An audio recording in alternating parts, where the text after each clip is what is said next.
Prologue. 17 October 1941. Caro hugged Martine, whispering close to her ear. "I won't be back. It's too dangerous. Christophe is a threat to you now. You must see that. He'll take his chance when he needs the money or the protection. He will turn you in. Skep keeps me safe." Martine had grown thin in the months since Caro left France. Her light auburn hair, usually pulled back into a neat chignon, hung loose. Her eyes, usually assessing and sharp, looked worn and narrowed with suspicion and fear. Caro sensed Martine didn't believe the lies she offered. She also knew how hard it was to lay down those lies. She had once believed them as well. That because Elsa Schiaparelli controlled every design, button, stitch, and memo, dotted every I within her domain, and directed her growing empire with swift efficiency, she wielded the same control outside it, and that her power was good, fair, and honest. "Scap's gone. Anything she offered you is gone. This place?" Caro gestured to the 4 walls of the small workroom and beyond them to encompass every inch of the 98-room mansion that held the House of Schiaparelli. "It's open because the Germans allow it to be so. They are the ones offering protection because their wives shop here, and it won't last. Don't be naive." She shoved the pouch, a thick canvas sack filled with 75,000 francs, into Martine's shaking hands. "Take this money, pay your contacts, then use the rest to get out. I've given you names, and now you have money. Hurry and get it done." Tears filled Martine's gray eyes. She pushed out a whisper. "This is my home." Caro gripped her shoulders hard. She could feel every bone. They'd grown more pronounced, and Martine's thick wool dress no longer hid their sharp angles. "Not now. Maybe someday again. But you have to live to see it." Martine cringed and tried to pull away. Caro tightened her hold on her friend's fragile frame. "Get to Spain. Use my name as your sponsor for the British. Promise me." A light shifted outside Martine's workroom window. She clutched at Caro's arm. "You need to go. Christophe is on security tonight. He'll be back soon. That cut?" She looked to Caro's covered forearm. "He'll do worse now.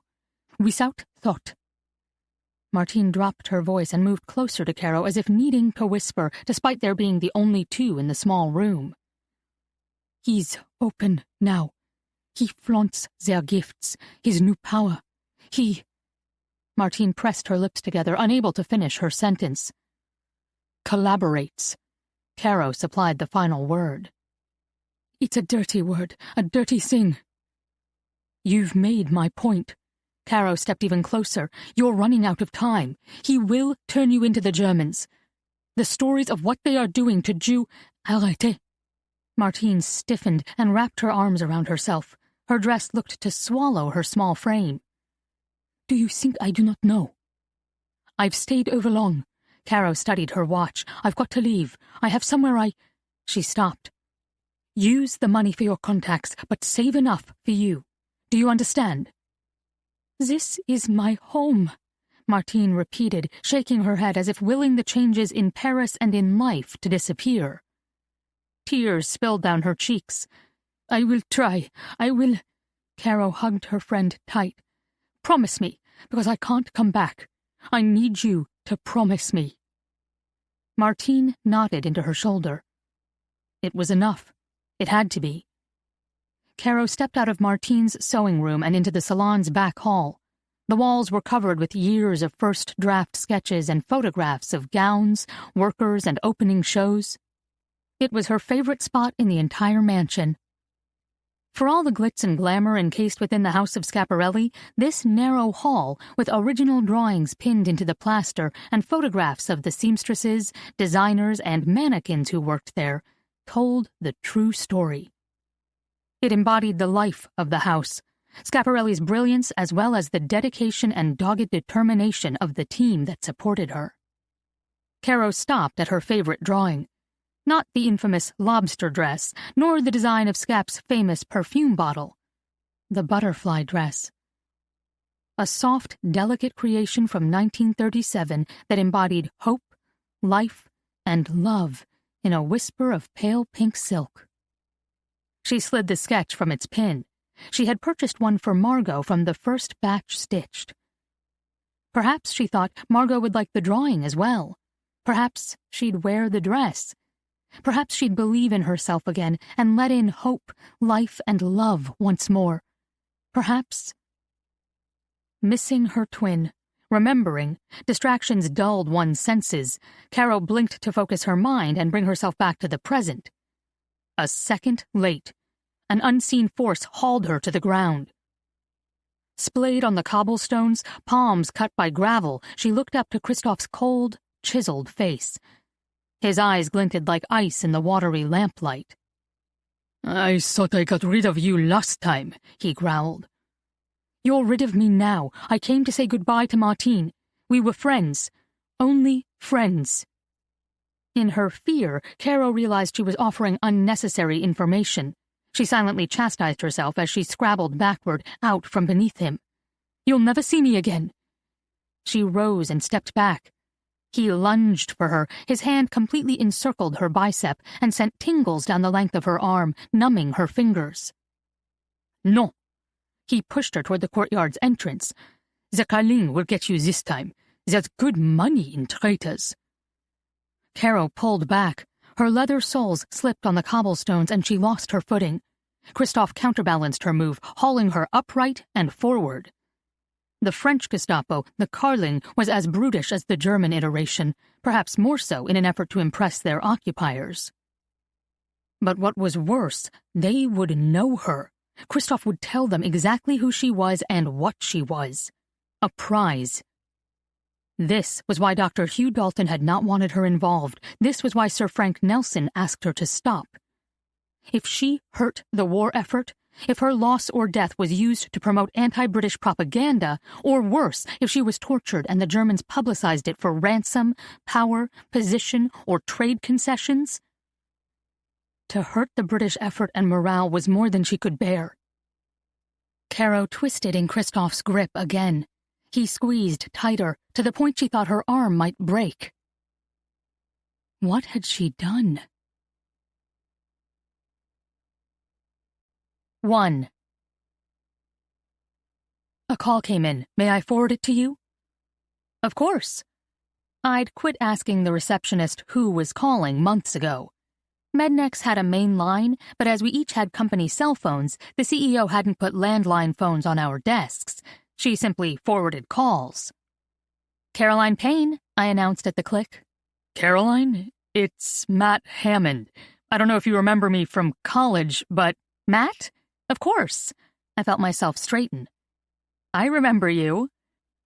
3 simple words accompanied a complex picture. Mat Hammond. The Greek boy with the electric smile and the soft dark eyes. Funny, determined, brilliant, challenging. A close friend. Somehow I'd forgotten that last part, and it struck me with an odd note of longing. "I wondered. I thought you might not." He paused. I waited, unsure how to step into the silence that followed his comment. When it tipped toward uncomfortable, he rushed to fill it. "I'm working on a project for the Atlantic, and I need to ask you a few questions." "Oh, I'm sorry." Oddly disappointed, I reached for a pen. Fielding questions about our company's new immunotherapy drug was above my pay grade.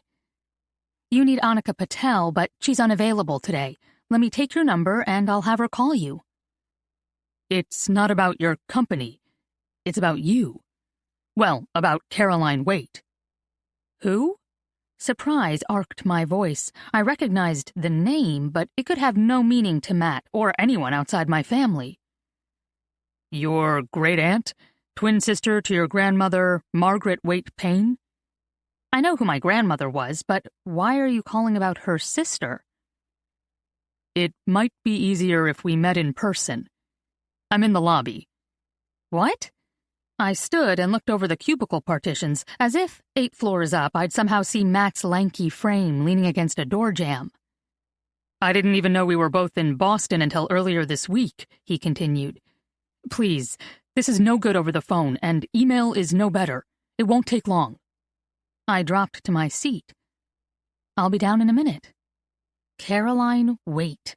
That was a name I hadn't heard in years, 20 years to be exact. I'd been named after my great-aunt, but once I'd learned that she died in childhood from polio, I'd lost interest in her.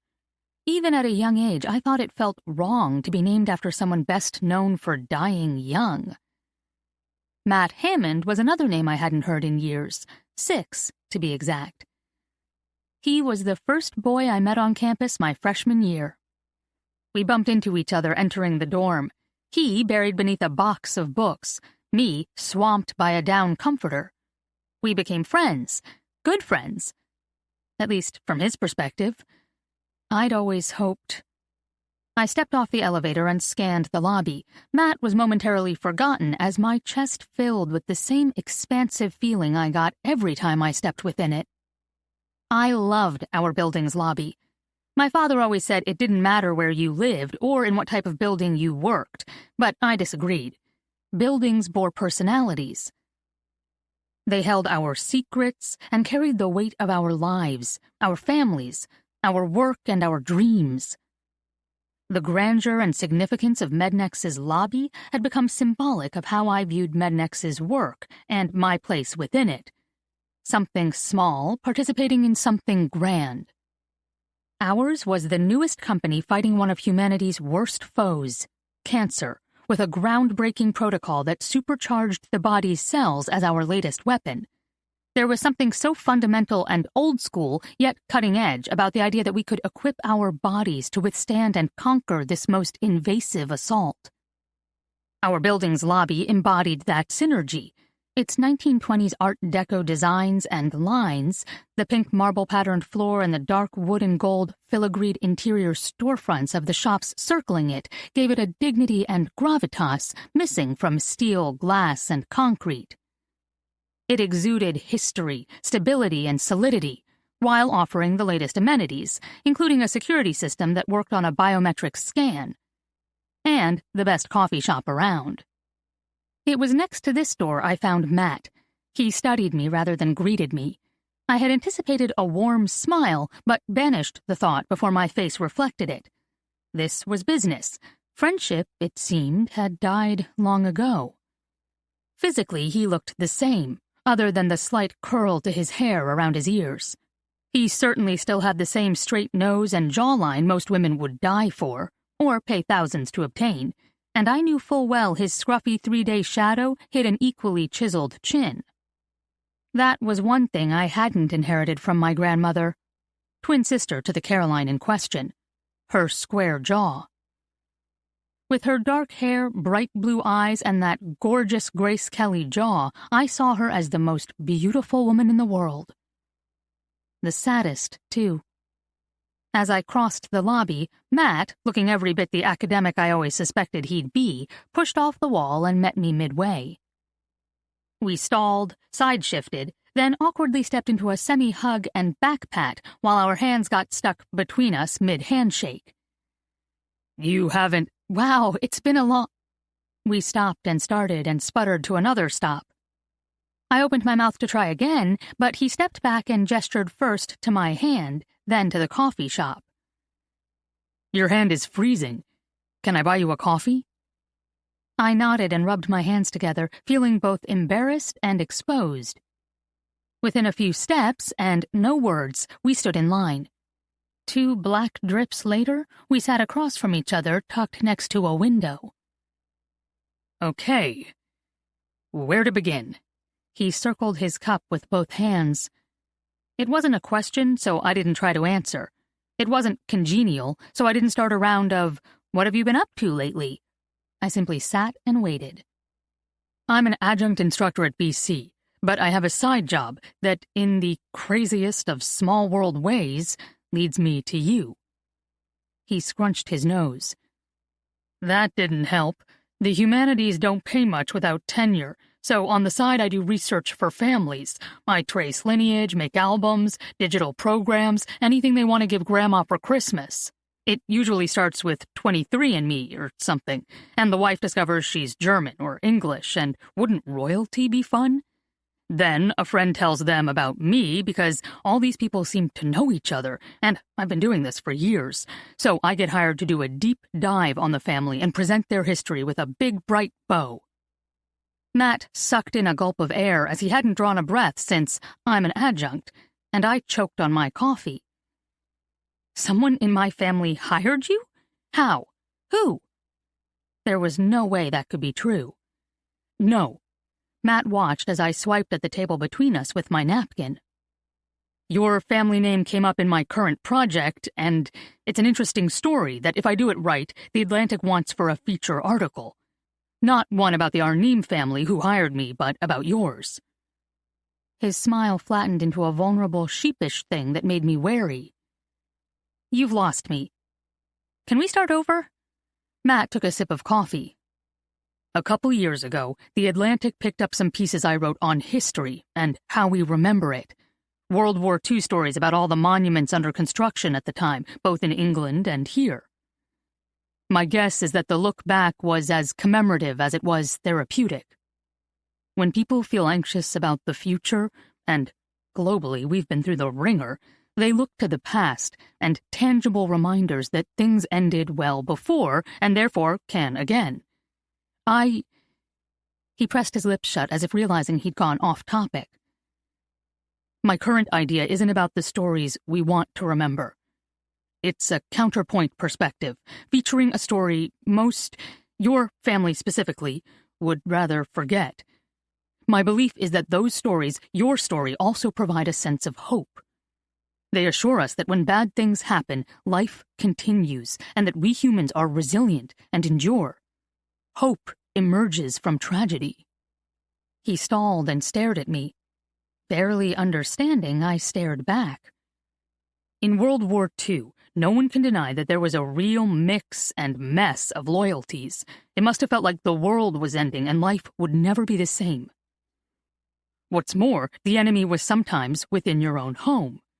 He dipped his hand toward me as if I could relate to that point. In France, you've got Free France, Occupied France, brothers and sisters turning on each other. In England, you've got the Mitford sisters fawning over Hitler, Edward and Wallace Simpson, and even Edward's agreement to the whole German plan to get him back on the throne before he got shipped off to the Bahamas. There are lots of stories that show family life was real and messy and carried consequences. Okay, I drew the question long. Your great-aunt is one of those stories. A woman, daughter of an earl no less, who worked as a secretary for the Special Operations Executive, then crossed the Great Divide and ran away with her Nazi lover? You have to admit it's compelling. He took another sip, assessing me over the rim of his cup.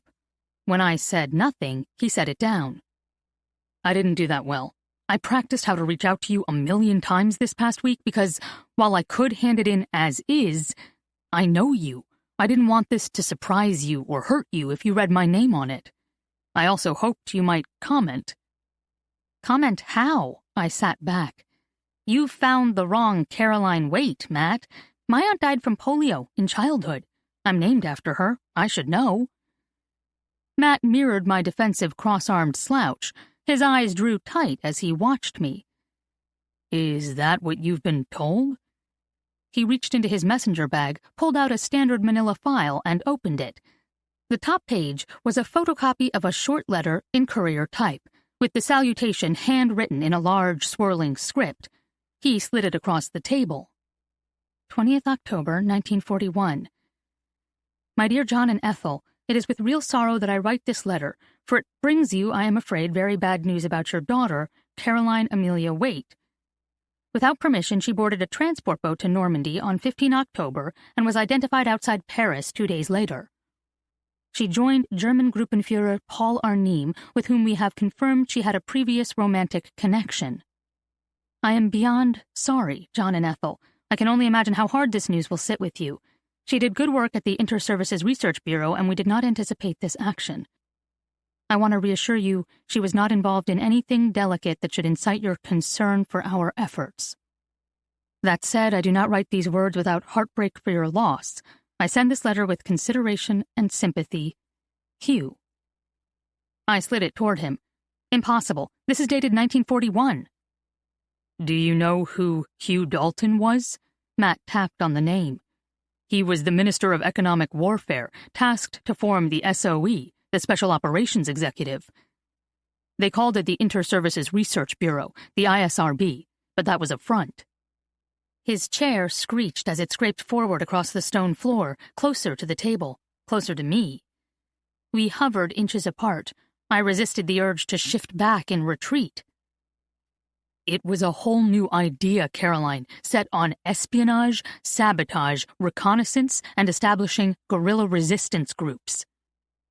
Rough and tough stuff, modeled on IRA training and tactics from the Irish War of Independence.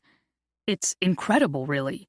No gentleman, and back when it started in 1940, certainly no lady, was part of it. Women weren't actively recruited until 1942 as spies, so your aunt probably worked. He drew another slow breath. The beginning, he said, more to himself than to me. He used to do that in college. He'd get carried away with a theory or an idea, then need to remind himself to go back to the beginning and bring the rest of us along. Sometimes I sent us down conversational rabbit trails just for the fun of setting him off. The memory brought a fleeting smile. Fleeting because Mat didn't recognize it, reciprocate it, or make any gesture at all that we'd once been more than a cold call about a story. With a frown, he continued. The Arnim family hired me for a project. He's the Gruppenführer mentioned in the note. His granddaughter owns all these famous dresses he bought for his wife from a salon in Paris, so after checking his German files, that's where I headed to start building texture for their project. 2 names popped up, your aunt's and a Christophe Pelletier. Pelletier was the salon's security guard and general bully, arrested and sent to Auschwitz in November 1941. He died in 1943. Your aunt, however, proved more interesting. She worked at the salon, knew Arnim there, then headed home when the Germans invaded France, almost a year after the declaration of war. Following her trail to England, I found her involved with the SOE and the Gruppenführer mentioned in the file. My guess is that she was his lover turned informant. Mat straightened the paper between us. It's beyond anything I could have imagined. Think about it. I get hired by a family in New York to trace their German lineage, and here we are with an incredible story having coffee in Boston. But it's still wrong. It can't be my aunt. Mat's brown eyes lit a notch brighter. His excitement fueled the gold flecks along their edges before he caught something in mine. The light dimmed with a crinkle of concern. It was so swift, gentle, and kind, my breath caught. He was suddenly the boy I once knew. Do you really not know? His gaze flickered. It's true, Caroline. This is your aunt. He spread his hands across the paper. And it's not dangerous if that's what concerns you. This story can't hurt your family. It was 80 years ago. But it does have a great angle and contemporary significance. How we deal with pain and adversity remains relevant no matter how long ago it happened. I opened my mouth to protest, but he cut me off with a raised hand. I'll be gentle with her, but I'm not wrong. I did some digging. Dr. Dalton and your great-grandfather knew each other well. I expect Dalton wrote this personally because they were friends. Mat opened the folder again. I have this. He handed me another page. And this. Another. Your aunt met with Dalton and the SOE head, Sir Frank Nelson, a couple times. She worked there for over a year before this final note was sent to her family. He sat back and stared at me for a few moments before running his hands through his hair and leaning forward, as if ready to go into battle again. Don't you see? When she joined the Nazis, a lie had to be created. Even if she just typed memos, the truth would have hurt the narrative. If it had been made public that a peer's daughter had worked for the SOE and defected that early in the war, it could have ended it right there. British morale was low, and the country was vulnerable. That's part of my point. Your family didn't get to grieve her loss properly because this hung over her. There's a lot to say here. There's nothing to say, Matt. I pushed at his paper pile. That's not my aunt. We sat at a stalemate for 5 seconds. Or 5 minutes. My head spun too fast to process time properly. All spinning stopped with his next sentence. Your father says I'm right. What? I tipped back so fast the legs of my chair snagged on the uneven stone floor. Matt lunged for me, grabbing my arm. He let go the instant I was upright. You talked to my father? Briefly. I thought that was the more direct connection, and you and I haven't spoken in years. He threatened legal action. I felt my eyes widen. Threatening legal action did not sound like my dad at all. That proves you're right? His tone did. A person doesn't get that scared or stern over a lie, but over an unfortunate truth. Matt started to replace each of his memos within his folder. Look, Caroline, I don't know why your dad got so upset or what you've been told, but your aunt knew Paul Arnim and she ran away with him. I gripped my coffee cup tight. The warmth felt good against my now freezing fingers. How does the Arnim family feel about this? They're paying you. They can't want you to publicize that he was a Nazi. No. He isn't part of the article. They knew he was a German officer, and I need to tell them about this, of course. But I'm not writing about him for publication. Matt slid his chair back. You know what? I'm sorry, Caroline. This was a mistake. I shouldn't have called. He returned his folder to his bag and pushed up and out of his seat. This time I reached for his arm to stay the motion. His eyes locked, first on my hand clutching his arm, then on my face. He dropped back into his chair. Are you sure you've got this right? I asked. In college, we'd been friends, good friends, at least for our first 2 years. I had trusted him, relied on him, had a crush on him. And while there was a distance, a coolness between us now, I knew Matt was still trustworthy. He wouldn't lie. I'm sure. I let go of his arm and spread my fingers across the wood table. I needed something firm, something real to hold. You can't put anything in your article about us meeting here and that I knew nothing about this. I bit my lip. Please. Why not? Because I can't learn this here from you. I get that it fits.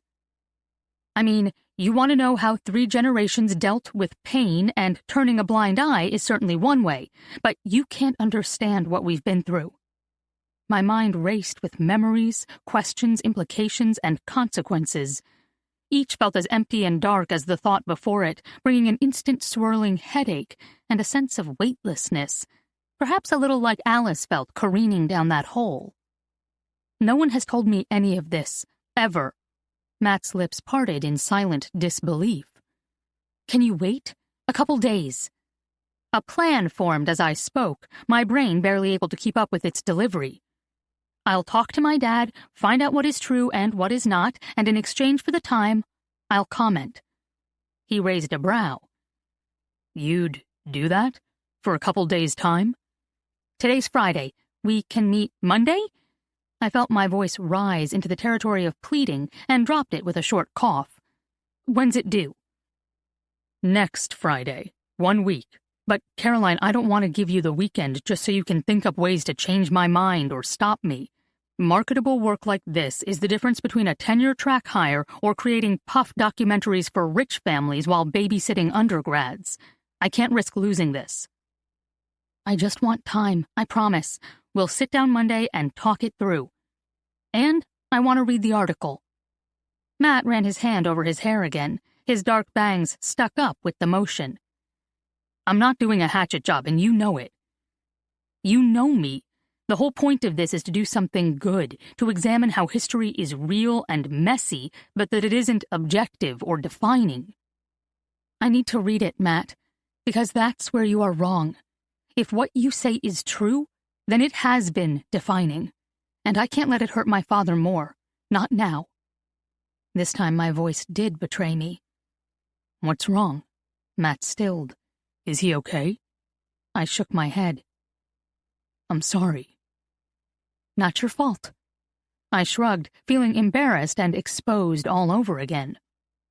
I pointed to Matt's bag. Can I have that letter? The Dalton one? It's a copy. Keep it. He pulled it from his folder. I tore off a corner of the page and reached for his pen. Here's my email and cell. Send me the article and your number. I promise to call you Monday morning, if not before. I'm not agreeing to change anything, Caroline, and in the end, I don't need your permission or a quote. Fair enough. I pushed my chair back. You won't submit until you hear from me? Agreed. If you call before Friday. Matt glanced up as he tapped my information into his phone. You haven't changed a bit, you know? My heart skipped, then stopped. His headshake told me that wasn't a good thing. 2. Coming up from the Charles MGH stop, I stalled. Wright would take me home, an airy, light, and bright 2-bedroom apartment off Charles Street. Left, a couple blocks east and a few streets up Beacon Hill, and I'd be at my dad's house. Not my childhood home. My dad's house. I was so tempted to turn right. I was tired, and regardless of whatever the truth proved to be, seeing Matt again was messing with my head, and the conversation with my dad was going to be rough. Nothing was ever easy between us. I crossed the street and headed up Beacon Hill. As a kid, I always loved Acorn Street. True to my belief that buildings have personalities, those houses exuded love. Dad once commented the houses were diminutive because it was where the trade workers, who serviced the larger houses on Chestnut Street 1 block over, lived. I didn't care who had once built or lived in them, I just knew they were special. I dreamt I lived on that tiny stone street, too narrow for cars, with its small houses tucked tight. Families within them must always bump into each other. Even a family of 3, like my own, the year I turned 8, would have to squeeze through narrow hallways, twist to pass each other in a tiny kitchen, and get tangled up on a single couch to share popcorn on movie night. I grew up on Chestnut Street, with all the roominess, comfort, and coldness that implied. We had 2 stairwells, a sitting room that Dad never entered, a study Mom never stepped foot in, and a 3rd floor all for me. I was the envy of my friends. It was desperately lonely. I turned left onto Acorn Street and paused, as I always did. To Dad, moving houses last year was a way of sorting his life, perhaps closing a door. To me, he moved into my dream home, only years after the dream had died and we'd all left home. I walked up the sloped hill and rang the doorbell at number 9. A chill made me shift within my thin cardigan. The sun, nowhere near setting on this June evening, was cut early from this narrow street. Caroline. Dad stood on the step above me. He looked taller in the shadows, thinner. His salt and pepper hair was ready for a cut. I didn't expect to see you this weekend. He stepped back, inviting me inside. I bumped into him, squeezing past. I couldn't help but wonder, had we lived here before, would bumping into each other have forced us to relate and heal? Or would we have broken even faster? As I continued down his short hallway toward the kitchen, I noted the subtle smell that followed me. Mint and the Acqua di Parma cologne I'd given him 2 Christmases past. It made me smile. And hope. I called behind me. I almost dropped by your office at lunch today, then remembered you're working from home Mondays and Fridays. How do you like it? I'm still getting used to it. He sighed. Ferdinand put out to pasture. I laughed as I stepped into his bright white marble kitchen. Dad didn't have a robust sense of humor, but he did have a deep well of literary allusions, and a surprising number came from my favorite children's stories. Ah, that's where Ferdinand wanted to be. True. Dad flipped the switch and the kitchen glowed from a series of pencil-sized lights. It was a bad analogy. He looked down at his hands as if calculating his life's wear and tear within each knuckle. I am not where I want to be.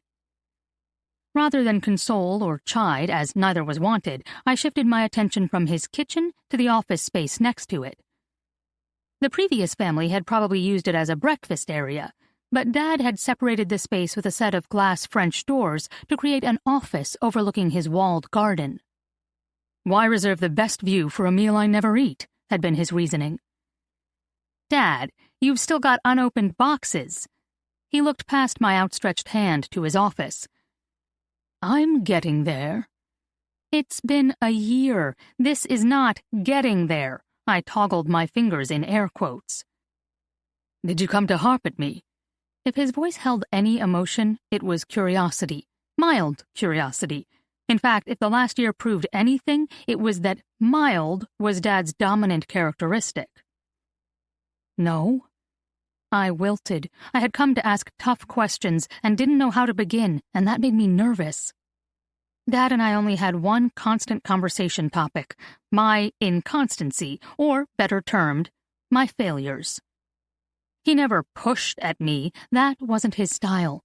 He simply asked enough questions in just the right tones to let me know I wasn't measuring up. Dad lifted his chin. "How's work? Are you still liking it? You've been there almost a year now?" And so we began. I perched on one of his high stools and spread my hands across the marble island. I recognized the gesture from earlier that morning at the coffee shop and saw it for what it was. A reach for understanding, connection. At the very least, I found the marble refreshingly cool and slightly bracing. 11 months. I added a shade of perky to my tone. All that patent work I've been doing, well, the FDA approved Xiantrix and we're going to market in December. In 6 months, that's fast. It's a good protocol, Dad. I stretched my arms farther across the counter. There was no hiding the significance of the action, my reaching out for relationship. I pulled them back. It will really help people.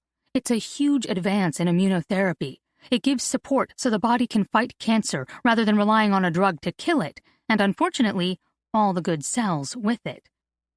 The word cancer hovered between us, a specter always in our periphery now. Dad fidgeted with several loose papers resting on his counter. "I handled all the FDA filings." My voice rose in a shameless beg for approval. "You did?"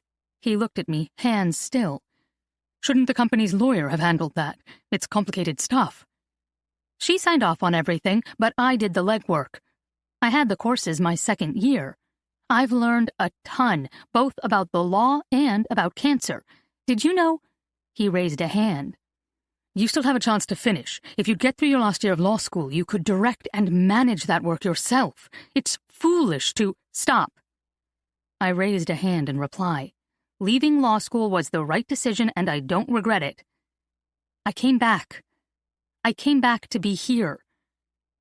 I pressed my lips together, unable to walk that road any farther. The "with you" hovered between us. He wasn't looking at me regardless. "It's good work. I'm helping people. At least I hope I am." He smiled. It was small and fleeting, but it was there. "You have a good heart, Caroline. You always have." Then, as quickly as the connection formed, it evaporated. Dad straightened. "Time to get to business. Now, to what do I owe this pleasure? I'm sure you didn't come to sign me up for Xiantrix or ask advice about your life." I looked around. I wasn't ready for a serious conversation. We'd already skirted several in the 5 minutes I'd been there. I certainly wasn't ready to ask if he'd lied to me my whole life. I wasn't ready to ask what was true and what was fiction. I pointed to the boxes in his office. "I've got nothing going on tonight. Why don't we order a pizza and I'll help unpack the rest of those?" Dad dismissed the suggestion with a wave of his long fingers. "If I haven't needed what's in them by now, perhaps I'll simply give them away." "Don't say that. There could be important things you don't want to lose." Dad blinked, but his bland expression didn't change. "You're right." He reached into a drawer and handed me a pair of scissors. "You begin, and I'll call Florina for a large sausage and olive." I sliced open a box and was pulling out the last flat object wrapped in cream moving paper when Dad joined me. I unwrapped a picture of our family, taken when I was about 2. and placed it on Dad's desk next to the 6 I had already unpacked. I'd been right, and not surprised, to find the box filled with a collection of family pictures he hadn't missed. Dad glanced at the 7 pictures propped on his desk before sliding the scissors off a copy of the Harvard Law Review and slicing into another box. So? It was easier to work than look at him. I hauled another box from the corner. I saw Mat Hammond today. He said he spoke with you. Dad worked his way into the box for a few beats before answering. He did. He said you were friends in college. That, of course, didn't change the conversation. If he prints his story, I said I'd pursue legal action. I should have guessed he'd contact you. What did you say? What was there to say? He claimed Aunt Caroline was a Nazi, and I told him she died when she was 7. But he had a letter from 1941. I brought it with me. I stepped over the mess of packing paper to grab my bag from the kitchen. Dad followed me. I handed him the sheet. I don't understand. He glanced between the sheet and me. I pointed to the page. Me neither, but those are your grandparents' names, and they're— No, I don't understand why you told him that. The childhood polio story isn't going to put him off, Caroline. I pulled back as Dad shoved the paper into my hands. It crumpled between us. He's right, and you of all people know that. I hoped a bluff would stop him, because if he goes to print, there's nothing I can do. Dad's hands dropped to his sides. You can't sue over the truth, but lying only makes it worse. I didn't know I was lying. Dad stared at me, and I'd never felt less like his daughter. His stare was blank. I was a conundrum or a mystery he'd never encountered. Are you serious? He finally asked. How can you not remember that day? We only found out because of you. Me? I perched on the stool again. Something dark and shapeless crept into the corners of my mind. A rainy day, a stiff conversation, shock and hurt. Dad lowered himself onto the stool next to me. His eyes never left mine, and I struggled not to look away or even blink. We were at the London house. You were 8. I remember because it was our first trip after— He ran out of words. We always did when confronted with my sister. Jason couldn't come, and you went digging about in that infernal attic. You found a trunk full of diaries and letters, papers and books. It spilled out from there. What spilled out from there? I felt like I was leading a witness in a law school evidence class. Dad straightened his neck. Every time he made that gesture, a sharp retreat of his chin, he reminded me of a turtle. There was so much we avoided, so much we never said. I was more familiar with that gesture than I was with anything else about my father. He pushed off the stool and stepped back into his study. I followed. He unwrapped the object he'd left lying on top of the box, a stapler. I've been missing this. What spilled out from there? I repeated the question, slowly with perfect diction. That got his attention. I don't want to talk about it. It's in the past and it will remain there, at least for us. He busied himself digging through packing paper. He straightened, another cream paper-wrapped mystery in his hands. We don't need to comment on his article or even read it. I won't tread that ground again. I can't. Dad stopped, and it felt as if he'd started to fall into memories before he recalled I was standing there to witness it. He looked straight at me. I've tried and tried to believe that what one does in this life matters, that what came before doesn't have to taint it, but I was wrong. This betrayal has followed me my whole life, and now its publication will bookend my entire existence. He blew out a long, measured breath. Please, Caroline, don't make it worse. Don't speak to that man again. I have to. I felt my face warm. In exchange for time to talk to you and to read his article in advance, I agreed to comment. I rushed on. It's important to know what he's going to say before it comes out. No, it's not. Beyond the event itself, there's a narrative that plays here. What did Shakespeare say? The evil that men do lives after them. The good is oft interred with their bones. I'm sure there was some good to my aunt. Even my mother couldn't disguise how much she loved her, but what she did. I somehow doubt 80 years has made us more forgiving or less interested in the misfortunes of others. There is no point in engaging with any of this. Ever." Dad swept a hand over his face, pulling at his eyes, his cheeks, and his neck with the downward motion. He looked a lifetime older than his 72 years. I wondered if the cancer was changing him faster than he was letting on. But again, that was something he'd never tell me. He sighed. "How do you think it felt, growing up in that choking blackness, and never understanding why? Until that day, I never understood what was different about us, why there was no light or peace in our home." My lips parted. In describing his childhood, he had described mine. He pulled the paper from the object he held in his hands. He gripped it tight, and I noticed his nails whiten with the pressure. He placed the picture on his desk with all the others. It was one of our family, the last photo in which we were whole, taken in the summer of 2002, right before Jason left for college. Amelia had her arm wrapped around me tight in a protective posture. Only 1 year older, but she always looked after me. Our matching grins formed the picture's focal point. "When is enough enough?" Dad sighed. I nodded, but not in agreement. 3. We only found out because of you. I rolled over and watched the first strands of day creep through the crack in my curtains. The light was just enough that I could discern the scattering of purple tulips across the cream fabric. I had been so excited to hang those last year. I left law school to be near my dad, to help him bear and navigate a cancer diagnosis that arrived only weeks before. He didn't need me, perhaps didn't want me, but I felt a compulsion to be near, to help, I didn't even know anymore what I'd hoped to accomplish.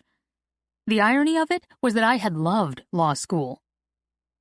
Despite my dad's constant chirping about my inability to finish anything, until Jason's call last June, finishing was never in question. Days after my arrival, Dad secured a sale on the Chestnut House and paid the movers to deliver everything I wanted to my new apartment. It felt like a new beginning, with boxes full of my books and treasures, and a few I'd asked to be saved from Amelia's room. It was her small chair that now sat in the corner of my bedroom, her old dresser that held my clothes. I huffed in the approaching dawn. A therapist would have a field day with these thoughts in this room, with my whole life, actually. I opted not to stay last night to help Dad unpack, and left before the pizza arrived. He had set his jaw against talking about the only subject that mattered to me. He'd done it so many times, about school, my jobs, his diagnosis, his treatments, that I recognized it more swiftly this time, and I lied. I claimed forgotten dinner plans with friends and fled. Rather than make plans with friends and redeem the lie, I came home, ordered my own Florina pizza, and ruminated over endless questions with no answers. I also checked my email every 5 minutes. Mat hadn't sent his article. Then, it happened. Around 3 a.m, I was either too curious to throw up barriers or too tired to keep them standing strong, and answers emerged. They played out slowly in that netherworld between cognizant thought and subconscious dreams. I'd been wearing a new pair of jeans. They'd been a November birthday gift I'd saved for our early Christmas trip to London. After all, my jeans were the latest cut, and London is so cool, my friends said. They had all either visited themselves or pretended well. Oddly, I had never traveled there, despite my dad being British and his family descending from the peerage, as Mom called them. And bangs. I had just cut a full set of bangs. Stress haircutting, one would call it today. It was the same then, we just didn't have a name for it. What a mistake. My new bangs shot to the sides of my forehead, never laid flat, and never looked right. 2 tufted horns pointed downward at my temples, the left side curling up and out. It also rained our entire trip. We hardly left the London house. As I gather, the great monstrosity had been called for generations, and no one came in. Grandmother was quiet and seemed heavy with sadness. I remembered how that surprised me. She wasn't the same grandmother who had come to Boston only 6 months earlier for a summer visit, or even 3 months before for my sister's funeral. She had talked to me then, played games, and even helped me bake cookies. In London, she moved slowly, as if through water. She seemed shadowed, as if only a memory of her walked those halls and sat in the front sitting room. Oddly, she reminded me of my dad. Sometimes, even back then, I wondered how to react to him. He never gave me anything to push against, to challenge, to confront, to love. I hardly recalled my grandfather at all. He was there, I know, in the shadows, stern, unyielding, disappointed. He said a terse good morning at breakfast, then ventured out to his club each day. I believed his club to be a place where men read, talked, sat, and smoked pipes. The same things my father did every day in grandfather's wood-paneled study at the house, minus the pipe. Mom sat with grandmother. She stayed by her side, asked and answered questions, met her every request. And when the silence pressed down like a weighted blanket, she read. In many ways I recognized how alike they looked and acted, despite not being related. That had not occurred to me before that trip, and wasn't remembered until this morning. I explored.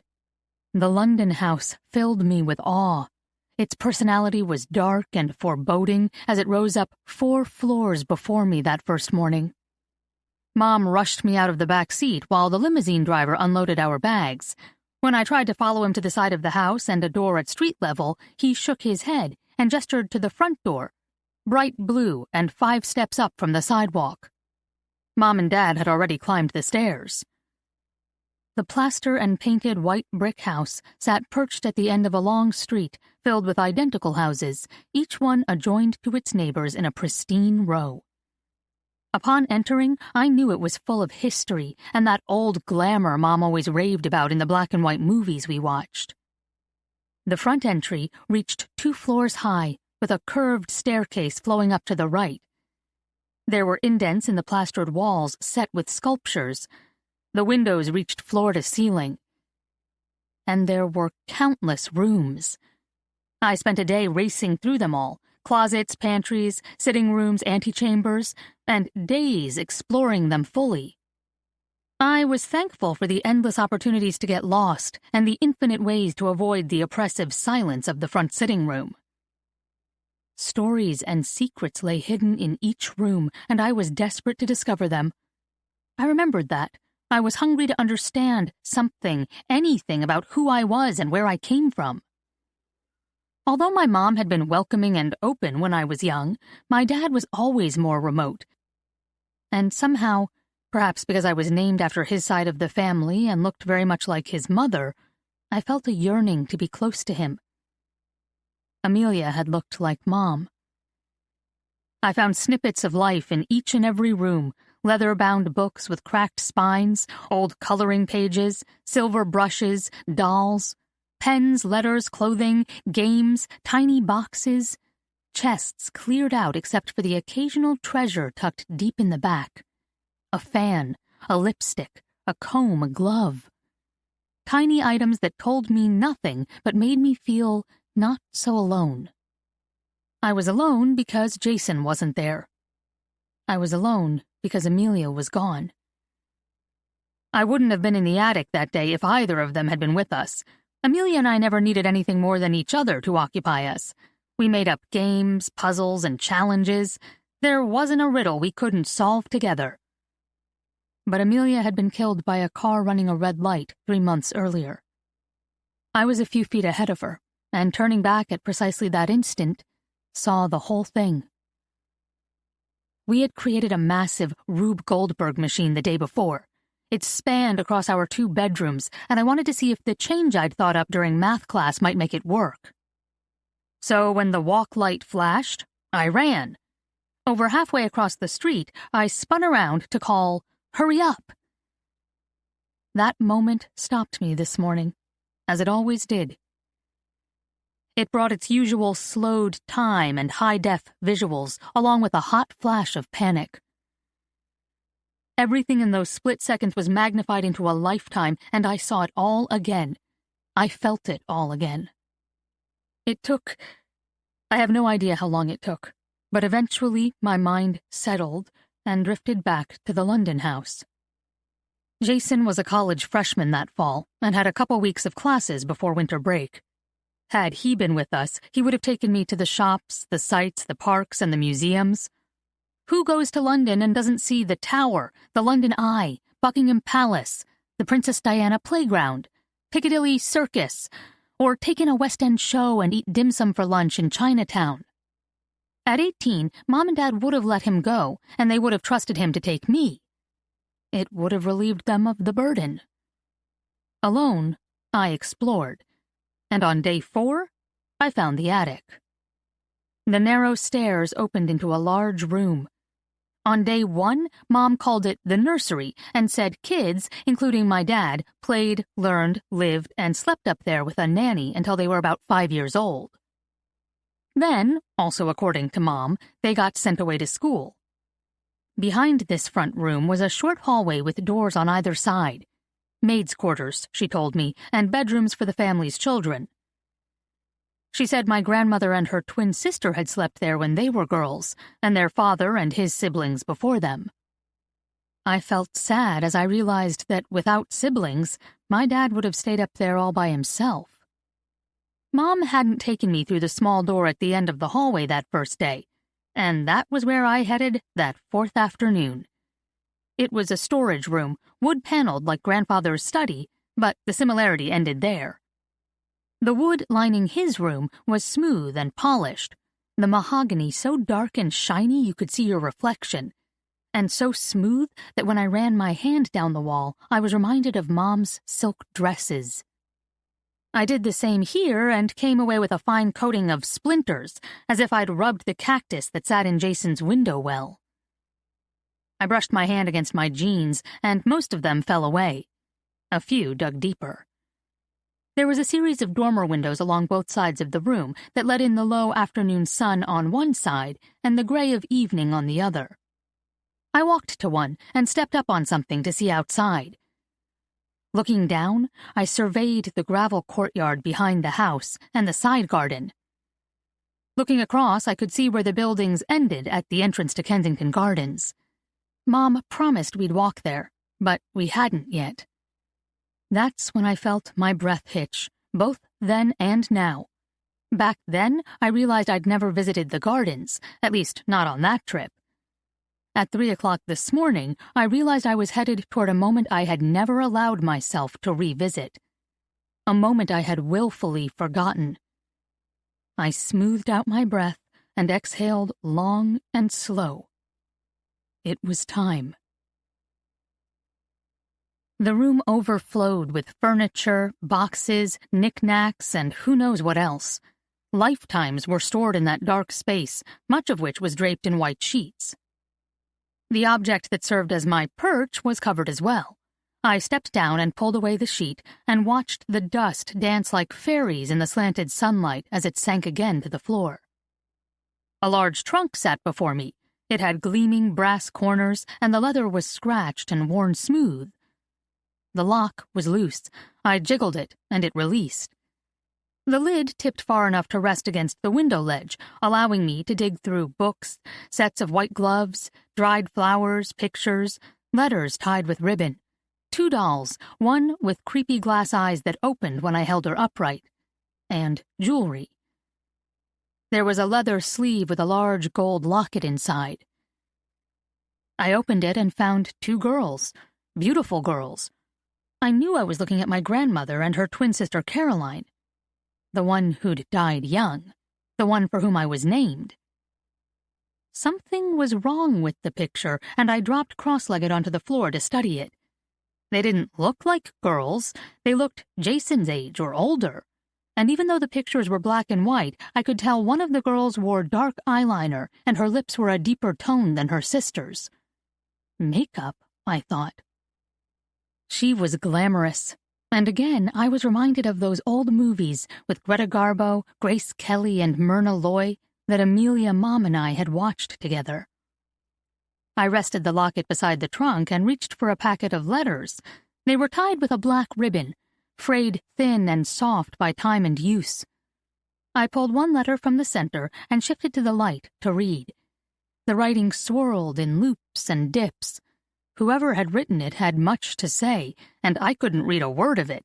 The letters crashed into each other and danced across the page in tight lines. But 3 things were clear, then and early this morning. The date, October 7th, 1941, my grandmother's name, Dear Margaret, and my great-aunt's signature, Love, Caro. Having recalled that, the rest washed over me. I couldn't have stopped the onslaught of remembrance if I wanted to. It wasn't distant, it was yesterday, it was now. And Dad was right. It changed everything. I had raced down and down and down again before sliding across the marble hall and into the front room. Dad and Grandfather were there, and I remember being surprised, then worried I was late for dinner. "Look, Grandmother, I found a letter to you." I held out the page. "It's from your sister Caroline." Mom laughed. It was light and clear and indulgent. "Sweetheart, I hardly think a little girl wrote a letter that long. Why don't you—" Her words drifted away as I handed her the open locket.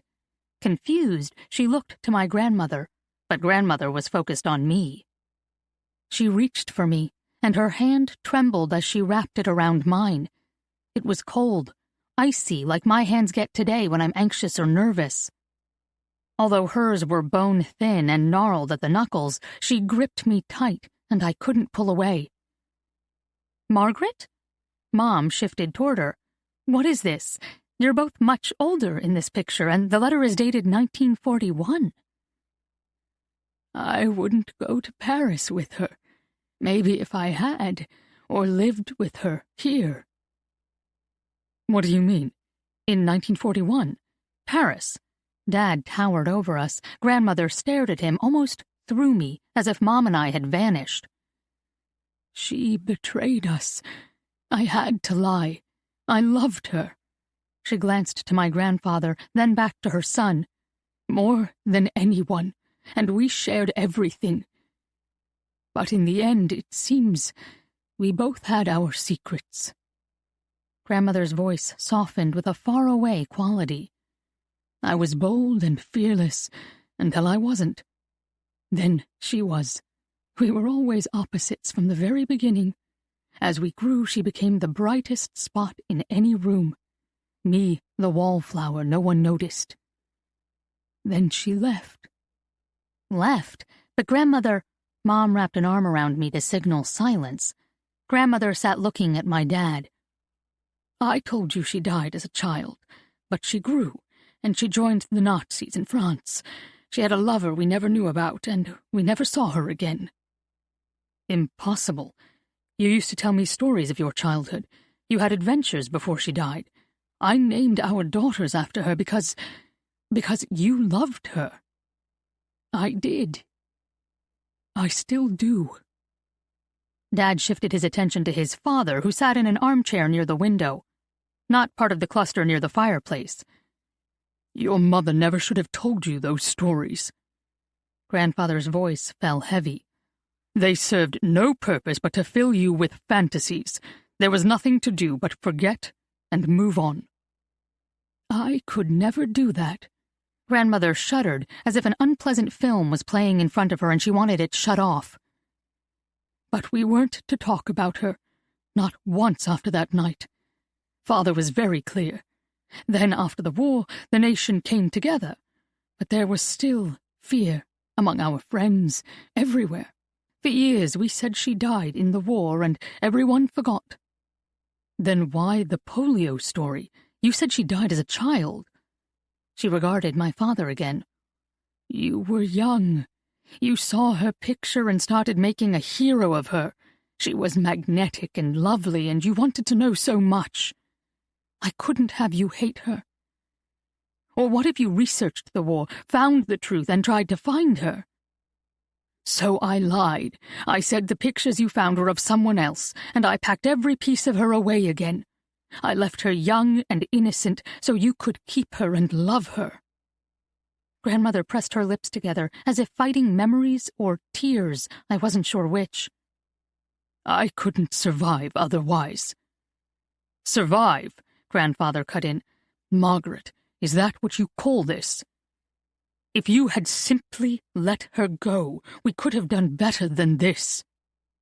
"I'm not the only one who held tight," she barked at him. 9 years.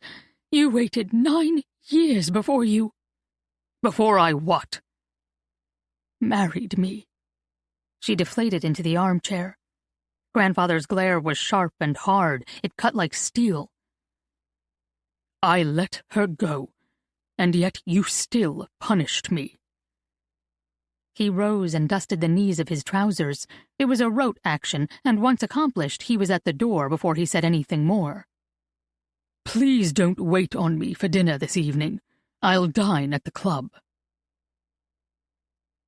Thinking back now, I didn't see my grandfather again that trip. In fact, I never saw him again. The next time we traveled to London was 8 years later, in 2010, for his funeral. We crossed the Atlantic on a Tuesday and flew back 2 days later. My dad did not follow him out the door that evening. He wasn't invited. He stared at his mother so long that Mom called his name 3 times before he registered her presence. "Jack, perhaps you should sit down." Without answering or sitting, he returned his attention to his mother. "So it was my fault. All my questions. You found a picture of her from a visit home from Paris. She'd become so sophisticated. I told you the lie I wanted to believe, that none of it ever happened. I had only told you childhood stories, the golden ones before my illness, before her love story, before her treachery. So it was easy to end your questions there by saying the picture was of someone else." What really happened? Dad dropped to the settee. "It doesn't matter now. It doesn't affect you." "How can you say that? We're here right now because it does. This house, my whole childhood. Grandmother never left her room. You never smiled. Father hates everybody. You sent me away to the States." "I did what was best." My grandmother's conviction crumpled with her next breath. "I was 15. I was heartbroken." She tried to reach for my dad's hand, but he pulled it away. "I wanted you to be free. Your father, me, this house. It's been so very heavy." Recalling how old and frail she looked in that moment surprised me anew this morning that she lived 14 years after that evening. Mom tugged at my arm then and slid her hand down until she reached my hand. Squeezing it tight, she led me from the room. "We should let them talk." We turned at the door as my dad called to me, "Not a word, Caroline. Do you understand me? We will not speak of this or share it with anyone." I could only nod. It wasn't Dad's request that kept my silence all these years. It was the lost look in his eyes, the hollowness of utter defeat. I turned to my mom after the door closed behind us. "We can put the letter back. Wasn't it long enough ago we could just put the letter back and no one would know?" "That's what we'll do. Come on." She started climbing the stairs. "We'll put it away, and everyone will feel better in the morning." Mom's tone was soothing, but her eyes were wide with surprise and concern. "They just need to talk. Your dad and grandmother will sort it out. Don't you worry." We did put the letter back. I retied the black ribbon myself. But Mom was wrong. Nothing got sorted. No one felt better. And it didn't stay secret. 4. I sat up and reached for my phone. 5:25 a.m. It was much too early to call anyone or do anything. I had wanted to call my brother the night before, but old admonitions held firm. Although I hadn't recalled the exact words until the morning's early hours, The weight of secrecy, of some undefined and unspoken promise, had pressed upon me since speaking to Mat. Does Jason know? I pulled on a tracksmith top and shorts and laced up my shoes. I hadn't taken a long run since my last marathon, but ready or not, this was the morning I needed one. I headed out my apartment door and turned left on Charles Street in the direction of the Appleton Bridge and the bike path.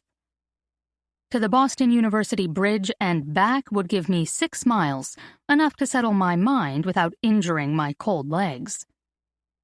I hadn't thought about when I'd begin running again. Usually after a marathon, I rested for several weeks, then started back slow, running a couple miles every other day for the first few weeks, and gradually built from there. Not this time. I'd gotten caught up in trying to make life work, trying to do my best at Mednex, help Dad in any way he'd let me, and reconnect with friends, catching short runs whenever I could. 2 weeks turned into 7 months. I huffed a long breath as I reached the path in an effort to clear my head. The sun caught my attention, and I paused to watch it rise, in a wonderful orange tipping to yellow. As it gained degrees in the sky, shadows dissipated, and the Charles River burst to life. I continued my run, heading southwest as boats hit the water and fellow runners poured from the nearby buildings onto the path. I stopped again at mile 3 to check my email. Clearly the run wasn't long enough yet to distance my thoughts. Mat Hammond. I dropped to the nearest bench and breezed past his brief email to the attached article. To Jessica Burgess, editor, The Atlantic. From Mat Hammond. Divided Loyalties, the importance of a multifaceted approach to our past. In a time that necessitates reaching for the past to understand our present and navigate our futures with greater intention, there is a call to memorialize our shining moments, our sacrifices, and our heroes. As we grapple with the aftermath of a world pandemic, tumultuous elections, social upheaval, the rise of sectarian interests, intolerance, and financial uncertainty across the globe, we find ourselves examining the past to find the firm footing our present fails to provide. Some contend that by studying humanity's victories, we set our course toward the future on a more durable foundation. Contrary to popular ethos, I have found greater growth and understanding come from our failures. It is the fallen who reveal to us our humanity, our perseverance, our yearning for right, our resilience, and our determination to stand after stumbling. While such stories of human frailty, weakness, and betrayal are ones we'd rather forget, as they leave us vaguely uncomfortable, I contend their fragmented light is more reflective of truth and provides a more substantive ground upon which to build a better future. They remind us of our shared experiences, mercy, and grace.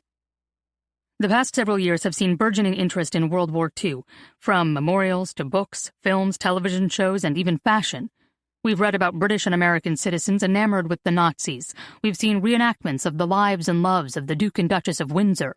And we've read several bestsellers introducing us to the Mitford sisters in England and the scandals surrounding Americans Florence Gould and Charles Lindbergh, whose loyalties lay with Germany as well. Yet their betrayals and sympathies danced in the periphery, away from battle and the front lines. We can accept or dismiss them as fits our will. However, some crossed those lines. They carried their sympathies to battle and betrayed their countries, to the devastation of their families, and had it been known at the time, to the scandal and heartbreak of their nations.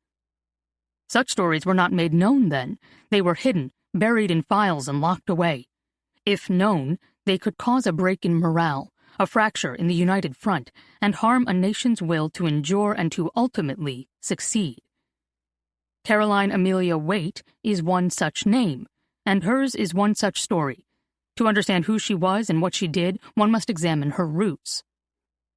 Born in 1918, an identical twin to Margaret Georgiana Waite, Caroline was the daughter of John Thomas Waite, the 6th Earl of Eriska, and his wife, Ethel. Lord Eriska served as an admiral in the British fleet from 1915 to 1917, and was awarded the Knight Grand Cross of the Order of the Bath for his service in World War I. Beyond that, he was close friends with David and Bertie growing up, men we remember as the short-reigned Edward VIII, turned Duke of Windsor, and King George VI. Upon returning home in late 1917, Eriska married the young Lady Ethel Blairmont in February 1918. Later that year, daughters Caroline and Margaret were born. They were the girls in the twin bows, the patent shoes, the laced dresses, and the winning smiles.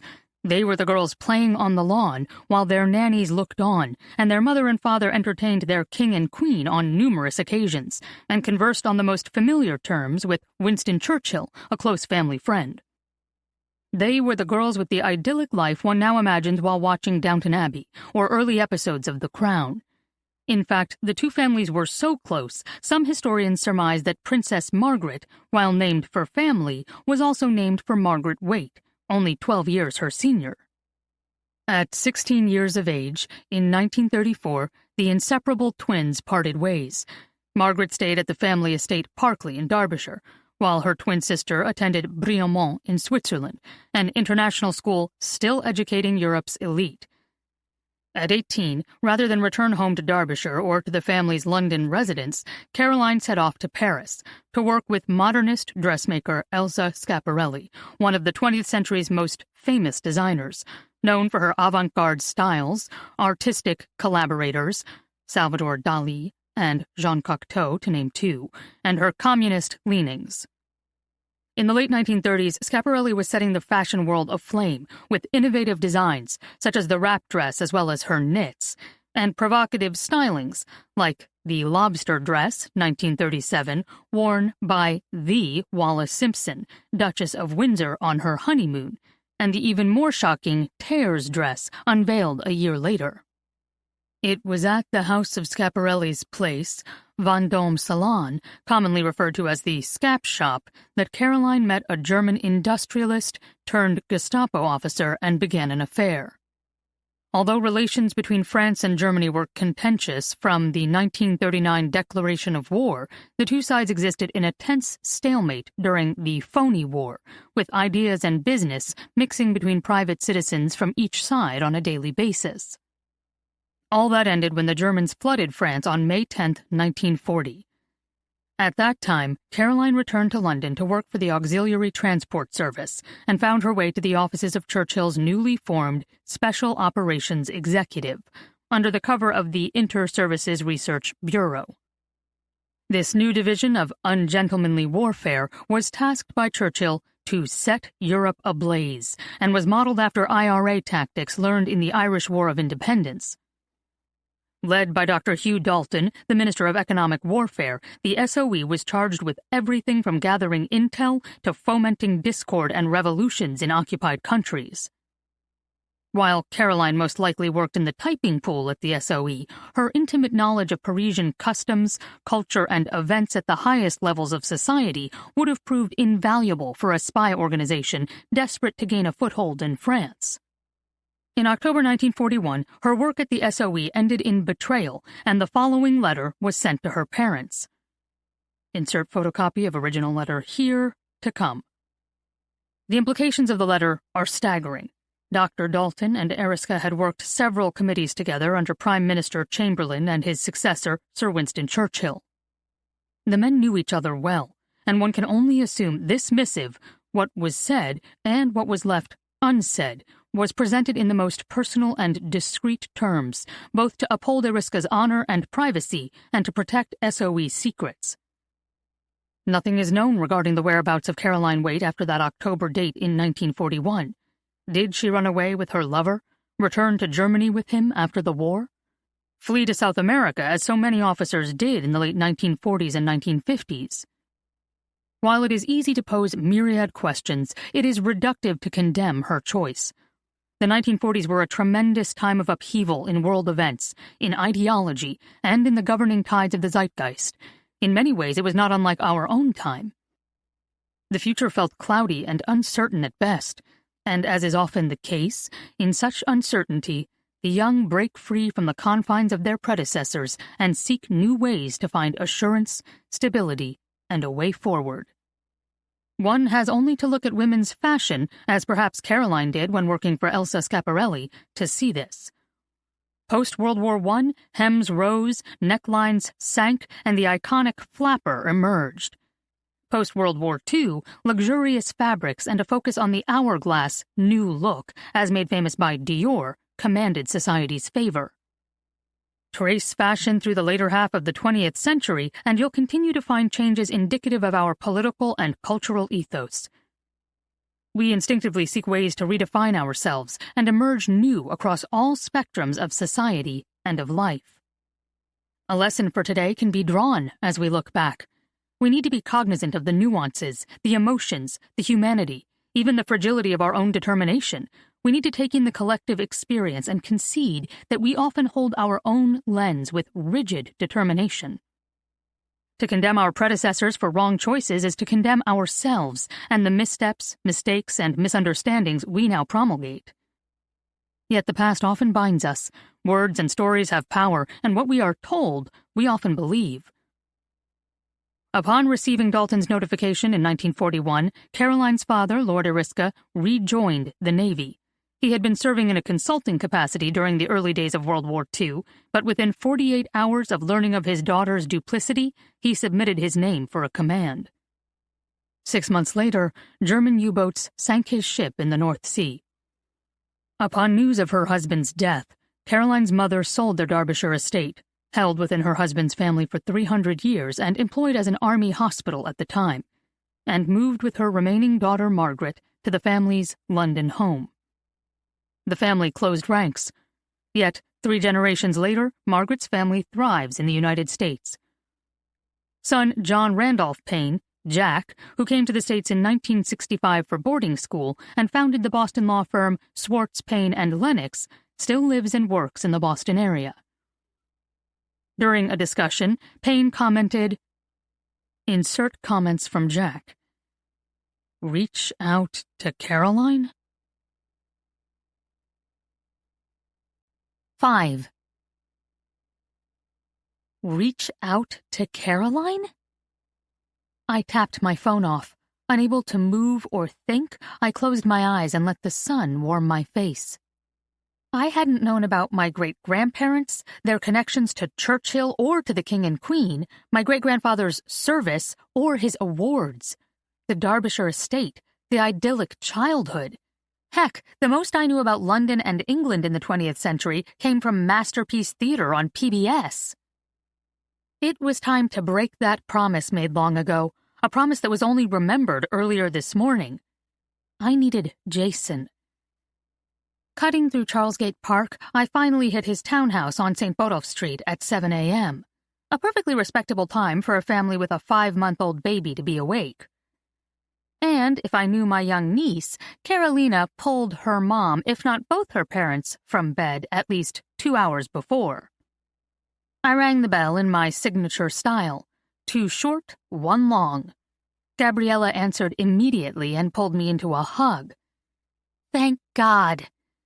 Watch it, I leaned back. You'll get all sweaty. That won't be the worst thing that gets on me today. She's all yours to clean up. I tried peas this morning, and it was a disaster. She stepped into the house, and I followed her. Peas? Can't say I blame her. Gabriella smirked and led me down the hallway to the kitchen. I called after her. I've got news that'll make you regret naming your daughter after me. Again? I could hear her eye roll. I rounded the corner from the hall to the kitchen and into their small back family room. I dropped to the floor next to Carolina's bouncy seat. It's not the polio thing. Or the can't find the right job thing, the dropped law school thing, or the I'm not worthy thing. I never said that last one. Didn't have to, Gabriella chirped from their pantry. I refused to take the bait. My sister-in-law had a horrible habit of implying she knew different and better. Instead, I looked around and absorbed what, to me, felt like the happiest home on earth. Jason and Gabriella's townhouse danced with light and color even on the cloudiest days. The daughter of Mexican and Colombian parents, and with more style in her pinky than I contained in my whole being, Gabriella had transformed their white-walled home into a utopia of color, texture, and design. I used to wonder how my decoratively pallid brother could stand it. Then I realized Jason and I shared something in common. We needed people in our lives with vibrancy and color, perhaps because we had somehow and somewhere lost our own. Maybe that was true for me, but I might have been projecting onto Jason. The moment Gabriella set eyes on him, it was like he was the keeper of all the world's color and excitement. She glowed. Before I headed to law school, Jason had come to support me at a work fundraiser, and, naturally, had to meet my boss. He was surprised to find Congressman Morris's chief of staff only a few years older than me, and even more surprised when she agreed to go out with him. "Baby," I cooed as I tickled Carolina's bare feet. "I'm a little sticky, but you don't care, do you? You're green, and you love your aunt." I unstrapped her and held her high above my head to blow kisses on her pea-glopped onesie. I looked beneath the upheld baby to find Gabriella frowning at me. "Stop calling her baby. Use her name." I scrunched my nose at my sister-in-law. It had been a running debate when Carolina was born. It was Gabriella's idea. She wanted to honor her heritage, as did Jason, but she also wanted to honor me as representative of Jason's family. I was against it. Honoring me. Honoring her heritage was a great idea. But having never liked my name, nor believing I was worthy of any child's emulation, I used to bring them lists of suggestions until Jason told me to shut up. "You're my sister and the closest thing to a sister Gabriella's got, so suck it up and be grateful." I never said another word, but I still found it hard to embrace. "Where's Jason?" "Asleep. He had a 24-hour shift, so I'm trying to keep her quiet." "You're not loud, are you?" I whispered to Carolina. She had changed in the few weeks since I'd seen her. Her eyes were still coal black, her hair equally dark, but it had grown in a little more and no longer carried the curls her mother sported. It looked stock straight. "She's looking more like my brother," I winked. "Don't say that. My mom is coming next month. She's a little territorial and thinks your family got the name. We've got to give her the looks." Harumph. See, it wasn't a good concession at all. I sat at their breakfast table and bounced Carolina on my lap.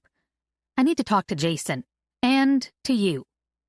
"This sounds serious." "It is." She gestured toward the front of the house. "To the window with you. Change her on your way, and I'll get us coffee and wake your brother." Gabriella and Jason's home sat on the corner of St. Bodolph and Albemarle and featured the most amazing semicircular window well in the living room's corner. Right when they moved in, she had a cushioned seat specially fabricated and filled it with pillows.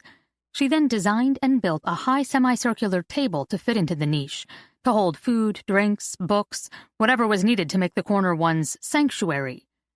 It was where we always talked, especially when life felt tough. I grabbed a cloth from the kitchen, a fresh onesie from the small bin Gabriella kept in their pantry, and curled into a corner of the window well to wiggle Carolina into fresh clothing. Within minutes, Gabriella set 3 coffees on the table. Right as she turned toward the stairs, a soft chuckle reached us both. "This looks cozy. Shall I leave you two?" I flapped my hand. "I came mostly for you. Did we wake you?" "Nah, I set an alarm. I find if I sleep more than 9 hours after a shift, I get groggy. Best to keep my circadian rhythm in sync." "Of course," I chuckled. "Wouldn't want your rhythm getting off." He scowled, as only an older brother can, and crossed the room to drop beside me. Rather than hug me, he tucked me tight under his arm and ruffled my hair, pulling it in every direction from my ponytail. "Stop, you bully," I whined. "Bully? You ghosted me again." Jason released me. "I have texted you for dinner almost every week since you got back. I don't know which is worse, that my sister refuses to have a single dinner with me, or that I keep asking." "You have a family. I don't want to take your time." Jason gave me the evil eye, then relented, as he always did. He looped an arm around my shoulders and squeezed. "Well, it's good to see you." He then shifted his gaze to his daughter. It was so full of love and longing, I held Carolina out to him. No doctor gets enough time with their family. Did you know Aunt Caroline was a Nazi? What? Jason's yelp startled his daughter and left no doubt in me. He knew nothing. I briefly tried to remember what that Christmas had been like. Had he come home from college days after our return and no one said anything? Did we really act as if nothing had happened? I answered the questions as quickly as they resurfaced. Yes and yes. No one said anything about London because no one was saying anything at all. We'd all retreated to our metaphorical corners to heal after Amelia died. Except we never healed. And Jason, if I recalled correctly, decided to return to campus a week early that break. I emerged from this trip down memory lane to find both Jason and Gabriella staring at me. Sorry. With that, I dove in. I laid out Mat Hammond, his article, and everything as I knew it, beginning with our grandmother and great-aunt's birth in 1918 and hitting upon that afternoon in 2002. I then handed my phone, with Mat's article still displayed, to Jason, who leaned toward his wife to share the screen. After Carolina grabbed for it several times, I lifted her from his arms. Jason laid the phone on the table. What did Dad say? He refused to talk about it. He said he threatened to sue Mat, but it was just a bluff. He simply hoped he'd drop the story. Dad? Wow, this must have really shaken him. Your poor father, Gabriella sighed. To have all this churned up, he must feel so hurt, even threatened. And right as you're trying... Carolina distracted her with a fist to the eye. Grabbing her daughter's hand, she finished with, I'm just so sad for him. You're trying what? I asked my brother. Jason leaned back into the window. I want him to get another opinion from Sloan Kettering in New York. There is so much he can do, but he's taken the most minimal path at Mass General. Someone needs to knock some sense into him. It's like the man wants to die. My chest tightened. He won't go? Like you say, he refuses to talk about it. But you too, Gabriella cut between us. Don't you understand better now? This is family. This has formed him. She pressed her hand against her heart. This betrayal pressed upon him his whole life. I understand you say you learned this 20 years ago, but we feel things even when we cannot name their cause. This has always been with him, hovering, wounding. He said something like that last night. I rubbed at my eyes. Jason clamped a hand on my knee. You didn't cause this, kid. I looked up at him. I know what you're thinking. With 10 years between us, Jason and I agreed we grew up in different families. His memories were filled with baseball games, model trains, family dinners, and one-on-one excursions with Dad. I remembered little before Amelia's death, making my childhood all the more somber, solitary, and shadowed, with me at fault for the change. I liked hearing his stories and loved imagining them to be mine. More than that, our personalities were as different as our stories. He, always direct and determined. Me, seemingly more scattered, unsure where to stand. I often wondered if looking at the same thing, we'd understand the other's description. Our perspectives were night and day. Yet, despite all those differences, Jason always saw me. He tried to understand, and he was right about the invitations. Every week for the past year, he'd invited me to dinner. Just the two of us, to talk, to connect, and I had shied away each and every time, certain I'd disappoint and let him down, certain if I accepted, he'd see through me and never call again. I drew my legs beneath me. First Amelia, then a few months later, this. I can't help but think that since 2002 I've been a constant reminder of the worst things that ever happened to Dad. Jason folded me into a hug. I'm sorry I wasn't around much. That was a rough year. Despite my best efforts, the tears started to fall. When I finally sat back, Jason did what Jason has always done for me. He handed me a Kleenex and began to problem solve. Now that you know, what's next? You need to help Dad. Part of me wanted to retort, "What do you think I've been trying to do every day this past year?" While the saner part didn't want to share that nugget of my psyche. While I was running here, I wondered if I should go to London. I looked between them. There's still that trunk of letters. Maybe I'll find something that can soften the narrative, something to make all this not so horrible for him, to make me not so horrible. That's a lot to hope for. My jaw dropped, so did Jason's. Gabriella covered her mouth in surprise. I didn't mean it like that. I meant you may not find anything to redeem or soften this, and you have to be able to accept that. You also have to believe what this man wrote. She handed me my phone. That good can come from tragedy. It's in every line here. You must see how illogical it is for you to be held captive by this, much less feel responsible. It doesn't feel illogical. Go, Jason cut across us both. If you need me, call. He stood, lifting Carolina high above his head, just as I had done earlier. And tell Mom I say hi. Gabriella smiled, then bit her lip. Just don't tell your dad until you're back. 6. The plane touched down at 5 in the morning on Sunday, London time. The sun was just breaking across the sky, piercing the gray with sharp strands of pink golds. It had been 6 years since I'd been there, and that was only for 24 hours. I was a senior in college at the time. I flew over with Dad. Mom was already there. They'd been divorced 3 years by then, and, I gather, she'd crossed the Atlantic 6 months earlier to care for grandmother, her ex-mother-in-law, in her final months. As odd as that sounds. Odder yet, Dad hadn't visited his mother at all. I remembered walking up the stairs to the London house's front door that morning and not knowing what to do. I'm sorry, I said when Mom answered the door. Nothing more.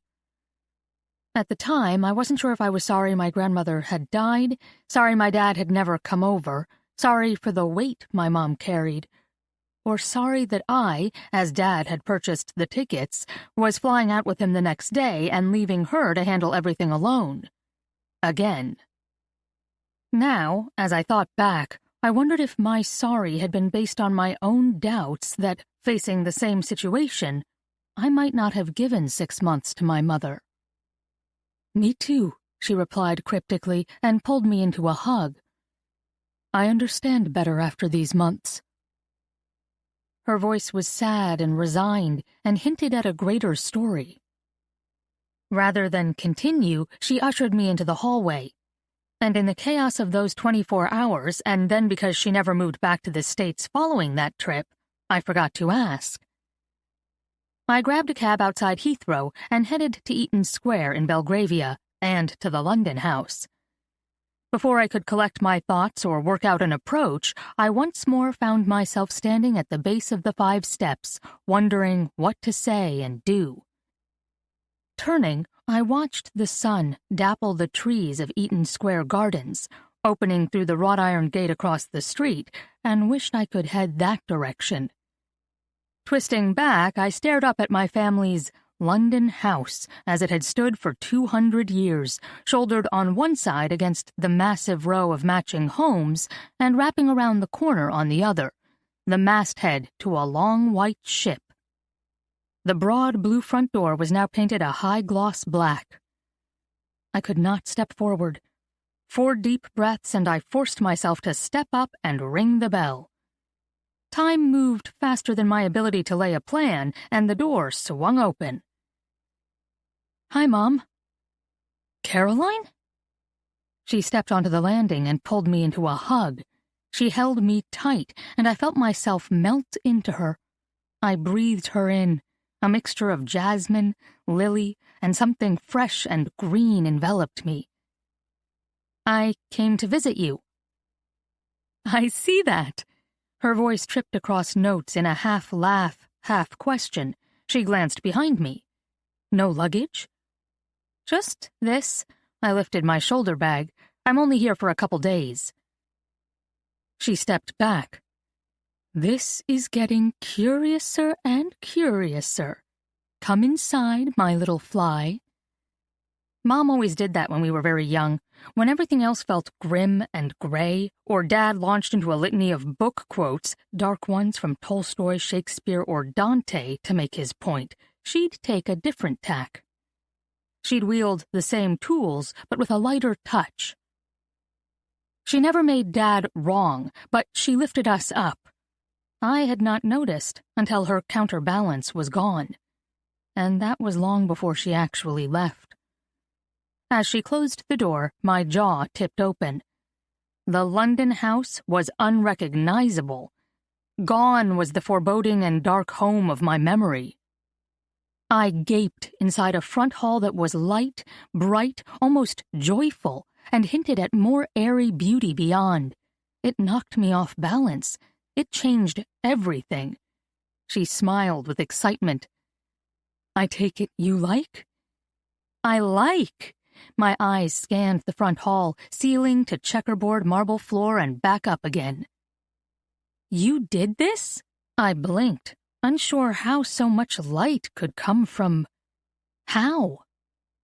"I spent 3 years and twice the amount I should have, but this house deserved it, and it was a good project for me, and a wonderful use of Margaret's money." "Has Dad seen it?" "Of course not," Mom scoffed. "He'd never willingly come here. When your grandmother left it to me, I can't imagine that sits well, but it's his legacy, Caroline, and yours." She pulled at my arm. "Come see, I have so much to show you. Then we'll get to why you're here. I can't believe you are. I've imagined this. First, let's stop in the kitchen and I'll put on some coffee." Mom was red, flustered, and flapped her hands. She seemed eager to see me, delighted even. She spun on her heel and waved for me to follow. We walked through the front hall to a set of back stairs that had been widened in her renovations. What had been small, cramped stairs with uneven rises leading to a dark kitchen and a warren of rooms surrounding it was now a showpiece. Well-lit, broad wood stairs, stained dark brown, curved downward, and led to an equally dark floor, stained in a chessboard fashion mirroring the marble floor above. But this iteration of the game board was dark upon dark, deep brown-stained wood checkered against a deeper black. The effect was striking against the kitchen's fresh white and blue. White marble counters, white lacquered cabinetry, glass doors revealing beautiful white and blue china, blue glassware, and serving dishes. It was also flooded with morning light, as the kitchen's entire rear wall was comprised of 3 sets of glass French doors leading to the walled garden. "It's spectacular. Where'd you get this table?" Standing in front of the doors was a rough wood table with seating for at least 16. It was smooth and irregular, as if hundreds of years of cooking and cleaning had worn their stories into it. "It was in a storage closet aside the garage.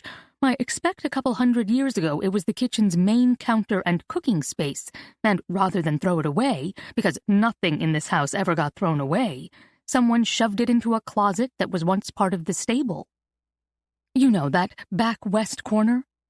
I shook my head. "Anyway, I had it hauled out, and I rubbed it down myself every night with oil for a month. It was a cathartic experience, better than therapy." Something incongruent caught my eye, something massive and royal blue. "What is that?" "My oven. Come see. It's an aga, and it's my favorite thing in the whole house. It's always on and always warm. It heats this room all by itself. I had to take a class to learn how to use it. You can't adjust any of those compartments." She stepped away from the stove and went through the motions of preparing coffee. As soon as it was steeping in her French press, she turned back to me. "While this rests, we'll tour the other floors, then come back down here." The first floor, an American's second floor, was equally transformed. The bedrooms no longer sported peeling wallpaper, water-stained ceilings, and soiled carpets. The floors here were an interwoven parquet. Mom had used very few rugs. That struck me, as I recalled always feeling damp and cold during my short visits. She grinned when I commented, "The floors are heated. I did it throughout the whole house. It not only keeps everything drier, 11% drier, but it feels wonderful. I just couldn't bear to cover them." Mom led me through the 4 bedrooms flanking the sides of the house, saving the front center room for last. I turned back at the doorway. "Why'd you pick that corner one for your room? You should have this one." She smiled, small and mysterious, as she led me around the doorway into the room. It was mine. So clearly mine. It was not exactly like the room I'd grown up in, but of the same value and texture if you'd combined mine with my sister's. She had used our colors, greens for Amelia, purples for me, but in a far more sophisticated manner. The walls were covered in a cream paper with hand-printed raised white stripes running down every few inches. The curtains hung straight, with no tiebacks or frills, and puddled onto the wood floor. They looked as if someone had taken a bridal bouquet of deep, rich flowers and thrown them onto the fabric. The flowers had scattered, and rather than assault you with chaotic color, they teased you closer. The bed was draped in white with the same floral fabric covering 3 Euroshams across its headboard. A chartreuse reading chair and ottoman sitting in the corner brought out the greens. The room also had a small desk. "I hoped you'd come someday." I turned to her. Unable to speak, I nodded. Then, to fill what felt to be an uncomfortable silence growing, I did what I always did. I pushed Jason between us. "What did Jason say?" Mom smoothed over the comparison I hadn't explicitly made. 10 years is a big age gap. I was so different for you both. We were all different after Amelia, and I made so many mistakes. We'll talk." She squeezed my hand. "Come see the rest of the house." I swallowed. I blinked. I followed my mom down the hallway. As we made our way to the top floor, I envisioned the abandoned nursery, the playroom, the series of servants' quarters, and the dark wood-paneled attic that had occupied my last 30 hours of thought. The west half was now one long open room. Its walls were painted a warm cream, and it held reading chairs set in the dormer window bays. Bookshelves lined the walls, and a massive high wood table stood in the center of the room. "I designed this myself. I come up here to work on things, wrap gifts and such. It's nice to be able to stand."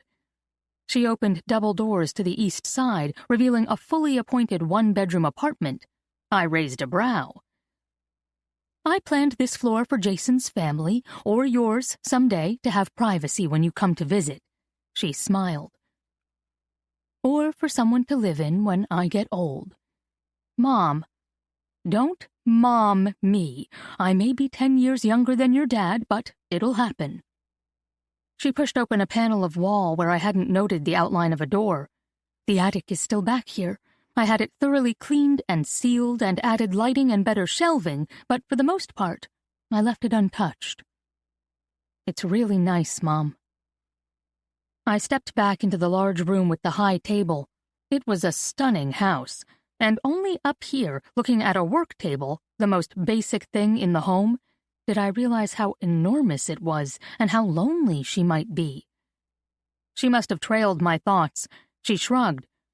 "I also come up here to sit, or when life feels big. Sometimes we need smaller spaces to confine us, comfort us. I refinished it first and even lived up here for a couple years while working on the rest of the house."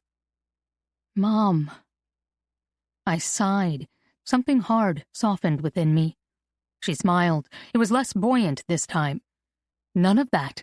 It's so good to see you. I have so much I want to say. I came to talk about grandmother and that letter we found all those years ago." My reply felt curt. It sounded curt. "I see." She tilted her head. "Let's head back downstairs, then." Nothing more was said until we sat at the broad table, coffees in hand, with a slice of homemade zucchini bread sitting in front of me. I wasn't hungry, and hadn't been for the last couple days. I can't believe you're here." Mom's eyes widened as if she was absorbing every detail of my face. "Tell me about life. How's your job?" "Good," I nodded. "It's busy, but good." "But?" I wrapped both hands around my coffee, unsure how to start, how to explain. My relationship with Mom had been fraught for years, but in some ways it was more honest and forthright than my dealings with my dad.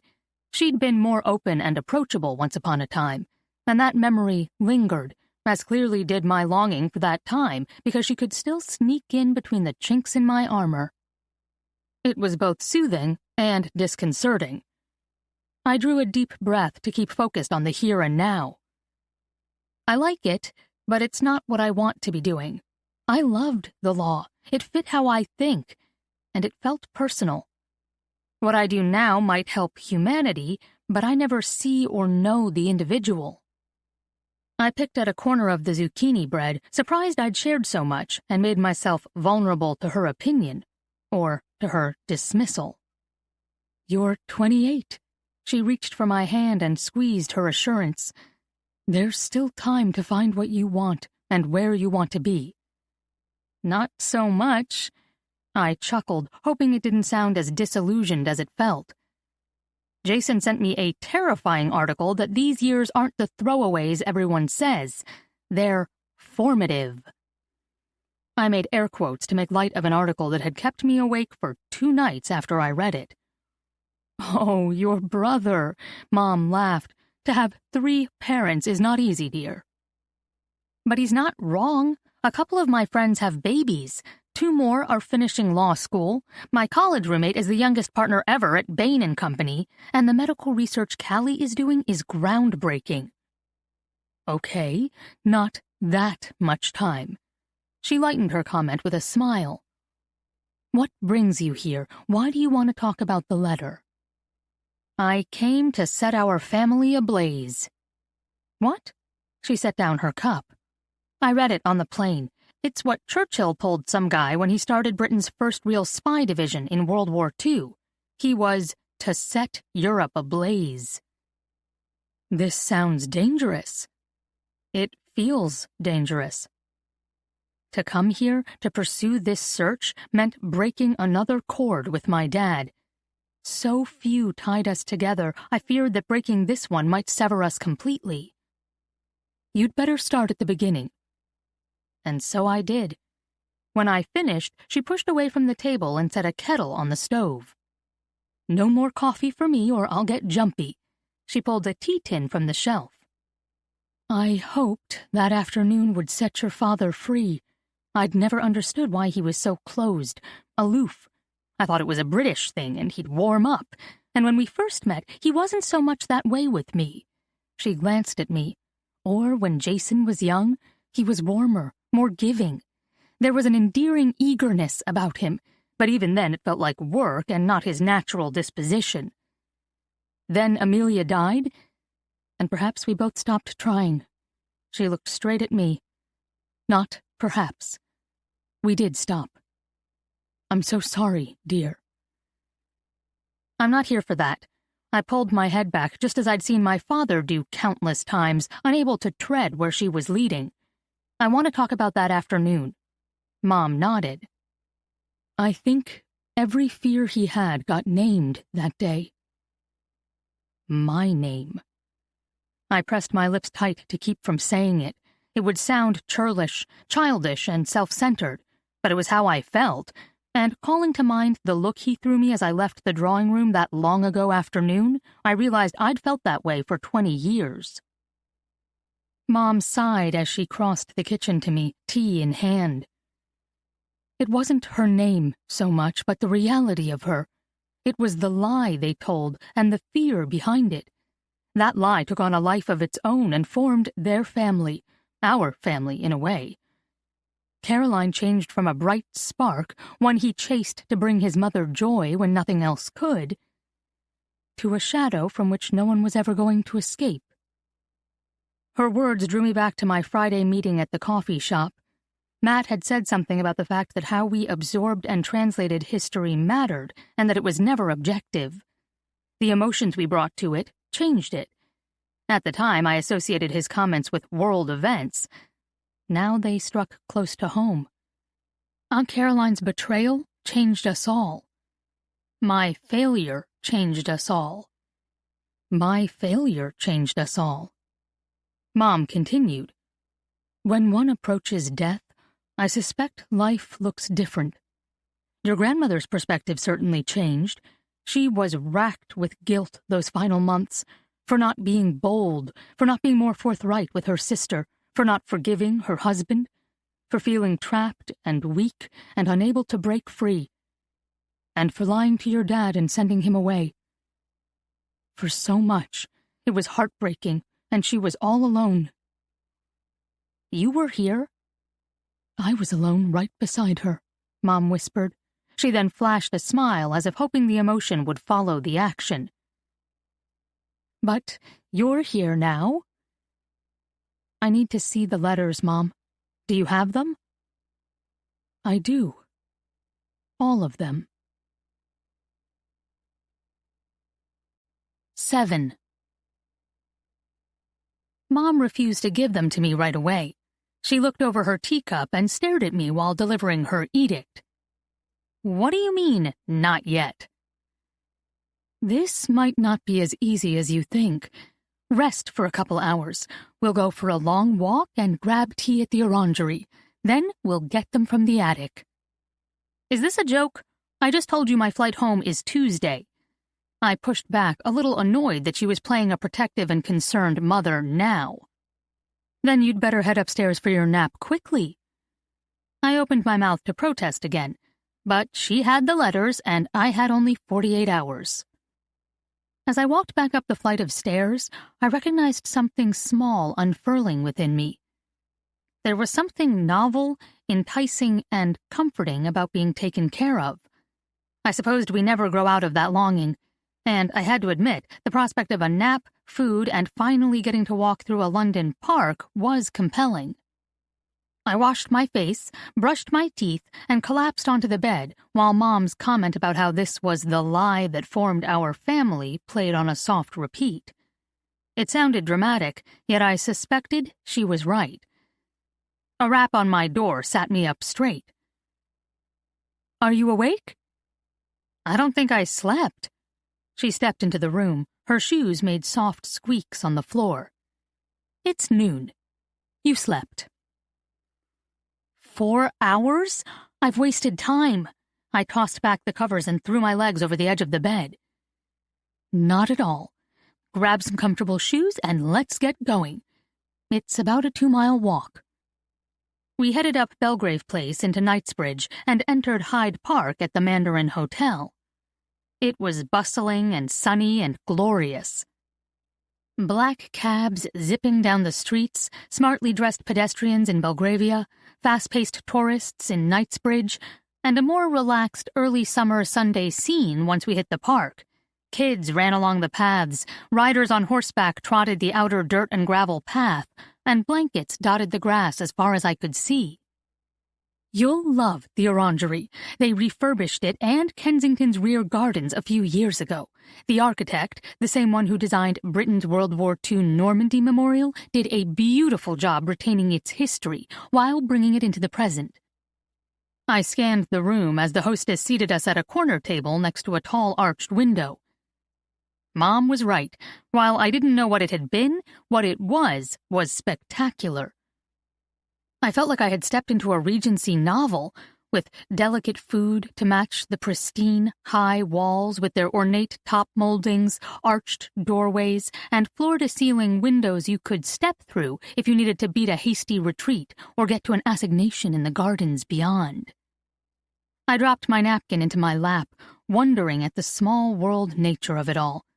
The past, respect, translation, adaptation, the things we reform, the things we let go.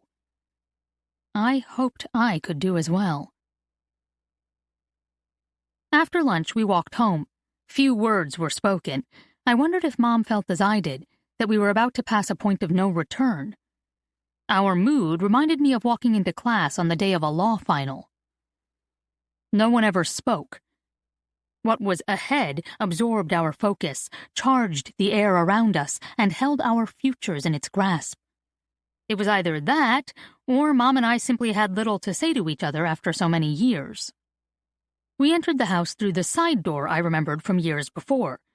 Although we had walked out the front, it was clear this was the entrance Mom used most. The small mudroom had a soapstone floor already worn with water spots and life. 3 pairs of hunter boots stood sentinel in a tray, one the most startling orange color. Several coats hung on thick wood pegs, and shelves held a variety of baskets to drop objects within. She plopped her house key into one and her handbag within another. She then led me up the back stairs to the top floor. We came out at the workroom with its high center table. But rather than stand empty, the table now held 3 large cloth bins. While you slept, I emptied the trunk. There was no way we were going to be able to lift it, so I filled these. These are all letters. She pulled at one bin. At least what I thought were letters, all the packets tied in ribbons. This one holds books. I assume they are Margaret's diaries. She walked around the table and laid her hands on the 3rd bin. And this last holds papers, odds and ends, and a few photographs. She pointed back toward the attic. You can also go through the trunk. There are still dolls, clothes, and lots of stuff in there, but I think this is what's pertinent to your search. Thank you. You're welcome. She paused, a question flickering across her face before she verbalized it. Can I stay? Can I help? I pulled out one of the 4 high stools. You've never been through this? Not while you were here with grandmother all that time? Not after? Back then, I felt it would have been a huge invasion into her privacy. Besides, Caro, that's what she called her sister, was all she wanted to talk about those last months. After almost 80 years of silence, she couldn't stop. I got to know both Margaret and Caro that way. Mom dug through the bin of odds and ends and pulled out a photograph. Then I didn't want to search. I wanted Caro to be for me just as Margaret remembered her. Despite everything that happened, your grandmother adored her twin. She handed me the photograph. 2 young women captured from the waist up. Lovely women, mirror images, yet different. One had her long dark hair pulled back. The other wore her hair short, curled close to the jawline, much like I'd seen in Downton Abbey and Foyle's War. The one with long hair seemed wide-eyed and anxious, or sad, I wasn't sure which, and the short-haired girl's head tipped back as if the camera caught her mid-laughter. Her bold joy was infectious. It made me smile and wonder why her mirror image, standing so close I couldn't find the line between their shoulders, wasn't joining in the fun. You look like them. Mom tucked a strand of my dark hair behind my ear. I wanted to disagree, but I couldn't. For the first time, I saw rather than simply accepted what I'd been told. Before me were 2 iterations of me. The same wide, light blue eyes, dark hair, and square jaw, although my jaw was not so pronounced. Both my parents had brown eyes, and Mom a heart-shaped face. You and Dad said that, but I never saw myself in Grandmother.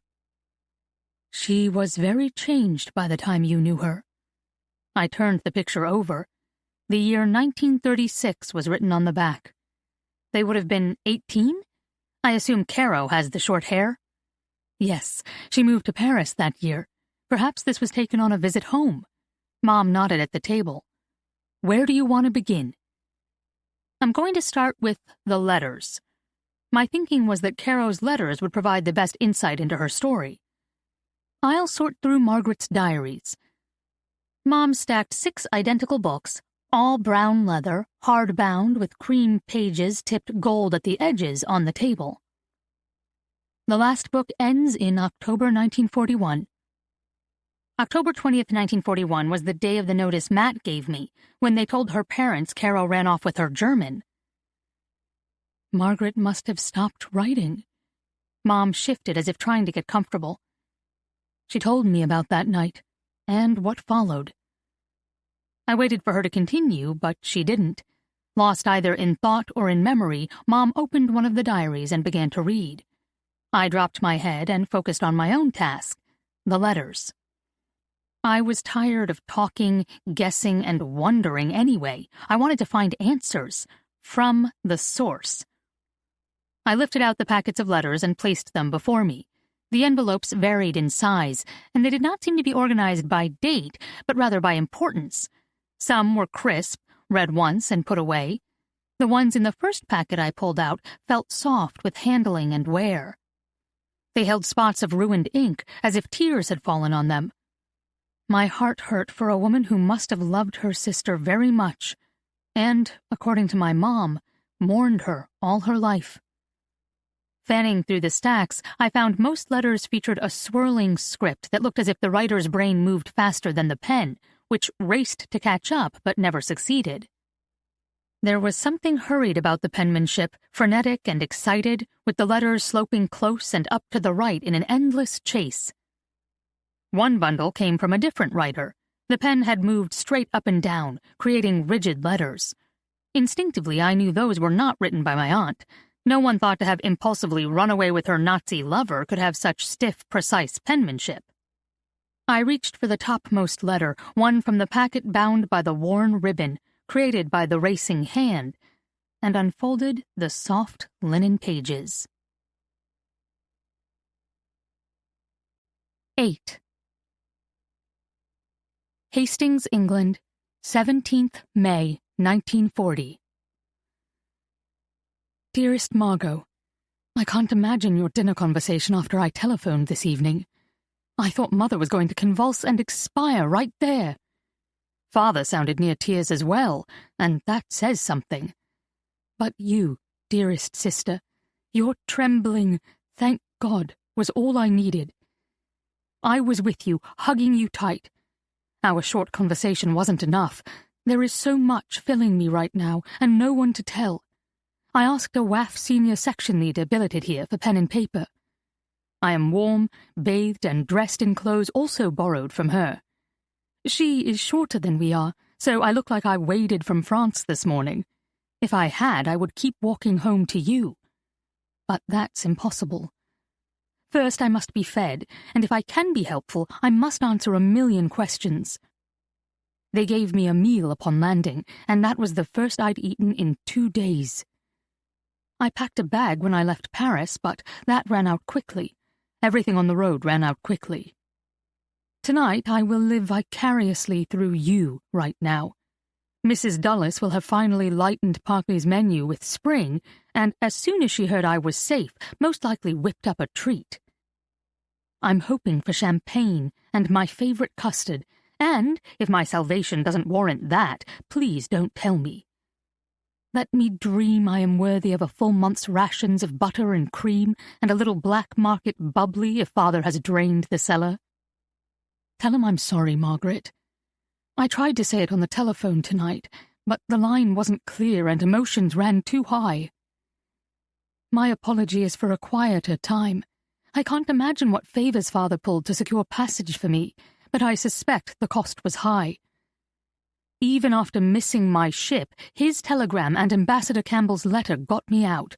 Thousands waited in Brest for passage that I fear won't come without a longer wait and a higher cost. We never saw it. We believed the ligne Maginot would hold. We believed all those newly arrayed French soldiers sauntering through the Place de la Concorde represented a fraction of the thousands upon thousands ready to fight. We believed because the alternative was unthinkable. We believed what we were told. Propaganda. I should have known better. After all, we were told the British were responsible for all our deprivations as well, and not the Germans. I knew that to be a lie. In the end, the Maginot Line did hold. Each bunker stands untouched.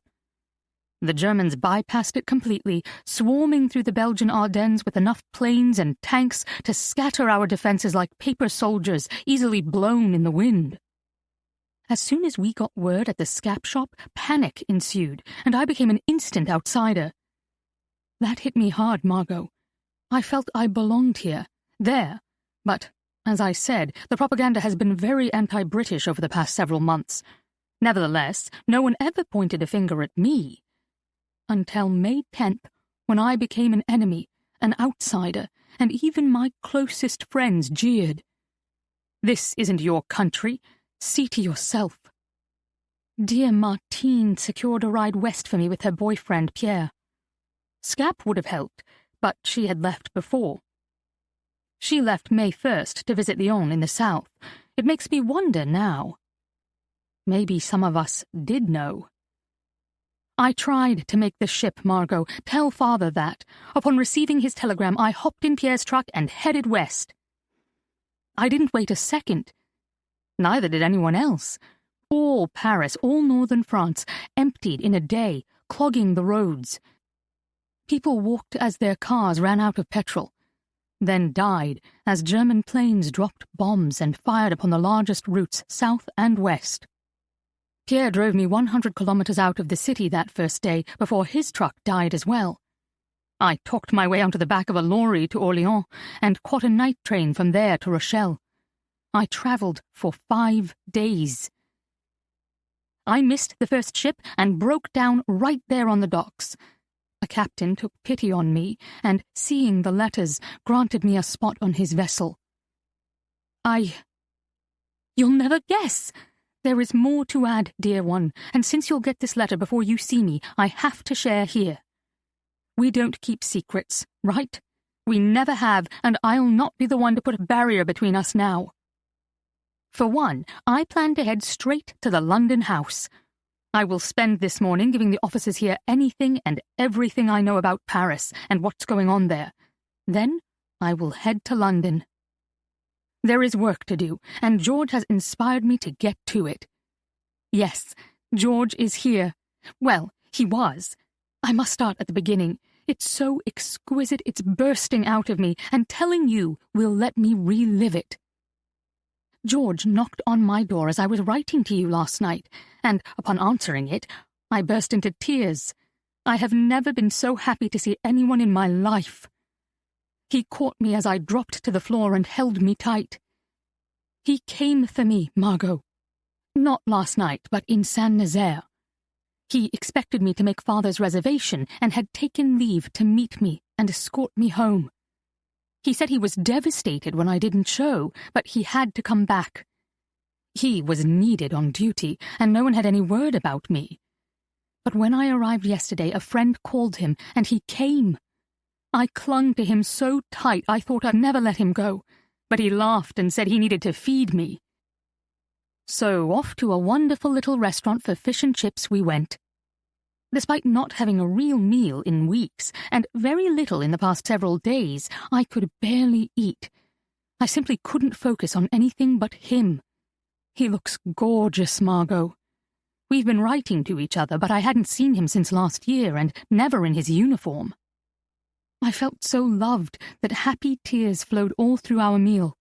He kept reaching across the table to squeeze my hand, to assure me I was safe and admonish me to keep eating. He couldn't believe my stories about how Paris was a study in deprivation. And I couldn't believe all I saw here. Sandbags, blackout curtains, ration cards, and attention and wariness, an alertness that matched my own. You tried to tell me in your letters. I simply wouldn't listen. I held tight to my own imaginings for you. Picnics with ginger beer, cold sandwiches in the sunshine, and cake. I've dreamt about a lot of cake in the past year. Is Derbyshire the same? Is Parkley as dark and barren? I've been so selfish, Margot. I never asked. George assured me you are well. I didn't know about your work, though, or father's. He reminded me that no one could tell who was reading our letters. At first I thought he meant Scap. She opened every piece of mail, regardless if it was addressed to her or not. Her control was so tight. But then I recalled she started sending her letters through government friends and diplomatic pouches long ago, long before I ever did. It really is true, isn't it? Enemies are everywhere now. But not last night. George walked me back to my room and hesitated at the door. I looked up in wonderment at his expression. It was so tentative, innocent and yearning. He's 26, Margot, and I was not his first. If I didn't know it then, I certainly know it now. He's quite skilled. But, to his credit, he made me feel like I was his first. And his only. I've gotten ahead of myself. Back to the door. At his hesitation, I turned the key in the lock and pulled him inside without a word. You would have been so impressed with my cool demeanor, despite my heart beating into my throat. Every cell in me was alive and focused solely on him. In an instant, we were devouring each other. I couldn't get close enough, fast enough, nor could he. I breathed him in and was lost. He hesitated only once more as he... I sat up straight and looked out the window to ground myself as to when and where I was. And, if I was being really honest, to make sure my mom was focused on her own work and not watching me. I felt a little hot and flushed, not only by what I'd read, but by imagining what came next. The page had been torn, and nothing more remained. Turning it over, I found the letters closing at the top. He's gone back to his base now. He has a mission tonight. He wouldn't tell me what or where because it's confidential, and he doesn't want me to worry. How can I not? Life has just begun, Margot, and who knew it could taste and feel so sweet? I'm heading to the London house this afternoon and will register for an assignment there. I hope to see Father and deliver both my apologies and my thanks. Does he still attend military meetings at Whitehall? I'll telephone Parkley if I don't find him. Come to London, Margot. There is so much more to tell you. We'll curl into your bed like we used to, and I'll share every detail. To share with you is not kissing and telling, and I'll get to relive it once more. I love you, dearest. Caro. I unfolded the next letter, hoping for more of the story, more of that night, but the pile was not chronological. The next letter was dated several months later, and, like the first, it was soft and worn from continuous reading. The order of the bundle didn't feel random. While part of me wanted to search for George and Caro's next chapter, another part wanted to understand my grandmother and how she approached these letters. Why were these 4 tied separately? Why wasn't this ribbon pristine like the others, but soft and frayed instead? Something about these 4 letters mattered to Grandmother, which meant they mattered to me. 9. London House, 26th August, 1940. Dearest Margot, I'm sorry I yelled last night. London is more unnerving than I anticipated, and that bomb dropping 3 nights ago made it feel real and dangerous. Reports say it was one of the first direct hits to the city, and more will come. Part of me wants you here with me. The better part of me wants you to stay far away and safe at Parkley. But I can't leave, Margot. Please don't ask again. I know you feel working here rather than at home is reckless, but I need to be here. I've put in for a transfer to the Inter-Services Research Bureau and hope it will come through soon. This other work is important, Margot. I feel it in every fibre of my being, and it can't be done in Derbyshire. I need to apologise on another count as well. I wasn't very kind about Mrs. Bevington's death. With all your other duties, placing her children cannot be easy. But I miss them, the children, and you still see them at home. You hear them. Blame that insensitive outburst on ugly jealousy. You wrote to me last year that they'd all left London, but I couldn't envision what that meant. The quietude, the loss of hope. The clubs are hopping at night with plenty of laughter, but it's that frenetic kind, with the high notes trying to outrun reality. I've heard them before. I've pushed them out before. We drank too much, laughed too loud, and yelled about how fine we were in Paris, especially in Montmartre. Talking art and revolution until the wee hours of the morning, we felt invincible. How little we knew. It's no different here.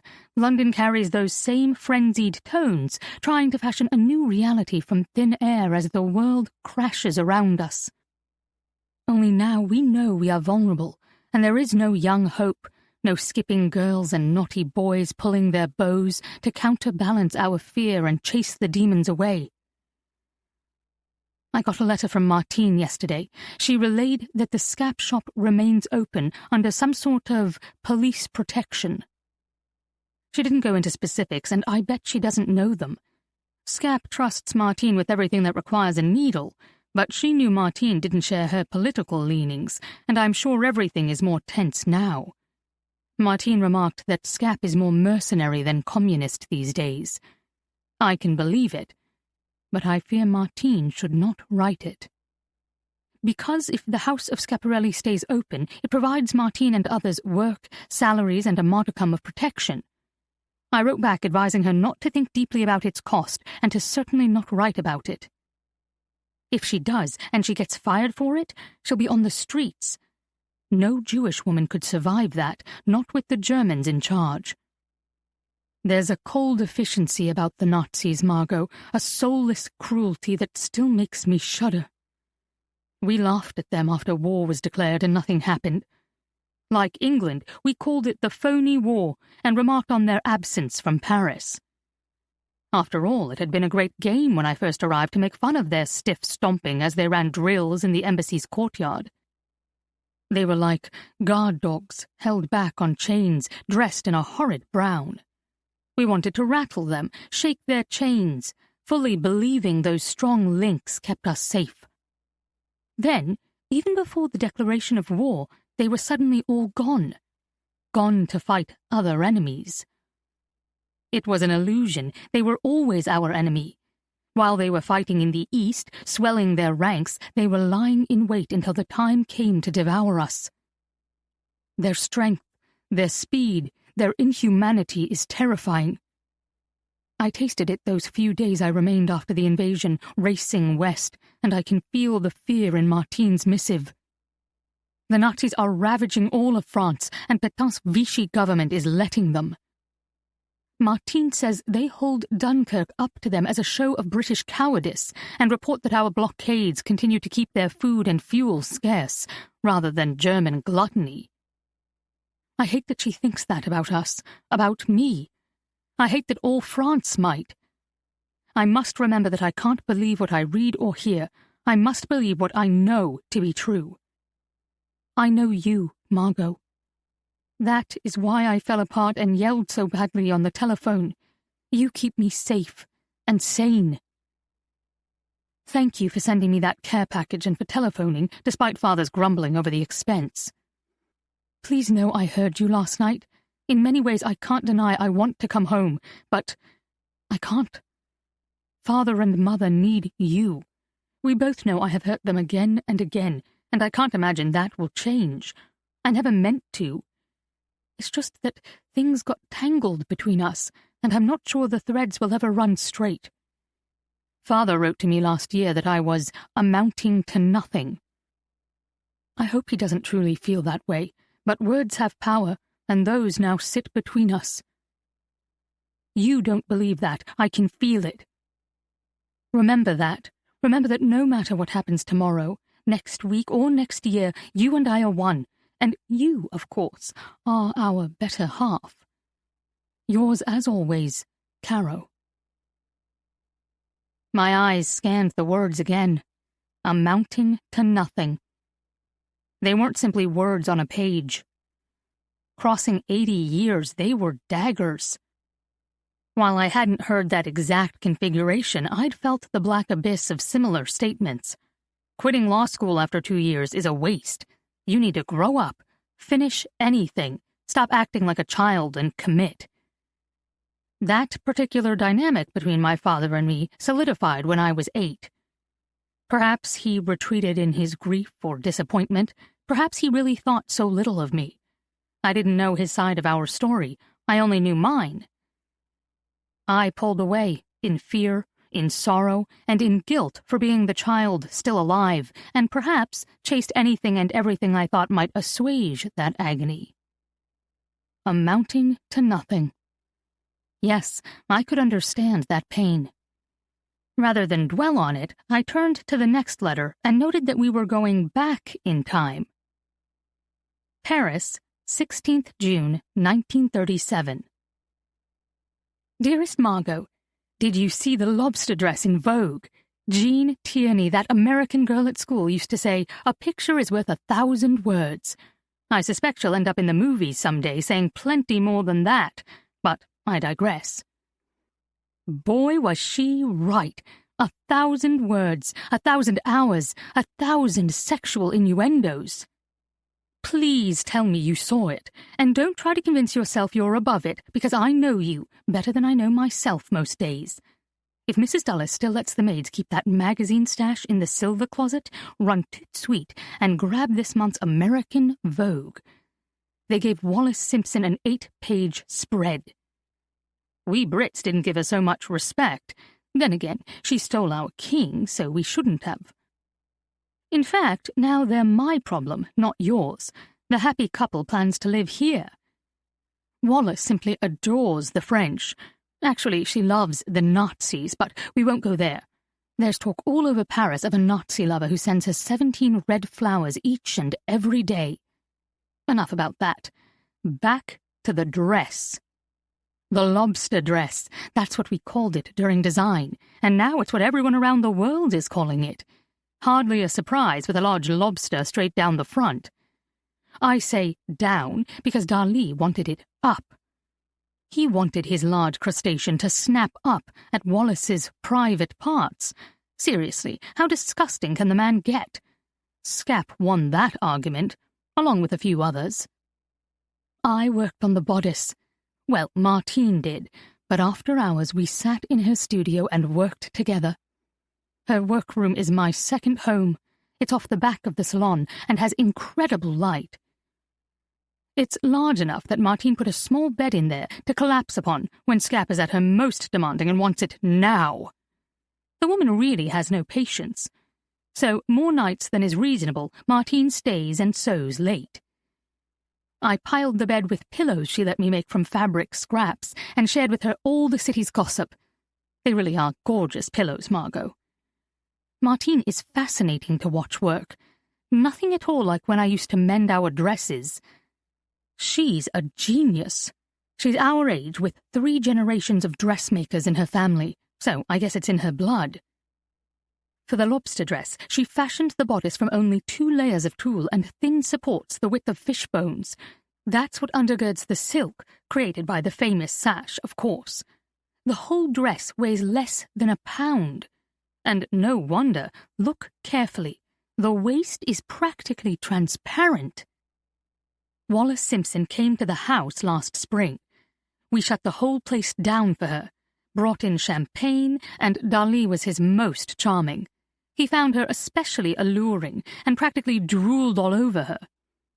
Everything has sexual connotations for the man. Telephones, lobsters, anything. Meeting Wallis brought it all to the forefront. There is something about her, even I'll admit that, an instinct that's both predatory and sexual. She fell in love with the design, along with half the house. She outfitted her whole trousseau with the lobster dress as its crowning glory. Besides Edward, of course. He's the real crown, no? Dali was apoplectic with delight, rubbing his hands together like a greedy child, and pulling out the side of his moustache in nervous energy. I hate how he twists it around his fingers when aroused. It's disgusting. At first, Scap demanded his lobster follow Wallis's hip line. I'm having trouble calling her Duchess. Like she wears her leaf motif to emphasize her shoulders and hips. But Dali won the day and, as I said, stuck the crustacean right between her legs. He won that round, but Scap won the next, and fanned the tail over her private parts rather than the snapping claws. It's equally provocative, though not quite so aggressive. Then there was the mayonnaise. You should have heard the uproar over that. It escalated into a yelling match of such violence, I locked the salon's front door so no one could walk in.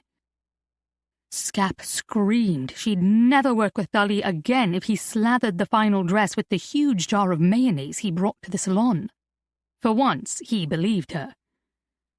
Don't share these details with Mother, please. I wrote her a very different letter this evening. One that won't generate another lecture about the immorality of my work. Because it's not immoral, Margot. It's new and modern, and it's the way we are meant to dress. Fabrics should skim the body like a living skin. We should be able to move, breathe, and live. Fashion isn't merely about clothes. It's about design, ideas, innovation. It's theological, political, fundamental. It reveals the soul through draping the body. It's about a woman making a statement on how she sees her place in the world and in eternity. I'm getting dramatic, and you hate that, but it's all true. Besides, Mother is a hypocrite. She bought 2 trunkfuls of Scap's knitwear from the London salon.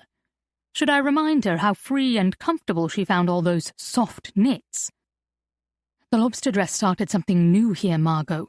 Scap has always been daring, avant-garde and fearless, but a new energy fills the air now.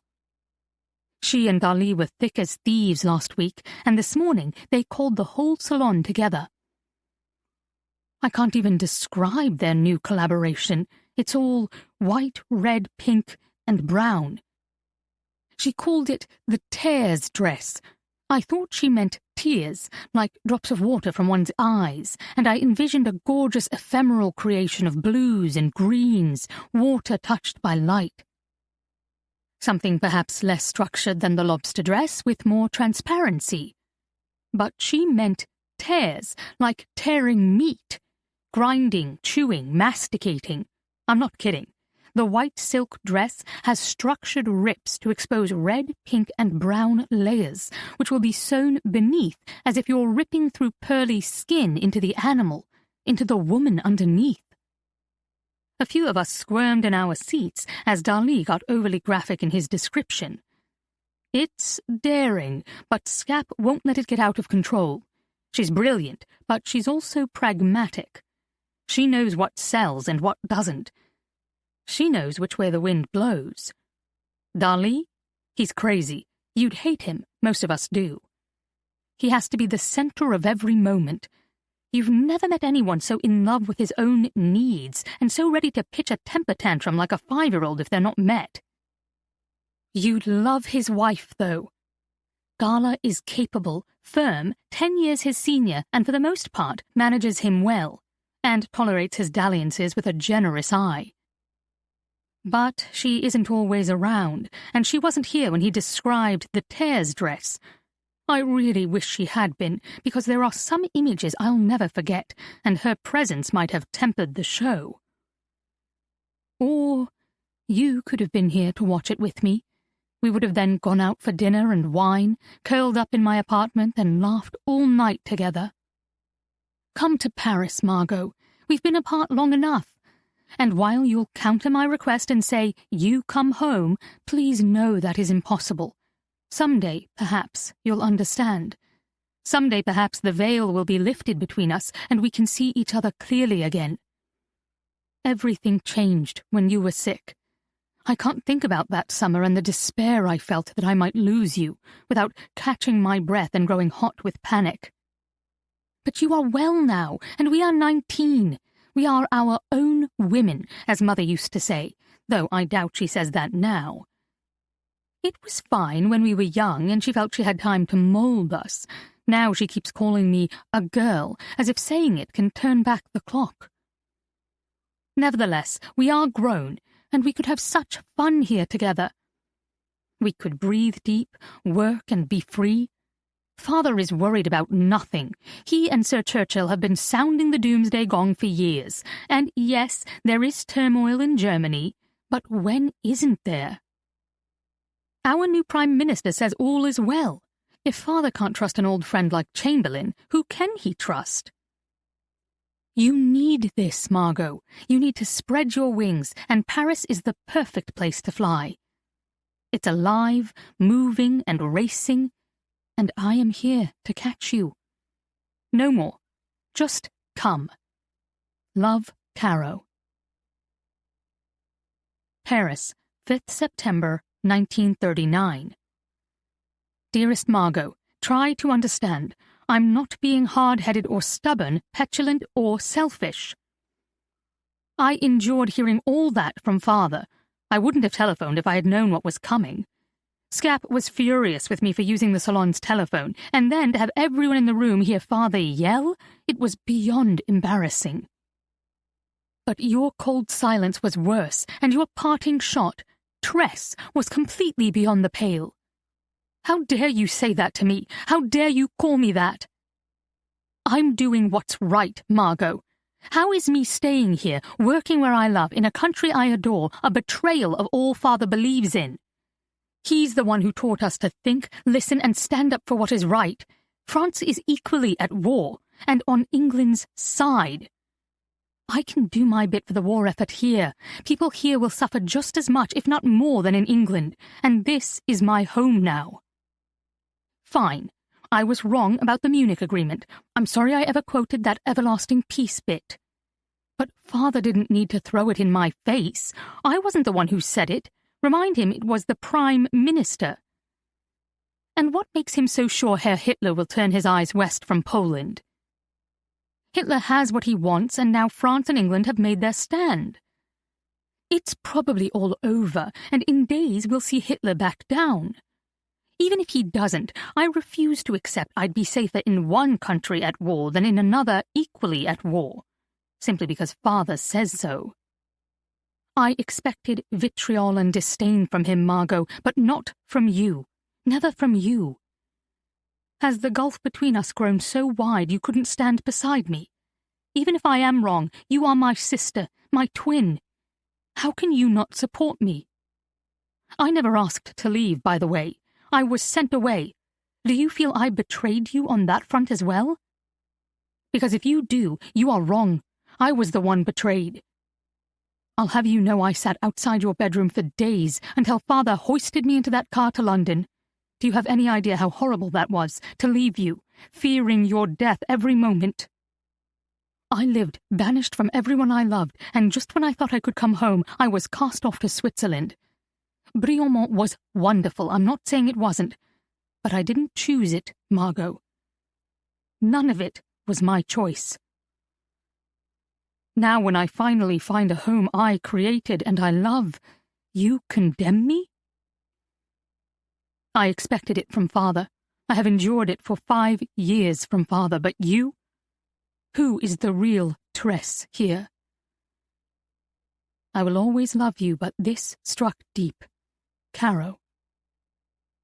P.S. I can't believe I'm doing this. I've enclosed a jacket I designed. I'm so angry with you right now, I can barely write, but I still want you to have it. I made it for you, and England is now required to carry identification papers just like we must. Martine and I have been working on this for weeks. Scap likes it and may offer an iteration of it in her next collection, but you get the first model. My model. It has 12 pockets sewn into it. Clearly you can see the 6 across the front. Don't you love the buttons? Now, search for the other 6. I think it will take you some time. Sliding precious items into those will protect them. I defy anyone to find something thin and sleek in a few of those pockets. And speaking of thin and sleek, I'm getting diabolical. For some reason, this idea of concealment has captured my imagination. I started with one of the basic brassieres Martine developed for the lobster dress a couple years ago, and rather than reinforce it with the bone, I rolled sheets of paper tight and slid them in. I then left a 1-centimeter thread hanging loose right beneath the arm.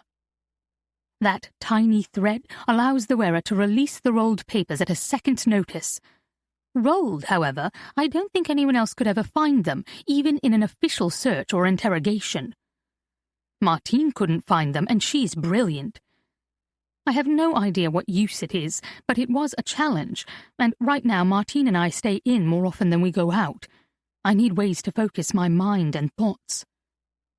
I won't deny the declaration of war has brought changes. Paris has ramped up in a frenetic passion that Martine and I find unsettling.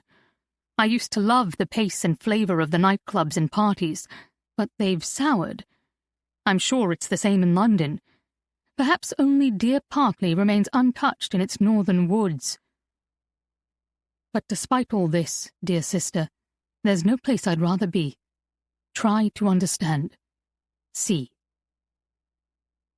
Tears had smudged the ink and wrinkled the paper with pockmarks, and somehow I knew they hadn't come from the first reading.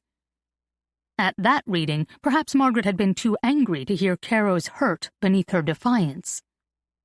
But as time wore on, I felt sure my grandmother felt all her sister's love. The postscript revealed the depth of their connection, and by the soft folds and worn edges, it was clear my grandmother had returned to this letter, to this moment, and to this pain again and again. I sat back and considered the 4 letters, tied together in their own black ribbon, apart from the rest. Each represented different aspects of my aunt, different aspects of her relationship with her twin, and different moments my grandmother felt compelled to revisit. They meant something then, and I couldn't help but feel they were equally important now. 10. How late do you think you'll be up? I tapped my phone to reveal the time, 11 o'clock. I'd been reading for over 9 hours with only a short dinner break. I looked up, pulled off my glasses, and rubbed my eyes. I scrubbed them to the point of pain, trying to wake them up, wake me up, and clear my head. You'll get bags and wrinkles that way, Mom laughed at me. That's the least of my worries. Stars skittered across my vision with the release of pressure. I'll crash soon. I should have slept on the plane. Quit now and get back to it tomorrow. I pushed up from the stool and arched my back. I don't have much time, Mom. I'm going to require some sacrifices. How noble, she said dryly as she poked a finger through the scattered papers. What have you found? Tons. Well, not much that refutes Mat's article, but a lot about grandmother and her sister. I plopped down again. It's touching, scorching, uplifting, and sad. For the most part, it's really sad. They were so close. Maybe twins are closer than mere sisters. Mom stilled. We both drifted to Amelia. Only in such close contact with her or with Dad did I feel Amelia's absence so strongly. I always thought we would have weathered her loss better together, but when together, her memory pushed us apart. Perhaps we were all frightened of happiness, or of seeing and feeling it in each other. I traced a line of the letter sitting in front of me. Losing Caro would feel to Margaret like she lost herself. She never recovered, Mom added. I looked up. Neither of us were talking about Caro and Margaret, yet neither of us could make the leap. I tapped the table, the first to back away. To catch you up, I've been reading Caro's letters in the order they were bound rather than chronological, because these first 4 were tied separately and were the most worn. They seemed special to Grandmother, which made me wonder if the others were in order of importance as well. But I'm beginning to think no. I don't sense she returned to most of these, so now I'm sorting them in chronological order. I reached to my left and gently picked up the first 4 letters I'd read. They were old, delicate, and so worn I feared they could disintegrate at my touch. Yet I couldn't help but touch them. They felt vital to me. In just 4 letters, I knew my grandmother and my aunt, and I loved them both. I passed them across the table to my mom. In these, you get Caro arriving back in England in 1940, a later letter about her work, and a fabulously fun letter from Paris with a description of Elsa Schiaparelli's famous lobster dress you've got to read. I pointed to my computer. Tap that on, and you'll see a picture of the Duchess of Windsor in it. I waved my hand back to the letters now lying in front of her. And I have to read a section to you. I walked around the table and picked up the first letter, donned my glasses, and prepared to take Mom back in time. I started at, George walked me back to my room, and read to the torn end of the description. That's it. The page is ripped off there. I flapped the page. Either Grandmother was a prude and it offended her, or she was afraid their father might read it. Either way. I looked up, expecting flushed cheeks, wide eyes, and a compressed smile. Instead, I found Mom in tears, wearing the most tender, heartbroken look I'd ever seen on her, and I had held her hand when she buried her daughter. What? She was neither. Margaret wasn't a prude, and she wasn't protecting Caro from their father. To think that was her most important letter. Mom swiped at her eyes with her pinky fingers. Unlike me, she delicately moved her fingers across the lower lids from corner to corner. She blew a shaky breath and continued. She couldn't bear it, tore it, then returned to it to remind herself, to make sure she never forgot and believed for a single second that he could actually love her. She probably read it over and over for self-preservation. Mom? My heart breaks for her. Because he did, Caroline. When I was up here earlier, I read a few from that last stack. His handwriting is the up-and-down stiff one you remarked on. His letters were affectionate and sweet and open.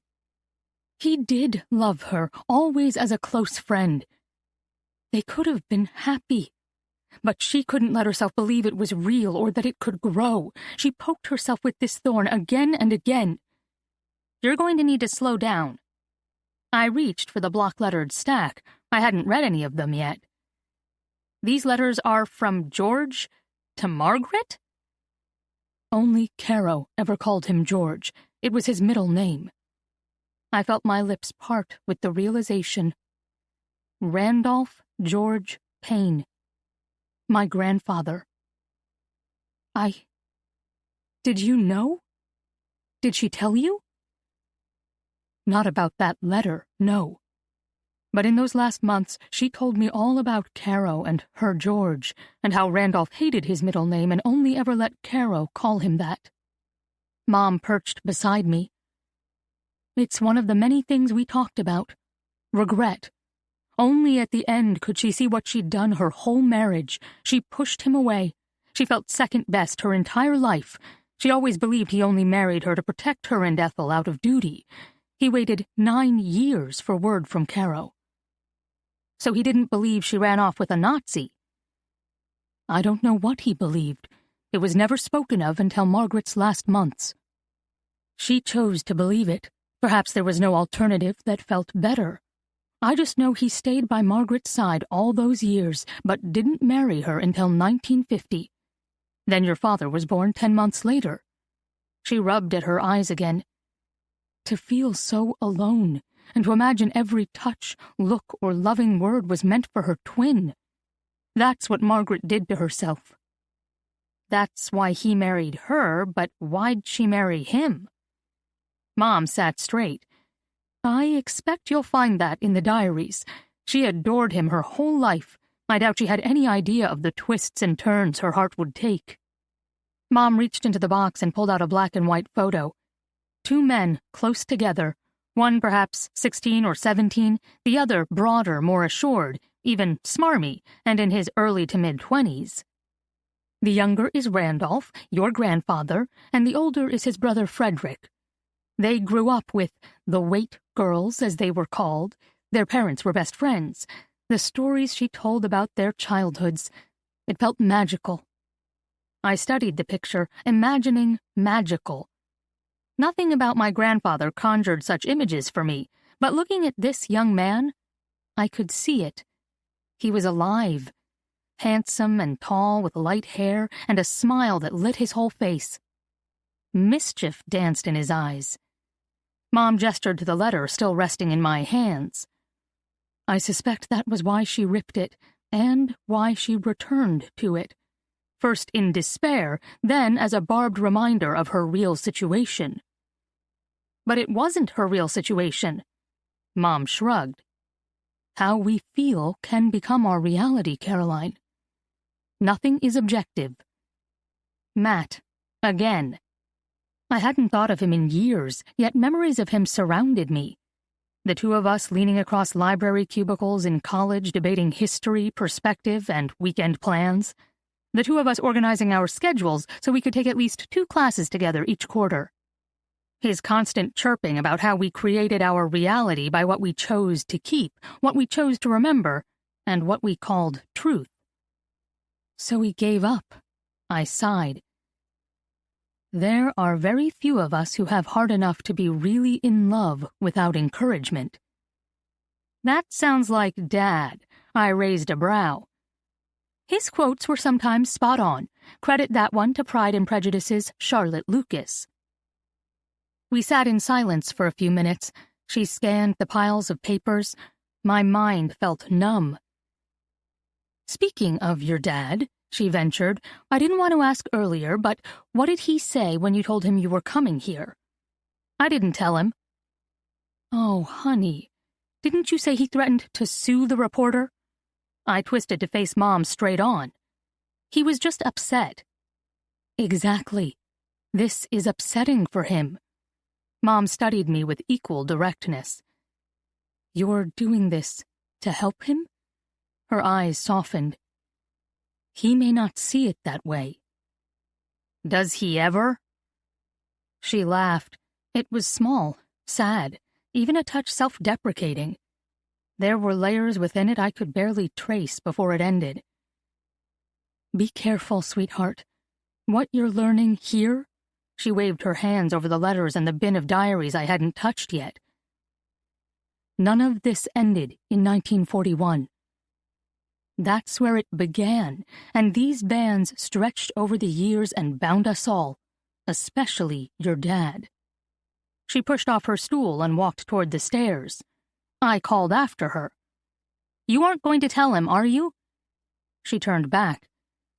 It's not my story to tell.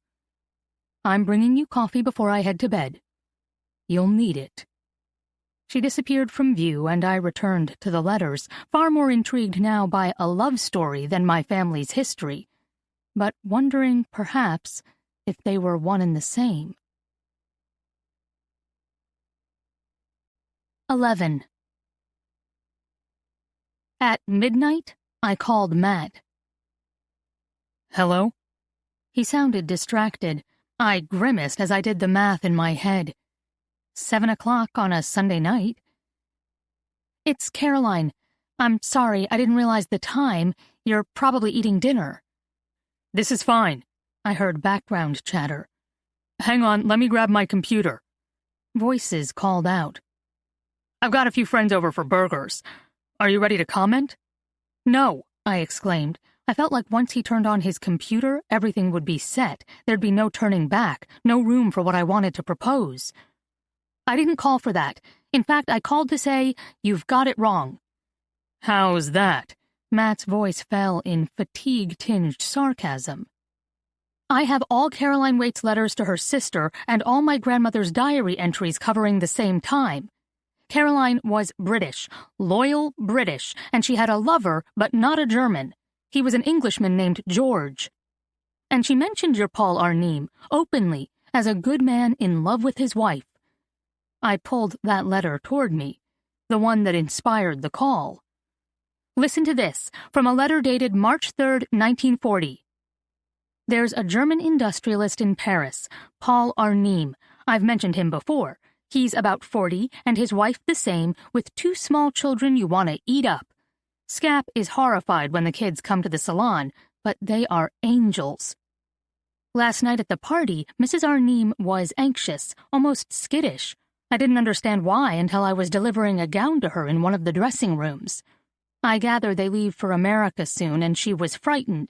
While all soldiers were, of course, recalled to Germany last year, Mr. Arnim, like many private citizens, stayed for his work. Something has now changed. Her voice pitched high as I raised my hand to knock on the door, and I heard Mr. Arnim say, "We will be fine, my love. Trust me. I will always be with you." That's not a man involved in an illicit affair, Mat. When he didn't reply, I rushed on. She goes on to write about how he'd been in the salon several times before and how they'd become friends, how anything Caro set aside for his wife, he purchased. Caro wouldn't do that or write that way if she was going to betray the woman. Not only that, it doesn't fit anything I've read about her. I drew a breath. My spiel had felt like the mock trials in law school, but with less breathing. Now I awaited the verdict. The silence drew out between us. Mat? Are you there? I'm here, and I didn't have any of that. Nothing in my files says Paul Arnim left France before his conscription and subsequent transfer east. You've simply got a husband placating a wife. Or a trail to follow? It's irrelevant, Caroline. He's not mentioned in the article. He's the basis of your unvalidated assumptions about my aunt, I ground out. Unvalidated, he shot back, then stopped. Are we done here? I've got guests. Something in his tone flashed a memory of another night, another fight, another hurt long ago. Our senior year, the last time we spoke. I took a deep breath to stay in the present. Look, this is going wrong. I didn't call to fight. I called because it's different. The story feels different from anything I expected, and I think if you were to read all this, you'd change your mind. Perhaps I would. He sighed. But the affair is irrelevant. Yes, it adds color to her defection, and love affairs add marketability, but I'm talking about history and how we remember it, change as we examine it, and grow from it. But we haven't grown from it. The words slipped out. Mat had no quick retort. Instead, silence again filled the line. He had stepped away from wherever he was before, and I could no longer hear the din of chatter in the background. I'm sorry, Caroline. When I reached out to your dad and to you, I had no idea this was news for you. I don't know what to say. Say you'll help me? Fine, he sighed. How?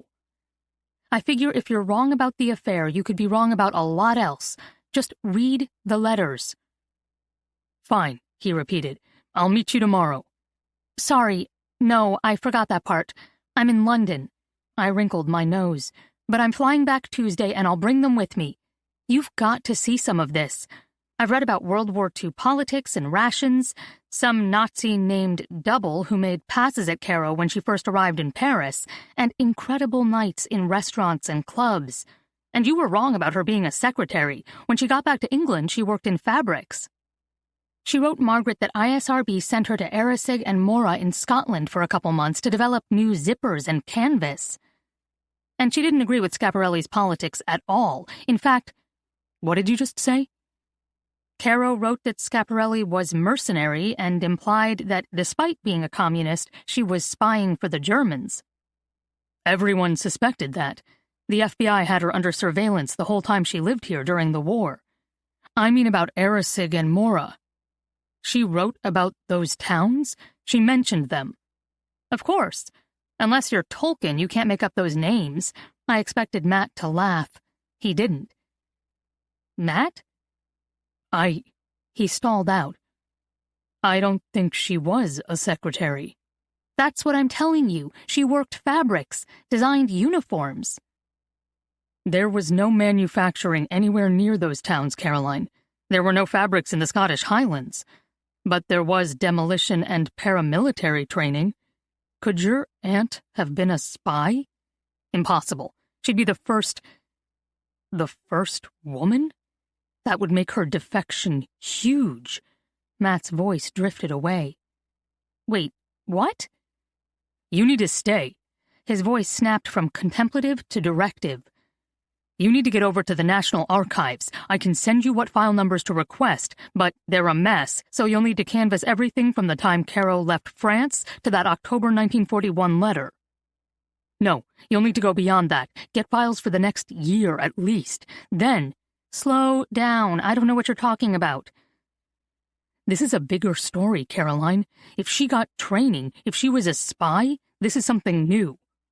I'm trying to tell you, and I'm telling you. We started talking over each other. Stop, I cried out. We aren't getting anywhere. Just come and read everything for yourself. We'll go to the archives together. Mat huffed a long, loud breath. Caroline, as much as I want this story, and maybe even to help you, I don't have that kind of money. I already used most of the Arnim family's deposit for my last trip to Paris and London. It's not good business to use everything you're paid just to do the job. I'll pay half your ticket. What? Mat scoffed. I heard typing in the background. You want to pay over $1,000 one way? I need you." I blurted the words before thinking them through. They hung between us, heavy with the past, the present, and some undefined future. 3 words never felt more weighted, and in many ways terrifying, but I couldn't let him turn me down.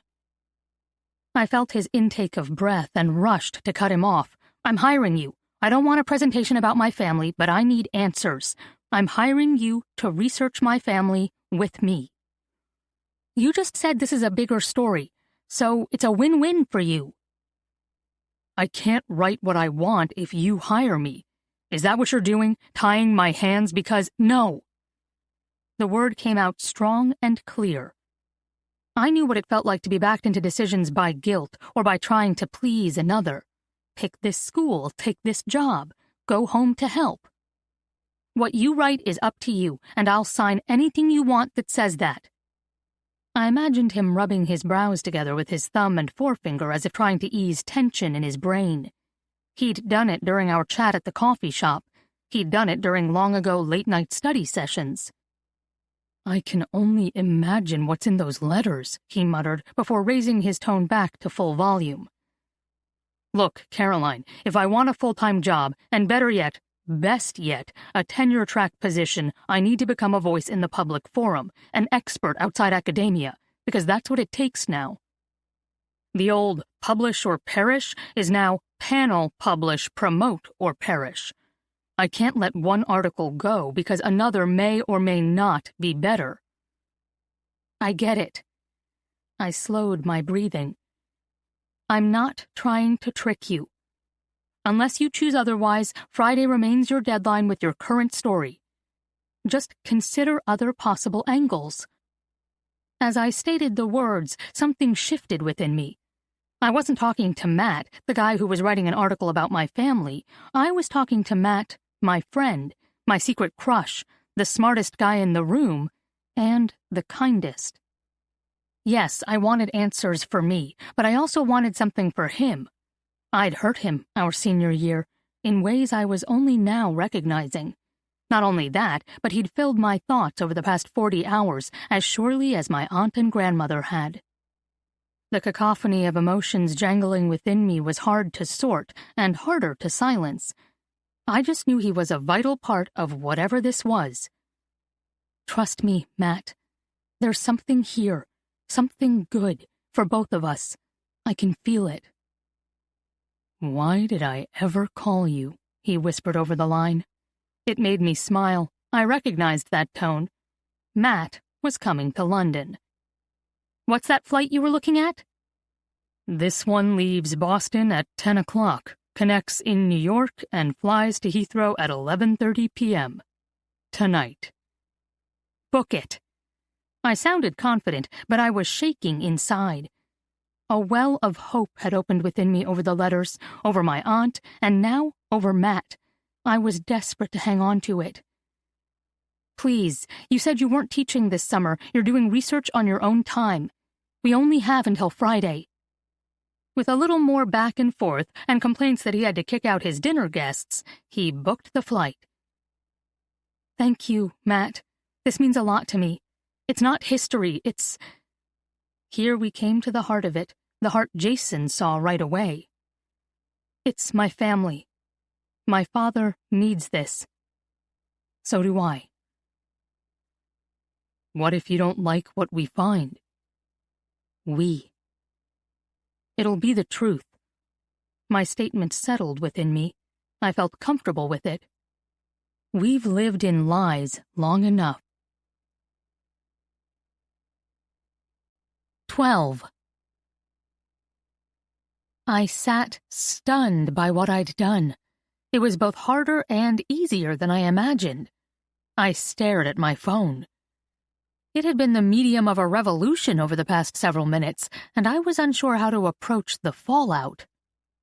I quickly left a message on my boss's voicemail asking for more days. Then, still nervous, I texted Jason. Someone needed to know what had just happened.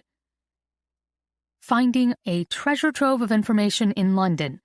I called Matt, the Atlantic writer, and invited him over. I think I can change the article. Instantly, the 3 dots appeared. "I hope you know what you're doing." I waited. No more dots. I hoped I did too. I laid my phone on the table and rustled through the piles of letters before me. "I blame you," I whispered.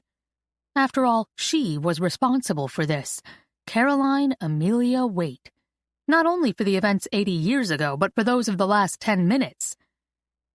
But how could she not change me? All day I'd read about a woman who chased life and made bold choices.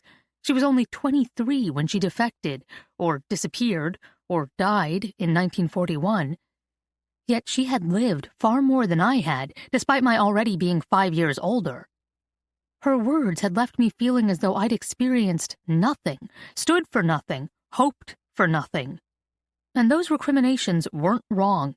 In my heart, I acknowledged I was biding my time, wasting it, really, in hopes of finding someplace I belonged. But I wasn't chasing it. I was waiting for it to come to me. I was waiting, like Sleeping Beauty for her prince, for my life to come. No more. It felt as if my destiny was tied to my aunt's.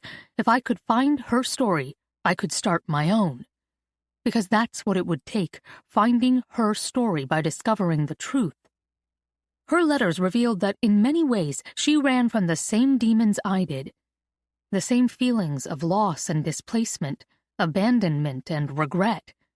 I was so tired of running and running in a gray, hazy world compared to the vivid color she evoked. She wrote of the frenetic Paris scene, hashing out political arguments deep into the night in Montmartre, just as the Lost Generation had done the decade before her. She wrote of weighing Scap and Dali's communism against fascism, and how those ideas differed from her childhood dinner discussions at Parkley, with the likes of Churchill and even King George VI at the table. She conveyed dynamic scenes through her descriptions of the House of Schiaparelli, with its lobster and circus-themed parties, and Germans and Parisians in a silent, taut standoff. She marked the movements of people from 2 nations sitting side by side in cafes, and then, with the declaration of war, the tense anticipation that held France captive, awaiting her enemy's return. And when the Germans did storm across the border, she wrote of the devastation of France. She wrote of love and life, with a passion when she referred to George, and with concern and wonder over who was going to make the first move in another true world war, and who the last. There was so much to learn. Mat knew how to conduct the research, and I possessed the letters. Perhaps one could inform the other, and together we could find the answers. We. The word pulled me in. Caro referred to Margaret as such, the better half of her we. It was alluring and inviting to think in those terms, to not be alone. It was late. I was tired. Mat, I reminded myself, was not my friend now. He had been, once long ago. But years had passed between us. I needed to be careful not to presume too much and not to trust him too far. But he had answered my call and listened. He was coming to London. I couldn't help letting hope creep close. I picked up one of Margaret's diaries to pair with Caro's letters.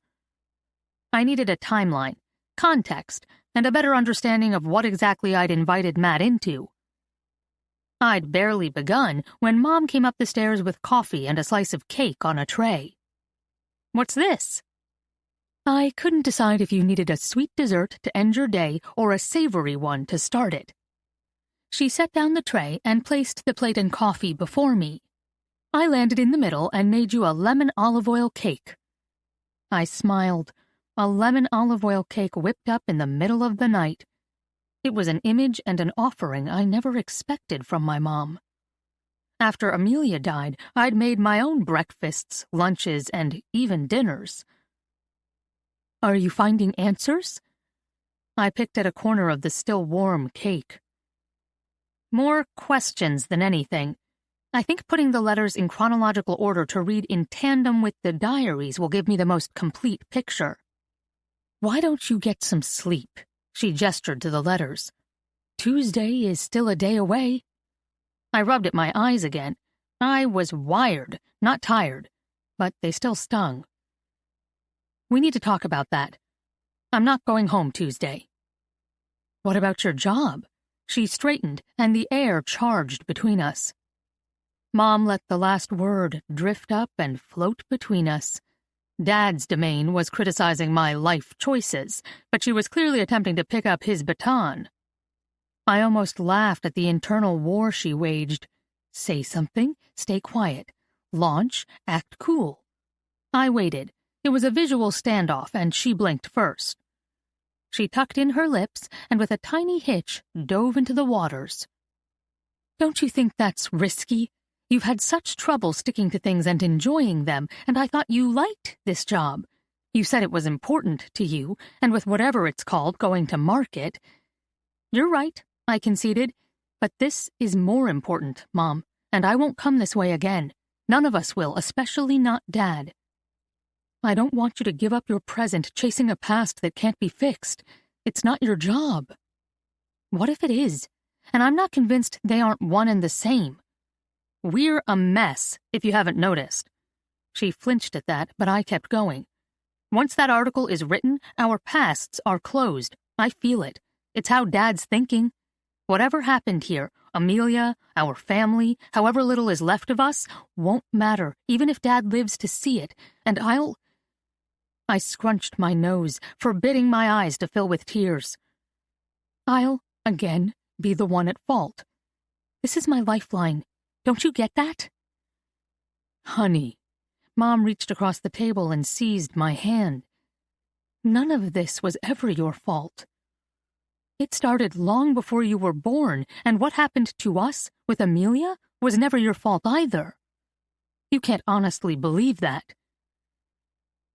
Rationally, no, but... I looked at her. Part of me wanted to back away from everything between us.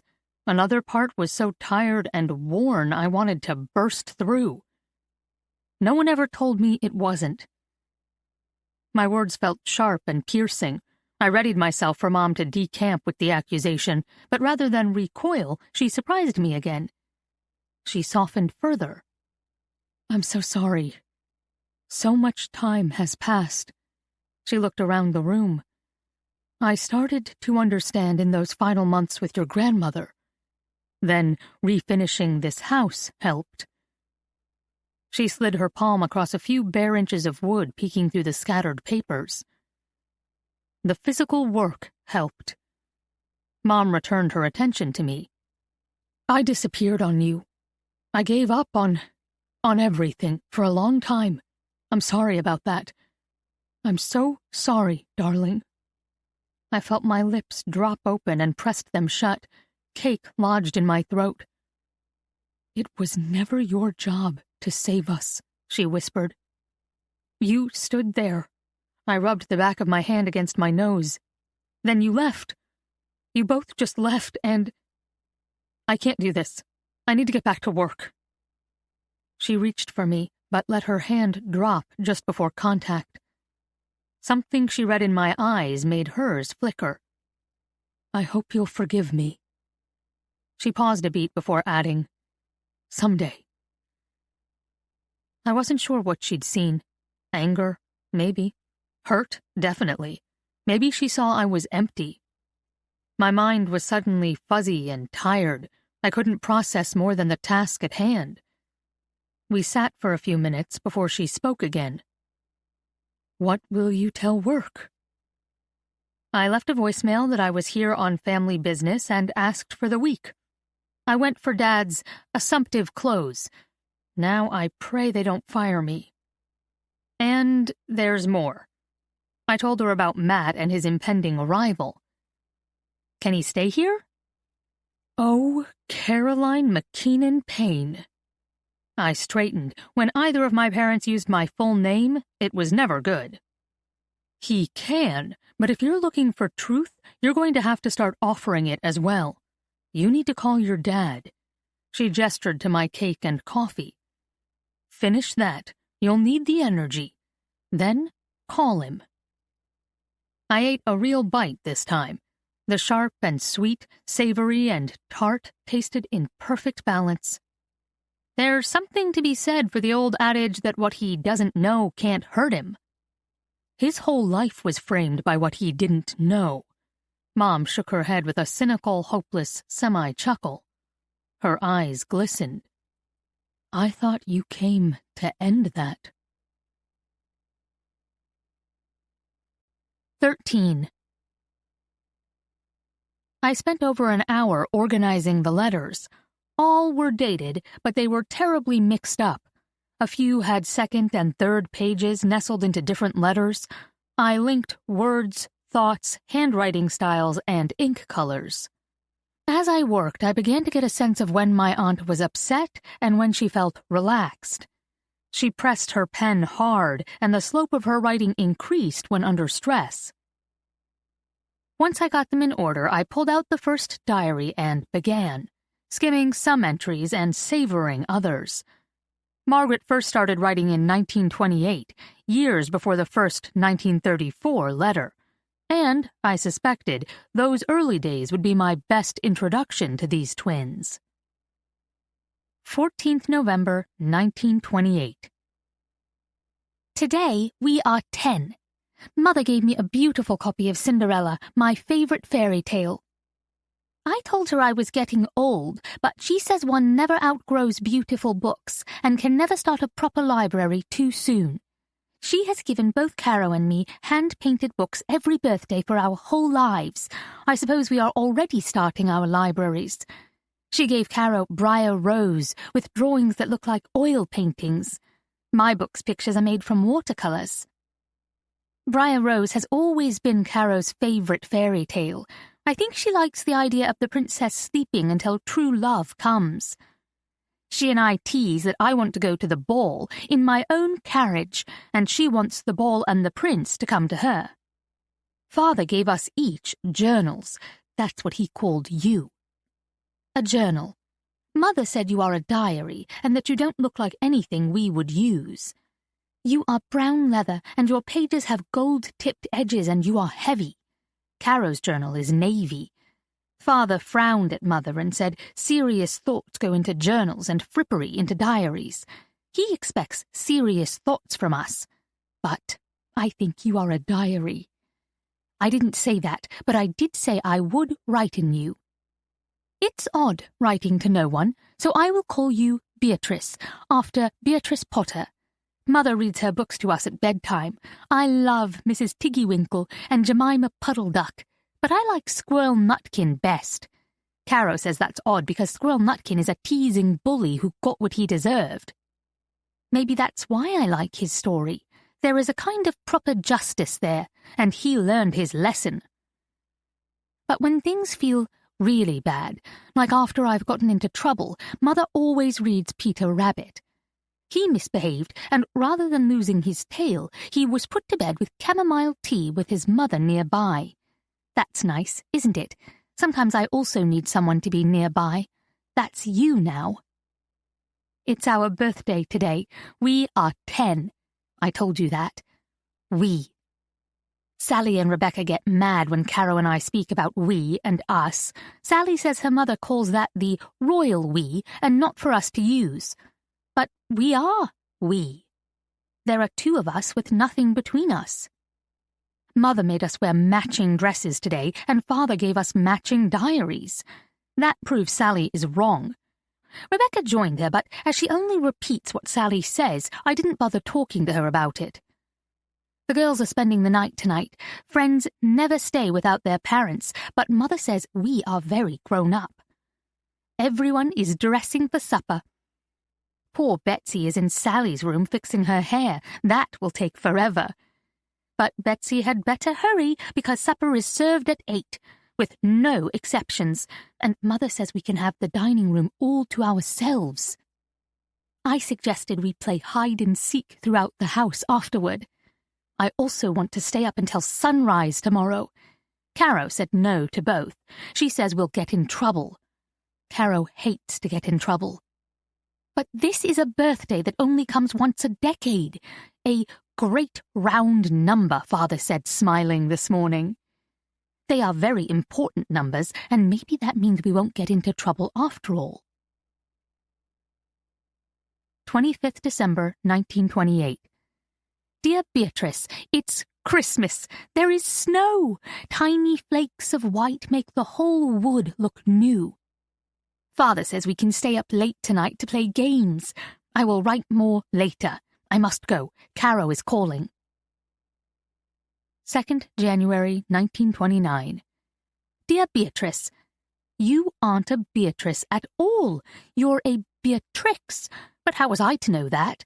I found Mother's box of all Beatrix Potter's tiny books up in the nursery today. We never read them ourselves, and I had never seen her name before. Beatrix, isn't that a funny name? But you can't be a Beatrix now. I'm sorry.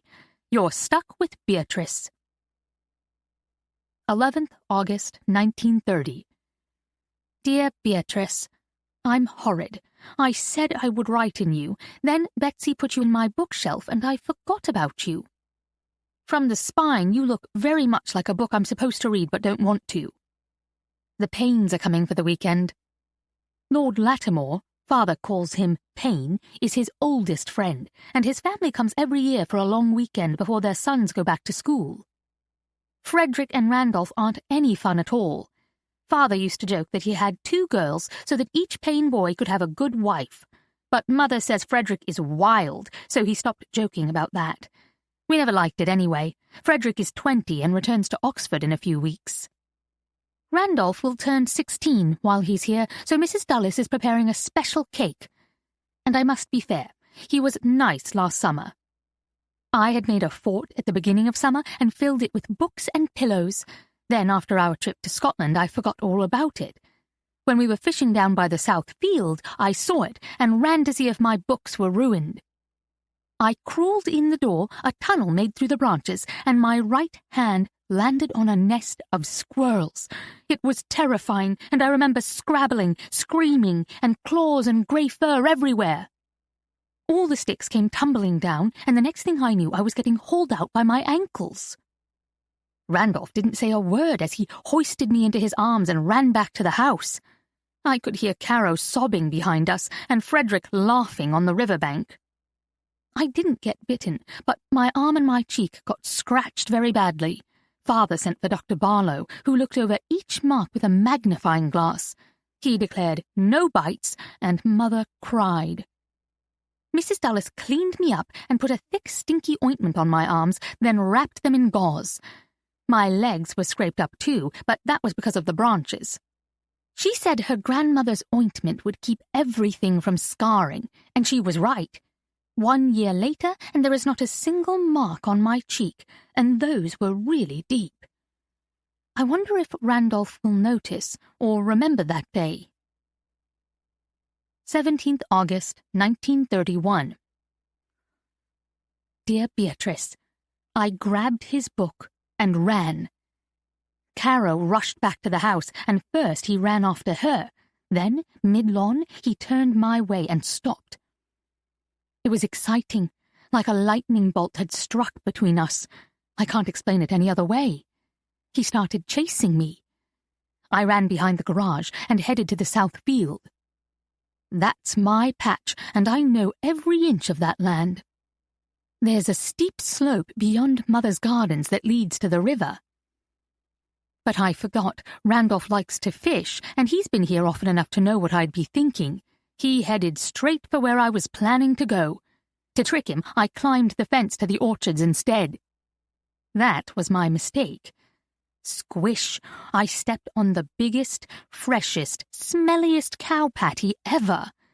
Then I slipped and fell backside flat into it. Randolph was upon me in seconds. First, he stared. I will always love him for that. He didn't laugh. He reached down and pulled me up despite the muck. Are you hurt? I lifted his book. It was covered like the rest of me. I'm sorry. I ruined your book. That's when he burst out laughing. Oh, Margot Moo, you're never boring. He swung an arm around me and walked me back. He was covered by the time we reached the kitchen door, but he didn't seem to mind. I didn't at all. He's 17. That's not overly far from 13, is it? I'll be 13 in 2 months. Ages merge as you get older. Father is 7 years older than Mother. Anyway, Randolph left me at the side door with Mrs. Dulles screaming for Betsy to bring me a robe. Caro came and sat beside me as I bathed. I told her everything, except how it felt. I didn't know how to explain it. Would she understand lightning, or the tiny bubbles that filled my heart, or that I didn't smell anything at all because everything was beyond beautiful? I could see by her face she would think I was crazy, along with smelling gross. "Why are you smiling?" Caro asked me, looking confused that I wasn't more upset. I pushed it all down and I lied. "You'd smile if you were finally clean." Was that wrong, Beatrice? I wish you could talk. You see, we share everything. Caro and I made that pact long ago because it's just the two of us. But I meant what I wrote. It feels like bubbles, and I never want them to end. I think I love him, Beatrice, and I want to keep this delicious secret all to myself. And maybe someday I'll get to keep Randolph as well. 2nd December, 1931. Dear Beatrice, I'm in trouble, again. And Caro keeps passing notes under my door. She won't risk opening it. She never takes chances. Father calls her quietly compliant. She is everything I am not. She walks, I run. She sits, I squirm. She discusses, I protest. She's certainly never had her mouth washed out with lye soap. "I don't want to grow up," Caro whispered last night. "What?" I pushed back against the pillows to sit fully upright. "I can't wait." We got a lecture during last evening's supper about comporting ourselves with greater decorum. Don't you want to be on your own? Like we said. When we turn 18, we'll live in the London house. Father will let us go if we're together. I nudged her. She and I have talked about it for years, but last night she shrugged. You can't change your mind, you promised, and Father will never let me go alone. Come on.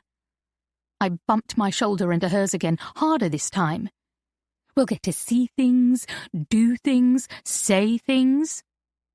In the magazines, girls have shorter hair now, shorter hems, and they're out doing stuff. Amelia Earhart flew across the Atlantic Ocean, and when I go to Egypt to become a famous archaeologist, you can come with me. I reached for her in my desperation, because if there is one thing that is true, it is that my freedom is tied to her.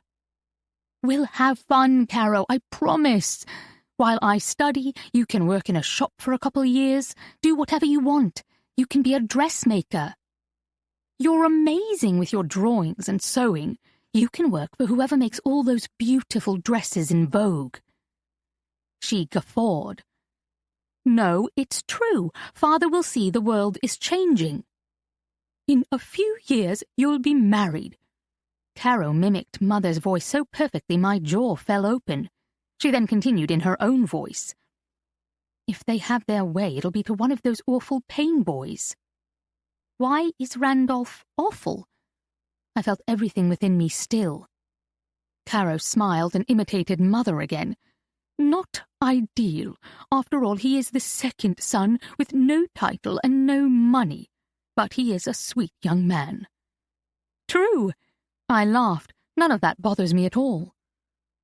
You can marry that bully Frederick, get all his money, leave him wherever you like, and come stay with me at the London house when I'm in town, or travel with me to Africa.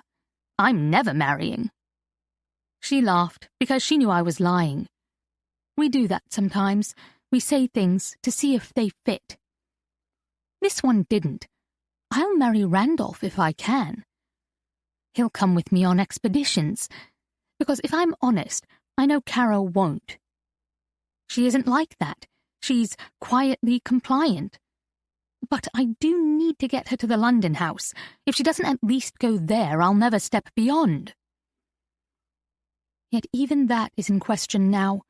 Caro left me last night with a hug and a parting comment that kept me awake and made my insides feel twisty today, which is probably why I decided to see if I could slide the servants' stair rail all the way from the fourth-floor quarters to the kitchen. I wanted to do something daring, and it was raining too hard to go outside. I fell off at the final turn and cracked the wood railing. Father heard it and punished me. Last night, she said, "Don't be disappointed if it doesn't come true, Margot. I like your dream, but Father will never let it happen." It wasn't what she said, but how she said it. She wasn't unhappy about it. It didn't make her angry. She accepted it. She sounded pleased that he has us hemmed so tight, as if she found comfort in that. She would feel that way. He loves her best. He sees her. He asks her opinion on things at the table far more than he asks mine. But you can't talk to someone or care about them, much less love them, if you can't see them. But you can be angry when they trespass into your world and make a mess or cause a ruckus, like today. Like yesterday, if I'm being honest. Again. That was another banner day for me. Father made me walk up and down the front stairs 47 times after hearing me run yesterday morning. Trent found me and asked, "Why 47, miss?" Because Father says, "This is the 47th time we've addressed this issue." Caro might imitate Mother perfectly, but no one mimics Father like me. Trent laughed, then blanched and hastened away. I looked straight down and found Father had emerged from the library right beneath me. "Add another 47 for good measure, Margaret." "Yes, Father, my pleasure." I stomped, just a little. No wonder Caro wants to stay, and I can't wait to go. 14. I sat in awe of my grandmother. From later letters, I had gotten the impression that Caro held all the spark and fire, while Margot was the more demure, even submissive twin. Caro constantly admonished her sister for being quiet, compliant, fearful, and timid. Margaret's early diary entries defied that assumption. This was a girl I wanted to call my friend, a girl who climbed everything she could find, made games and puzzles out of anything around her, and wanted something so personal and uniquely hers that she named her diary Beatrice. She wanted to explore the world, dig up the past, and understand history. She wanted to try new things and live in Egypt. She wanted to find a place to stand. She wanted to see and be seen. Time slipped away as I kept reading about her capers, hopes, and dreams, along with her sister and her Randolph. I soon found myself in the fall of 1932 with my 14-year-old grandmother. 14th November, 1932. Dear Beatrice, Father gave us new journals today. He said that you should be full by now. I didn't tell him only half your pages are filled. Caro confessed she had never written in her diary at all. Not to him, of course. To him we both nodded, thanked him, and lied. She confessed that moments ago. She just left my room. We celebrate every birthday this way, and have forever. After the party, or whatever Mother and Father plan, we climb into my bed and go over the day and the year. It was a good year for Caro, but not for me. It was a good day for me, but not for Caro. Would it surprise you that, despite being always together and seeing the same things, hearing the same words, and eating the same foods, we see, hear, taste, and feel things completely differently? I've been at odds with Father all year. I'm wild, immature, scattered, everything I shouldn't be. I also grew 2 inches, and that makes me, for 14 years of age, overly tall. We're identical, but Caro hasn't gotten her inches yet. I wonder when she does, if she'll have done something wrong too, or will it be the exact right and proper time for her 2 inches of growth? But the tables got turned today. Father asked my opinion, then said something nice when I gave it. It upset Caro. He was being a dear, I told her.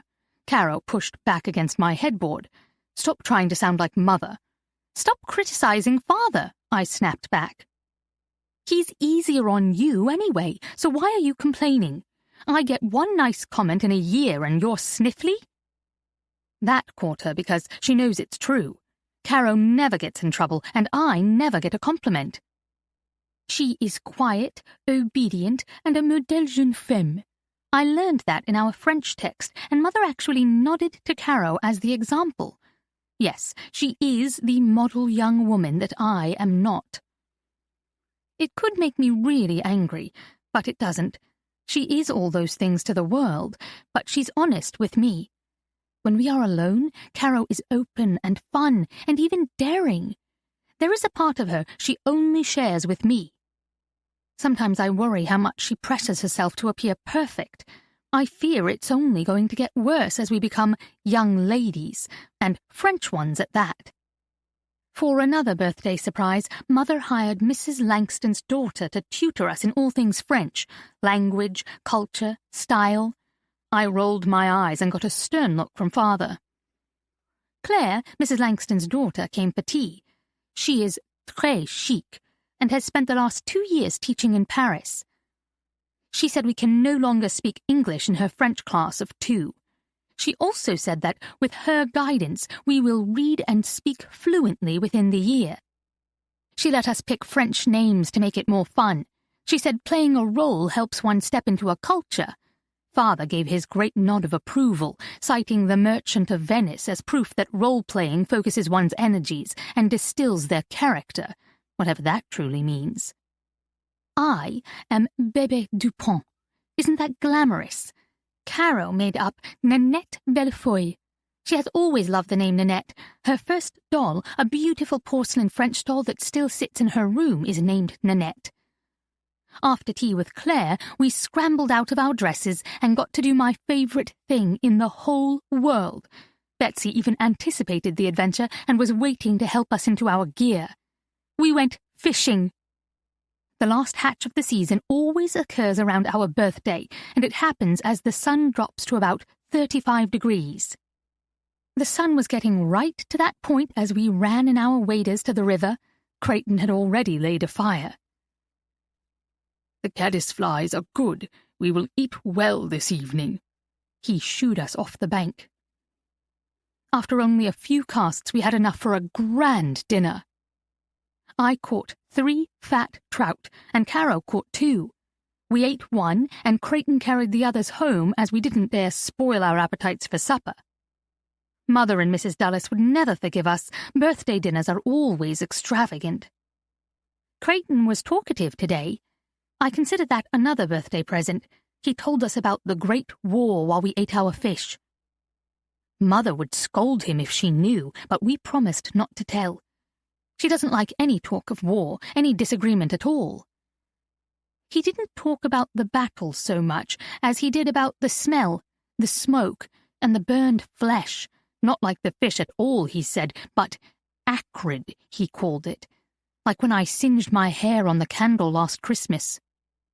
He said, despite the cold and the rain and the mud that got into every crack and crevice of his body, it was that burning smell that has never left him.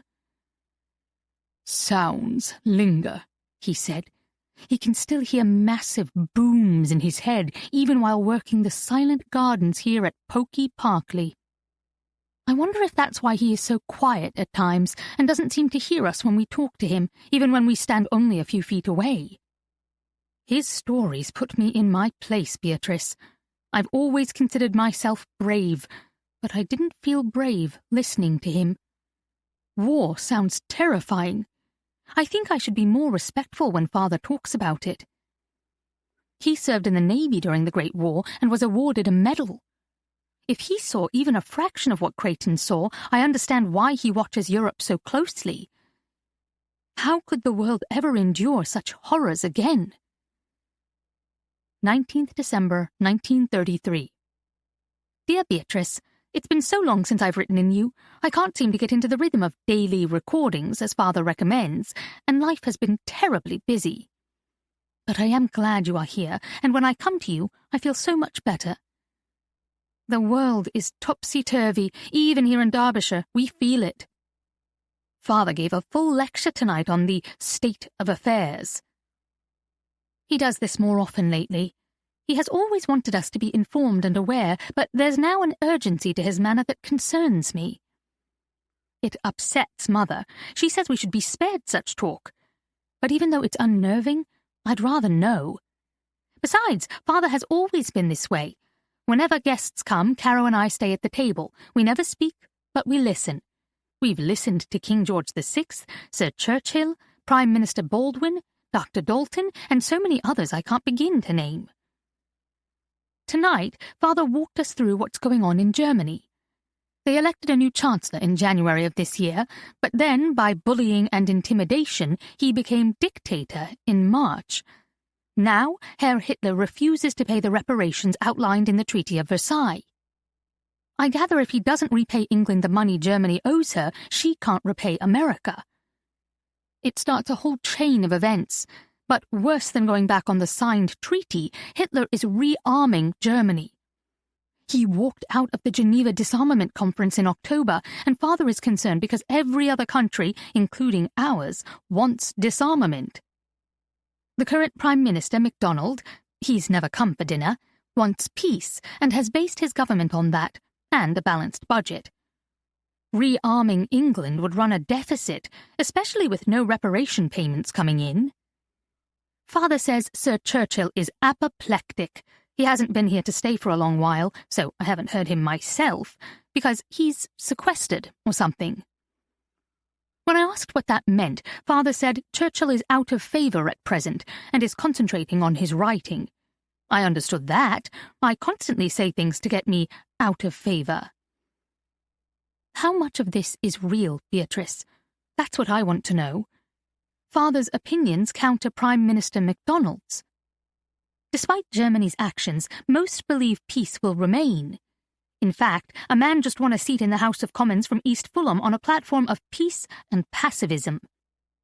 He supports disbanding our entire armed forces, and he won in a landslide. Who is right? Who is wrong? Do they even see the same thing? To drive his point home last night, Father told us that Herr Hitler endorsed a one-day boycott of all Jewish shops and businesses last April 1st. He also forced book burnings all summer and into the fall. Books. I can't imagine burning books. What is next?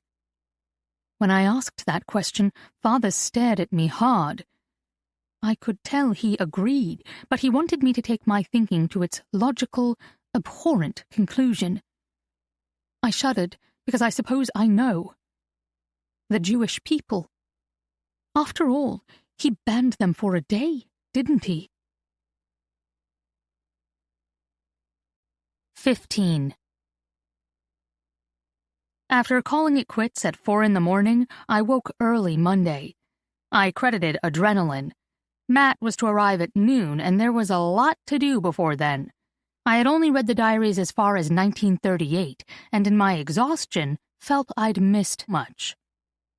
Before I let Mat dig into the private lives of Margot and Caro, I had to better understand what he would read, what he might find, and where it would lead him. I had to protect them as best I could. I had to protect myself. I loved them. I heard Mom moving about outside my room as I dressed. When I was growing up, she always had a ritual at home, and alone here now she seemed to maintain it. As she moved from her bedroom to the kitchen, she would stop by every room, touching base. Freshening, she called it. If a glass needed replacing or I'd left a bowl in the upstairs sitting room, she'd carry it downstairs. When I was in high school and would take full meals up to my attic rooms, she started carrying a laundry basket through the house each morning.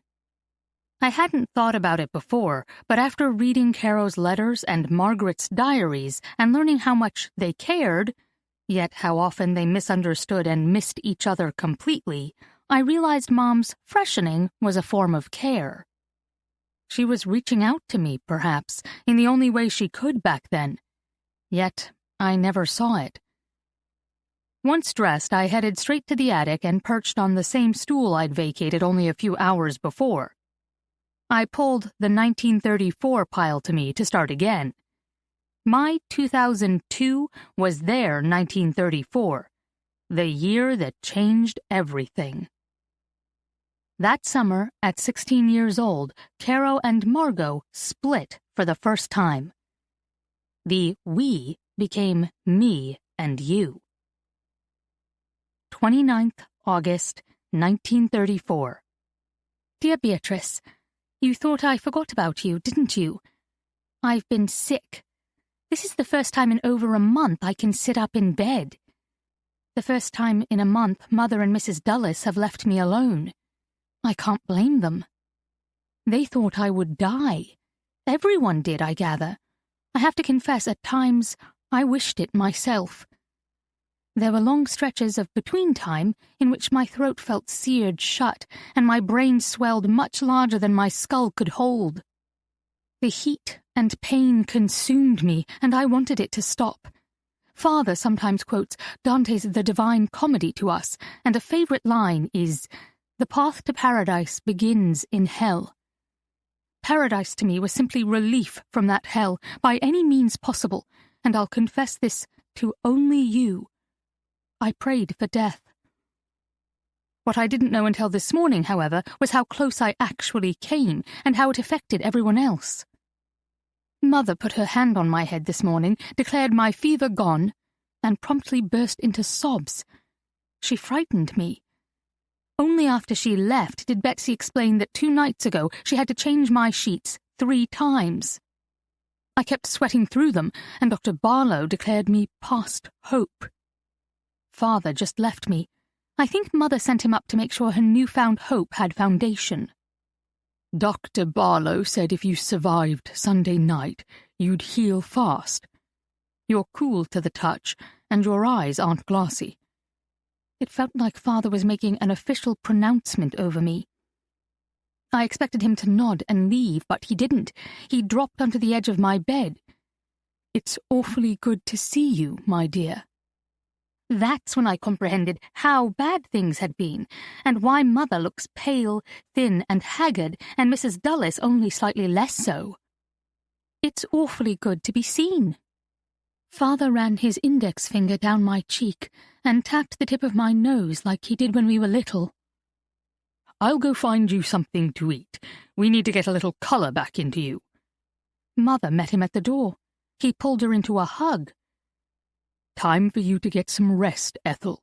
You must breathe again, perhaps even sleep. We didn't lose her." 3rd September, 1934. Dear Beatrice, we didn't lose her. Those words have played in my head for days now. Mother has hovered incessantly, so I've had no time to write, no time to think. Not that my brain allows for much of that right now. Even the sunlight through the window hurts. I'm so weak, Beatrice, and pale. Betsy brought me a hand mirror yesterday after my bath, and I didn't recognize myself. I should have known from the bath. I used to like my curves. Even my breasts were a good size. They're gone. I'm flaccid, flat, and I'm not exaggerating. My ribs stick out farther than my breasts. And my hair used to shine. It now lays as drab and lifeless as I feel. Can bones feel limp? Mine do. I'm also a strange colour, a sort of pasty yellowish white that gives way under my eyes to the grey blue circling them. They are still blue, but a faded and dull blue with no spark. They don't look like me. I don't look like me. Mrs. Dulles often clucks her tongue and says the eyes are the windows to the soul. It never used to be good when she said that. It meant she knew I'd done something wrong and that I should confess and get it over with. And she was always right. But when she said it yesterday, I bit back. Thank you for pointing that out. Don't you think I see it? Your body and soul are only bruised, little one. Let them heal. Little one. She called me and only me that when we were young. It used to make me feel warm and safe. She then hugged me tighter than anyone has yet. I almost cried. Mother seems afraid of touching me.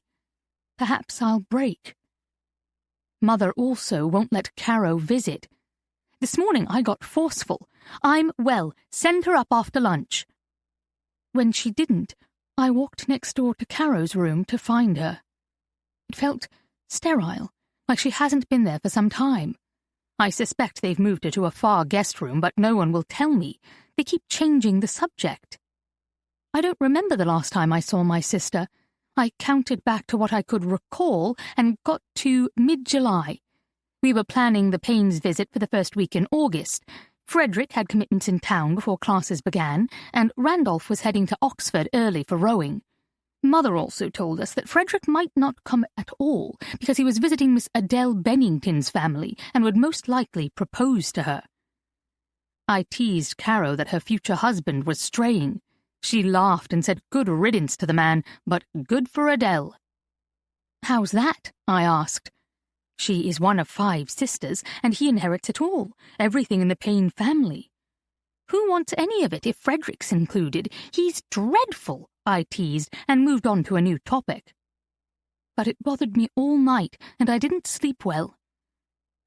I tossed and turned, wondering how that would feel, to inherit nothing, not even the bed you slept in or the chest that held your clothes, simply because you were born second.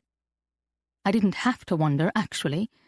I heard it often in the way Randolph's father spoke to him, like he didn't matter, at least not as much as Frederick mattered.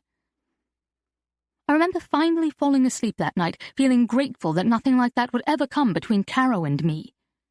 With no sons, and us being twins, Father always said his decisions were easy. Right down the middle. He would raise his hand and slice an imaginary line between us. It always made us giggle, until we grasped how seriously he meant it. Right down the middle also meant he expected us to take our duty, our educations, and our futures, including his estate, very seriously. For our part, we decided long ago that I would take the London house and Caro would keep Parkley. She's always seen herself growing old here with tons of children, and I've always wanted to leave. And I'm not entirely sure about children either. There's a whole world beyond Derbyshire, and for 16 years I couldn't wait to see it. I'm not sure about any of that anymore. Maybe I'll feel like me again when I gain a stone or 2. Maybe I won't. From my window, Mother's garden is spectacular with roses, hollyhocks, hydrangea and peonies. It's lush and colourful and alive, and I've never seen anything more beautiful. There isn't anywhere in the world I'd rather be right now. Here, I am safe. 7th September, 1934. Dear Beatrice, I can barely write. The Paynes never visited, and Caro isn't here. She hasn't been here for weeks. The Paynes came a couple weeks after I got sick. Picked up Caro and drove her straight to London with them. Caro stayed with them for a week until Mother had the London house opened and Claire Langton hired to chaperone her. All summer long. When is she coming home? I asked. Tomorrow, dear, but it's been a hard summer, and your sister, she's been acting out. Your father and I feel it's best for you and your recovery if she goes to school for a few months. You promised never to send us to Harrogate. That set me straight. Caro wouldn't survive boarding school, and certainly not without me. Not Harrogate, dear. Claire believes Brillantement in Switzerland will be best. Caro is so proficient in French. She's fluent. Am I going with her? No. Mother sank to the side of my bed. You are not well enough to go anywhere right now. We must protect your health. Mother refused to answer any more questions and soon fled the room to avoid them. As much as I want to know about Caro, I also want to know about Randolph. I didn't dare ask, of course, but he was there, Beatrice. Caro stayed with his family for a week. Then after that, their home is only blocks from the London house on Eaton Square. I can't think right now. I wish you were real, Beatrice. I wish you were real and could tell me this is all going to be, as Sally says, tickety-boo. This does not feel tickety-boo. 10th September, 1934. Dear Beatrice, Caro did come home, and left just as fast.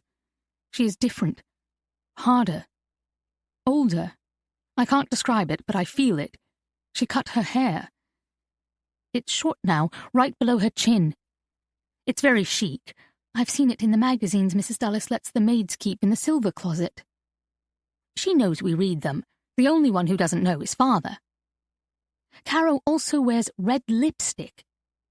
It was a beautiful colour, but I didn't say that. I didn't say anything. I was shocked, and I was hurt. She breezed in, kissed me, hugged me tight, and for a second I thought she was mine again. My twin. My other half. But as she turned away, a sharpness flashed through her eyes as she faced Mother and goaded her. It's a wonderful shade, isn't it, Mother? All the rage now. Mother told her to wipe it off immediately. They stared at each other a full minute before Caro, with calm purpose, walked to the water closet. Her message was clear. She was obeying on her terms, and soon she wouldn't. Mother's eyes widened before she schooled her expression and left the room to check with the kitchen. Mother never checks with the kitchen. I can't stand it here. Caro returned and balanced on the edge of my small sofa. She looked tense and rigid, ready to flee. I pushed back against the headboard to shift upright. I'm here. She jumped up and flopped onto my bed, throwing her arms over me. I don't mean that. I'm sorry I'm being a beast, but you don't know what it's been like. You're right. I've been here fighting for my life. How was your summer? Don't be that way. It wasn't my idea to go to London. Father sent me. I called every day. They told you, right? For a week? Trent told you that, did he? He always did like you best. But why call if no one was going to tell me anything? And I don't know what Father is going on about. I never stepped out without Claire or George. Who's George? Caro beamed, and my heart leapt for her. She was in love. She was so clearly in love. I had never seen it before, not in real life. In the films, it's all amorous prose, fake swoons and eyelash batting. But Jane Austen got it right. It brings a bloom, and Caro had it.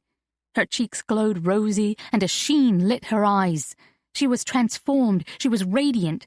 I almost told her about Randolph right then and there, knowing she could understand. The emotion, the highs, the lows, the bubbles, we could share it together. She continued faster than I could draw breath to begin. Remember how he used to hate it when we called him that? She laughed. My head filled with a heavy weight, and I tried to remember a George we knew. Come now, George, she poked me in the arm. Her poke shot the answer straight to my head, then to my heart. Randolph, George. Are you talking about Randolph? Who else? She squealed and wrapped me tighter in her arms. It started the week I stayed with them. I was so angry. I was picking on him, being terrifically nasty, but he didn't stop me. He knew I was hurting. Then one night, after I'd gone to the London house with Claire, he came to pick me up for dinner, and I forgot. I called him Randolph, and he spun on me as we walked through Hyde Park. He clasped my hand, Margot, and said, I like being George to you. Then, walking on, he didn't drop my hand. I've called him George ever since. I could barely breathe. My heart beat so fast I was sure she could feel it. I've lost so much weight I could see it. My linen nightgown quivered, and I pushed her away. She hardly noticed, and shifted her weight to sit beside me, still lost in her story. He's working at a legal firm this summer between terms, though I expect he's back at Oxford now. He was leaving either at the end of last week or by the end of this week. She sighed and draped herself across the foot of my bed, facing the ceiling. He was wonderful, Margot. He came by, invited me out for walks, to tea, to dinners. He went on and on about you. Seriously, it was the first thing he asked every day, what I'd heard and how you were. You two always did have a thing between you.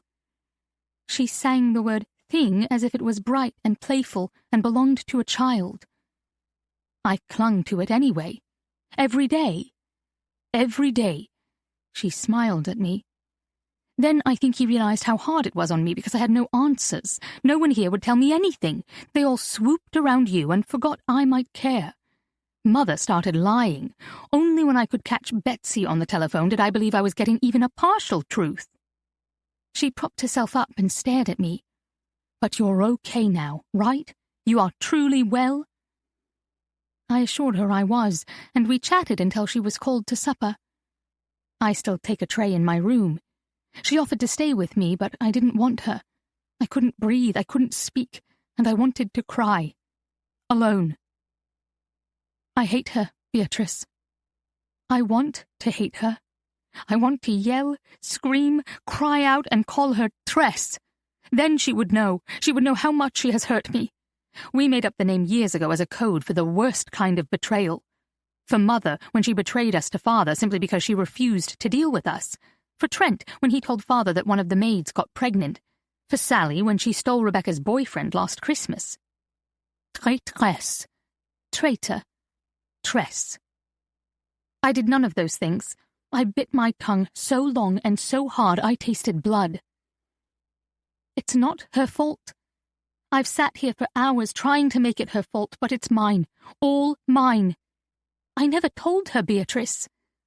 I am the one who broke the pact.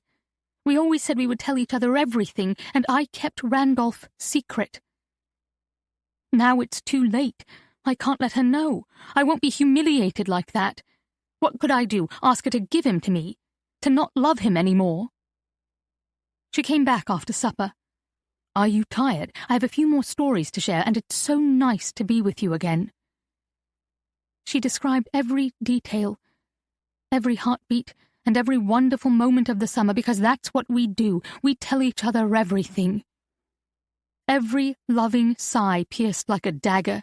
I couldn't help myself, Beatrice. The moment she left, I climbed from bed and crossed my room to the mirror over my dresser and stared at this ghost I have become.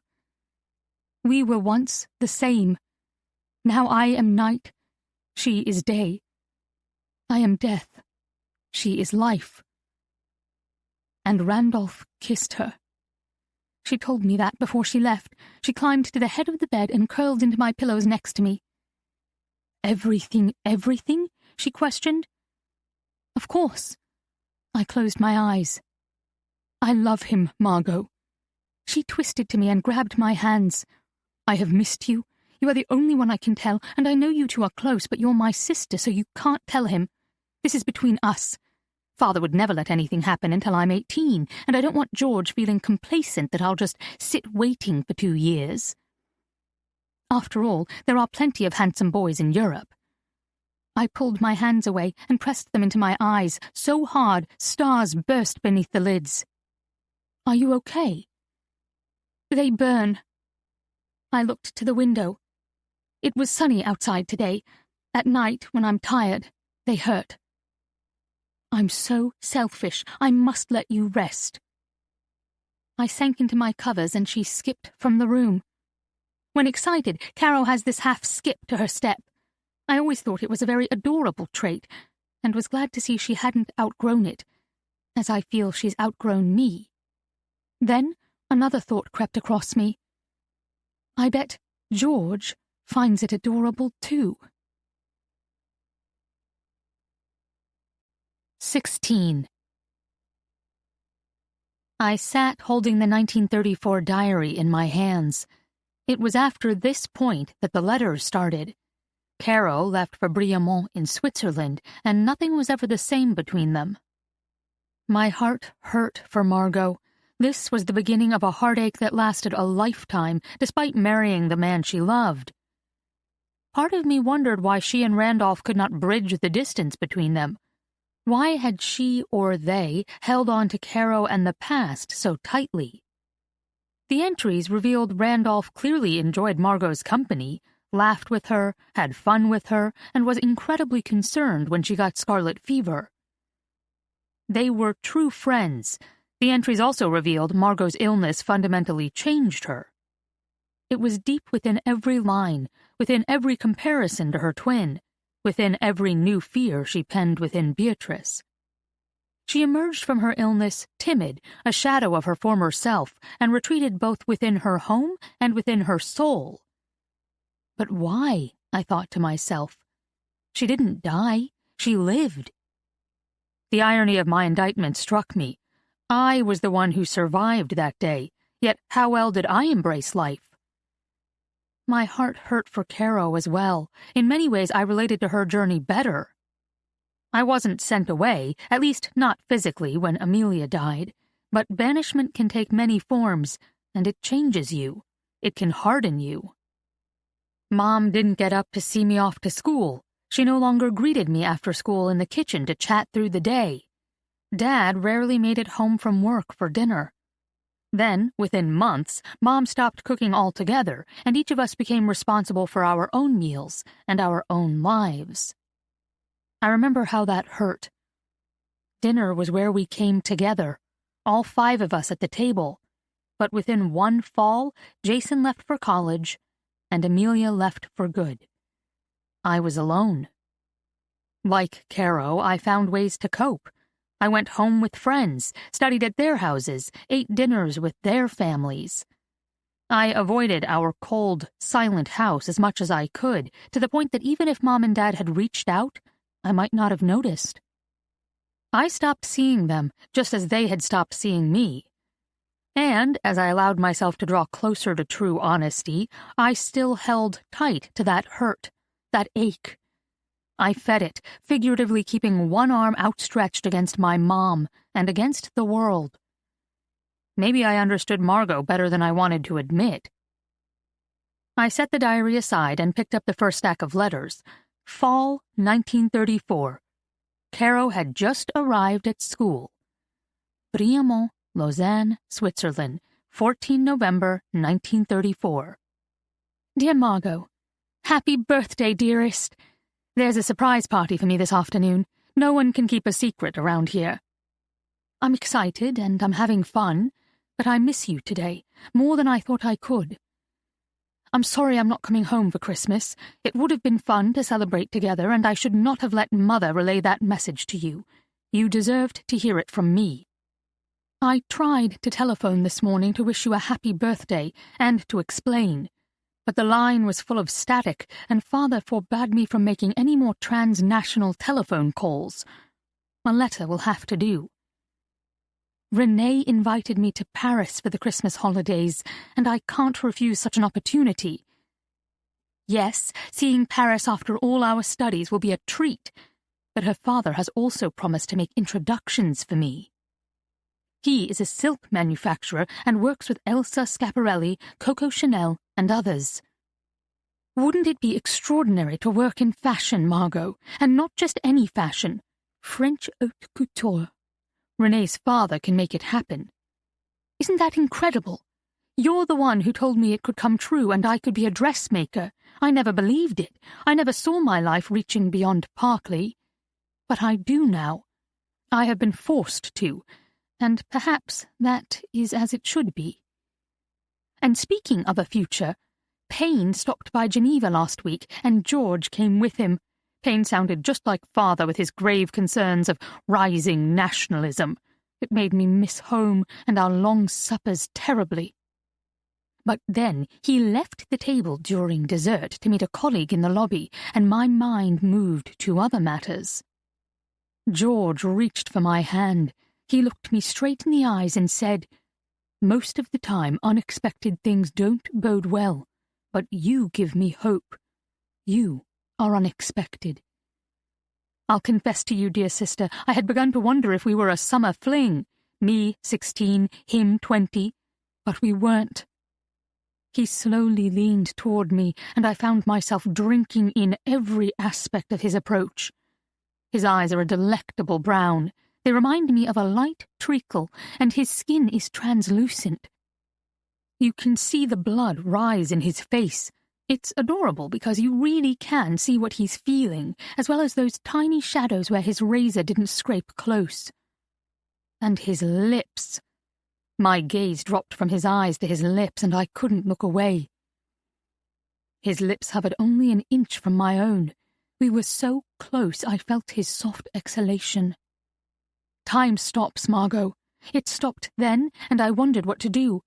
Mother's voice came to me, tight and precise, admonishing me to play demure and turn away, despite every fibre of my being pushing me forward to close that inch. Turning a hair's breadth either direction would have done it. 1 degree of tilt would have broken the taut thread between us, but I couldn't move. I didn't want to. We stayed so close, yet so far for several heartbeats before George leaned back with a longing sigh. There was a tantalizing promise in that sigh, Margot. I could taste it. As soon as the bill was paid, he tucked my arm within his and escorted me outside the hotel at a pace I could hardly match. Around the corner there was a small wooded park, and George marched me through it without speaking until we were deep in the foliage. There he stopped and looked around. Just as I shifted my focus from his face to the park, he captured my lips in his and had me pressed so close there was no space, no air, nothing at all between us. It was perfect, Margot. Time stretched, and we stood enfolded within each other forever, and he tasted like chocolate. When he finally pulled back, I couldn't breathe. Oh, he liked that. You should have seen his eyes, so sure of himself and of me. Part of me hated being so easily read, but another part felt powerful. I put that look in his eyes. I was the girl he wanted that badly. The game is over now. He knows he won. I am his. Yet I won too. He is mine. After another lengthy kiss that really was a conversation in another truer form, he wrapped an arm around me and walked us back to the hotel lobby and the car his father arranged to return me to school. Until next summer. He handed me into the car. I nodded and blushed a red streak I'm sure was terrifically unattractive, but I couldn't do or say anything more. There were and are no words.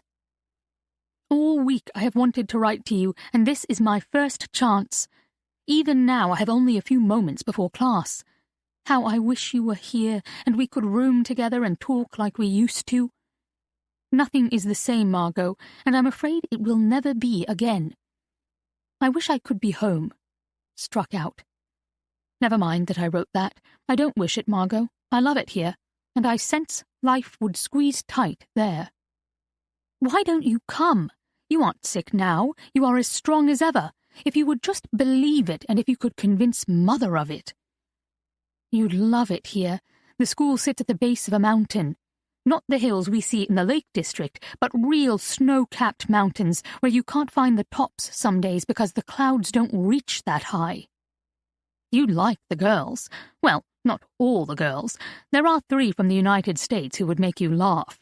They talk like something is sitting on the back of their tongues, flattening them out. But they are bold. You'd love that. Bolder than you ever were. And they brought books. I've never read such writing, Margot. You would love them. I gather there was a group of American writers who lived in Paris several years ago, and one of them dubbed their group the Lost Generation. Their ideas are incredible, and their new ways of writing fresh and innovative. Find some if you can. Order a few from Hatchard's on Piccadilly. Ask for Hemingway, Fitzgerald, Stein, Cummings, and Eliot. Well, T.S. Eliot is British now, but he was born American. Oh, and keep them from Father. He is not going to appreciate the artistry of these novels, and may well be offended by their politics. I miss you, my darling sister. Give Mother a kiss from me, and tell Father I send my love. Always yours, Caro. P.S. Did Mother give you a heart necklace? I assume she did. We always receive matching gifts. And that makes me smile. When next I'm home, let's trade. I'll wear the M, and you wear the C. That way we will always be together. Love you. Briomont, Lausanne, Switzerland, 12 June 1936. Dearest Margot, it feels wrong to graduate without you. Daily life is one thing, but the milestones, we should celebrate those together. Since you can't be here next week, promise we will celebrate turning 18 together. But I don't want that ball Mother keeps going on about. do you?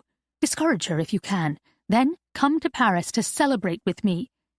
Because I am not coming home. I need your help, Margot. I have received a job offer to work at the famous House of Schiaparelli in Paris.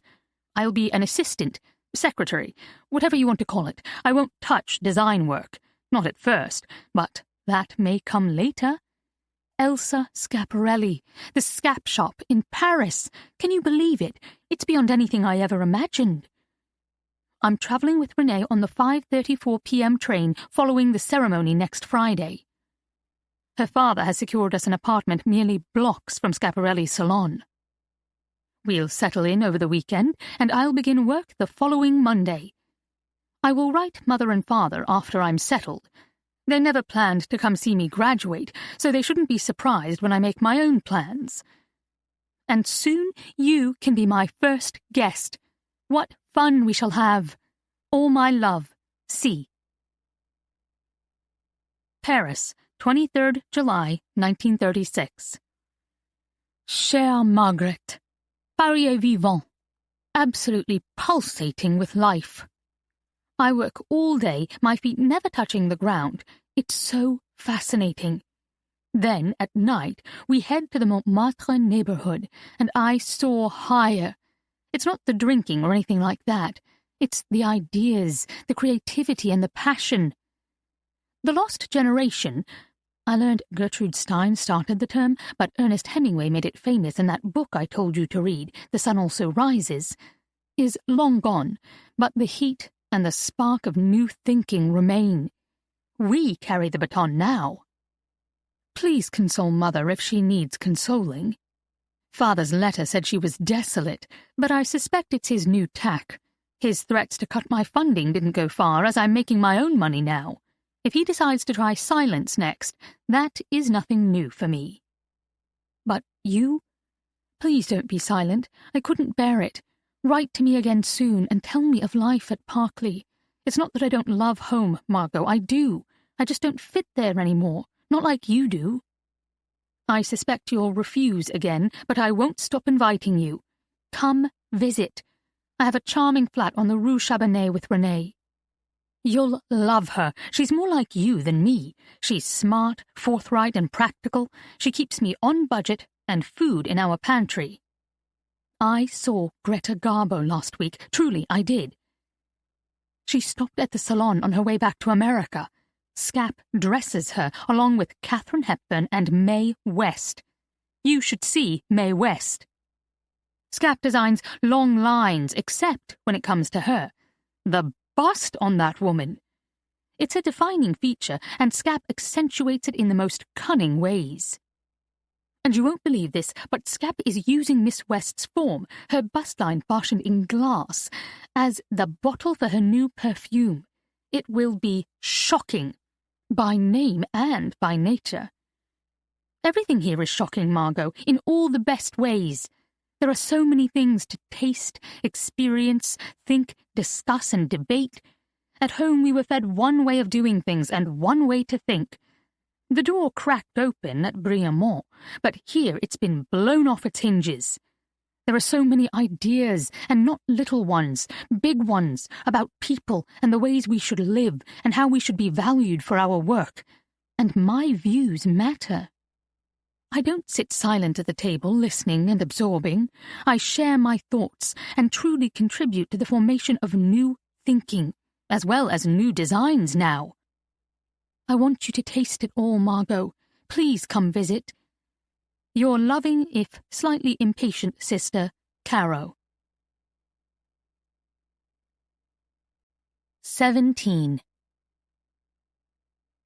I heard Mom's shoes squeak on the stairs. Good morning. I brought you coffee. More coffee, I should say. This can't be healthy. She set the carafe on the other side of the table and stared at me. Please tell me you haven't been at this all night. She pointed to the green notebook in which I'd started jotting down the details I thought might be worth remembering. I got sleep, I promise. In fact, I tapped my phone to bring up the clock. I've only been awake an hour. I laid my hand on the letter I'd just finished. I'm pairing the 1936 diary entries with the letters. I stretched my back as Mom handed me a mug. They had fun, Mom.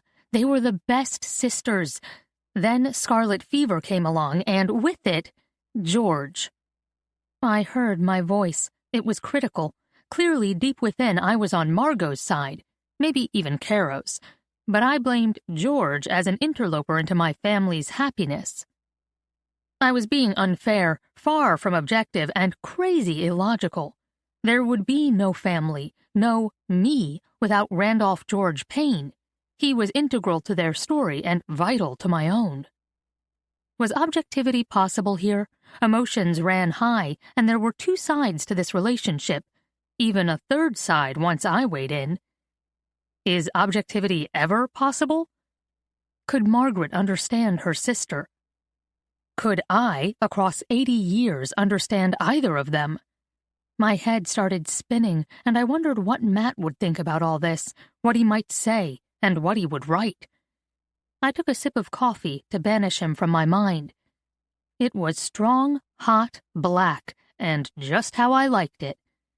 Mom sat across from me. Margaret told me she contracted scarlet fever at 16 and folded in on herself. That's how she phrased it. While penicillin had been discovered by then, it wasn't in regular use until the 40s. Scarlet fever was deadly, and it almost got her.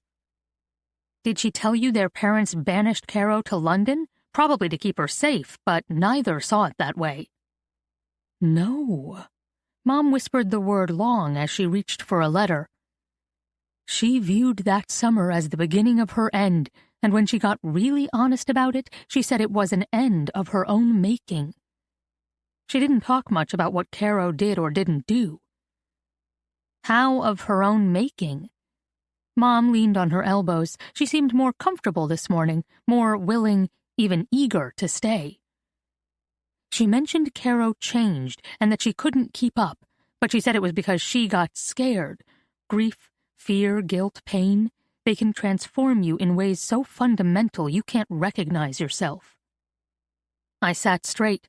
Something within me sparked at Mom's words, and I felt myself leaning forward. She watched me for a moment.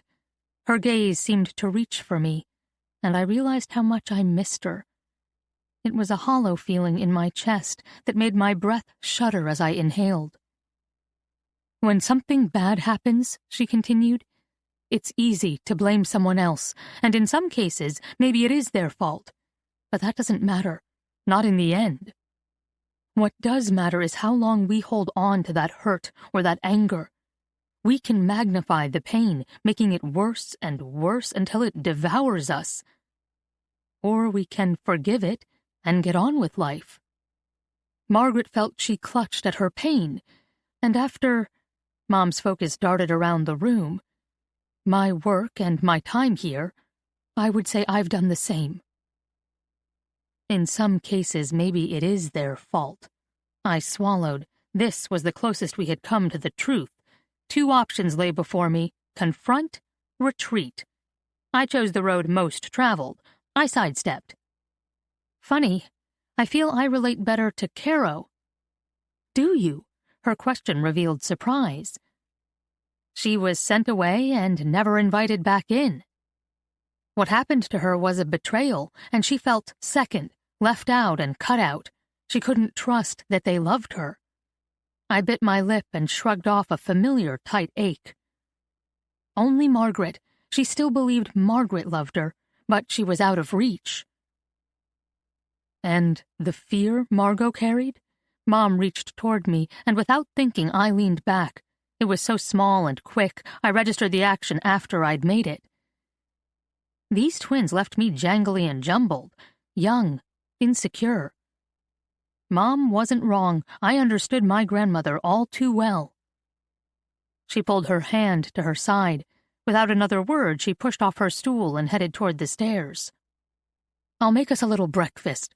Come down in about a half hour? I nodded, and as she started down, I called after her. When did you start to cook? Again. There was a yearning to my voice that embarrassed me. To counterbalance it, I had twisted my tone on again, and it came out sharp.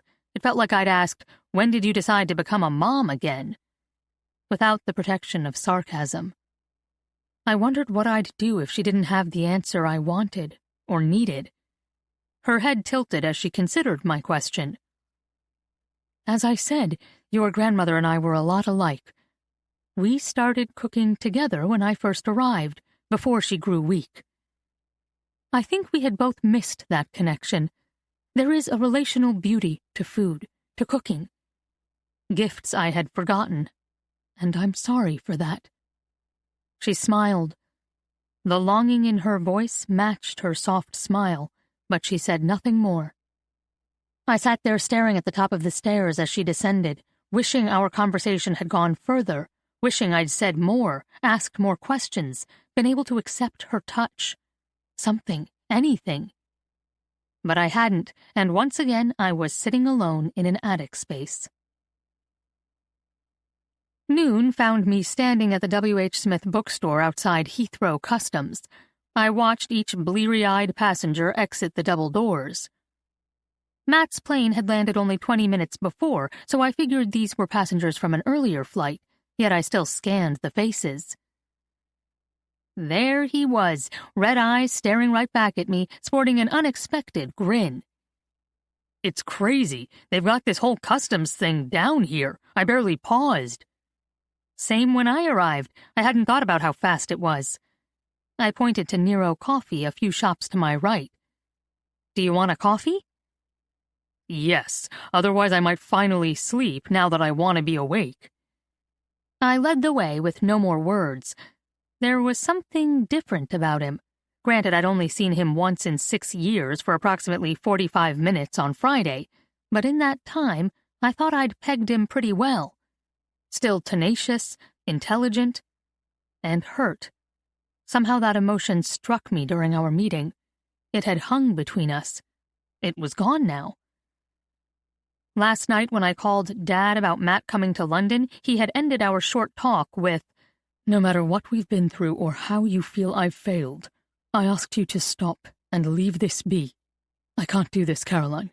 Goodbye." His goodbye sent my heart to my throat again. It had struck me throughout the night and morning with unexpected force.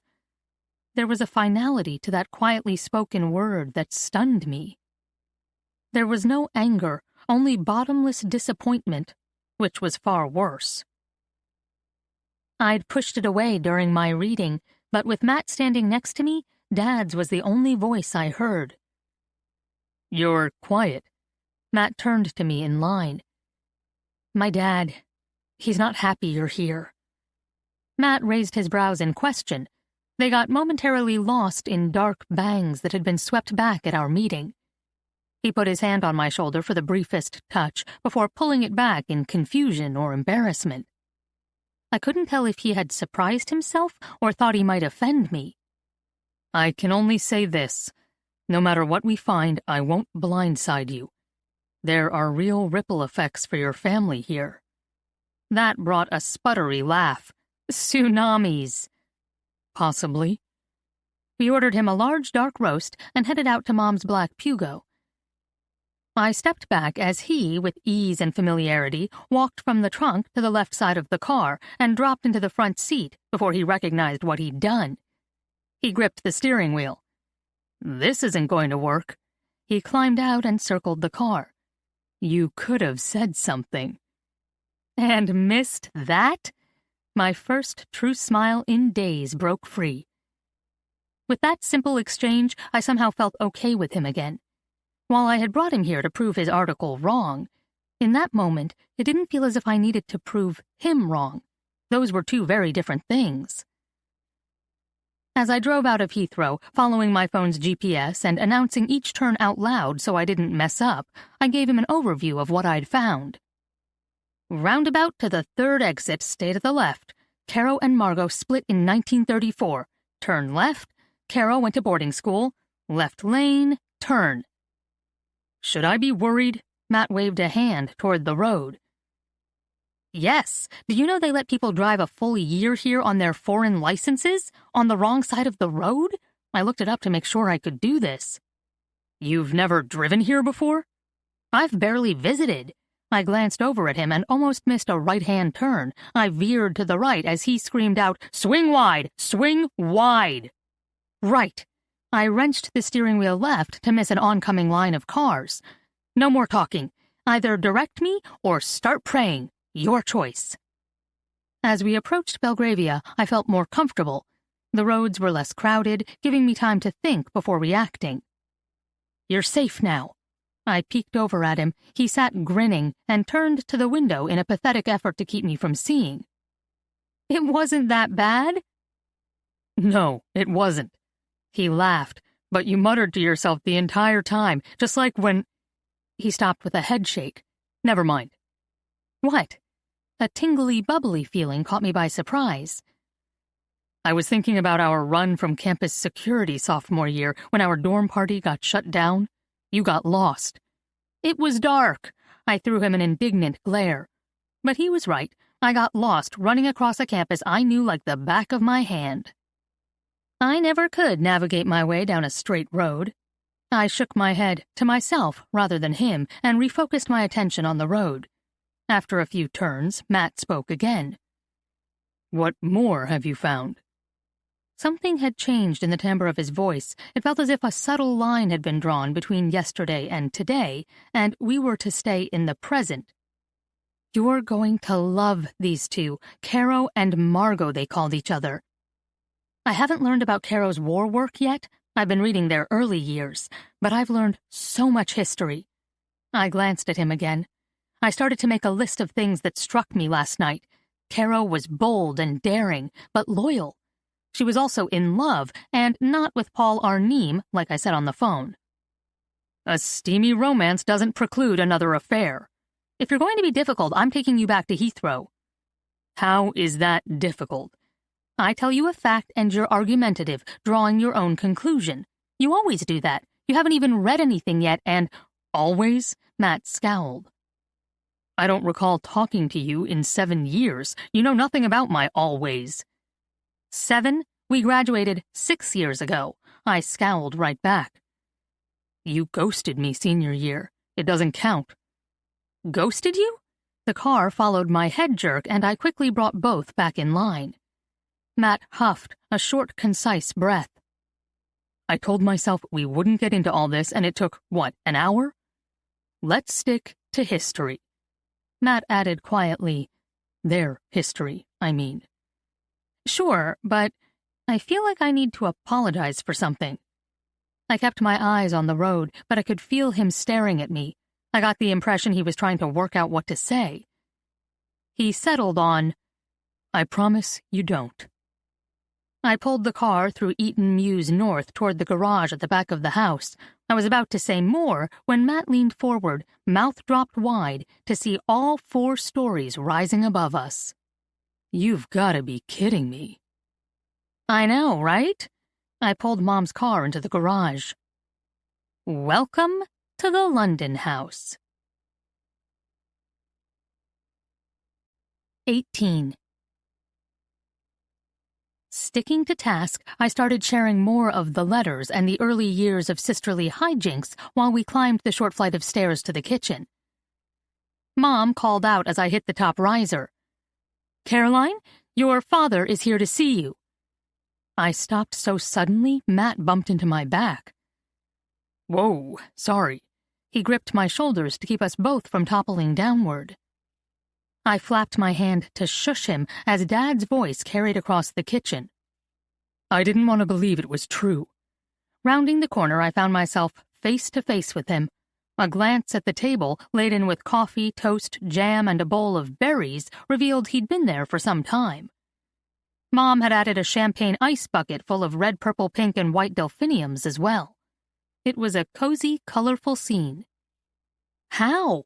I gestured to the spread. After we spoke, your brother called. He filled in some blanks you omitted and suggested, rather demanded, I get over here. Jason told you to come? Here? I looked between my parents and felt Mat step behind me. Mom moved in front of me, creating a barrier between me and Dad.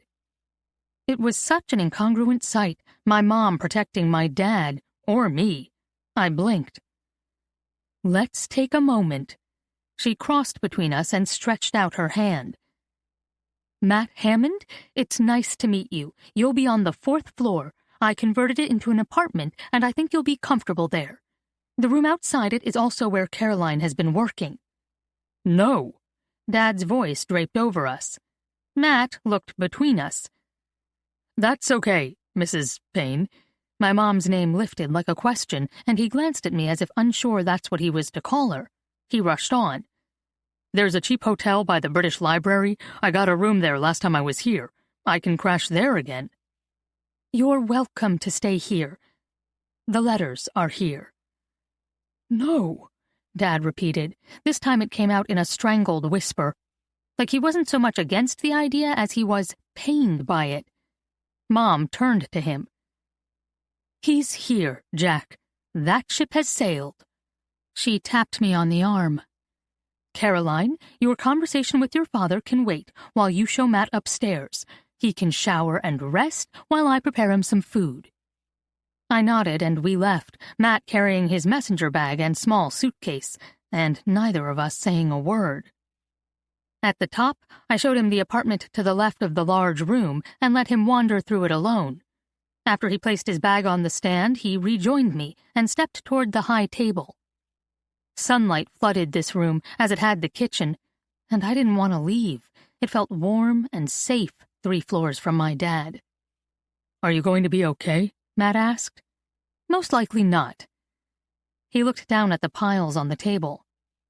"You go talk to your dad. I'll shower, get settled like your mom said, then come back down for food. I won't touch a letter until you're ready." "Thank you." I headed back down the stairs, pausing in the hallway outside my room to send a text to Jason. "You traitor! This is my project, and I chose to tell him exactly what I wanted him to know. Now he's here. If he puts an end to this, we'll never know the truth. Happy now?" The 3 dots for an impending reply popped up immediately. I checked the time. 8 o'clock in the morning in Boston. Jason had probably been at the hospital for hours already. "Very happy. I'm sorry you're upset, but I'm trying to put fight in Dad. I want him to live, see? Not saying you don't, but if I have to pit him against you, so be it. You first, cancer next. Text me how it goes. I've got Sloan Kettering set for next Friday." I sighed. How was I to reply to that? I couldn't. So I didn't. I slid my phone into my back pocket and descended 2 more flights to the kitchen. Dad sat alone, small and slumped at the enormous table. He pointed behind him toward Mom's mudroom and office nook. "She went to write down the address for our lunch reservations. I gather food will soften our conversation." "It's her fix for everything, it seems." I pulled out the chair across from him. "How are you here so fast? Were you on Mat's flight?" "I caught the 10 p.m. United flight. I assume he was on the 11:30 p.m. American I also looked at. Your mom said I just missed you." I wondered what would have happened if he'd been early enough to catch me. Would I have stayed and sent Mat a text sending him straight back home? Would Dad have confiscated the letters and diaries? Could he still? "There!" Mom's overbright voice silenced us. "I had a reservation at a wonderful restaurant for Caroline and myself, but then Mat came. Well, it won't go to waste. If you leave now, you'll just make it." "But," I pointed to the ceiling, "I'll take care of him." Her decisive tone was new. Granted, I hadn't been around my mom for years, but she'd always been more of an, "if you think so," or an, "if that's what you want," kind of person. An absent person who hadn't cared enough, after telling me exactly where I fit in her world, to put up a defense or an offense ever again. She started to clear the dishes from the table. "You need a proper meal, and talking in public might be the only way not to escalate this. There's no point going any further if you 2 can't get on the same page. Head out the front door, grab a cab, and here's the address." She handed me, not Dad, a slip of paper. As we walked to the street corner, better to find a passing cab, I studied my dad. I'd always considered him a mild man.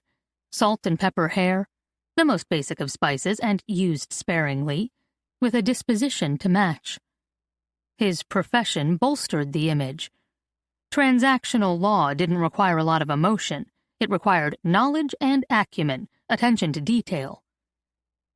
But I was wrong. He wasn't mild-mannered. He was resigned, fearful, lost. It became clear in that tortured no moments earlier. Such a short word to carry so much power. Margot's Mrs. Dulles was right.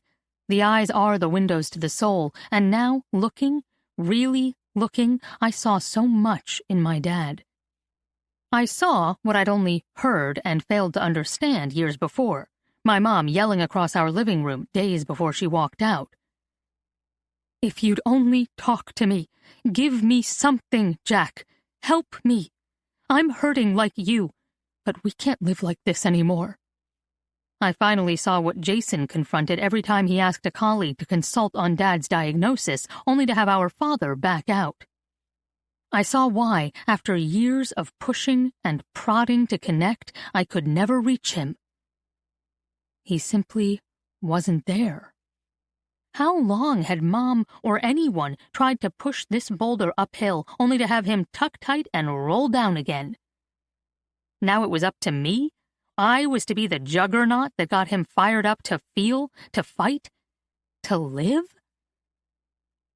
Jason certainly had high expectations. 19. All this churned within me as the cab drove north through Knightsbridge, around Green Park toward Regent's Park. It dropped us off at a modern glass office and amphitheater complex along the canal. "Down the ramp to the left," the cabbie pointed. "You can't miss the Prince Regent." We wandered down the semicircular drive and at the end stopped. The London Shell Company's Prince Regent restaurant sat before us, on the water. "It's a boat," I stated the obvious. We stood there, staring and speechless. The Prince Regent was a long canal boat. I could see that the restaurant inside was light wood, large windows, and white tablecloths.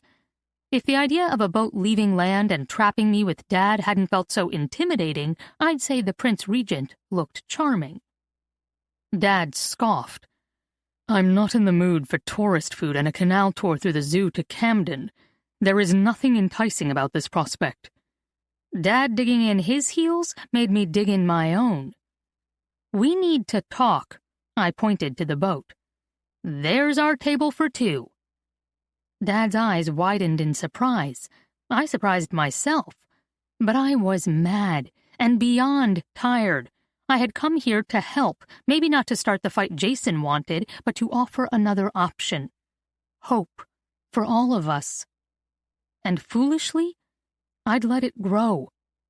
Somewhere along the way, my desire to simply understand and offer a palatable comment morphed into vindicating my aunt, rewriting my family's story, and saving my dad.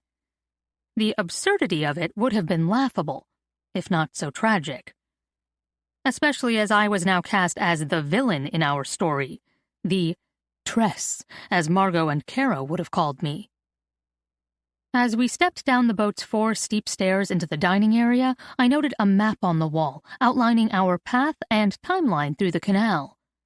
I chuckled as we waited by the Stearns galley kitchen to be seated. "What's amusing? You, me, Mom. This is what we've come to.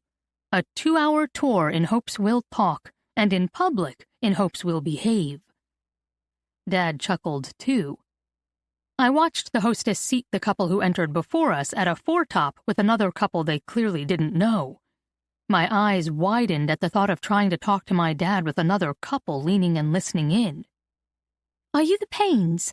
A woman about my age with flaming red hair gestured to Dad with a teasing smile. "You're our last guests to arrive. We were going to raffle off your table in a minute." "That would have been a shame," he murmured. As we walked toward the boat's bow, I noted the tables. Each was draped in white linen, with a bouquet of fresh flowers in the center and antique cutlery flanking china plates. No setting matched, each was unique and lovely. The glasses were old as well, vintage with gold inlay, the 1930s type. This was no slipshod affair. As we sat, a waiter came over with 2 delicate glasses, each a quarter full of brown liquid. "Here's an apple cider brandy made in Somerset to start off your lunch." I enjoyed a sip while he laid the menus next to our plates. "And here," he continued, "is a map of our route and a menu. You don't have a choice about either, but some find it nice to know where they are going and what they'll eat along the way. If you have any questions, let us know." He stepped away and the boat pushed off the side of the canal. "This is ridiculous," Dad muttered. "What was your mother thinking?" I couldn't join in his disdain. I didn't feel sour anymore. The atmosphere, the cider, everything about this situation was incongruent and surprising. I felt that darn ray of hope seep back within me. "A tasty time out?" Dad arched a brow, but before he decided what more to say, our first course arrived. A modern twist on fish and chips. Glancing to the menu, I read aloud, "Torched mackerel, blood orange, monk's beard, smoked garlic and anchovy sauce with straw potatoes." I'm not sure how it will taste, but it sounds great. Dad took a bite, and his features relaxed. "It's surprisingly light." We ate the dish in silence, and only after it was cleared did Dad speak. "I want you to stop this." I set down my glass. Mom had also ordered the wine pairings. This course featured a light Sauvignon Blanc, and I was very happy to have both the softening effects of a sip of good wine and the seconds of stall time it offered while I set down the glass. "It's not what you think, Dad, and Matt's story isn't what he thought either. We can find... Well, I'm not sure what we'll find, but it's amazing so far. They were amazing, and it's your family, your history." "That's my point. It is my history, and you should respect my wishes. And what is this we?" He let the word linger. "You and this young man are not a we, Caroline. He has encroached into our lives, wants to expose us, and you align yourself with him? You act like he's an enemy, or that it's you or him. What if you're both wrong?" I shifted forward in my seat, glancing around to make sure no one was paying attention to us. "I said it was your history, but I'm your daughter. It's just as much mine. I remember that day, Dad. I didn't before, but I do now. Can you recall what you said to Grandmother? She said it happened before you were born and it didn't affect you. You shot back that you felt the burden, the black void it created every day of your life. You said those words. Don't you think I feel that way?" I swirled the light liquid around my glass. "I came home to be with you. I live a few blocks away, and you don't see me. You see my failures, but do you see me? And if you..." I couldn't say the word. "I don't want what we've had to be all there will ever be." I felt a stillness around us. Despite my best efforts, in such a small space, with no soft surfaces to dampen the noise, my whisper had garnered attention. "This will ruin even that, Caroline." "So be it. There isn't much to ruin." Tears pricked my eyes, but I refused to blink. The two of us had leaned so far toward each other in our effort to talk quietly, we jumped back as the waiter, slightly flustered, lowered the next course between us.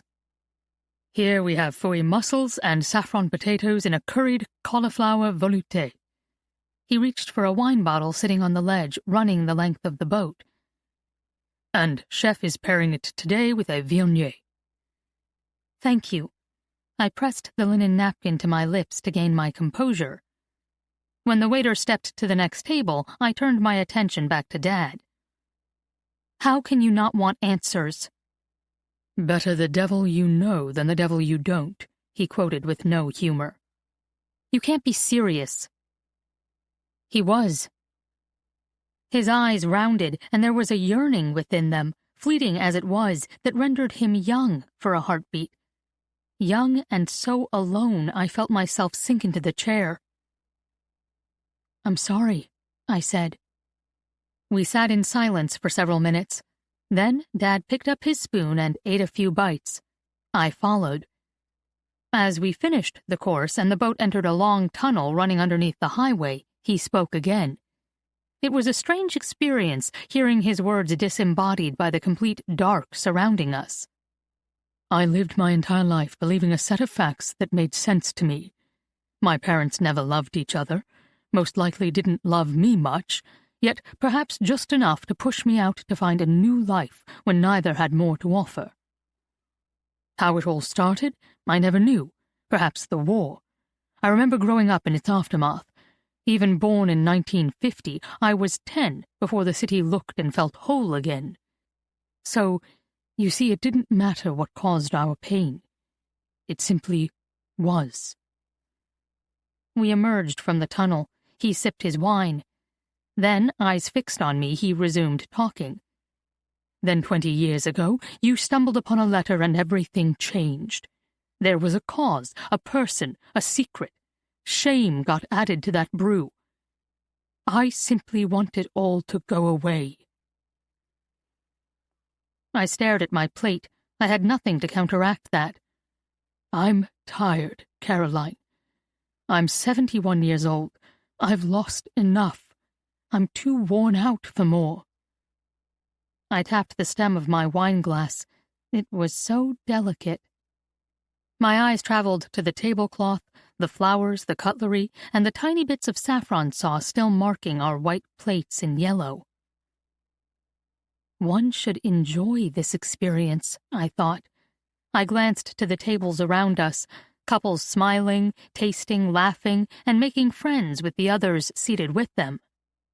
I wondered how much my dad had missed, how much I had missed by focusing on what was absent rather than what was in front of us. "Jason hoped your coming here would be a good thing." Dad smiled, something small, almost indulgent. "Jason hopes for a lot of things." "As do I, Dad, and respectfully, I can't give up." I raised my hand. "Please, before you say anything, let me tell you some things I've learned. First of all, your parents did love. They both loved Caro. Caro was grandfather's first love, and grandmother knew it. He held on to her memory, the hope of her return, for years." "Caro?" Dad shifted his gaze out the window. "That's what they called her, and she called your mom Margot," I offered, then waited, unsure what he was thinking.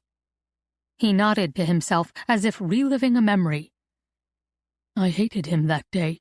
It was right before I left for the States and they were arguing. I came to the stairs because I thought it was about me. I first heard Mother clearly. She said something about Father loving someone better than her. He spit back, 'I did, and she's gone. When are you going to let her go? I can't breathe here.' He went on to say he'd once loved her. My mother. He used that word. Once." Dad faced me again. "That's when I figured out there was someone else. I thought she was still alive, that it was ongoing. I've always thought... It doesn't matter what I thought." We sat still for a long time, me digesting, Dad reliving. The boat turned around, and eventually we entered the tunnel again. Dad continued. "I thought he wanted to leave her. I almost wanted him to, because then she might be happy. Someone could be happy." I bit my lip, wondering what to reveal and what to keep secret. There had already been too many secrets. The boat pushed into the light as I spoke. "Your father first loved Caro. From Caro's letters to Margaret, it's clear he wanted to marry her.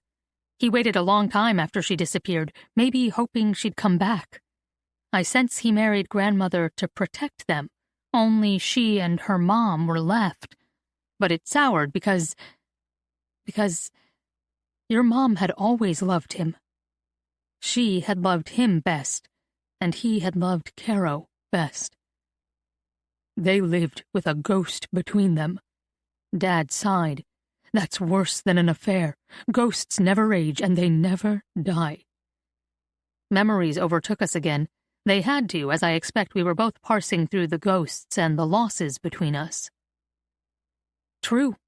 I shrugged. Their worlds revolved around Caro, and from what I'm reading, I suspect that never changed. I dragged the tines of my fork through the bits of sauce from a light pasta course, still dotting my plate. There were some pretty passionate scenes Caro wrote about to Grandmother. She'd have had a hard time ever forgetting them. The heartache of the torn page settled over me. Years of diary entries and letters now sat between me and that first letter, and I knew, with a deep certainty, Margot tore the page from despair, perhaps even envy. Yet she returned to it again and again so as to never feel comfortable and let herself fully fall in love again. An odd and painful form of self-protection to which I could fully relate. Yes, Dad was right. A ghost lived between them. Dad kept his eyes trained out the window.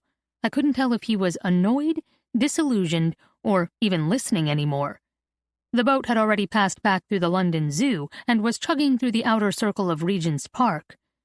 We ate our next course in silence, Cornish hake with Jerusalem artichokes, as we traveled the straightaway toward the landing. Dad poked at his last bite of fish. This was my father's favorite fish. He liked it prepared just like this. He used to take me fishing when I was young. He loved to fish. He said Mother had once loved to go fishing, but she never joined us. I certainly can't imagine my mother ever fishing.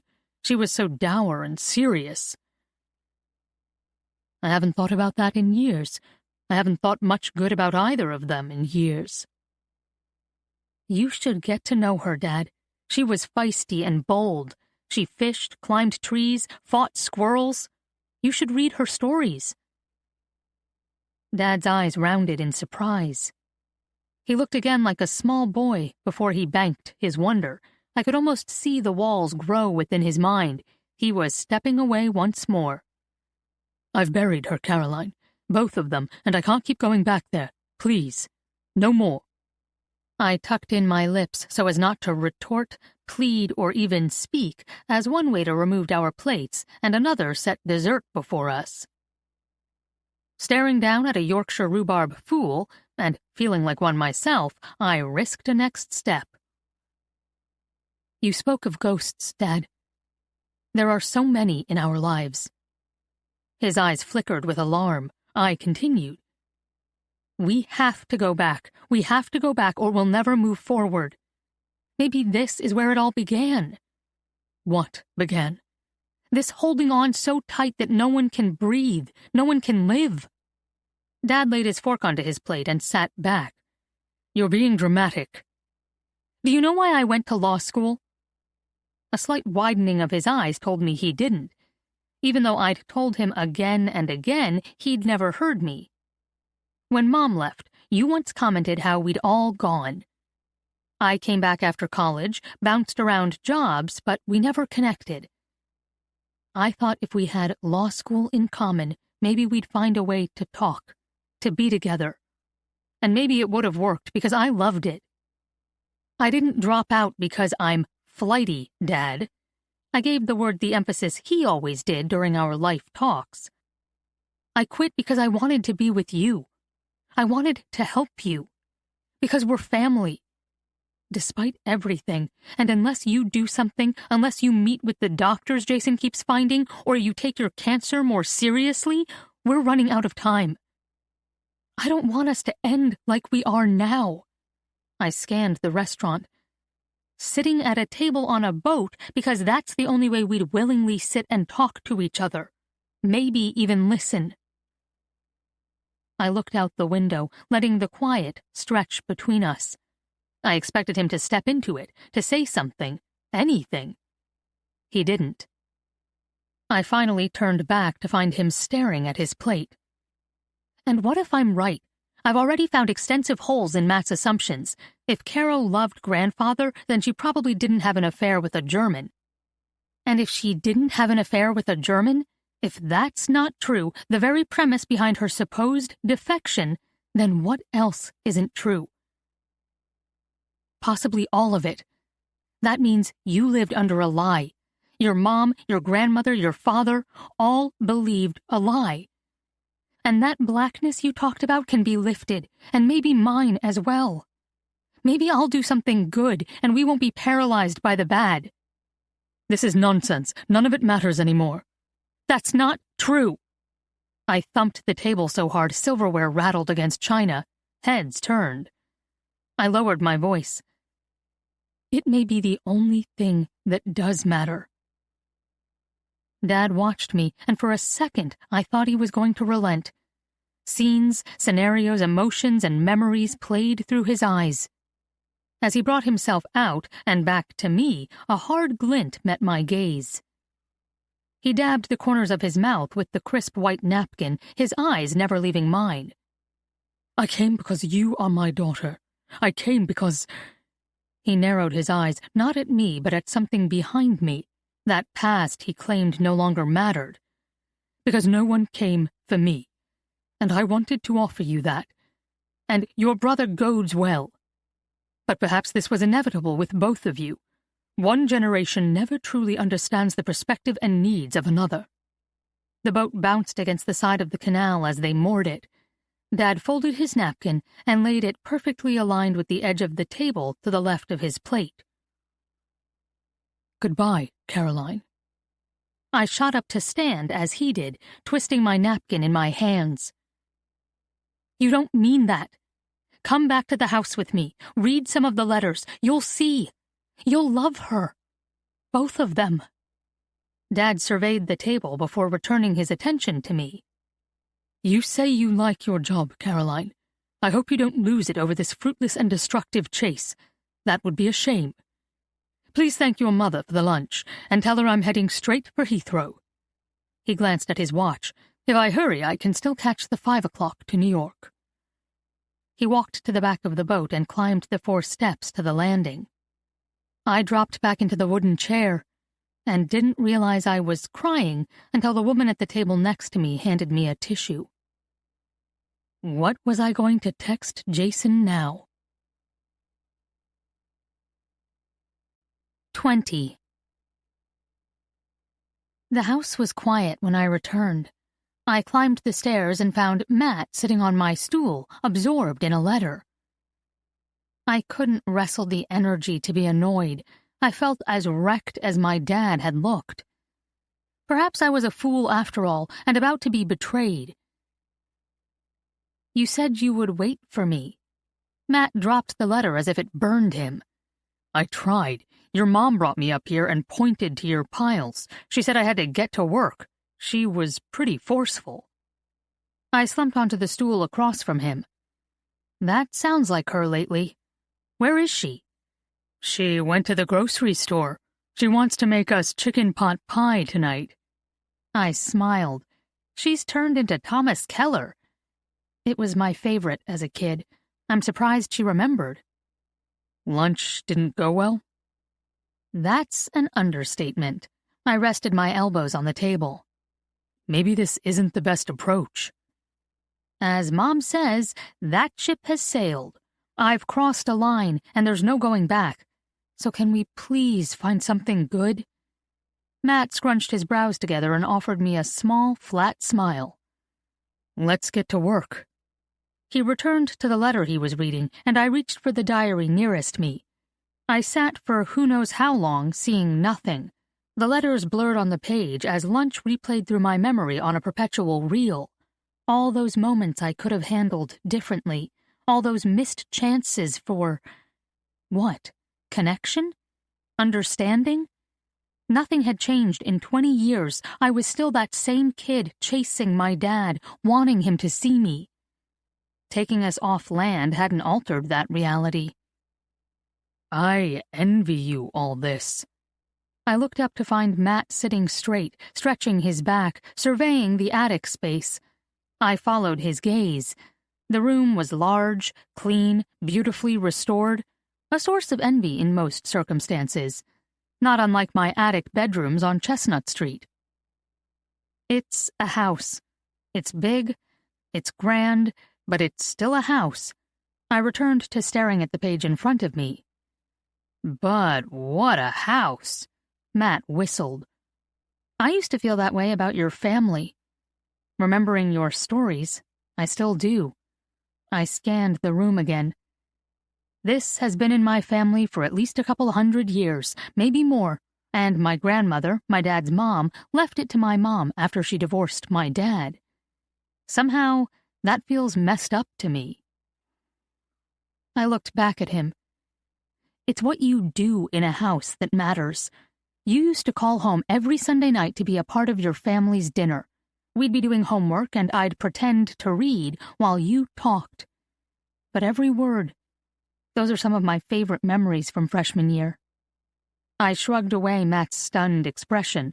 This confession had a point, and it felt imperative to get it out, to state it, and maybe be done with it.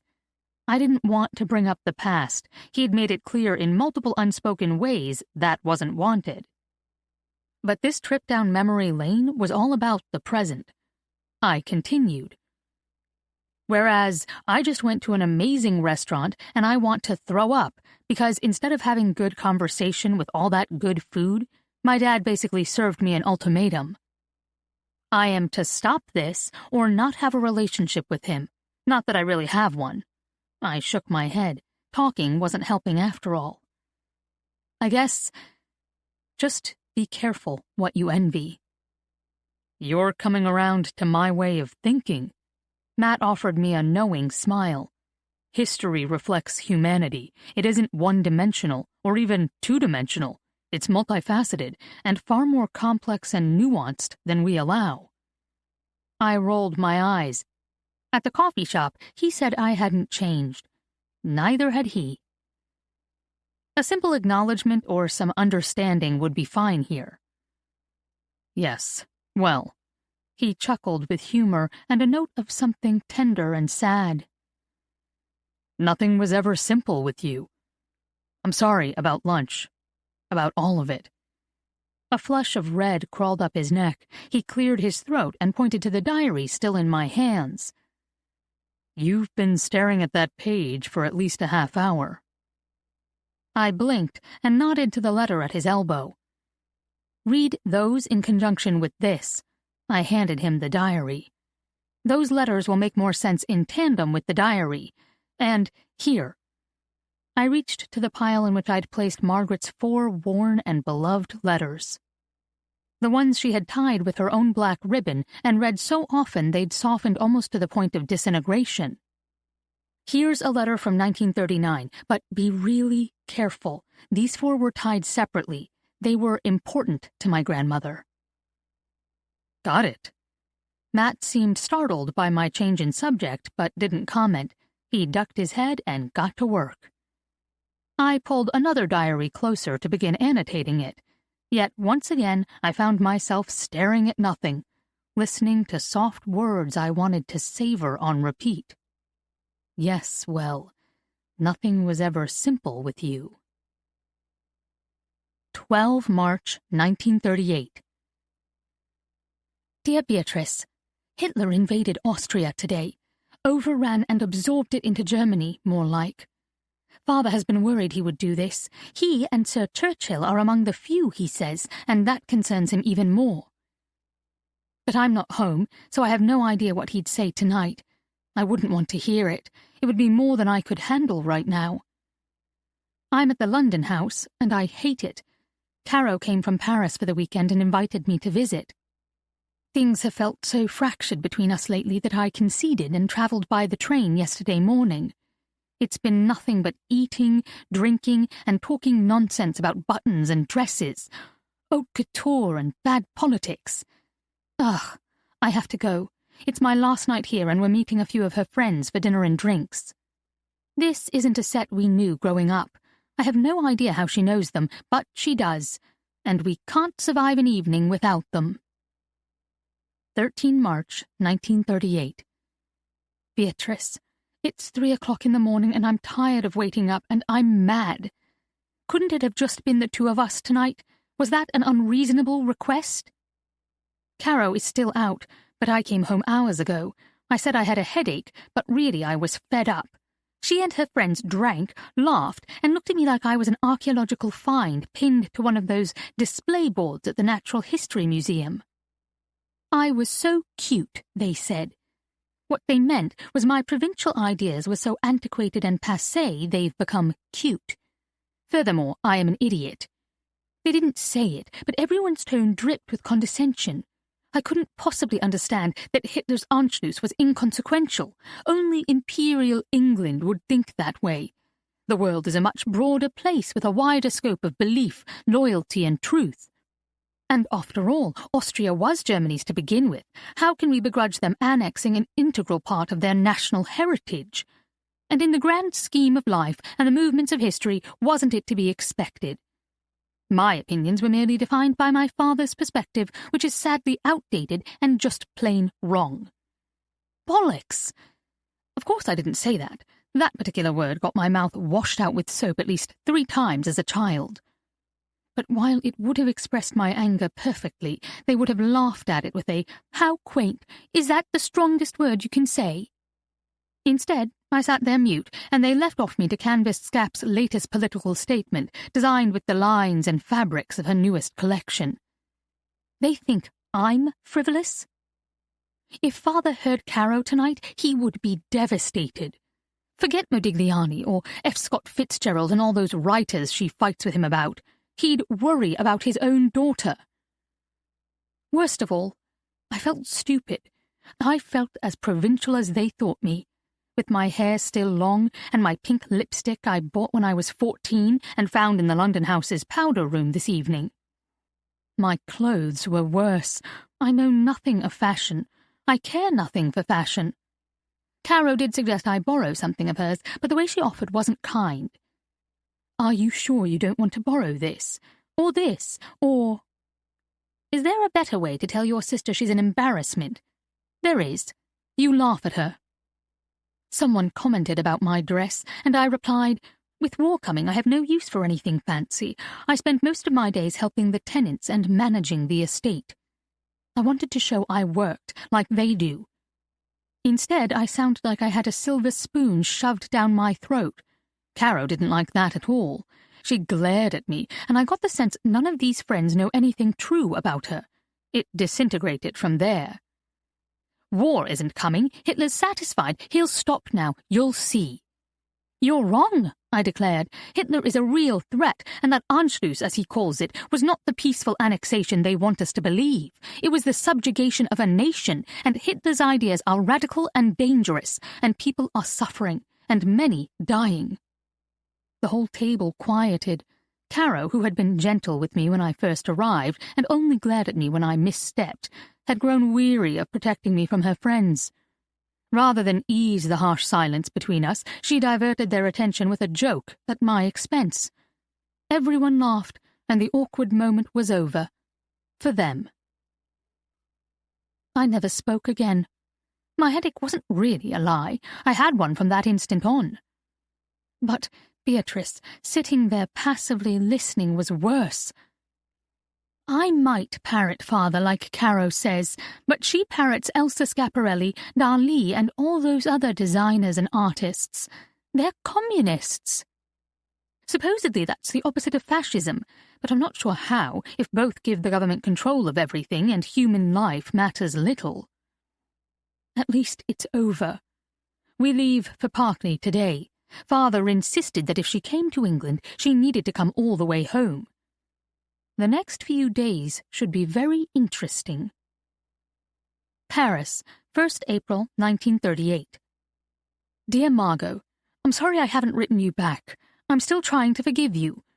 I don't think you meant harm, but repeating my conversations to Father was wrong. You betrayed me, Tress. There, I said it. You deserve it. He has written for me to come home, and I have penned my refusal.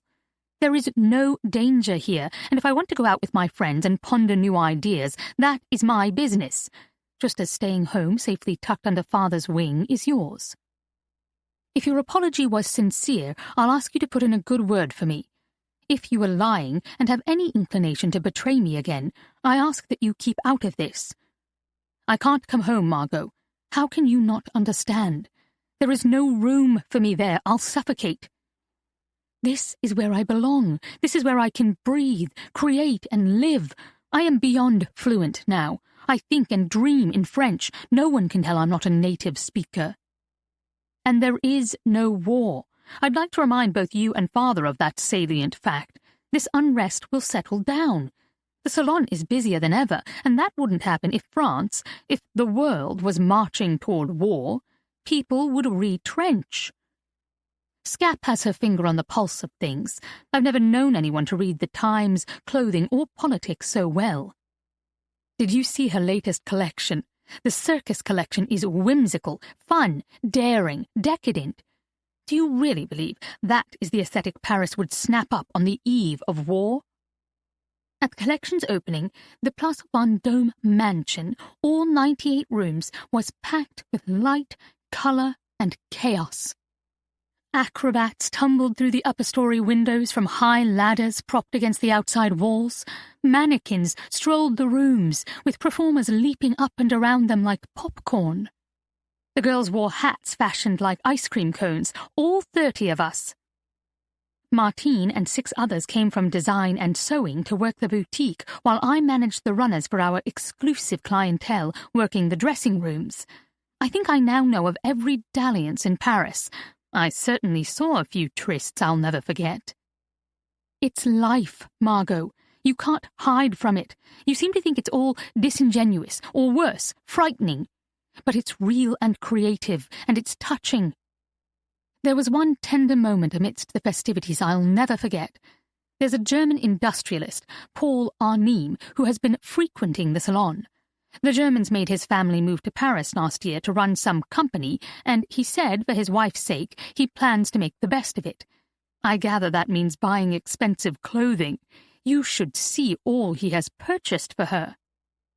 Anyway, that night I was helping Mrs. Arnim into a selection of gowns in a dressing room. She commented to her husband how disheartening it was that no man was with his own wife. Right in front of me, he stepped forward, kissed her passionately, and whispered, "You are all I see." It was the most romantic thing I've ever seen or heard. You see nations. I see people. No one wants a war, Margot, no one. If you were here, you'd understand better.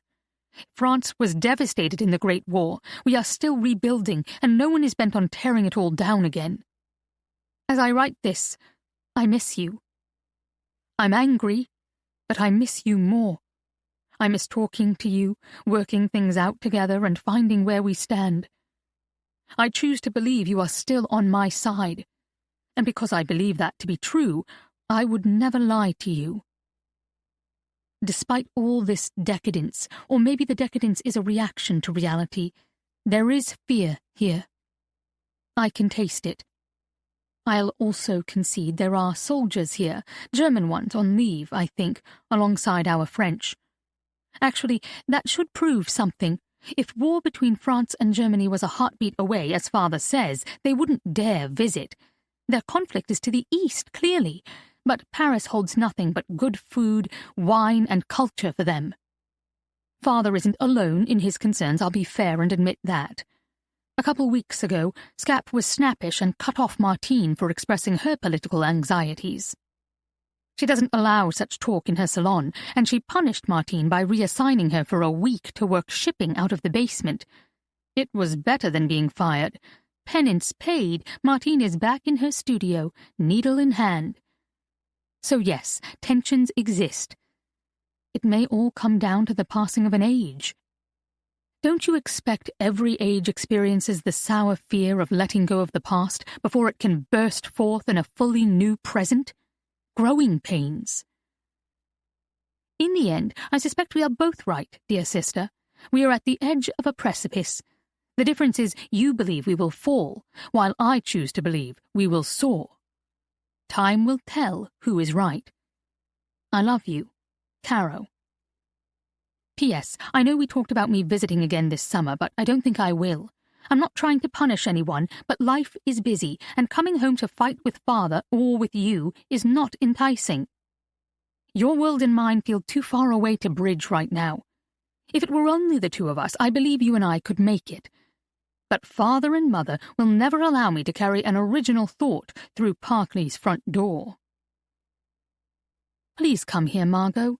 I will welcome you with open arms, show you all around town, dress you beautifully, and we will have fun like we used to. XXO. 21. 3 July 1938. Dear Beatrice, it's my last day in Paris. Mother insisted I come for soaps and knits, but she sent me for Caro. It was so obvious it was insulting she didn't just come out and say it. She did say to tell Caro she worries. A sneeze makes Mother worry, Caro retorted. Your sneeze, that is. I glanced away, feeling weak and embarrassed that I couldn't deny it. Mother grows apoplectic whenever I catch cold. But after 2 days, after 2 minutes, I sensed the futility of this mission. Caro is never going to come home with me. I will take home a trunk of outrageously priced soaps, clothes, and linens. I don't think Mother fathomed how scarce and dear such items are becoming, and I will leave my sister behind. I will leave her behind because she doesn't see the problem. You see demons everywhere. Herr Hitler and his Wehrmacht are not coming here. Austria was Germany's before, and now it is again. End of story. There are German soldiers all over Paris, I shouted back. I never shout. This isn't England, Margot. It's the cultural capital of the world and an easy train ride for all of Europe. They aren't here to fight. There's no war. Of course there are visitors in Paris. Visitors. She continued. Besides, if it ever came to it, the Germans do not touch the numbers of French soldiers. We've been building up the army for the past couple of years. That, along with the Maginot Line, will keep Hitler from ever glancing to France. Oui, I retorted. In a recent letter you said France was worn out and couldn't handle another war. You're switching stories, dear sister, and if father were here he'd say, the lady doth protest too much. She set her head at a sideways angle, like she did when we were children and I had done something senseless that landed me in trouble. Don't let them do this to you, Margot. Do what? I felt cool, as if all the blood had dropped to my feet. There was never any pretending between us. I knew where she was headed. Again. She stated it anyway. Make you afraid of everything. I'm so tired of being perceived as weak and afraid by everyone, including Caro, who more than anyone should know my strength. I saved her more times growing up than she can count, yet she looks at me now as if I am a cowering simpleton swooning on a couch. I've changed, I can't deny that, but when I look around, the world has changed equally, if not more so. As Caro told me months ago, should we not change with it? Perhaps my change isn't one toward cowering fear, but toward a better understanding of the real dragons out there. Fear can be a rational and appropriate response. I stiffened my spine and spat out words that tasted bitter and hard, but surprisingly good. At least I'm seeing clearly. Look around, Caro, because the tension is palpable here. You can taste it, you can smell it. It covers every surface, oozes into every pore. The Germans are not here for vacation. They may say that, but their arrogance, their swagger, they know something you all don't. They know they have won before they've begun to fight. They sneer as they toss their cigarette butts into the streets, as if this is dirty ground and they will own it, and when they do, they will destroy it. I straightened my spine more, if that was even possible. Your soldiers? They won't outnumber the Germans.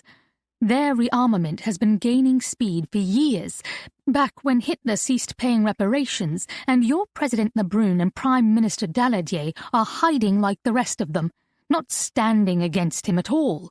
And you And your friends? You do nothing. You talk about clothes, act urbane with your new politics, as if it's all theoretical and carries no real consequences. Then you race to drink, race to laugh, and race to find meaning when it's all crumbling around you.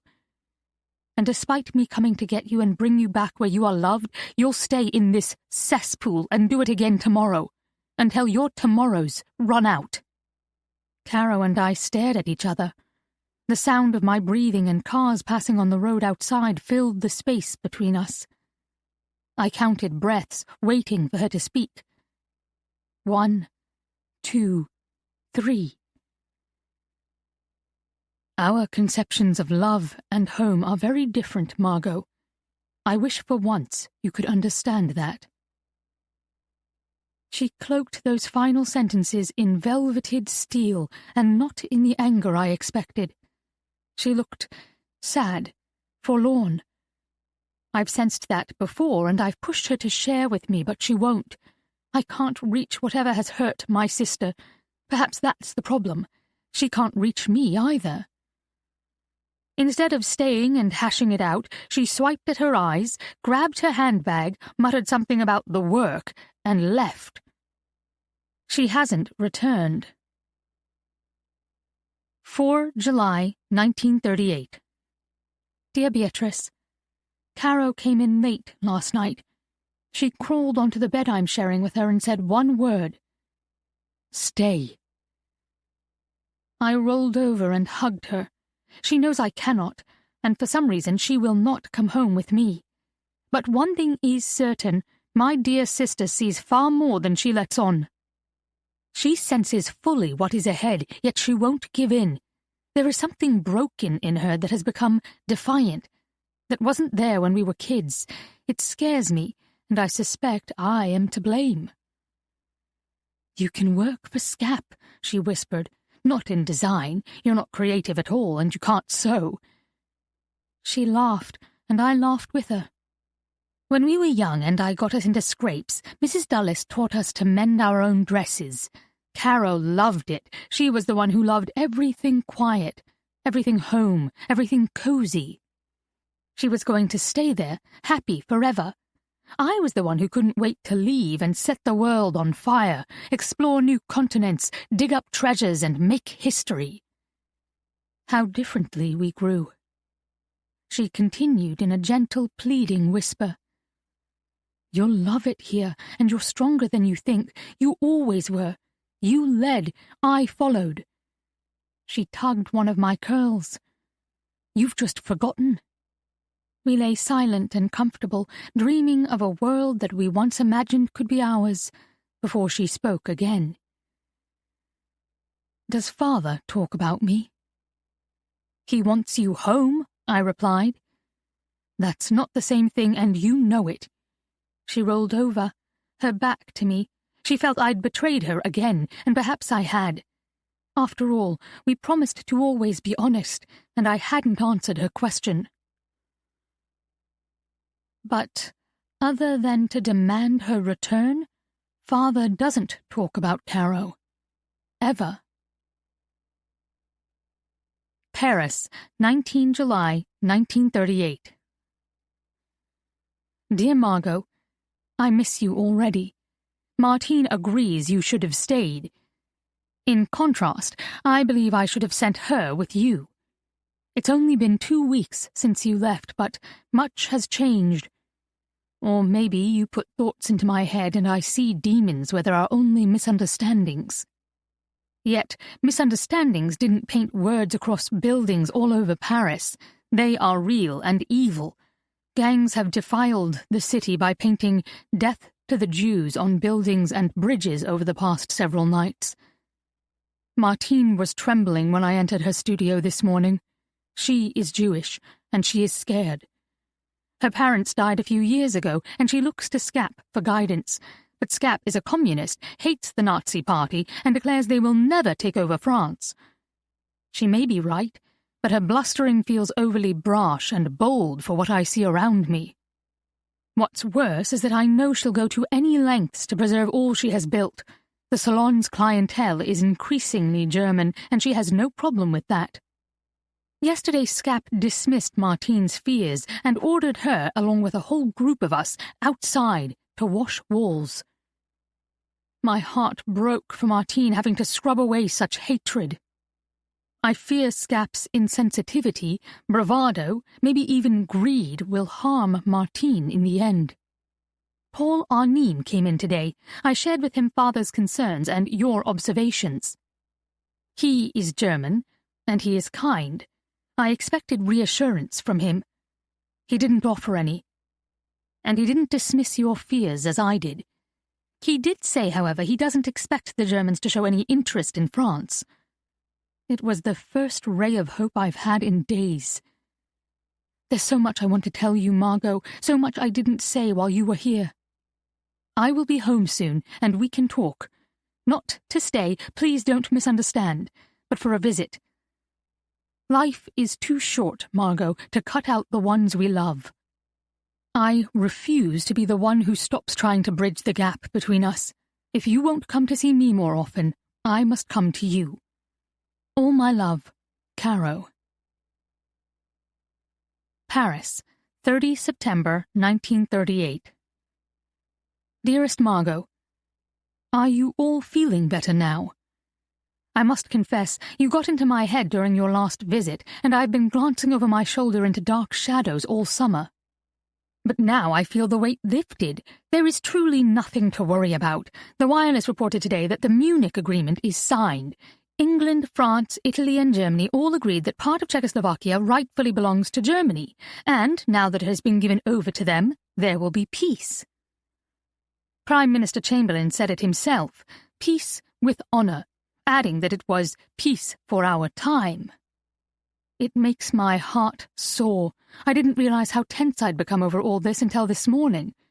Father must breathe easier now. He must believe our own Prime Minister. On another bright note, George was here yesterday.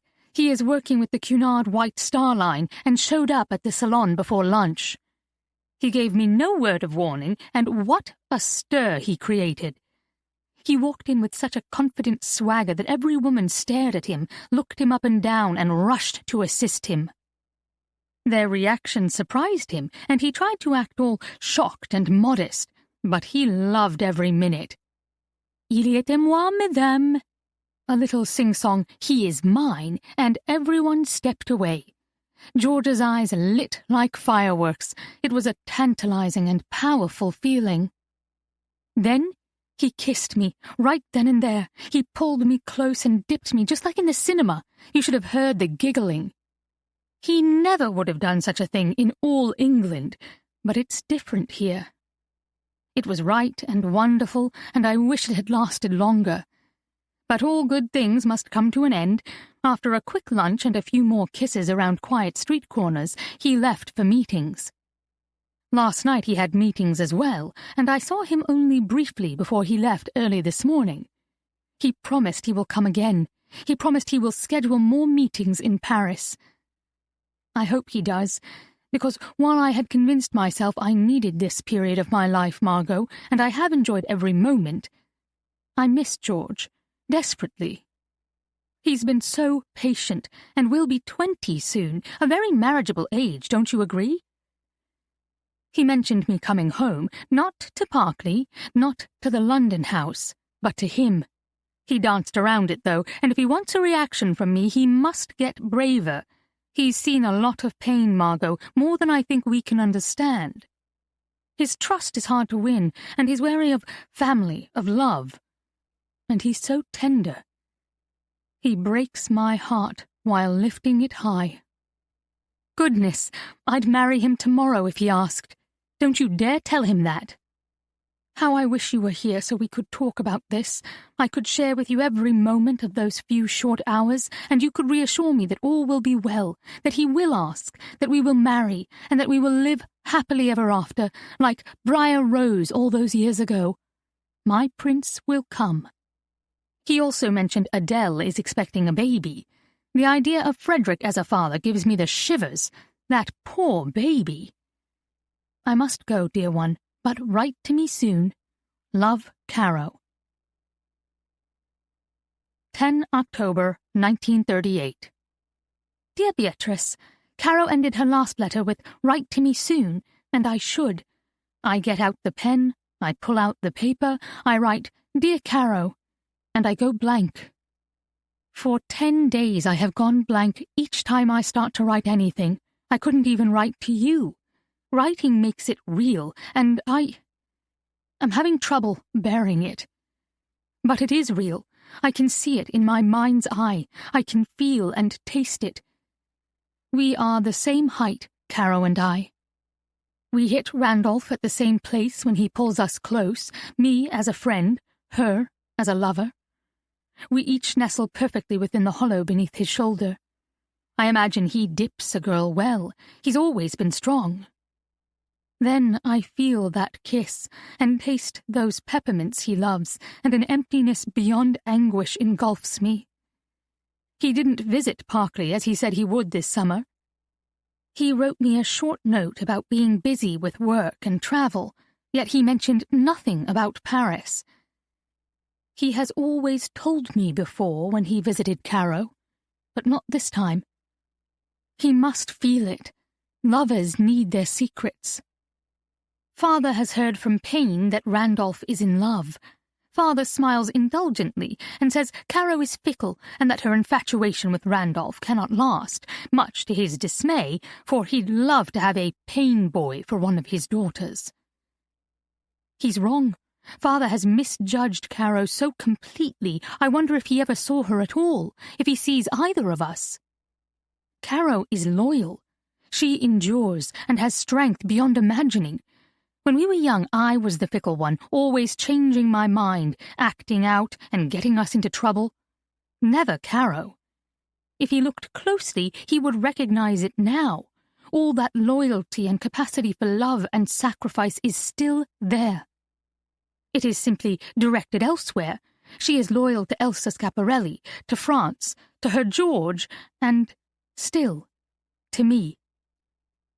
Blind loyalty can also go too far.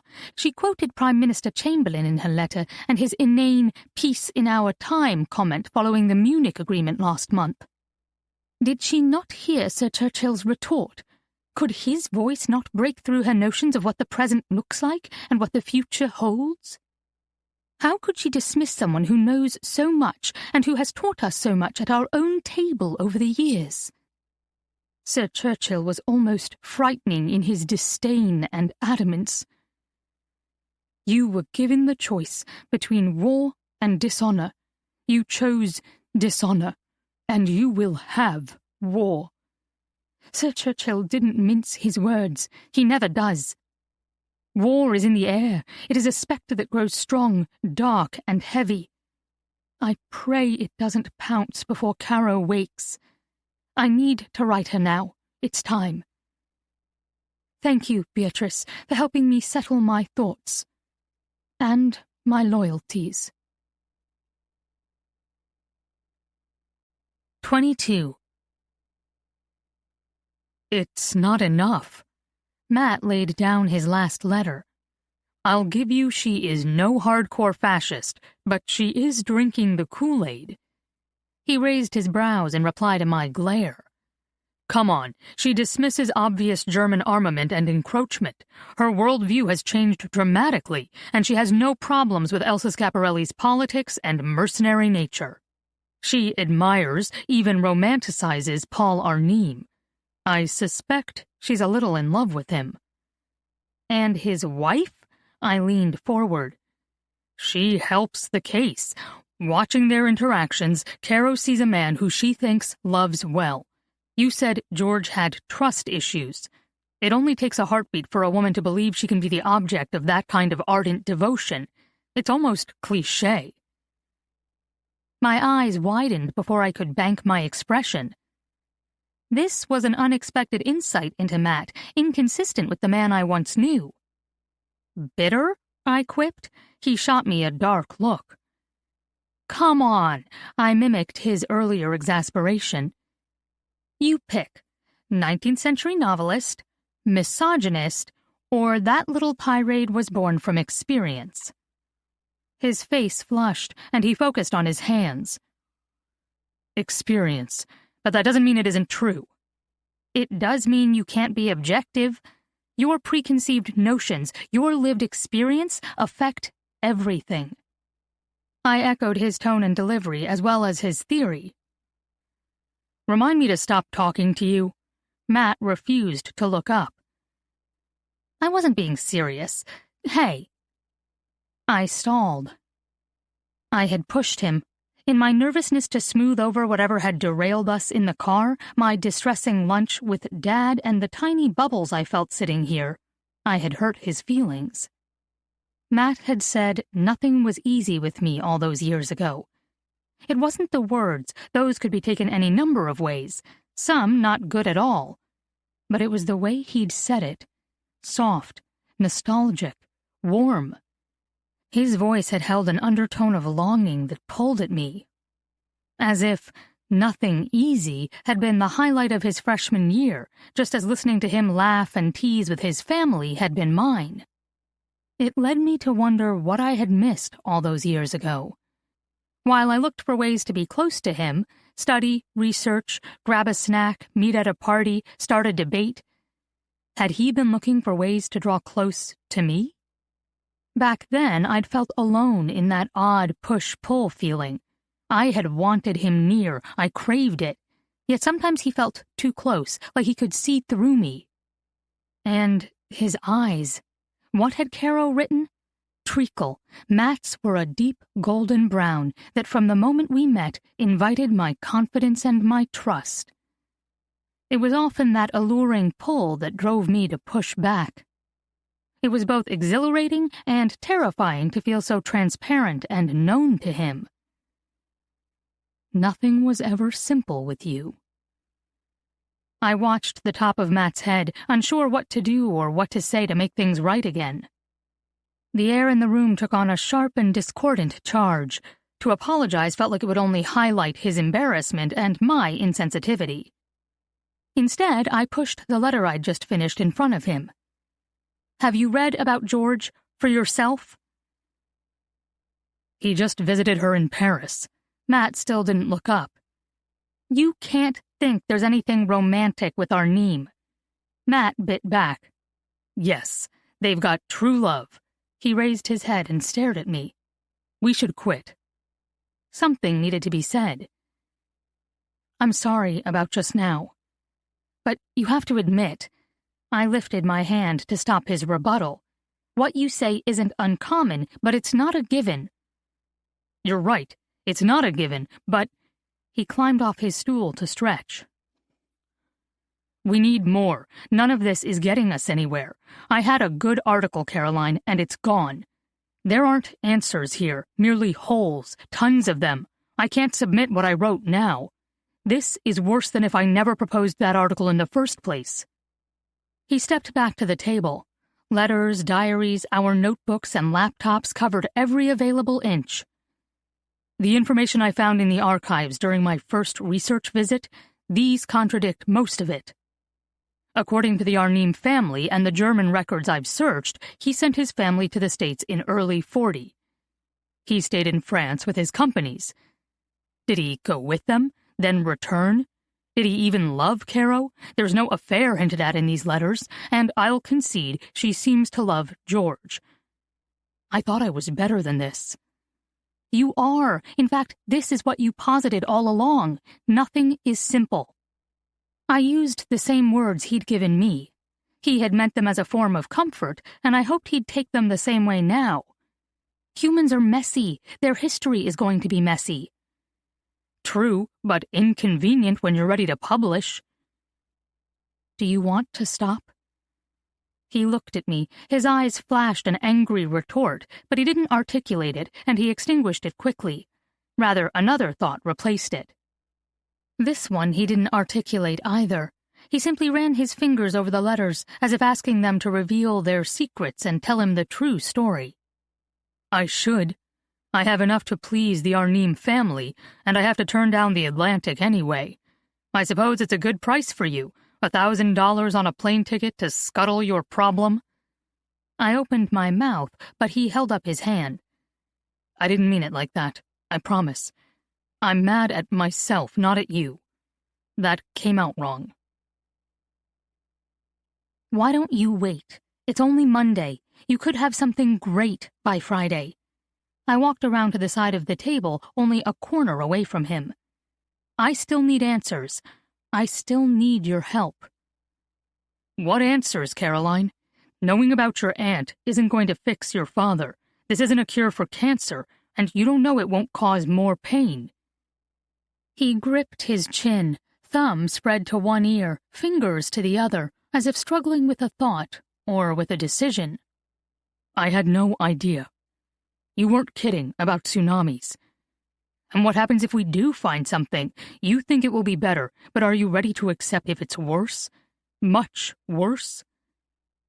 A true smile, a little sad but no less true for that, accompanied my shrug.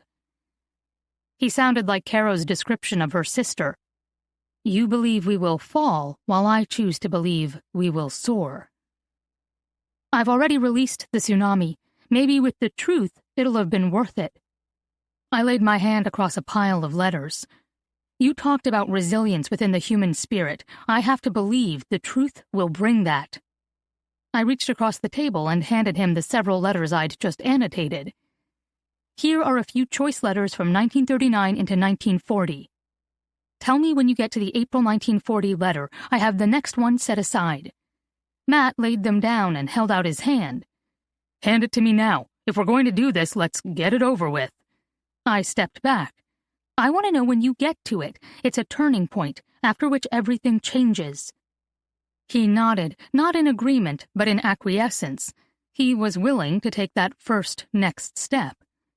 I plopped onto my stool again, my mind swirling. 2 minutes before, I'd been out. Mat defeated, article abandoned. Yet, rather than agree, accept, and offer him a ride to the airport, what had I done?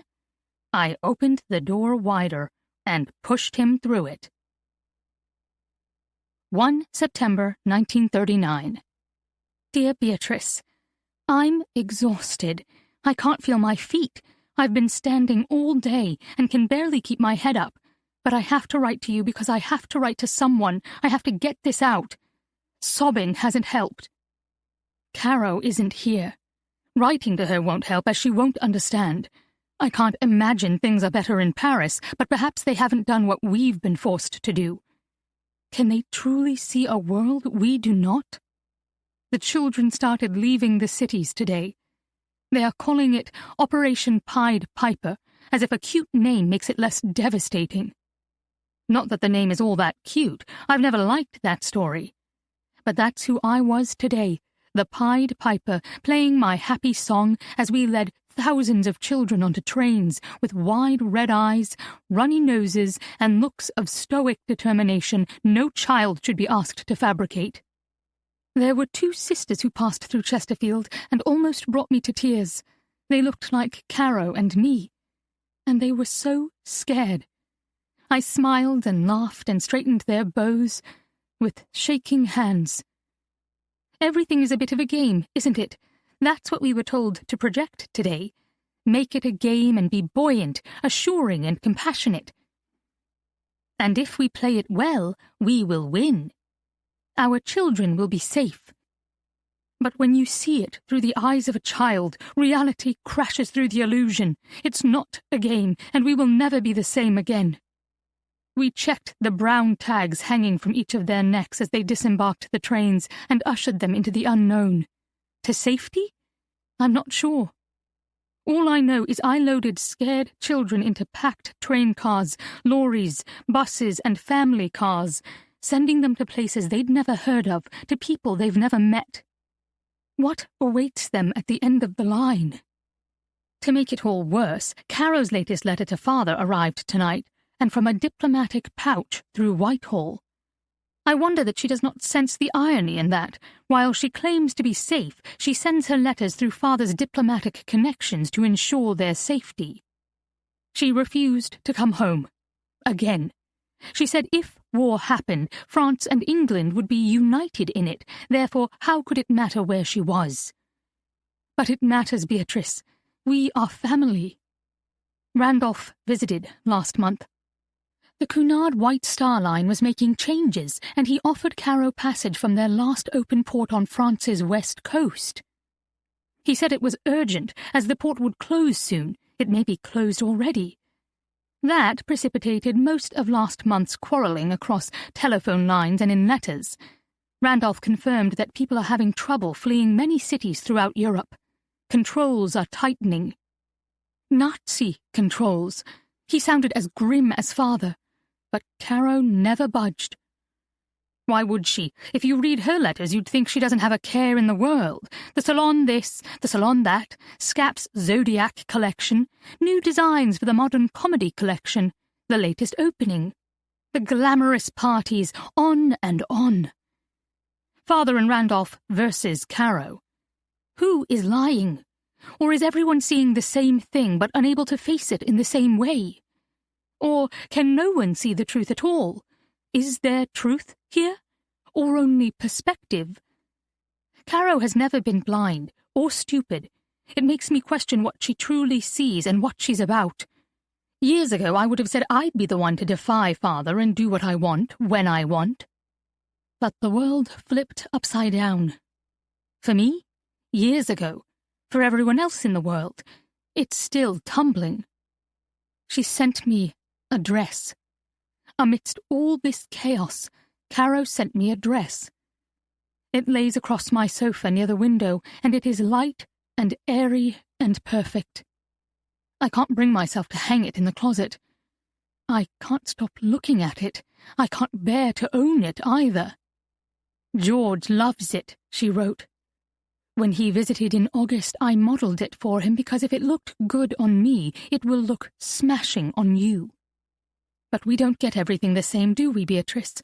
The same clothes, the same experiences, the same love. If I could be anything, I would be this dress. It's easy to see why Randolph loved it. It's the palest shade of pink silk, with butterflies dancing across the entire dress. Caro said it's one of Schiaparelli's best designs and that it will be famous someday. It reminds me of our childhood, a sublime happiness I thought would never end. All good things come to an end. 3 September 1939. Beatrice, it is official. We are at war. Paris, 4 April 1940. Dearest Margot, I need you. I don't know what to do and I can't reach you. I tried to telephone you today, but you were out. Trent assured me you would get my message. Did you try to telephone me? It never rang, and I'm beginning to wonder if the lines no longer work. Or it might have been that we didn't hear it, as the salon was terribly busy today. Probably our last busy day. The boutique is bare. While most can't afford anything beyond the essentials, if they can get a hold of those who can are absorbing goods at a frenzied rate. Scap is out of town. She's been out more than in lately, and without clear direction, we closed the boutique early. Raw goods are so hard to come by we have no stock to refill the shelves. The news says it's because the British are blockading goods to all Europe to thwart the Nazis, but looking around at the gluttonous wealthy Germans, I suspect they are the ones hoarding. Although we are at war, if you can call this stalemate a war, German private citizens still live here and still have money to spend. Paul Arnim came in today. I thought he was coming for a gift for his wife, but he pulled me aside instead. He said his family was sailing for America, without passes, at midnight tomorrow, and I was to do the same. His words weren't casual, Margot. They were pointed. He then said something about not being subscripted in 35, but being sent to France to work and build capital, but now everything had changed. He had new orders. At first I didn't understand. He's not in the military. He's here in Paris. He gripped my arm and articulated each word slowly, as if speaking in code. A chill went through me, and my mind blanked. I want you to tell your friend Martine, he added. She is in greater peril than you. She doesn't understand what is coming. Exit papers will be impossible soon. I am sending this through a diplomatic pouch. Before Scap left, she said it was the only secure way to send information, and Ambassador Campbell has always been so kind to me. I've sent letters this way before, but now I feel it's the only way. These words are only for you, Margot. Even Scap cannot know what I've written here. For the first time, I'm scared. Not so much for me, but for Martine. She has no family to protect her, and we hear stories. We hear stories of Jews being beaten. We hear stories of them vanishing in the night. We hear stories of them being rounded up all across Europe and forced into cordoned-off areas, into ghettos. We hear stories of whole families fleeing. We hear of work camps and detainment facilities in Germany. I know the French would never allow such atrocities here, but they exist. The wolves are real, and they are at the door. I know you would never chide me for my foolishness, but I am feeling the weight of it now. What have I done? Love to you, dear one. Caro. Studying it isn't the same as reading someone's letters, is it? Mat broke our focus. I remember that about Anne Frank's diary from high school, but I'd forgotten how much. This feels very real. It's why I called you. I liked Margot and Caro as soon as I read the first letters. I want to do my best by them. Can't blame you. Mat chuffed. I like her. I like both of them. There is something so sincere and earnest about each of them. I didn't expect that. Honestly, I can't believe Caro could be a spy for either side. She's so open. Maybe she really was working fabrics. Where are you now? I just finished the April 1940 letter from Paris. You have the next one? I handed him the May 17, 1940 letter, the torn letter. Here's where it all begins. Caro comes home, and it isn't fabrics. There's a different energy from here on out. It's like she's playing a game of sleight of hand. I can feel it. I watched him read, unable to return to my own work. Mat sat straight, his lips parted. He cleared his throat as he reached the end. And, just like me, he turned the page over, certain there had to be more. He looked up, smiled, and jokingly pulled at his sweater's collar. Wow, your aunt got a little steamy there. Just a little, I grinned. Mat returned to business. We need to follow up on George. Maybe through his records we can prove the Arnim thing is a misdirect and figure out what really happened. I realized he hadn't read any of the diaries yet. Although I handed him one, he had yet to open it. Mat didn't know who George was. You're agreeing with me? Caroline, my article's current iteration is blown. If I don't come up with something better, I'm sunk. Try to keep up. Without waiting for me to keep up, he started pacing across the room. If the Arnim information was a ruse, who initiated it and why? Google George. Mat pointed to my computer. Let's see what more we can find on him. He ruffled through the pages. Do you have a last name? There isn't one in any letter I've read.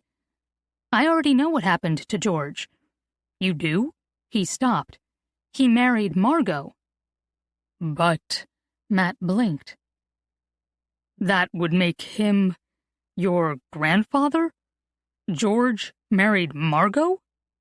Randolph George Payne married Margot in early 1950. I scrunched my nose. It's about the saddest love story you can imagine. Margot loved Randolph, and he loved her, but not like that letter, which she read. Lots. I gestured to it. In fact, I think she kept it close to keep the wound fresh and remind her to never love him deeply. Why didn't you say all this hours ago? I never would have considered leaving. Mat smirked. He was teasing me now. This crap sells. Forget history. People love a good romance, and unrequited love is even better. After the May 17 letter, Mat was hooked. It wasn't the unrequited love story, but the tidbits of secrets and spycraft Caro dropped like crumbs along her path. He caught hints and references that had eluded me and commandeered everything from 1938 to 1941, with a pen clenched between his teeth.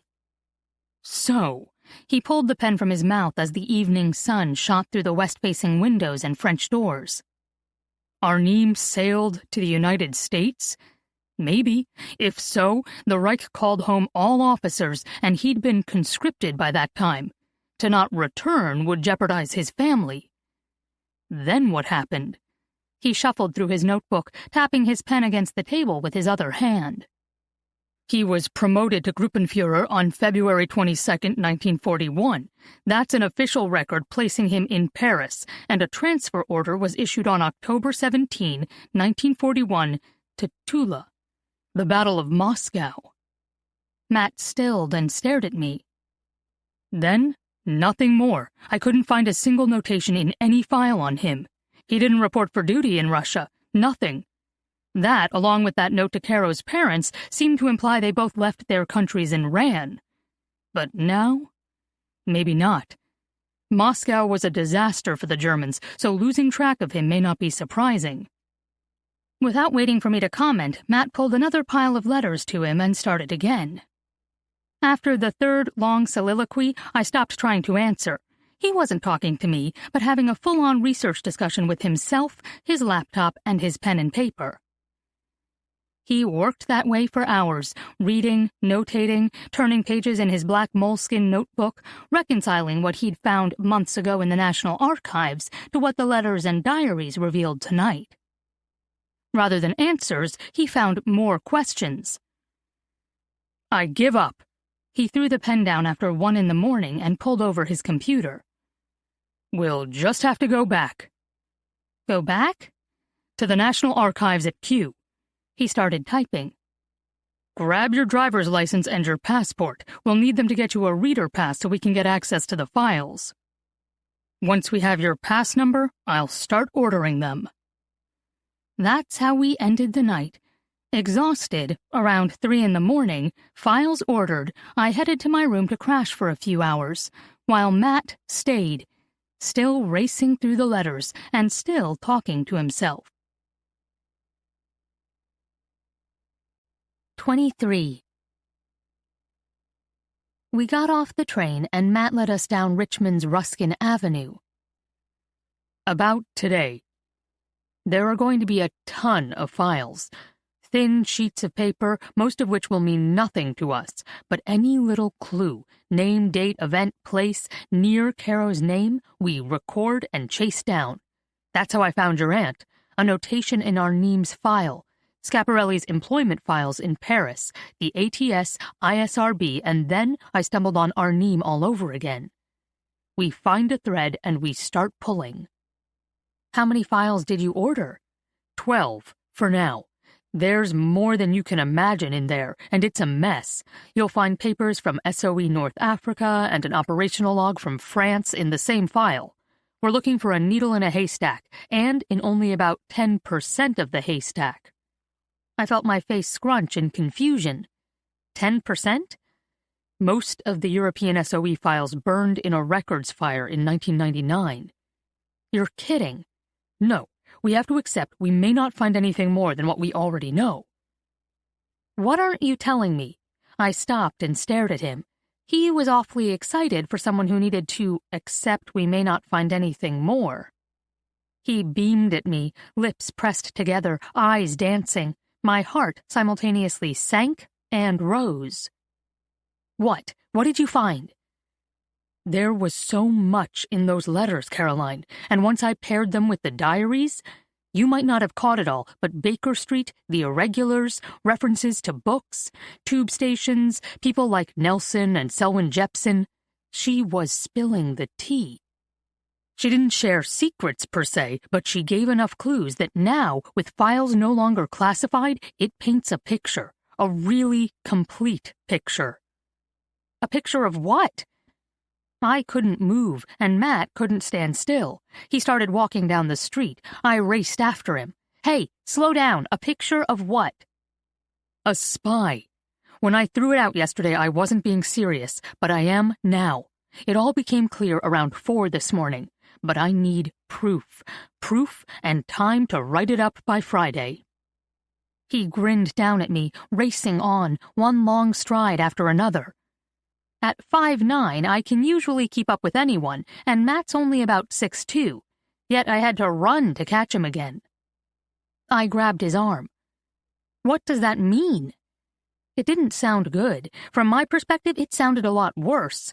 This was no longer a private shame, but an international one? It means a shift in history, Caroline. His smile was a broad thing, fueled by endless coffee and the entire tin of shortbread cookies Mom had delivered at midnight.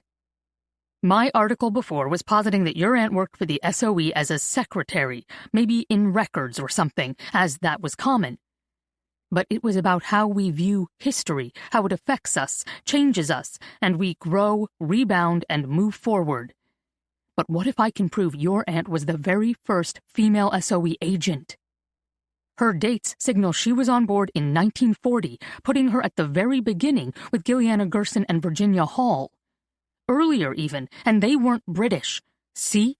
That's a game changer. The stuff of history books and careers. This is no longer a discussion about nuances and perspectives, but a seismic shift in the actual events themselves. And if she defected?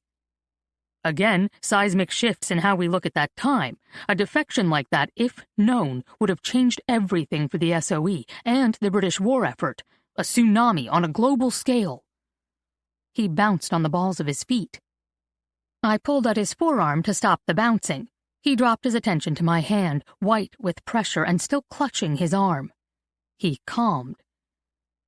Something this big requires hard proof, Caroline. We're far from that. I looked to the National Archives building in all its colossal cement solidity, then back to him. I was suddenly afraid of what we might find. For all my talk about putting ghosts to rest, the idea that Caro's story could be bigger and worse had not felt like a probability. How much had the letters and diaries really taught me about my aunt? Mat threw an arm around my shoulders. He squeezed and turned us both to face forward. He started us walking. You can trust me, Caroline. I won't blindside you, and this will all be okay. Remember, we're still at the beginning. It's the end I'm worried about. Mat and I turned our separate ways in the front lobby. He rode the elevator straight to the third-floor reading room. I climbed the stairs to security on the first floor to pick up my pass. Although I was only a few minutes behind him, he was already deep within a file by the time I dropped into the chair next to him. He lifted a stack from his desk and gently laid it in front of me. I pulled 6 folders from my locker. You can only have 3 out at a time, so you take these 3. 3 large brown trifold folders sat in front of me, each tied with a cloth ribbon. I opened the first and found that the thin copy pages inside were bound with strings like a 3-ring notebook. The pages crinkled with every turn. Is there any order to this? I whispered. Mat leaned toward me. He smelled of citrus and something rich, like cedar. Within each folder, it's a loose reverse chronological. Just start reading. Take pictures of anything interesting. No flash. He held out his hand. Give me your card. I reached into my pocket and handed it over. He sniggered at the picture. My hair looked flat, eyes dull, and skin oddly yellow. It's not that bad, I nudged him. The lighting was terrible. He raised a brow I read to mean, nice try, and continued with his thought. Now that we're here, I'm going to request 3 more files on each of our cards. You start reading. While he left the room for the computers outside, I began. Page after page after page of Egypt? He returned as I was shutting my first file and reaching for the second. Nothing interesting? Lots, but in Egypt, 1943. I lifted another folder toward me. It was heavier than the last, and that one had been filed with at least 100 sheets of the thin copy paper. We'll never get through all this. 1 page at a time, Mat chuckled. Welcome to my world. Research is worse than watching paint dry or a pot boil. You'll soon figure out what's important and what's irrelevant, and it'll go faster. I opened the folder and hit a name I knew on page 1. Hey, Dalton. Church. I clamped my mouth shut, annoyed that I hadn't schooled my excitement and examined everything first. Alone. It wasn't that I would hide information or lie to Mat, it was that I wanted to know whatever it was, no matter how good or bad, before he did. To me, they were family. To him, they were an article. Now a career-making one. It was too late. Mat was out of his seat, hovering over me in an instant. These are the memorandums that formed the SOE. He carefully turned one page after another before returning to the very first. I sat, feeling like I did at age 6 when Amelia grabbed my I Can Read book and read it to me. 18 July, 1940. My dear Prime Minister, I will do my best to carry out the additional duties you wish me to undertake. Yours very sincerely, Hugh Dalton. Look how they hand-wrote the salutations and the signatures. Mat moved back to his chair and scooted it closer to mine. I saw these before, but it never gets old. This is history, Caroline. I glanced at him. His eyes had taken on a softer sheen than the electric glow of our conversation outside. Outside, he had scared me. He reminded me of Veruca Salt from Willy Wonka and the Chocolate Factory with her I want it now.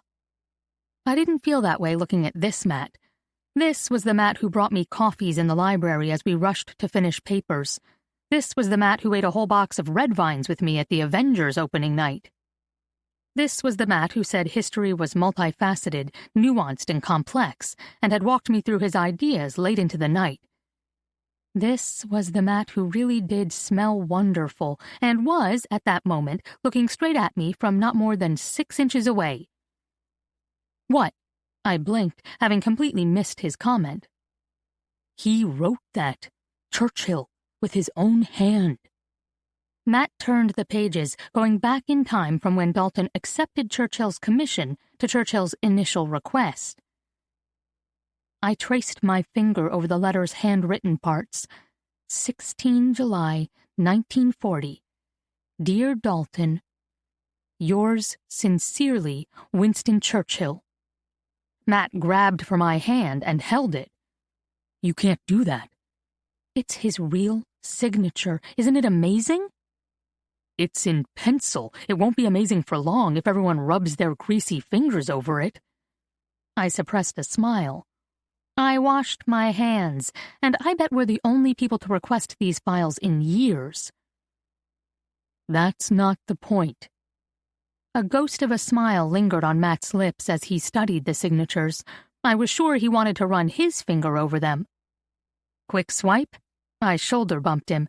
Without moving his chair away, he shifted his attention back to his own file. Turn the page, Payne, and keep reading. Minutes later, he pulled at my arm. Interesting as that is, it's a little early for Caro. Shift over here. He tapped the folder in front of him. This is the file in which I found the note and meeting references about your aunt. In light of the letters, read it together? I nodded, and we began. Most secret private meeting notes. 6 August, 1940. Hugh Dalton. I met with Caroline Waite at 1900 hours today. Major Selwyn Jepson joined as Miss Waite, serving in the ATS, laid out her abilities and connections within Paris, and offered her assistance on fact-finding missions. We outlined the impossibility of her proposal. I added that I was a longtime friend of her father, and he would not appreciate her involvement or my endorsement of such activities. My answer displeased her, and I suspect we have not heard the last from her. Major Jepson, concerned with her social and political importance, believes she cannot play any role in our operations. She knows more than most due to family and personal connections, and that alone makes her a strategic risk. I will reach out to Miss Waite's commanding officer at the ATS to garner increased assignments to fill her time and energies. Most secret private meeting notes. 10 September 1940. Memorandum of a meeting between Miss Caroline Waite and Assistant Information Officer Sir Frank Nelson. Miss Caroline Waite, who returned from Paris on 17 May and is currently serving in the ATS, had a preliminary conference with Dalton and Jepson on the evening of 6 August. She told them how pleased she was to have an opportunity to consult with them and proposed herself as an intermediary to increase communication between France and England, which is slender at present. In today's meeting with Frank Nelson, Miss Waite noted that German propaganda in Paris throughout the past year has harmed the French impression of British care and involvement. Miss Waite again proposed using her person and contacts to acquire and disseminate information into Paris via her work in fashion and her position within Parisian social circles. Nelson, after listening with extreme interest to Miss Waite's exposition, expressed his agreement in general with what she said. He added, however, that her position in society and potential loss of life could cause extreme backlash to reconnaissance and information-gathering efforts, as ministerial opinion was presently wary of this new warfare tactic. Miss Waite conceded his point, but remained unconvinced that the cost outweighed the benefit of her involvement. She then stated that she had found her own way back to Paris and had remained there from 27 August to 6 September. She outlined the location of German offices, troop numbers, new laws and restrictions instituted, and the general tone of French morale. Nelson ended the meeting by asking Miss Waite to take no further action until he contacted her. He will meet with Dalton to discuss next steps. Nelson suspects Miss Waite's interests will not wane and that her private travels could put both her and British interests in jeopardy. Remember her letter to Margaret about 2 weeks after this? I pulled up my phone and scanned through the countless letters I'd photographed until I found the one I needed. Enlarging it with 2 fingers, I handed Matt the phone. A couple weeks ago, I transferred to a new research team, the Inter-Services Research Bureau, ISRB. My work revolves around what we do and how we can do it better. Last week, I sorted countless defective uniforms and proposed new zipper designs. It sounds silly, but it's a good use of my skills. You would be surprised at how many zippers are needed for military uniforms, and the cost of replacements and repairs, in time and in monies, when they break. So if Churchill's next radio address speaks of increased productivity and resulting victories, credit me and my zipper research. I laugh, but it actually is quite serious, all of it is, and if ever I forget, I glance over to Rose Tremaine, who sits next to me. She was shy at first, but has grown to trust me. She confided in me this morning that she returned to Paris at the end of last month. She wouldn't tell me how she did it, and I don't want to know. I chastised her for her foolishness, but then she burst into tears, and I stopped. It breaks her heart what's happening to her beloved home, and she is so afraid for her family. Every day she arrives early, stays late, and never comes out with us at night. I wonder if she feels she has something to prove. She doesn't. We like her very much. War is a strange and terrible thing, Margot. Even fighting side by side, it can tear us apart. Matt returned my phone, and as I scrolled through the letter again, something caught my attention. I gestured to his file and slid him mine. Trade with me? Matt had said Caro's name never came up in the file after this meeting, not until that final letter to her parents. But I clamped my hand on Matt's shoulder so hard he flinched. We're so stupid. It's here and she told us by telling Margot. I shifted the file between us. Who is named Rose Tremaine? In real life, no one. It's not a person. See here? It's capitalized on every page. Matt furrowed his brow. Code names are capitalized. I tapped my phone, still open to the letter we'd read moments before. She writes about Rose, but Rose wasn't a real person who sat beside her. Rose was fiction, a code name. I returned to the file and turned the page. I pointed to Rose, typed in 3 different places. And again, I turned another page and tapped on Rose once more. Matt nodded, catching on. Caro is never mentioned after this point, and Rose was never mentioned before. He scanned the page.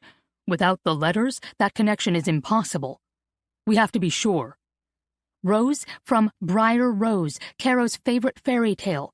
Tremaine, the stepsister's last name from Cinderella, Margot's favorite fairy tale. They got the books for their 10th birthdays. I leaned back, cycling through all I remembered. and she writes about Rose in Paris at the end of last month, exactly when Nelson reported Caro was there. How likely is it 2 random women working in the same office were in Paris without permission at the same time? Not very. So, Caro is Rose? I nodded. Rose is Caro. We've got to prove it. We. The word had opened a world of longing when I first encountered it in Margot's diaries. We are 10. We are we. Even when arguing, the sisters were on the same side. They were united. I missed that with my sister. I had missed it with anyone in my life, if I was completely honest. It was a powerful word, an elusive, beautiful word of belonging. When Mat first used it on the phone that night, it sparked something deep within me. For me. Then Dad threw it in my face at lunch. We. Here it was again. Mat and I had been bandying it about for the last few minutes as if it was common, a given, and understood between us. I checked my enthusiasm. Or my vulnerability, they somehow felt one and the same, and reminded myself Mat hadn't meant anything significant by using the pronoun. To him it was merely a word, a substitute for a noun, quicker than referring to each of us individually. But I couldn't deny, within it, within this we, I didn't feel alone, and our task didn't feel so daunting. We sat studying files as fast as we could for the next 4 hours, taking pictures of every page on which Rose appeared and recording notes as to the file, record number, and any other information we hoped could be useful. I wrote straight through a pen and moved on to another. My stomach then growled so loud neither of us could ignore it any longer. Mat laughed and closed his folder. Let's head to the cafe and feed you. We sat at a small table to compare notes after purchasing coffees and 2 plates of lamb vindaloo from the cafeteria. Remember the memo about landing at Brest? I tilted my phone to him. Confidential, 14 November 1940, to Army Command, from Nelson, Frank. Are you landing at Brest? If so, I have an agent I would like to send with you. Please let me know if you have space. That was Margaret and Caro's 22nd birthday, and I think the agent who needed a ride was Caro/Rose. Margaret wrote in her diary that Caro refused to come home and was unreachable by phone on their birthday and for several days after. I searched my notebook for notes on the diary entry, but was unable to find them. I kept talking as I leafed through each page. Then she wrote that she got a call from Caro 8 days later, on the 22nd, claiming she'd been sick and had stayed in the London house's basement, unable to go to work or to an approved shelter, blah, blah, blah. Margaret wrote it all in her diary that night. I remember that. She thought Caro was lying to her, something she felt Caro had never done before. Mat picked up his phone. Google says Brest wasn't in German hands at that time. The Soviets won it in battle in 1939 and held it until 41. While they had a non-aggression pact with the Nazis in 39, Stalin played both sides. Maybe there was a secret place the British could put in. I scrolled to the next photo, the picture of a file page I'd taken moments before, and handed my phone to Mat. There had to have been, because she called her sister the night she came back, November 22nd. Most secret cipher telegram, 22 November 1940, to Jepson, from Nelson. Rose returned from Paris today. Meeting tomorrow, 0800. 24. After our quick lunch, we each grabbed another stack of files from our lockers, and Mat requested 3 more for each of us. It felt like a race, not against each other, but for the truth, and against time. The archives closed at 7 o'clock. Finding little over the next several hours, I felt the energy between us diminish. We slumped in our chairs and turned pages more slowly. Until Mat laughed out loud. All heads in the quiet room turned our direction. You've got to hear this, Mat whispered.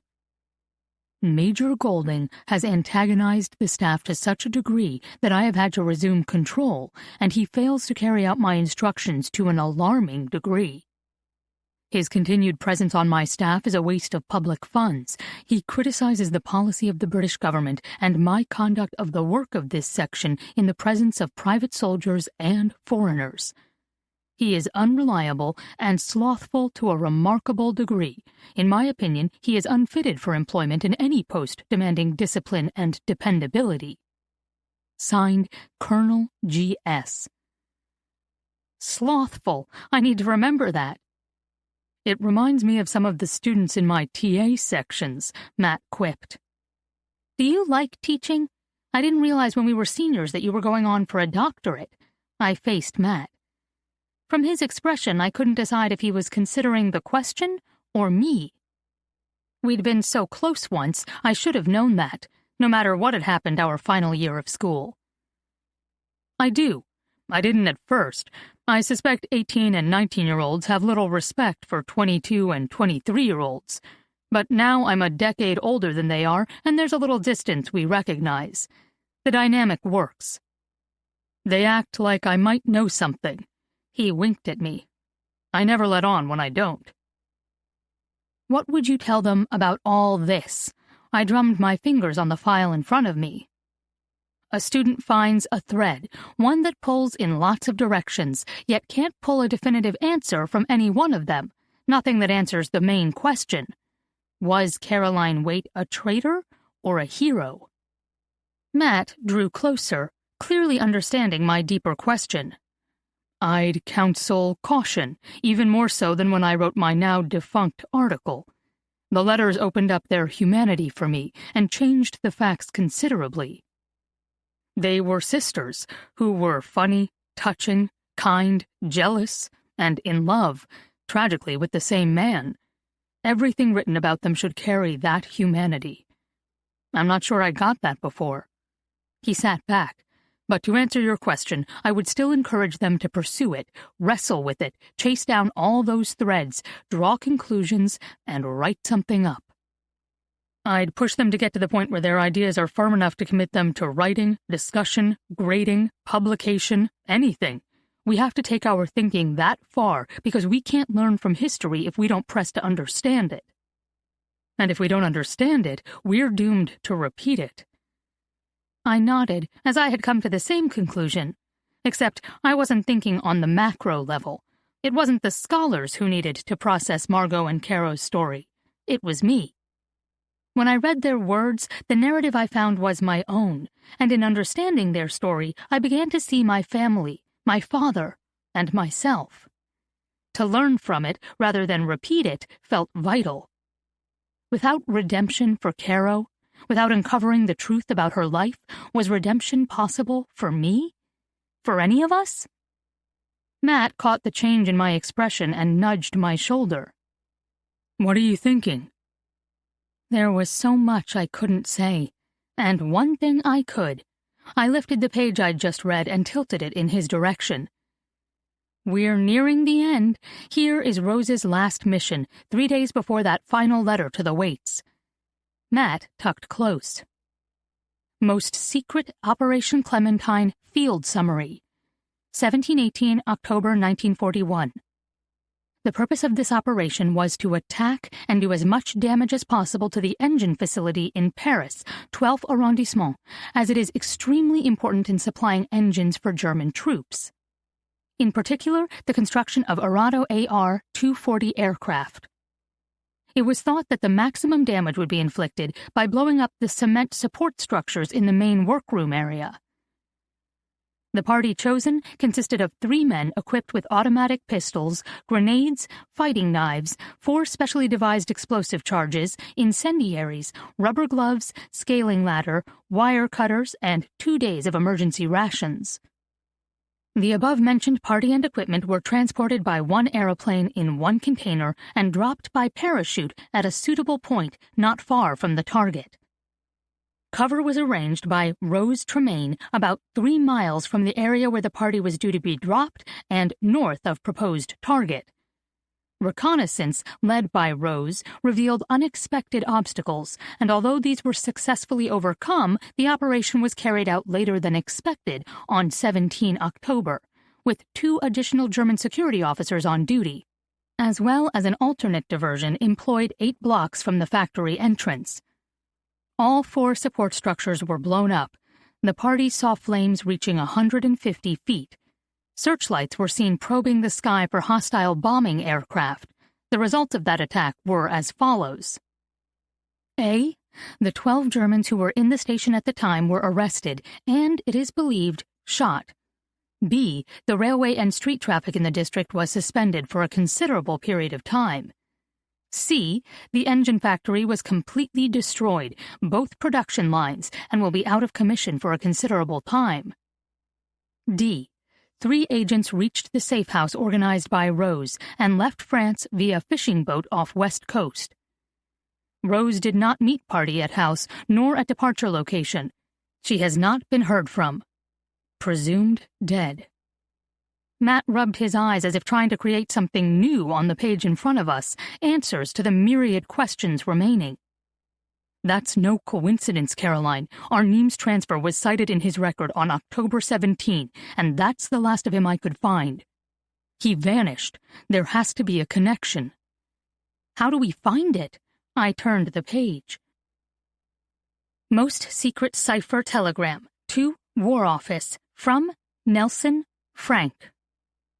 28-7 cipher 1412. Dispatched 1425, 12 December 1941. Received 1632, 13 December 1941. 2 months post-Clementine, reliable reports confirm the factory is still out of commission and will not be usable without significant German assistance. In addition, despite a thorough search, Rose Tremaine has not been located since her deployment of diversionary tactics on the night of the operation. That's it. There's nothing more here about that night or about her. What do we do now? I don't know. Mat blew out a long breath. I tapped open my phone and read about the operation. Wikipedia says, Operation Clementine was a military mission in October 1941 during the Second World War. The mission was organized by the British Special Operations Executive with assistance from the Royal Air Force. A German engine factory manufacturing light and heavy artillery aircraft was destroyed outside Paris. That was a big win. Mat turned the page, then another and another until the end of the file. There's really no more. She's never mentioned again. Something happened to them both. You said Arnim was sent to Russia, and we know Dalton sent the note to Caro's parents on the 20th. Did they close the books on her? How could they? We read that Nelson valued, even feared her strategic importance. We stared at each other. Mat finally spoke. Maybe they didn't close the books on her. Maybe they lost her. You don't lose a spy. Keep reading. I returned to my file and sensed in my periphery it took Mat a few minutes to pull his gaze from me and do the same. Hours later, I opened my final folder and discovered it wasn't an SOE binder at all, but the RAF personnel file for Randolph George Payne. You requested my grandfather's records? I hadn't before because I didn't know of any relationship with your aunt. It might be worth a look. Inside, I found flight notes, memos, and meeting summaries. My grandfather was respected, decorated, and consulted. I'd had no idea how much he had done. I'd had no idea of the sacrifice, the daring, and the losses his unit endured. From the extra notes and memos, it was hard to reconcile his youth and action with the impassive, cold man I remembered. At first, the memos cited that his squadron handled air and sea rescue operations in France. Then, I discovered, in 1944, they flew sweeps over Normandy landing zones. Hey, he was part of D-Day. Suddenly my grandfather was a new man to me. After the disappointment of the last few hours, believing I'd lost my aunt, I was happy to find him. There were no questions here. His entire service was outlined from commission to discharge. There were notations that he signed up for extra missions when a friend was sick or needed out of the rotation. There were memos extolling his competency and ingenuity. There were even a few personal notes relating funny stories. I wondered if my dad knew, and almost reached for my phone to call him. In that second, I understood. It was 80 years ago, yet reading of my grandfather's demeanor and heroism elated me.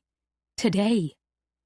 The antithesis of that, the shame of a treacherous story, also had implications for today. Rather than elation, the loss would still feel unendurable. Dad and Shakespeare were right. The evil that men do lives after them. The good is oft interred with their bones. No one in my family was ever going to forgive or forget what Caro had done, what they thought she had done. So, to mitigate the damage, they absorbed it. Great-grandmother sold Parkley and moved into London's anonymity.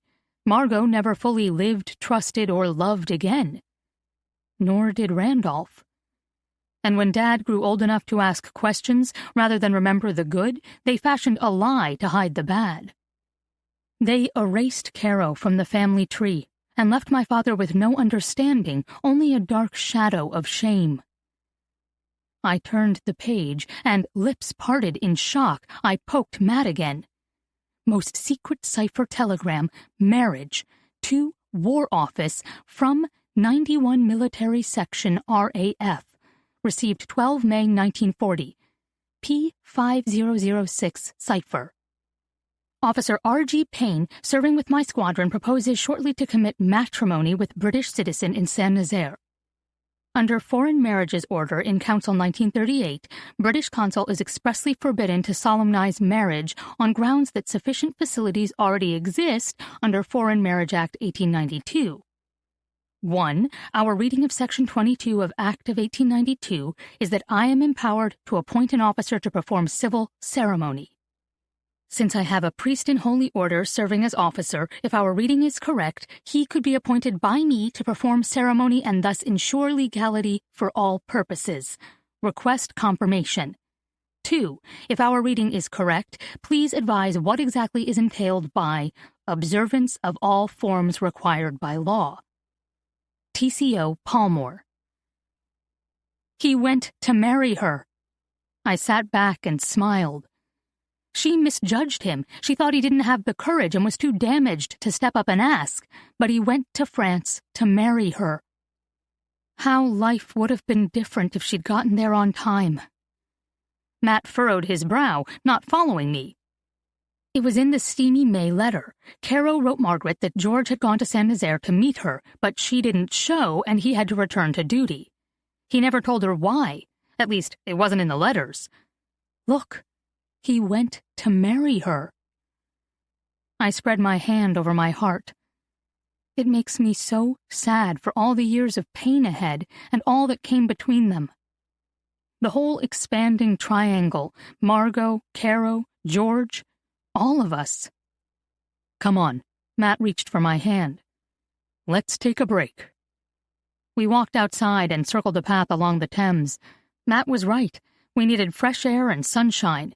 We needed a breather from 1941, World War II, and a stuffy research room with uncomfortable chairs and bad lighting. We stopped at the river's edge and watched people navigate small paddle boats in circles across the Thames. A few rowers crewed shells down the center. If they'd married, she'd never have joined the SOE, and that factory might have pumped out weapons for years, Mat offered. There'd have been no secret to hide. No shame, I countered. We'd have never wondered about her defection. He gave me the side-eye. You wouldn't wonder because you wouldn't be here. Excellent point. I rolled my eyes but couldn't help returning his smile. No pondering the what-might-have-beens. Mat squeezed my hand and gently tugged me away from the railing, back along the path to the archives. I, for one, am very glad you are here. Thank you. I glanced down at our hands, certain he'd forgotten he still held mine. I willed every finger to stay still so as not to bring it to mind. But he caught me. He followed my line of sight and lifted our linked fingers before dropping them again, still entwined. "Your hand is actually warm today." I smiled. He hadn't forgotten. 25. We worked until the reading room proctor kicked us out at closing. Despite an almost desperate need for answers still clawing at us, we were beat. My eyes could barely focus at short distances. What now? Mat led us back up Ruskin Avenue to the underground. "We order files from Paris? That's where Operation Clementine happened, so we know that even if the Arnhem part of the note was a lie, Paris wasn't. Something happened there. Then, if Arnhem was involved, was he sent east as punishment? Did he disobey orders, take her with him? Honestly, I thought once we found Rose this morning, we'd find the end.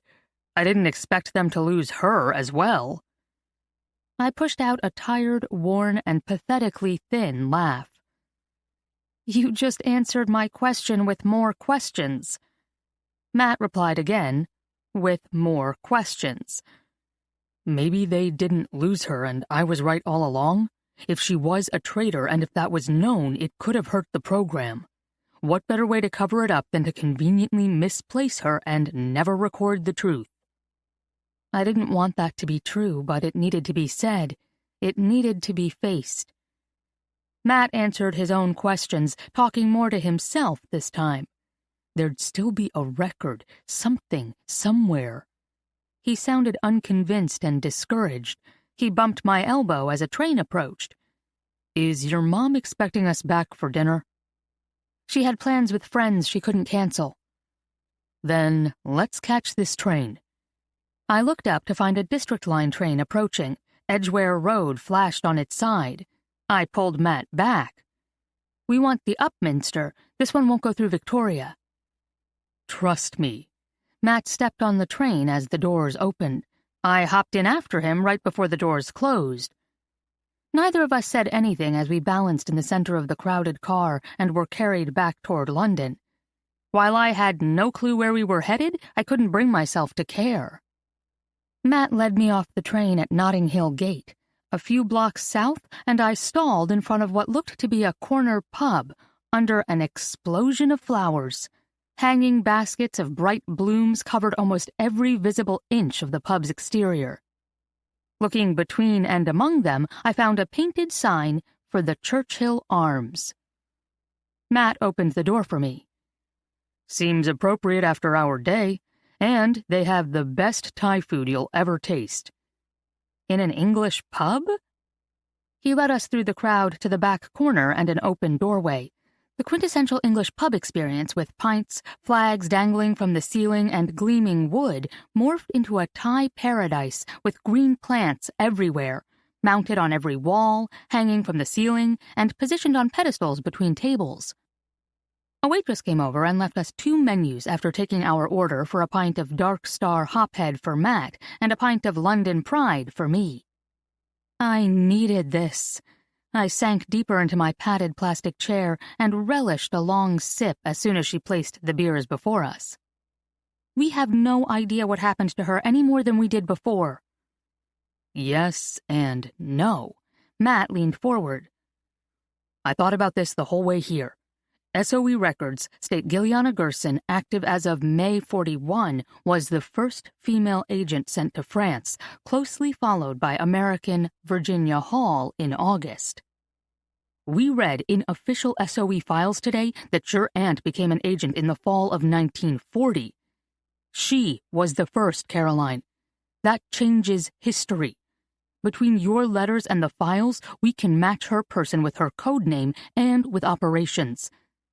That's huge, any way you look at it. He reached across the table and tapped the back of my hand for my attention. I seriously doubt she was a traitor. What we read indicates she was a hero. That should make you smile. Your family should be proud of that. You need to tell them. I agree. I dropped my head, absorbing all he said. I discovered I felt more disappointed than elated.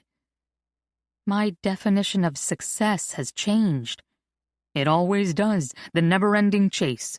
Mat lifted his pint. Here's what we know. She was valuable to the SOE, and whatever happened occurred during Operation Clementine. Nothing we read today implied they purposely forgot her. Rather, I believe they lost her. Paul Arnim? Mat lifted his hands. I don't have an answer for him yet. Why the romance angle? A ruse, a lie, a grain of truth? Was he an informant? A German traitor? We know he warned her at Schiaparelli's salon. We'll keep looking. Or maybe we'll never know. But don't forget, everything you wanted to prove to your dad, you did. What are you going to write? A genuine smile emerged, his eyes crinkled shut. This. It's big enough to warrant a series. I'd like to start with your family and the original story, hinting at the truth. That'll give me time, with your permission, to solidify all the research. I'd also ask you to speak to your dad and request the British government open an official query. Your aunt should be honored, not forgotten. I can't. I slumped in my seat, and Mat's expression morphed from happy crinkles to wary surprise. It feels risky. I don't know the ending. True, to a degree, but you are the ending, Caroline. You must see that, being here, doing this. Mat's gaze flickered. He reached across the table and didn't merely tap this time. He held my hand within his own and repositioned them halfway between us. Even with what we know, good can come from this. I felt my eyes water and my focus shift inward. His assurances pulled like a lifeline, dragging me from someplace gray. Yet the moment I envisioned holding tight and claiming that bright hope, I saw my dad, heard his calm dismissal, and felt his rejection all over again. What if Caro did live for years in Germany for some unknown reason? She could have run away with Arnim. We can't be sure. I highly doubt that. You said yourself we have no proof it's not true. I jerked his hand as if that would make him see and agree. I need the end of the story. Dad warned me it would cost me everything, but maybe if I knew the end, that'd be okay. You're not going to lose everything, Caroline. I picked up my phone from the table, tapped it open, and handed it to him with an email displayed. Let's see. Dad said goodbye. That felt pretty final. Then this arrived a couple hours ago. Either I'm back at work by our staff meeting Friday afternoon, or I'm fired. Then we go home. You can't lose your job over this. I'm answering questions I've had my whole life, questions I didn't realize were always there. It's a good job, and I'm good at it, and in this economy those aren't small things. But what about Margot? What about Caro? What about me? My voice cracked with need. I covered it with a sip of beer. Okay then. Mat handed my phone back. We've got 2 days. We'll take a morning flight Friday and still get you to work midday. Will that do? Without waiting for an answer, as I suspected he'd already supplied his own once more, he picked up his menu. Let's order dinner, walk back to your mom's, and start on the letters again. 26. Revived by another pint, pad thai, and the Churchill Arms congenial atmosphere, we stepped out onto Kensington Church Street. During dinner the sun had dipped, and its last rays of summer glow shot across the horizon under the growing clouds to the west. I turned to Mat as we walked down the sloping hill to Kensington High Street. Tell me about you. I remember siblings and Sunday dinners, but update me. Mat's sudden grin surprised me. Then I recalled more than siblings and Sunday dinners. Stories of a close-knit family and antics beyond imagining flooded in.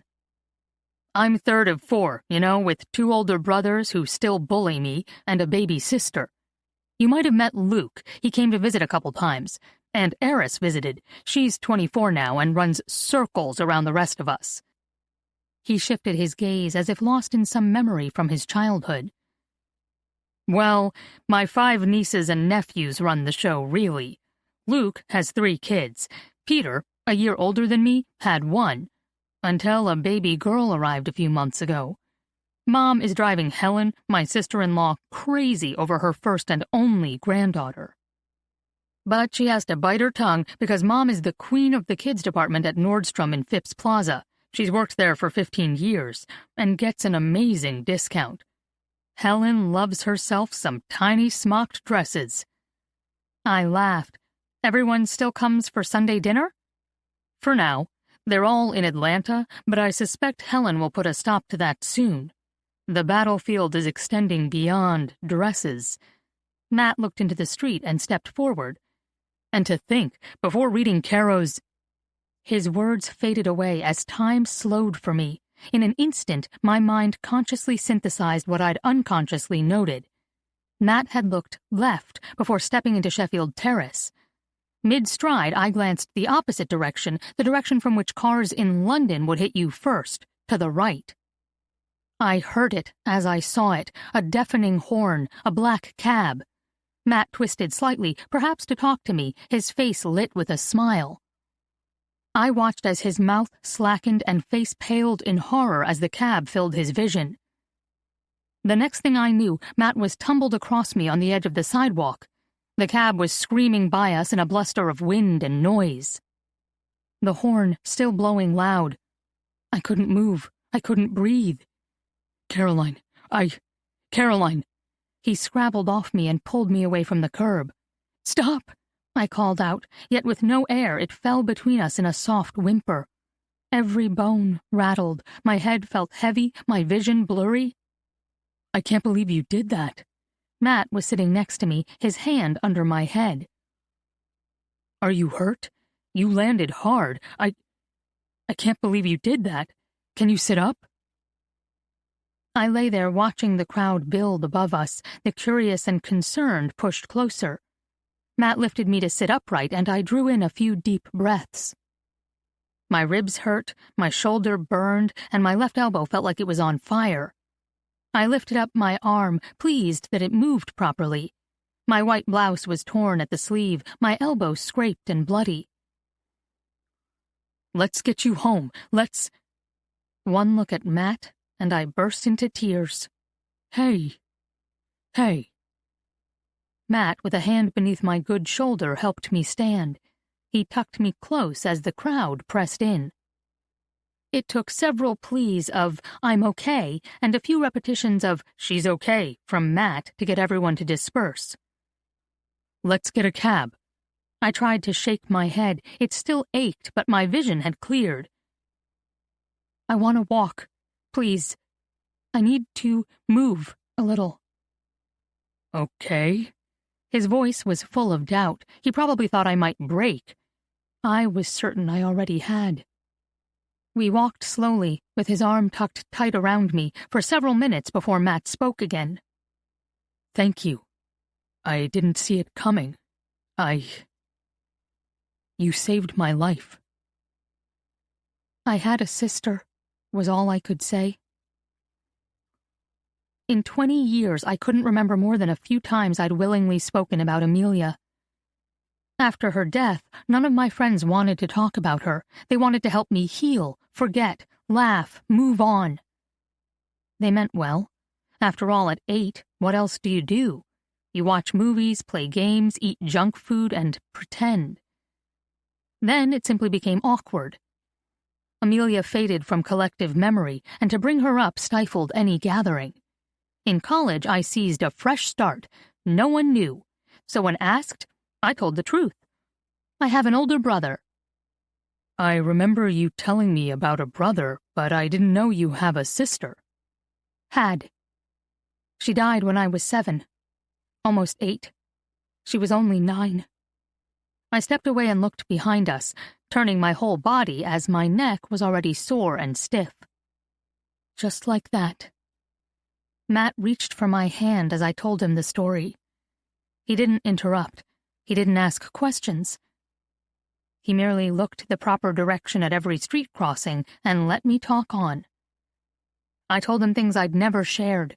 Like how cool that Rube Goldberg machine was and how far it stretched across our rooms. Like how we used to make tents out of sheets and furniture and live in them during the summer. Like how we would sneak through the door between our rooms after bedtime and talk late into the night. How she was my best friend, and I didn't really think I'd ever found another. And how I dreamed about that moment all the time, and woke up in a sweat, racked with guilt at my inability to move, to yank her forward, or to do anything but watch her die. You can't think that way. There is nothing you could have done. You don't know that. I do, because when there was something to be done, you did it. Mat gestured to a high curb and watched me step up with solicitous care. I thanked him and continued. It felt important to get it out, almost like Margaret turning to Beatrice after a painful event. She wrote to process. Talking felt equally cathartic. I always thought it was only Amelia, that what I did, that what happened to her, broke us. But after all this, I wonder if we were already broken and I was too young to notice. We crossed another street. Right after her funeral, my parents moved me to Jason's old rooms on the 3rd floor. I think they were trying to do what everyone else was doing. Distract me, surround me with new colors, shapes, textures, anything. But those rooms, Amelia's and mine on the 2nd floor, and that life we had together, just sat abandoned behind our closed bedroom doors. We never talked about it, ever. And that stupid Rube Goldberg machine sat in there for 3 years before I kicked it down one afternoon. Now we say nothing real to each other, and soon... I shivered, unable to draw closer to my lunch with Dad and what was to come. The motion sent a shuddering gasp through me. You okay? Mat paused. I am. Everything moves, but everything hurts. Just wait until tomorrow, or the day after. We walked on at an interminably slow pace, the perfect pace. My mind returned to Caro and Margot, Amelia and me. It was as if those split seconds had opened a dam and memory was washing in, bringing with it insight and even acceptance. I understand my great-grandfather had to bury this shame and go command a ship, take action. But my grandmother carried it her whole life and let it destroy everything she loved, including my dad. He said something like that when he told me to back off. I don't want to live like that, Mat. Not anymore. As I wound myself down, we turned the final corner to Eaton Square. I stopped and stared up at the house, white painted stone and brick, glossy black door, stark and imposing, 4 stories high. It held every secret that weighed me down. It embodied them. Yes, buildings had personalities, and until entering it days before, I had always dreaded this one. Now I wanted to love it. Wanted to. I was ready for something new, and Mom's renovations had brought in light. It even felt like the house wanted something new. But there was still no clarity, not yet, and without that, I feared the darkness would swallow whatever light we'd so recently found.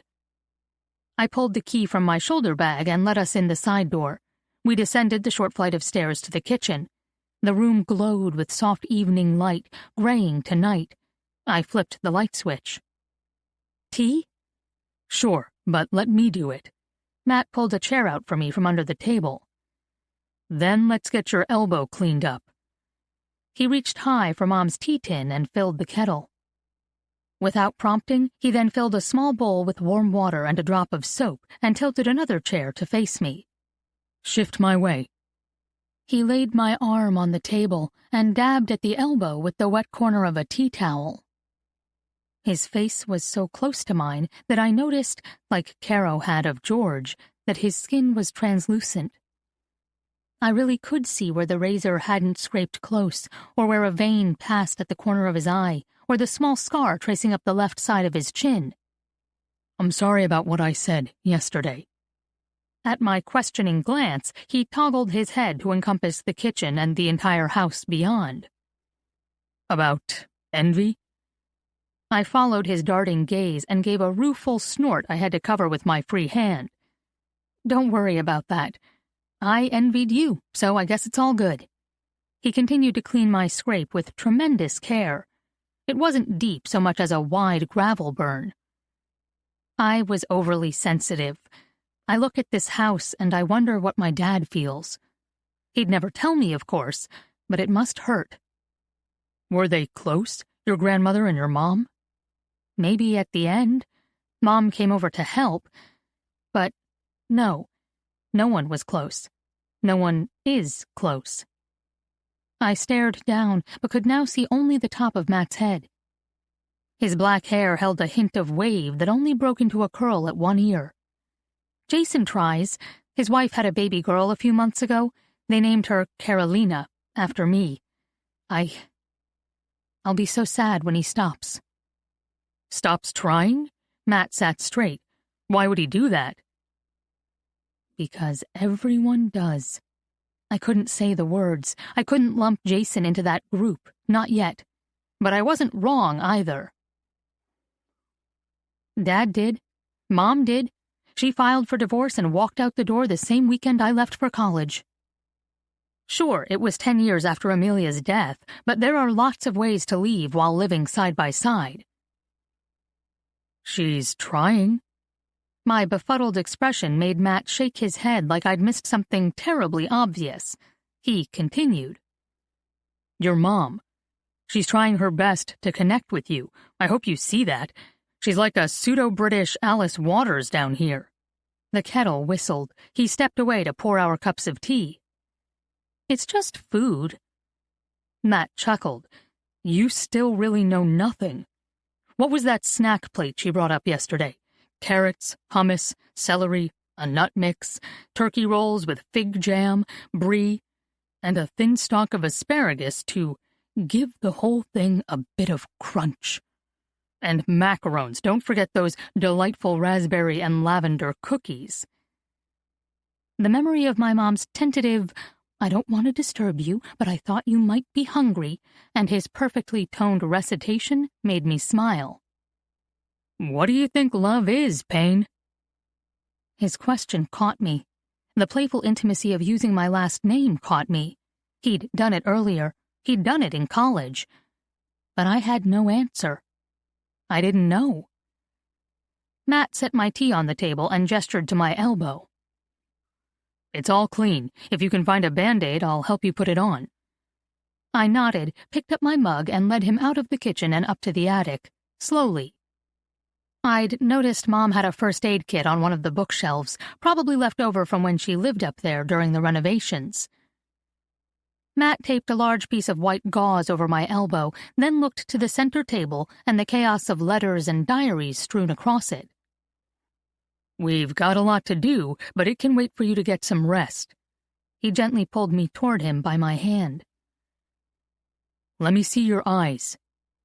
He lifted his phone to my face.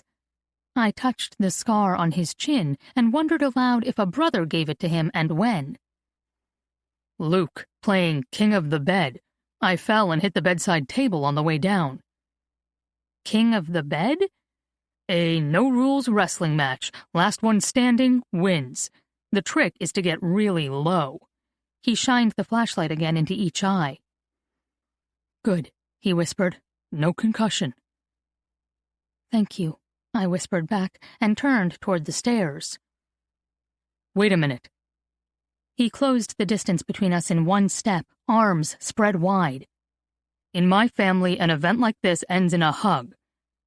We were once friends, Caroline, and I could use a hug after tonight. That was scary close." Without hesitation, I stepped within the circle of his arms, my head nestled in the curve of his neck. A perfect fit. "Aren't we still friends?" I whispered. He held me close and hesitated for what felt like a beat long. "I hope so. I'd like that." He laughed softly. "You have to squeeze. Standing there limp is hardly a real hug. I'll accept one arm, but give it that at least." I gripped him tight as laughter rumbled in his chest. "Better. Thank you for tonight. And I'm sorry about your sister. I'm just sorry." "Thank you."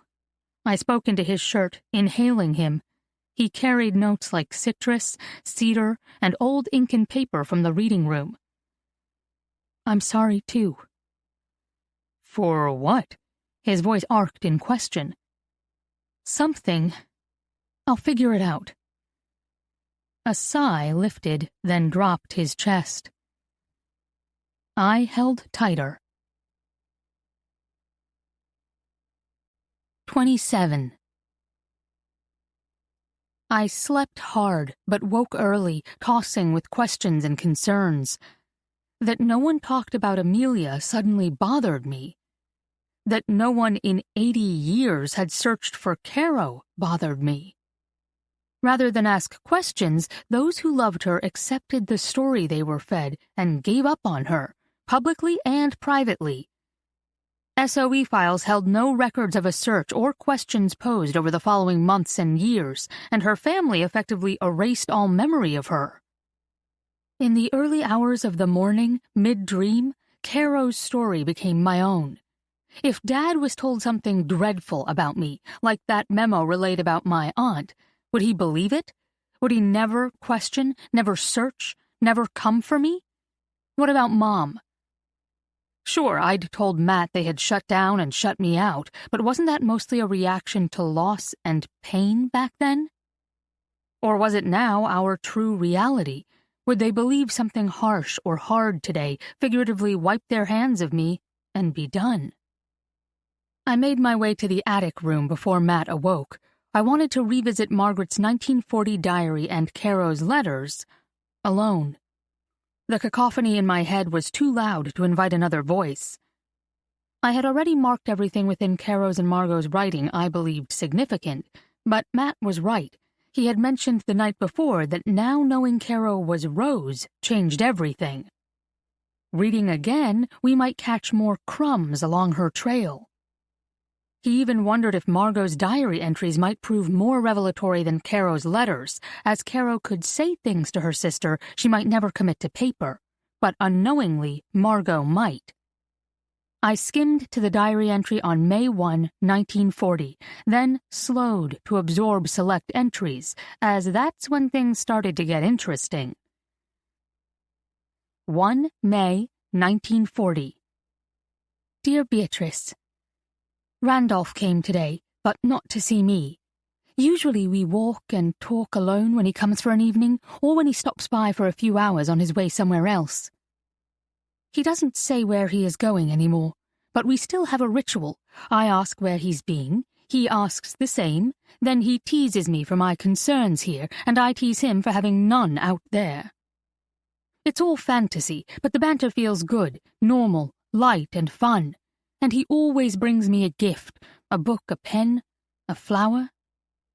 Today he barely waved at me as Trent showed him straight into Father's study. The door was cracked, yet there was little I could hear, despite arranging the flowers on the hall table for a full 15 minutes. I did hear he has a leave coming up and has convinced a buddy to drop him into France. My heart started racing, and I stepped forward. My move brought me into Father's line of sight, so I had to retreat and missed the next few sentences. Then I caught, "Tell that to my daughter." By his tone, Father was speaking of Caro. I remembered that tone well. It was full of the notes once reserved only for me. It was derisive, almost to the point of mocking. In that moment and in that tone, I finally recognized what Caro has been telling me for years. That tone is uniquely hers now. I'm not the one causing quarrels, chaos, and challenges anymore. I'm not the one he is set against. The window is closing, sir. She must listen now. The urgency in Randolph's voice pulled me from my thoughts. Something more was said before a booming laugh sent me to the other side of the hall table.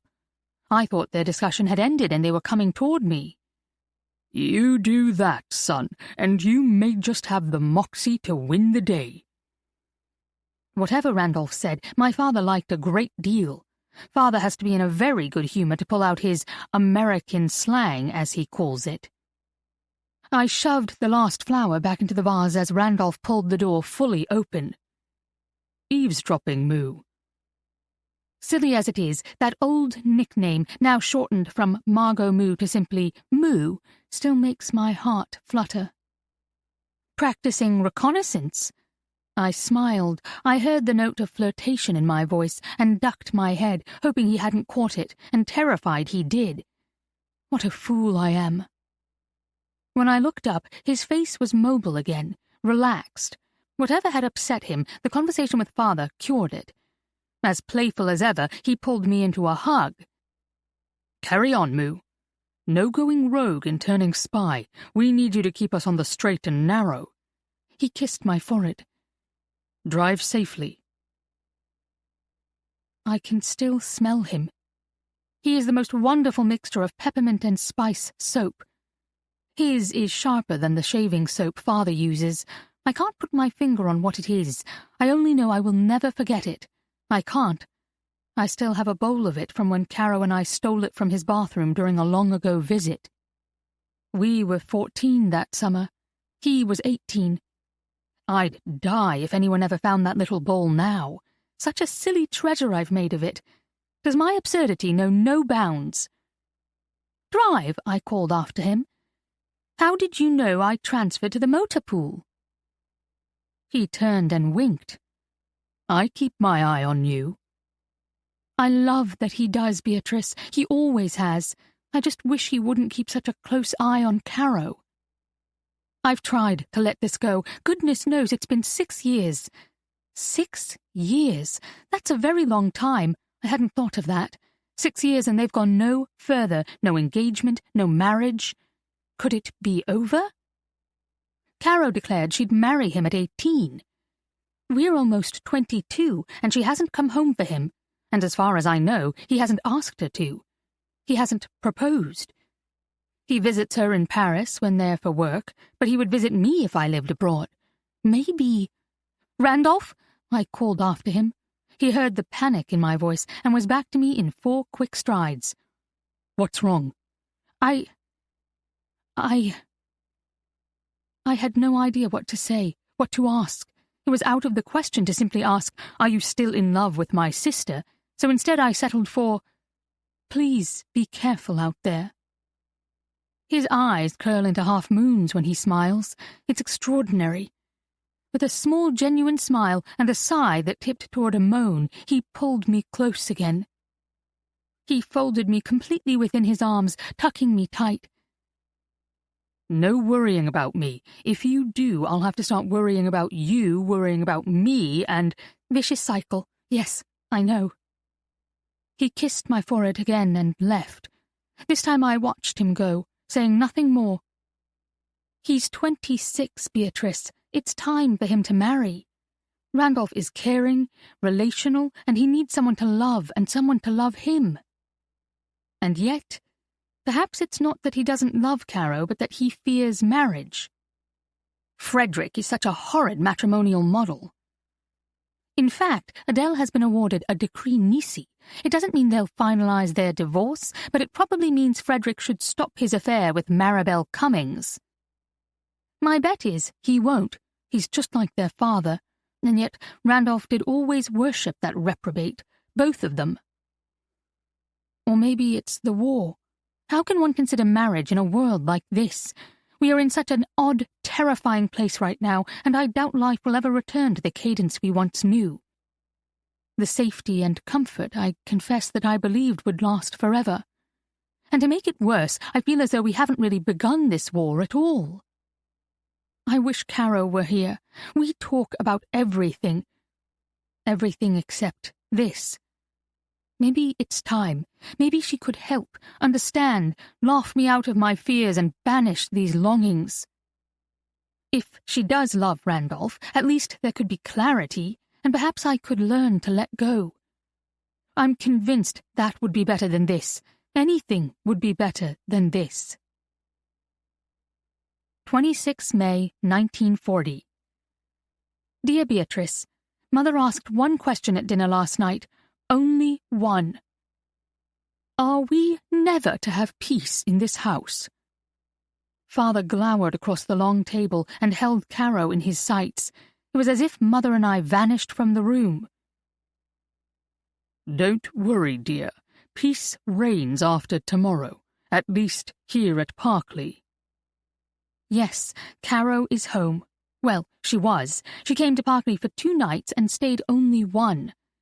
Despite all the sentiment oozing from her last letter as she reached Hastings from France, she waited 7 days to come here and has already returned to the London house this morning. It's for the best. Last night, after thanking Father for working with Ambassador Campbell for her passage out of France, she launched into Scaps politics, the horrors facing Jews in France, and the imperial bubble she feels has skewed our perspective here in England. She brought spit and fire, as Creighton says, to the table and basically called everyone in England a coward. Father turned beet red and ordered her out of the dining room. This was after Mother's question. "The dining room," Caro shouted back. "I'll leave the house." And she did. She's not so independent as to have gone far or to have gotten a flat with friends. She simply returned to the London house, perhaps because Mother asked her to. I suspect Mother feels she will be safer there with its large reinforced basement than in a flat with friends running the streets for a bomb shelter at night. Caro agreed quickly, seeing either the ease and comfort or the prudence of Mother's request. Father is tired of Caro's insolent rebellion. But it isn't that. She is wired for action. I can see it in her walk, and wonder how everyone else has missed it. Her little bouncy step of old is long, firm, and directed now. She sees a way the world should work and is ready to make it so. She reminds me of that Archimedes quote, "Give me a place to stand, and a lever long enough, and I will move the world."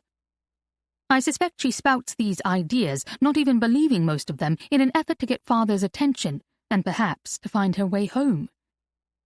She's looking for that lever and a place to stand, and he's not making it easy. "I'm sorry I have to go." She hugged me tight this morning as we waited for the train. As am I. I drove her alone to the station. I didn't want Creighton or anyone else to take her. I wanted it to be the 2 of us. I don't know what I wanted, Beatrice. I think I wanted to test my strength. Test if, alone, I could look at her and not scream and cry. If alone, I could love her again, as part of my own soul. If, alone, I could reach out and help her.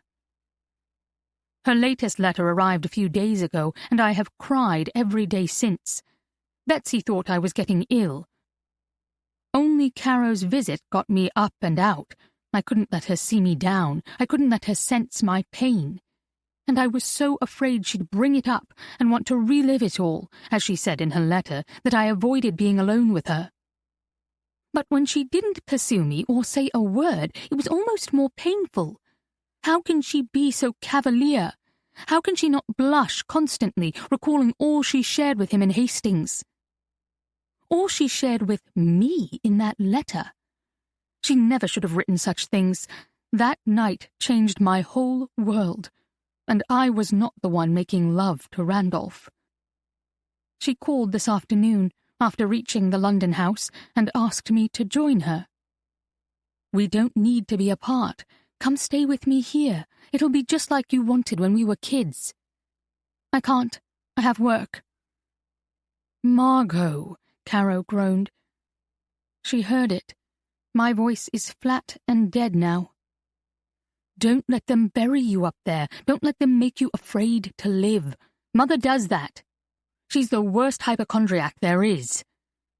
I wanted to scream. Not only does she have no clue how I feel, but she thinks me a coward? A sycophant to my parents' every whim? I'm not sure my position can get more humiliating, Beatrice. It's not that. I tried to lift my voice and muster some dignity, but it came out sharp rather than confident. And nowhere close to kind. "Don't you think I have responsibilities? There's good and important work here, Caro." "I wasn't saying that. I'm sorry. I just miss you." We hung up soon after, and I felt sick all night, I keep snapping at people, and I feel pulled apart. There are spaces within me, one near my heart, and a couple openings around my lungs that feel endlessly black and empty. I can't breathe. I can't relax. I hate feeling this way. I hate hurting her, and all I want to do is hurt her. But as much as I yell and scream and dream of scratching her eyes out, part of me remembers she is innocent. Caro doesn't know, and would never suspect. We made a pact to never lie, never divide, and she never broke it. All those years ago, when I was so mad she left, that wasn't her fault either. I see that now. I was sick, and nothing, not even my twin, was coming between me and health. Mother and father made it clear then, and they've made it clear every day since. In many ways, Caro is right. I am trapped by their fear, trapped by my own as well. How did we get here? How did I diminish so completely? I barely recognize myself some days. Worse yet, does she get Randolph because my parents claimed me? I was once bold. I was once what he could have loved. I should have told her right then. That summer we were 16 and she came back and she glowed and it was all new. So new it could have ended. I could have spoken and she would have taken my side. She would have conceded and her weeks with Randolph would have been a summer crush that cooled with fall. But I said nothing. I said nothing because she'd surpassed me in the short span of a summer. He had held her hand and spoken things I'd only dreamed of. He had never looked at me with anything close to what she described. What would I have said anyway? That I had loved him since I was 10? That he was mine, like in a game of tag? It would have sounded ridiculous. It would have been ridiculous. But not 1 ounce of feeling has changed in 12 years. That's a lie. Everything has changed. I love him more now than ever. She can never know. Even you and I, dear Beatrice, will never speak of this again. 22 November 1940. Dear Beatrice, she didn't come home for our birthday. 22 years old. For the first time in years we are in the same country. We could have been together, but we weren't. We weren't because she didn't come home. She didn't ask me to come to her, and on the day she didn't bother to telephone at all. Even with bombs raining down upon London each night, I would have gone to her, if asked. And I telephoned the London house 14 times. Yet, despite her cold silence and indifference, she asks me for a favour now. 8 days late, she finally telephoned tonight, but rather than open with an apology, she opened with a demand. I just talked to George, and he's furious, Margot. He came by the London house when I was sick. I didn't know. I had told him I was coming home for our birthday, but then he spoke to you and learned I wasn't at Parkley, and now he thinks I lied. Will you talk to him? You did lie. I meant to come home. Then I got sick. It was an accident, a misunderstanding, not a lie. He says after he talked to you, he came to the house and banged on the door. I telephoned you as well, 14 times, Caro. You didn't hear anything? There's a war going on, Margot, she huffed. Besides, the telephone at the house has been out for almost 2 weeks. I'm telephoning you from work. Talk to him, please. Do this for me. It's important. He'll listen to you. He'll believe you. She paused, yet I refused to acquiesce. He wants to marry me, Margot. My heart bounced up, then dropped straight through me. I glanced to the carpet, fully expecting to see it splattered there. What did you say? I breathlessly asked her to repeat her statement, certain I couldn't have heard it right. But she misunderstood and continued on, sure I had. I didn't say anything because he didn't ask. He said he had wanted to marry me, but now he's not sure. I thought we were getting through all that. You have to talk to him, Margot. He's not listening to me. He doesn't trust easily, but he trusts you. He always has. That dagger struck deep. Trust.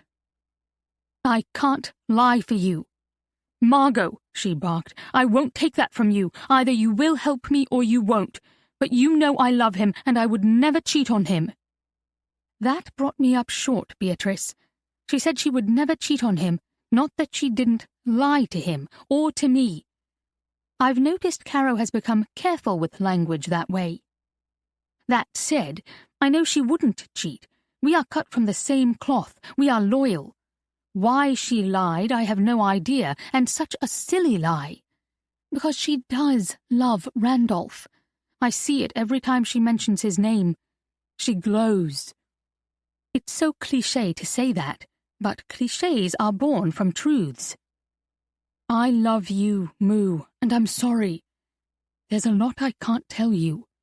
Or him, she whispered over the line. I closed my eyes. As soon as Randolph had started calling me that, she joined in, always with affection. It never fails to wound. I love you too. I pushed out the words. You'll talk to him? If I see him, yes. Thank you. I must go now. It's almost curfew and I need to race home. She hung up. I'm afraid for her. Something isn't right.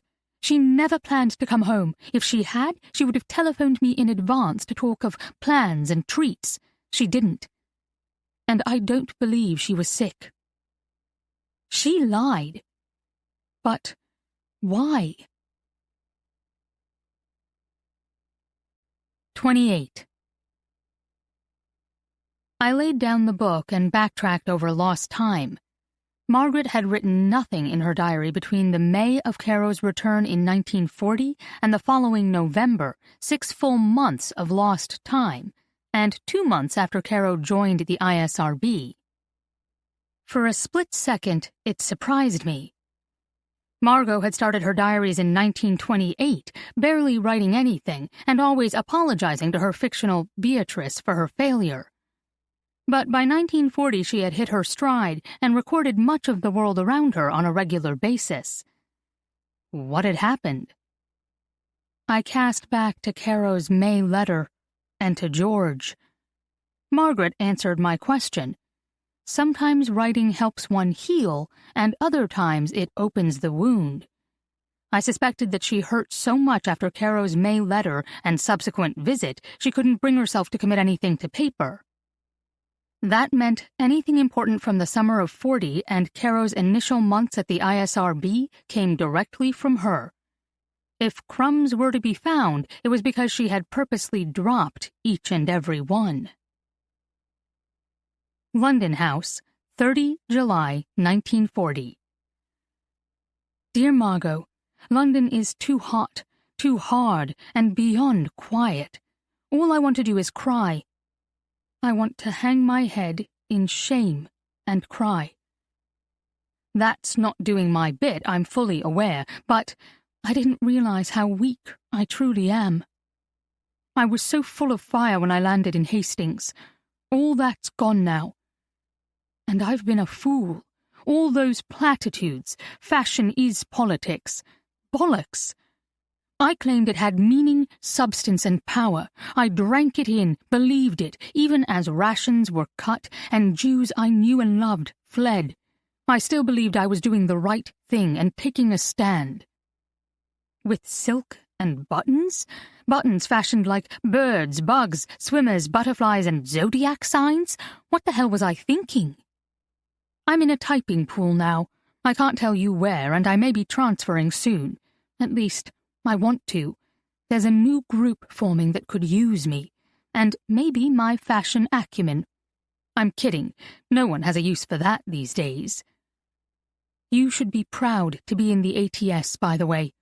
I was recording the minutes in a meeting today. Don't worry, it wasn't classified, and they talked about how brave the ATS women were. Did you know some of them, some of you, were the last to leave Dunkirk? ATS women worked the beaches with the troops, bombs and bullets cutting through them. I got a ride west, caught a train and safe passage home, all secured by Ambassador Campbell weeks earlier. That's why I feel like a coward, Margot. Everything I hear makes me realize how privileged I am and how little I saw. My version of reality was not reality. It was nowhere close to reality, and probably still isn't. This house is what I deserve, and even it is a beautifully gilded cage. Father refuses to unboard the windows, but I don't mind. My large, dark prison feels appropriate. Mr. and Mrs. Coffey moved out to Richmond to be with family, but one of them comes in most days on the train. I'm not sure exactly what they are protecting me from. Loneliness? Starvation from my own cooking? Germs from my poor cleaning? Or perhaps I have that wrong, and they are protecting the London house from me. I remember how you wrote about the children leaving. I didn't understand how that would feel. My reply to you was so pragmatic and rational, patronizing, really. You must have despised me. It's the quiet that gets to me. With little petrol, the streets are cleared of cars. With no children, the parks are emptied of laughter.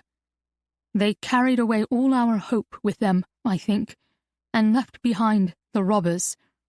Crime is trebled in London at last week's report. That makes me so sad. Shouldn't we all be on the same side? War should rally us and draw us tight, not make us turn on each other and regard another's loss as easy pickings. Did you tell me Father has meetings at Whitehall next week? If he does, please ask him to call on me. I would love to see him. I need to apologize for my last visit home. My behavior was inexcusable. It is past time for me to stop fighting. I need to forgive Mother and Father for not being who I needed them to be. That sounds self-absorbed and patronizing as well, but I don't mean it that way. I simply mean they strive to be the best parents they can. I see that now. And simply because it's not what I wanted does not mean their efforts aren't right and true. Does that make sense, dear Margot? I guess a more appropriate way to state it is that I need to forgive the gap between what is and what I want or need. It is wrong to believe my perception is the only reality, and a true one at that. There are absolute truths in this world, Margot, and I am slowly learning I do not determine them. I'm sorry, I sound blue. I don't mean to burden you, and I'll be better soon. You pick yourself up and you move on, right? You always did when we were kids. You always bounced up, brushed off your knees, and tried again. A tree, a river, a fish, a nest of squirrels. Nothing got you down. Nothing stopped you.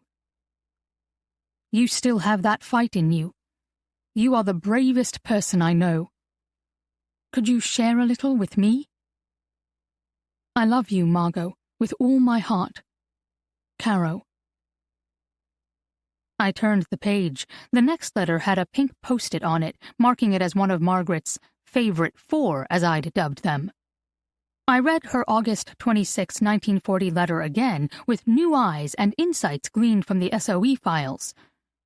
It was so clear now that Martine, from the House of Schiaparelli, hadn't written to Caro at all. Rather, Caro had traveled to France to talk with her in person. Caro wrote to her twin of Schiaparelli's political leanings, German movements in the streets, German gluttony alongside the cold efficiency of their troops. Things hard to convey in a letter from France to England, as they would have been censored by those same cold and efficient soldiers, but easy to see in a visit. Caro wrote with too much texture for it not to be, as Mat called it, a lived experience. She also wrote that other work was important and needed her now. This played in stark contrast to earlier letters in which she'd written of feeling weak, impotent, even cowardly, while at the same time yearning for action, needing to help more, do more, and be more. As of August 26, her tone became calm, directed, and focused. She had found her place to stand, and perhaps even that lever to wield. According to National Archive files, the August letter came right after Dalton had accepted her into the SOE. I also noted that Caro's closing lines to her twin signaled the beginnings of her double life, the rivalry in her heart between action, affection, and loyalty. The start of secrets. Remember that. Remember that no matter what happens tomorrow, next week, or next year, you and I are one. And you, of course, are our better half." Mat emerged from his bedroom as I laid the letter aside. "Finally," I quipped, but it was only 7 in the morning. His hair was tousled, his feet bare, but he was sporting a smile. "I thought I heard you out here." He gave a sleepy squint toward the window. "I couldn't leave them alone. I just revisited all the 1940 entries and letters, and am moving on to 41. You were right. They read very differently now." I poured him a cup of coffee from the thermos I'd brought up. "If Margaret didn't have access to the files like we did yesterday, I don't see how she could guess beyond what she was told. To be fair, no one could read between these lines unaided." "I wondered about that." Mat stepped up to the other side of the table. "But they were twins. There are nuances they'd understand that no one else ever could." "Maybe, but if Margaret didn't glean them, it doesn't leave any hope for us." "Wait." He put his hand up as if tamping down my negativity. He then reached for his notebook, splayed upside down and open on the table. "I couldn't help myself last night and worked a little. I made a note. Here, listen to this. I find solace tonight in remembering everything between us, every story we've shared, and every tidbit of our letters. They tell our story, and feeling lost and alone, they lead me to you. Do the same when you need me.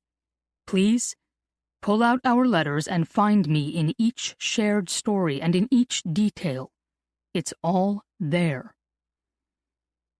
Mat laid the notebook down, both palms pressing into its green cover. "That's from Caro's last letter, and I believe her. It's all here. We just need to stay the course." One sister's last words led me to the other.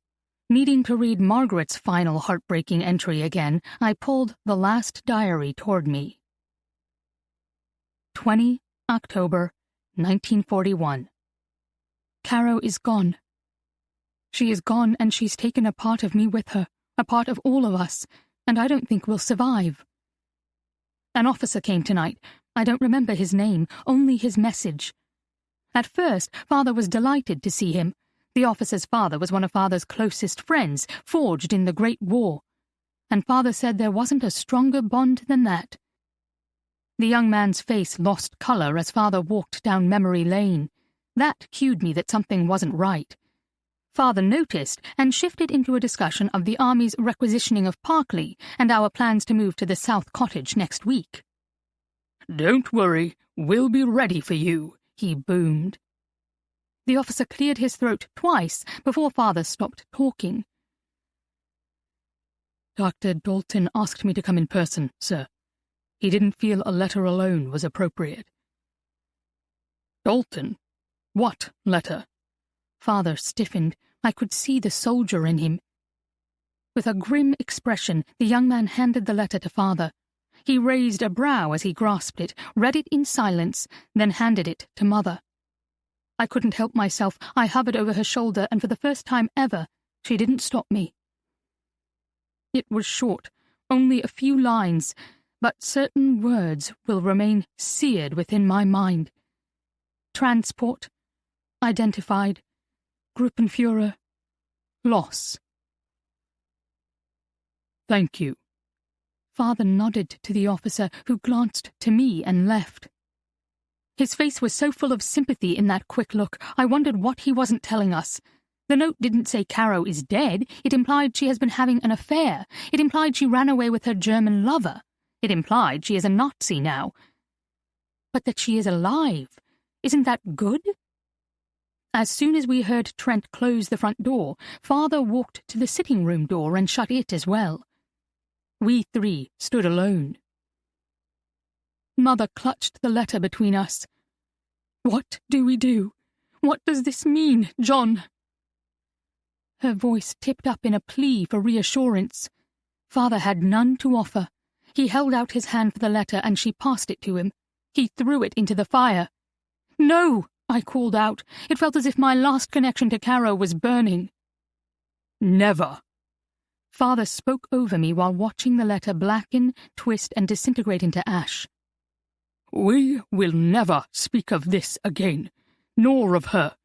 Do I make myself clear?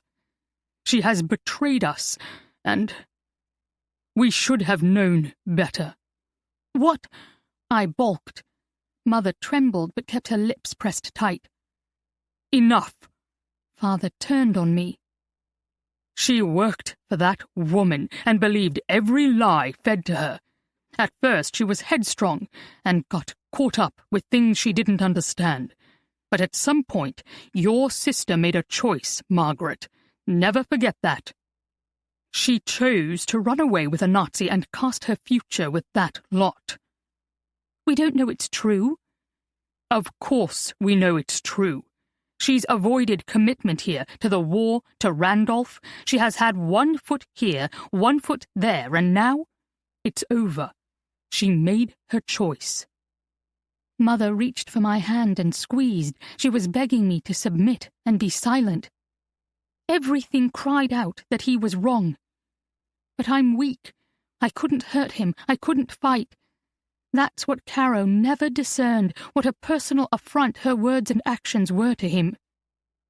She meant to spar and incite conflict, to engage him and to make him notice her. But her statements were knives, slicing at everything he held dear. I doubt she believed 90% of what she spouted, but he did. He believed that with every declaration or insolent comment, she was choosing another way. This letter confirmed his every fear. In many ways, it felt as if he'd been expecting it all along. I said none of that. I pressed my lips shut until I could command my voice. Then I simply said, "Yes, sir." Father's gaze swept over me, not pausing, as if I was difficult to look at. And considering were identical twins, I am sure I was. I expect I will be for a very long time. Father disappeared into his study. Mother rang the bell and told Trent we would not dine tonight. She then left through another door. I suspect she went to Caro's room before seeking sanctuary in her own. I retreated here. I passed Caro's room on my way here. It looked the same. It felt the same. I expected somehow it would have changed, felt colder and reflected her loss. Yet I felt her presence in all her warmth and could almost see her rounding the corner from her closet to laugh with me. I walked to her bookshelf. Her 4 journals from Father sat on the top shelf. If I wanted to know what happened, I thought to start there. They were all empty. I ran my finger across her other shelves. Her books from Mother filled 2 of them. The Wind in the Willows, Briar Rose, Hans Christian Andersen, The Complete Grimm's Fairy Tales, all of Austen, Jane Eyre, Little Women. Stories we have loved, stories that created and defined us. Had she changed so much? Could I be wrong about my sister? Could our father be right? Caro's room is such a soft purple. It's beautiful and sophisticated, just like my sister.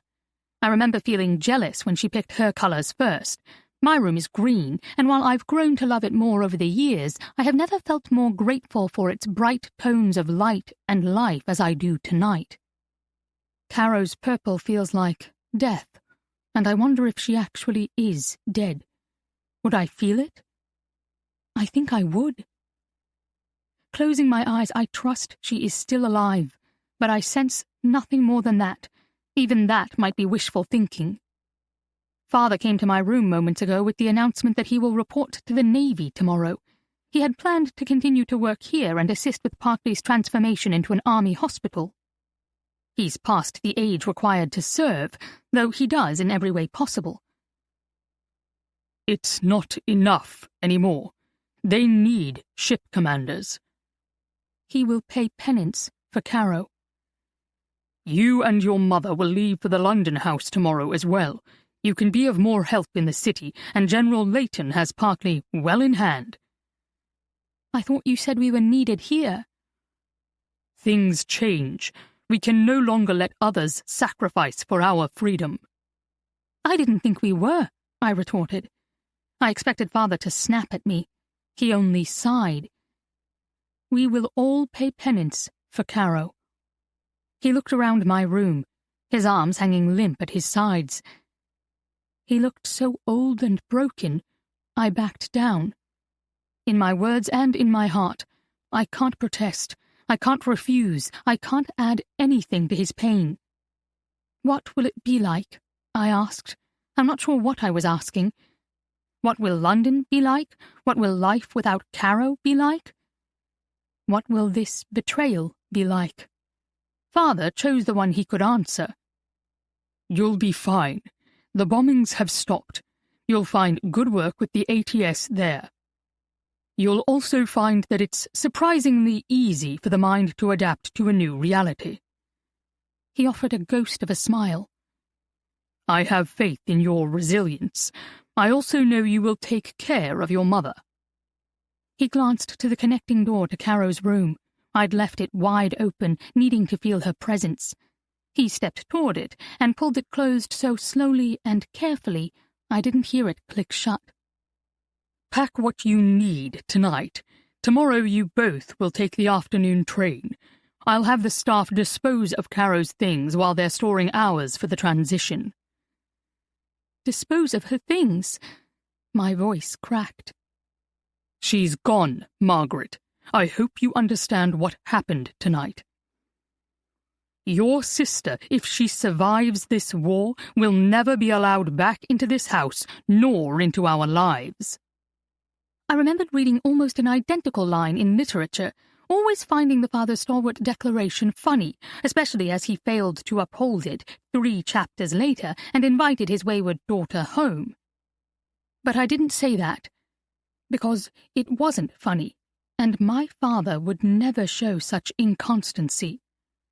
He will never back down. I dread tomorrow, Beatrice. I dread all the tomorrows yet to come. What has she done? And how will we survive it? 29. I was shredded. It was 7 in the morning, and while Mat had been at this for 24 hours, I'd been immersed in these letters and these sisters for well over 70. It was heartbreaking, and I was losing hope, not to mention running out of time. Hey, don't look so gloomy. Mat circled the table with a letter in hand. He lifted the diary from me and turned to its beginning. Read this entry, then this letter. They'll cheer you up. The crumbs are there. 2 January 1941.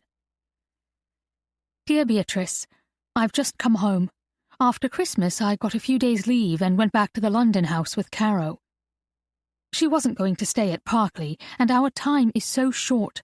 I feel it. It's not just the war either. Something is off. She is keeping something from me, and it's not good. She's pale, withdrawn, fidgety and skittish. She doesn't light up when I mention Randolph. Yes, I'm that desperate to reach her, I mention Randolph frequently. I thought that in coming to London we could break through whatever is wrong. We would have long evenings to talk, and it would be like I'd imagined when we were young, the two of us striking out on life together. What naivete! Just as Caro couldn't understand England while in France, I failed to understand London from Derbyshire. I was fully aware of the facts, the bombs, the crime, the rations, and the quiet. I knew no children played there or lived there.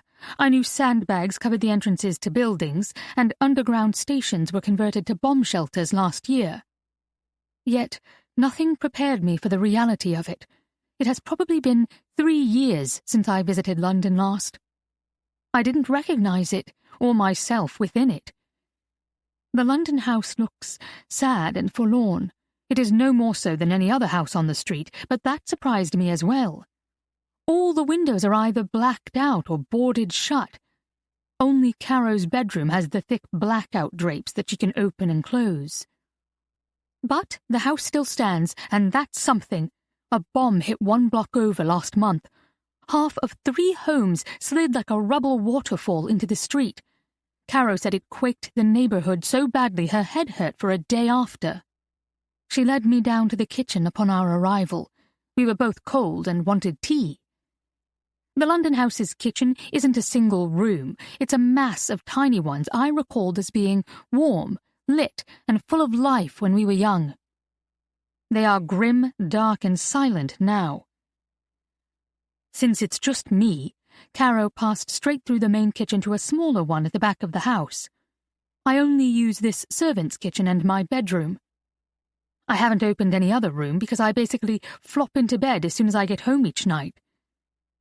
She pulled a tea kettle off the most massive table I've ever seen. It could seat at least 16 people. She laughed as I marvelled at it. Have you never seen this? It's where the staff used to cook and eat. Mrs. Coffey thinks they built the house around it. She still comes? I questioned, remembering the kind woman who used to hide treats for us in the library. Once a week to clean and make sure I'm still alive. She always brings me a pie that lasts a few nights. Mostly vegetable with a potato crust, but a little meat now and then. That's hardly enough. You can't live like this. We've never fended for ourselves. Caro gave me a small, almost mysterious smile. You'd be shocked at how little you need to survive. I wanted to call her bluff. How could we know how little one truly needed? When have we ever been deprived? In our world, such talk is as tasteless as it is disingenuous.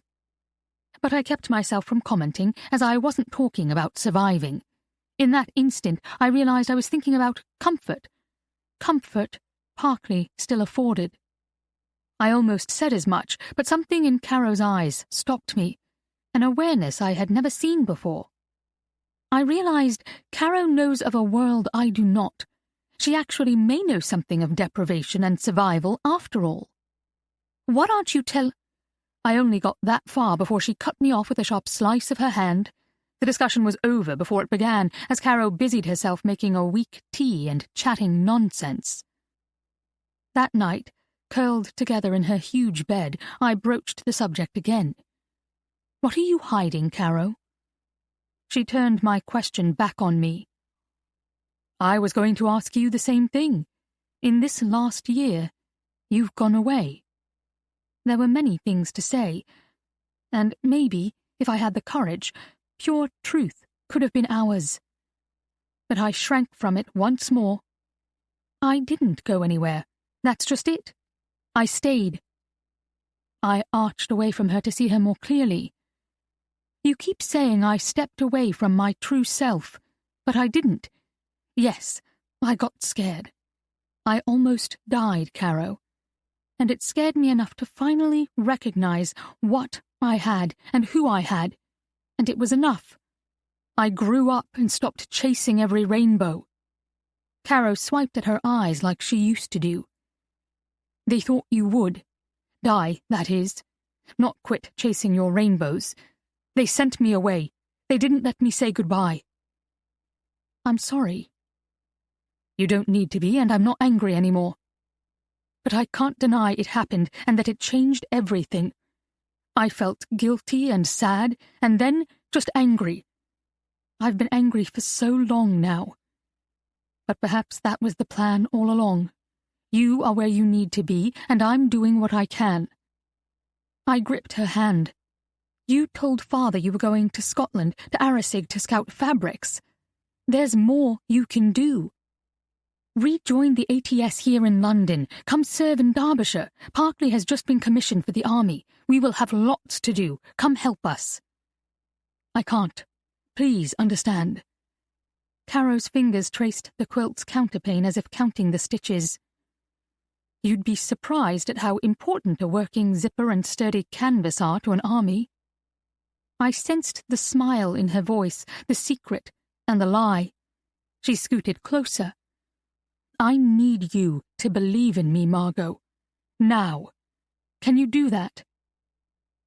I'll try. I wrapped my arms around her. She spoke, her head resting against mine. I'll be gone for a month, and there may be more trips throughout this year as the army implements uniform changes. Please don't let Father go sideways about all this. Trust that what I am doing is right and important, and defend me. Can you do that?" She had asked the same question twice. What was she really asking? Caro twisted to search my face. She needed an answer. "Yes, of course." She nodded, as if committing my answer to memory. And rather than feel like everything was clear or assured between us, I felt the gulf open wider. London House, 16 June, 1941. Dear Margot, Martine wrote from Paris last week. I don't even know how she gets her letters out, but I suspect she employs Scap's connections. Word had it that at some point Scap was even using the diplomatic mail of the German ambassador to Vichy, France, Otto Abetz, to get her missives out. Then again, Bettina's husband is in the Nazi ranks. Maybe he's helping Scap. Either way, Scap or Bettina would have Martine's head if they knew what she wrote. I shouldn't, but I have to tell you. I can't keep this horror inside. Writing it somehow lessens the pain. Elizabeth de Rothschild came to a showing a couple weeks ago, and some stupid girl now working at the salon signed her death warrant. The girl either didn't realize de Rothschild converted to Judaism when she married, or she purposely sat her next to Abetz's wife out of spite. De Rothschild moved seats. Martine said she didn't make a fuss about it. She simply got up and quietly moved. But the offense was noted, a warrant issued, and now she's been arrested. She'll be shipped to Germany if she hasn't been already. They have camps there. They call them work camps. Others call them prison camps.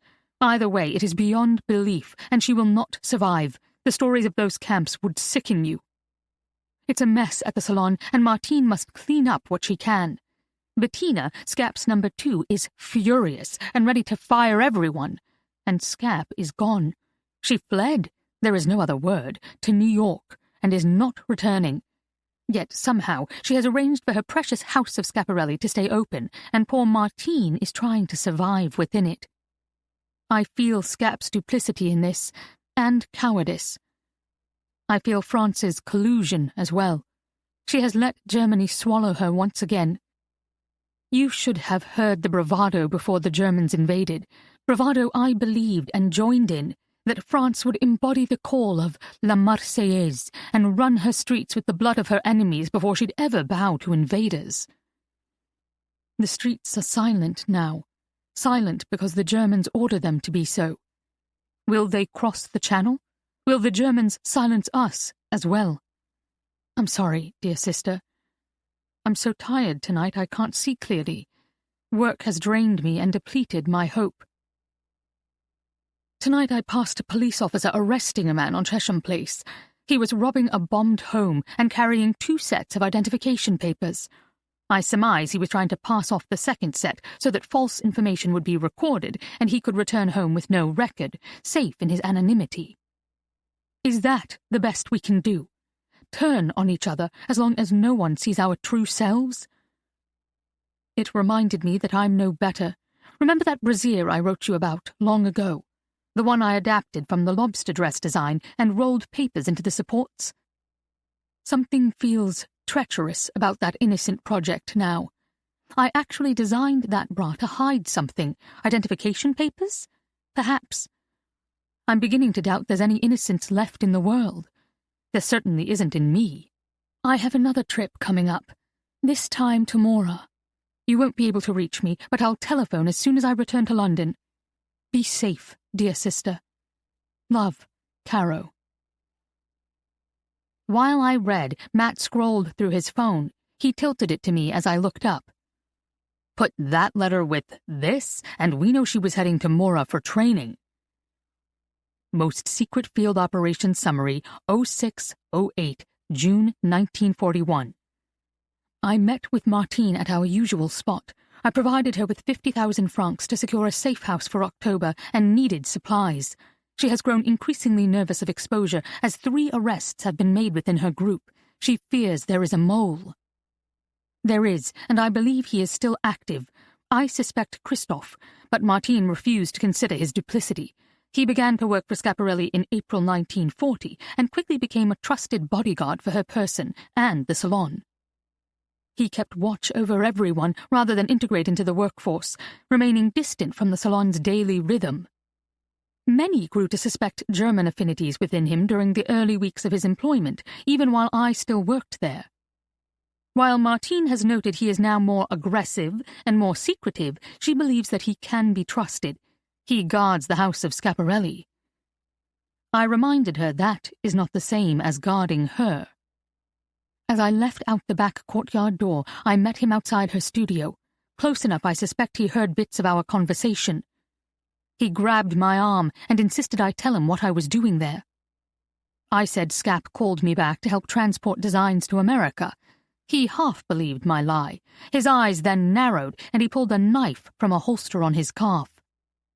He demanded I come to the French police and try my story again, as Scap told him everything and she had not mentioned this request.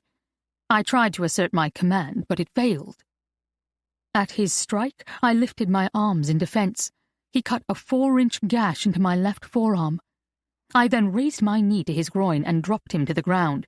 I yelled at him for attacking me, and I rattled off several plans, all fake, of which he knew nothing, to prove he was not in Scap's confidence. I hope my lies and bluster will keep him from calling the police and putting Martine in their crosshairs. He may now feel he was in the wrong and could get into trouble with Scap. I left quickly, doubling back and forth over a mile of streets and alleys to make sure I was not followed to the safe house. Dr. Montreux stitched my arm. Martine is no longer safe. She knows nothing of his attack on me. He has grown bolder, and I believe Christoph will sell any information he gleans to the Germans, and will turn Martine over to them without compunction. Another agent needs to reach out and make certain Martine is warned and her network is secure. Christoph is a threat, and my continued involvement will endanger Martine and her contacts. Most secret cipher telegram to War Office from Nelson Frank, 28/7 cipher 1412. Dispatched 2242, 8 June 1941. Received 0015, 9 June 1941. Your Para 1, Rose's June trip, signaled her unpreparedness and the heightening dangers. Please arrange for her to report to Mora for training as soon as she lands from Douarnenez. I strongly suggest enough time be given for field drills in sabotage if you expect her to augment Clementine. Your Para 5, I agree she is compromised. Infiltration prior to Clementine should be kept to a minimum, and on an emergency basis only. I strongly recommend, after that time, she be pulled from the field. That's the Christoph from Arnim's file I told you about, the one sent to Auschwitz in November 41. I expect that his deportation was related to all of this, but we may never know. I wish we could know about Martine. I rested my head on my arms. Carol loved her. I'd like to believe she survived, at least, and was happy. She was, Matt whispered. I lifted my head and was met by an adorably sheepish grin.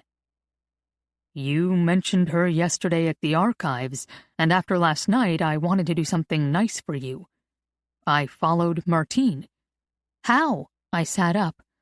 He circled the table carrying his computer with him. It wasn't so hard, really. I started with what Schiaparelli's had online, and from there I went to all the databases I could think of, regional, national, and international for World War II. A few didn't get fully online until 2018, so we're lucky that way. But look. His screen displayed a compilation of screenshots marking his way across the internet and Martine Hervé's travels across the globe and through time. Ordino? Barcelona? She went over the Pyrenees? She and about 33,000 others throughout the war. But she was early. See, she's registered in Barcelona in spring of 42. Then I found a marriage license in 1946, birth certificates in 1953 and 55, and... He pointed to a last box. She has a grandson living in California. And several other kids and grandkids still in Spain, but this one has a wife, 3 children, and a dog. People should be terrified with how much information is out there. I know. I laughed through sputtery tears. But I'm so glad right now that it is. I reached up and hugged him, his arms slowly wrapped around me and held. This morning he smelled like lemon and mint. It was a good early morning scent, relaxing in a sunshiny way. I breathed him in, and it brought hope to another of my senses. Thank you so much. I can't tell you how much I needed some good news. I felt Mat stiffen within my embrace. He stepped back and closed his computer. The glow I felt tracing Martine's trail across Europe and her family's journey to the United States vanished with his laptop's click. Suddenly, our reality, rather than Martine's successful escape, loomed before us, and with Mat's sudden retreat, there was awkwardness, a distance, and something yet unnamed between us I still couldn't put my finger on. Mat? He backed away, all the way around to his side of our work table. I just wanted you to have that. It must have taken hours. He fussed with the chaos of pages in front of him. A few, but it's good to have that loop closed. He located what he was looking for and stretched a list across the table to me. After those field notes, read the diary entries I listed here. It all comes together. The story is forming a cohesive whole. Caro gets cut in France, comes home, gets assigned more training, and in these entries we read what she told Margaret about it all. 9 July 1941. Dear Beatrice, another disastrous dinner. Why does she bother to come home? Does she simply come to fight? Again, I left the table early with Mother on my heels. I don't think Father and Caro even noticed we left. As usual, Caro came to my room upon leaving the dining room. I sat on my bed and listened to her pound up the stairs and down the hall. She stomps like an elephant when mad. She didn't bother to knock, just burst through my door. I'm not coming back. Don't be so dramatic. The blitz is over. Things will calm down. He'll calm down. It's not him, it's me. I keep picking needless fights. I just get so angry. She plopped onto my bed. But it won't calm down, Margot. Don't believe that. This war will get far worse before it gets better. Listen to you. I laid down my book and sat upright. This is a new tune. I didn't want to revisit all that claptrap she used to recite, but couldn't help teasing her a little. She stared at me. I know more now. I lifted a brow. She says that expression makes me look like a hawk. She noted it and banked her fire. I sensed she caught that she had accidentally signaled something by her tone, something she didn't want me to know. The air thickened between us, but rather than share with me, she flicked her fingers as if shooing a ladybug. It's nothing. Just talk in the RAF. Randolph is worried. She was lying, so I decided to dig, and I sometimes play dirty. You're still stringing him along, are you? She's not, but the charge reddened her face. I'm not stringing him along, Margot. Don't say that. I love him, and I would never hurt him. I believe you did, once, but you lied to him, Caro, and you used me as cover over our birthday last year. You had never planned to come home, yet you deliberately told him that. You lied to him then as you're lying to me now. Isn't that a form of betrayal, a form of cheating? She moved as if ready to leave. I reached for her arm. Just talk to me. You can trust. She jerked back, toppling off the bed to stand. Noting a flash of red, I pounced forward after her. Show me. What? I grabbed at her other arm to keep her from leaving. Show me. I repeated the command with such force she wilted and lifted her sleeve. There is a huge, red, raised and jagged scar across her forearm. It had to have been a horribly deep cut that required stitches to close. That's fresh. Who hurt you? No one. It happened about a month ago. She stood at the foot of my bed, feet braced to either flee or fight. I wasn't sure which. She traced the scar with her finger. It was a fallen wire. I didn't see it heading to work one morning and walked right into it. If I hadn't raised my arm at the last second, it would have sliced my face. I'm so sorry. I stepped toward her. You poor thing. Did I just hurt you?" "It's still tender, that's all." She slid her sleeve back down as if needing to hide it again. All my anger evaporated, but my fear for her increased. She lied to me, Beatrice, right then and there, again. No wire can create such serrations. But what was I to say? Push her and lose her? Accuse her again? Then she really might not come back home, ever. I sit here safe in the north while she lives and works in London, braving bombs and who knows what else each night. Remember how well you know me, Margot. You know my heart, and I love you. She fixed me with an intense stare. George, too. I know. A sigh signaled to us both that I was backing down. It's true, I've never doubted her love for me or for Randolph. She didn't leave. She climbed back onto my bed. Will you be sad to move to the South Cottage in the fall? Not at all. I climbed up next to her. It would be impossible to stay when the army takes over, and it's what we must do. Sometimes we don't have a choice with the situations handed to us. We'll make the best of it. She smiled up at me. See, I always said you were our better half. I'd be put out. Somehow I don't believe that's true. I glanced to her arm and her now hidden scar. I've got an uneasy feeling you're giving life and limb, and I'm simply moving to the end of the garden. Do you think if you do something well and good, that how you get there doesn't matter? Can the end justify the means? I sat straighter. What are you talking about? She hung her head. Nothing. I hurt Father tonight, more deeply than I intended to. I can't have him worry. That's why I said I wasn't coming back. It's better to have him angry at me than to make him worry about me. I can't have any of you worry. You're poking him on purpose. I gestured toward her arm and watched her tuck it behind her back. There's more to that cut, isn't there? She climbed off the bed and backed to the door. I knew I was right, but also knew I couldn't push. Don't discount your work or your value, Margot. And I'm sorry I've jabbed you about Mother and Father. They need you.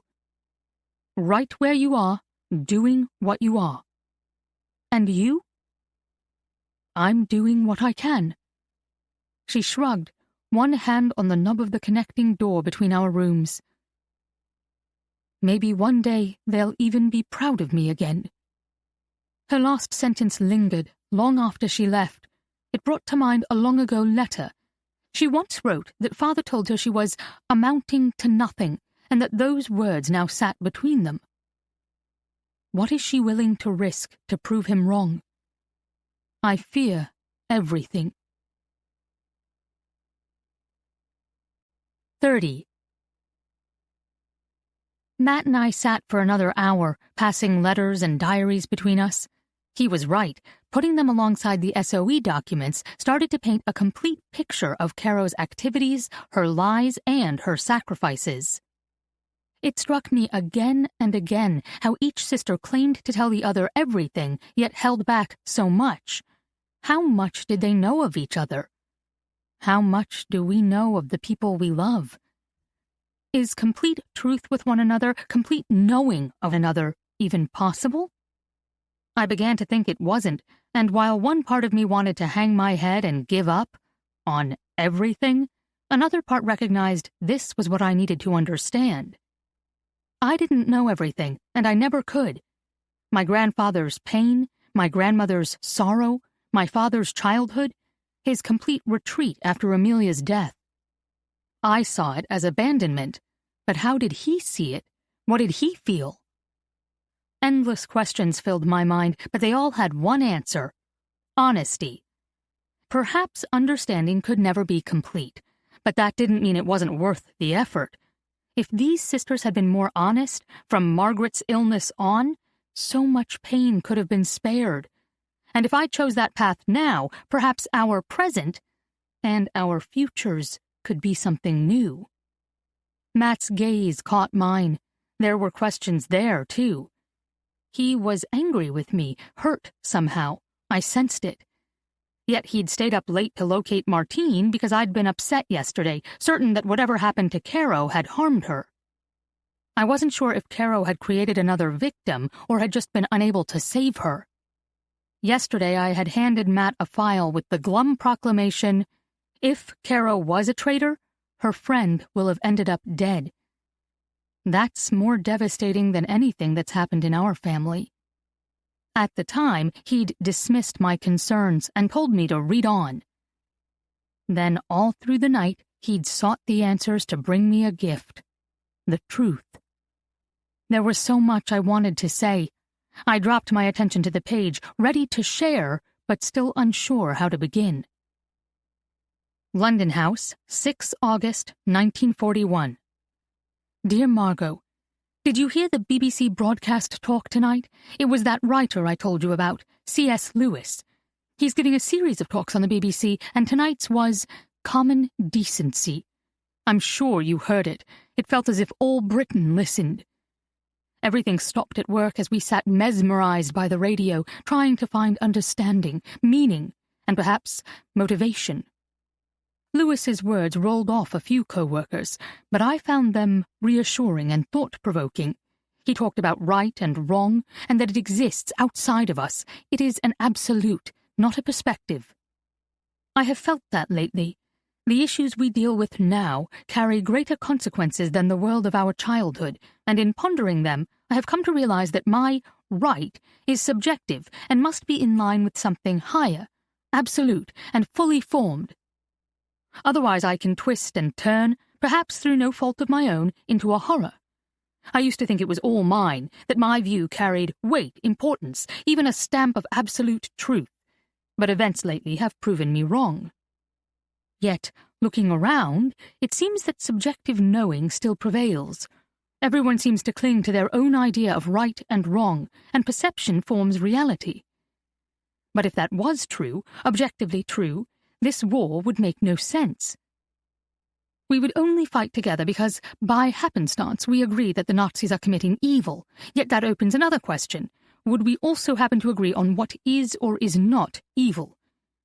But if these truths exist outside us, and we do not determine them, nothing is dependent on our whims or happenstance. The truths are fixed, immutable, and eternal. We are the ones who will come and go, not truth. Isn't that reassuring? I find some comfort, as the world falls apart, that some things will last, even if they are only ideals. Only. What a silly thing to write. Sometimes ideals are the most solid, truest, and best things we can strive for. And we should strive for them. It's when we stop trying to find and chase true right that we stumble and degrade ourselves. I was at the grocer's yesterday, and one woman's ration of meat was a better cut, I gather. It certainly couldn't have been larger, as everything is so scrupulously weighed. But another woman called out that it wasn't right, that she was as important as everyone else in the shop, and she deserved her fair share. She yelled on, starting a row, until the police arrived. I left as 3 officers hauled the butcher and 5 women into the street.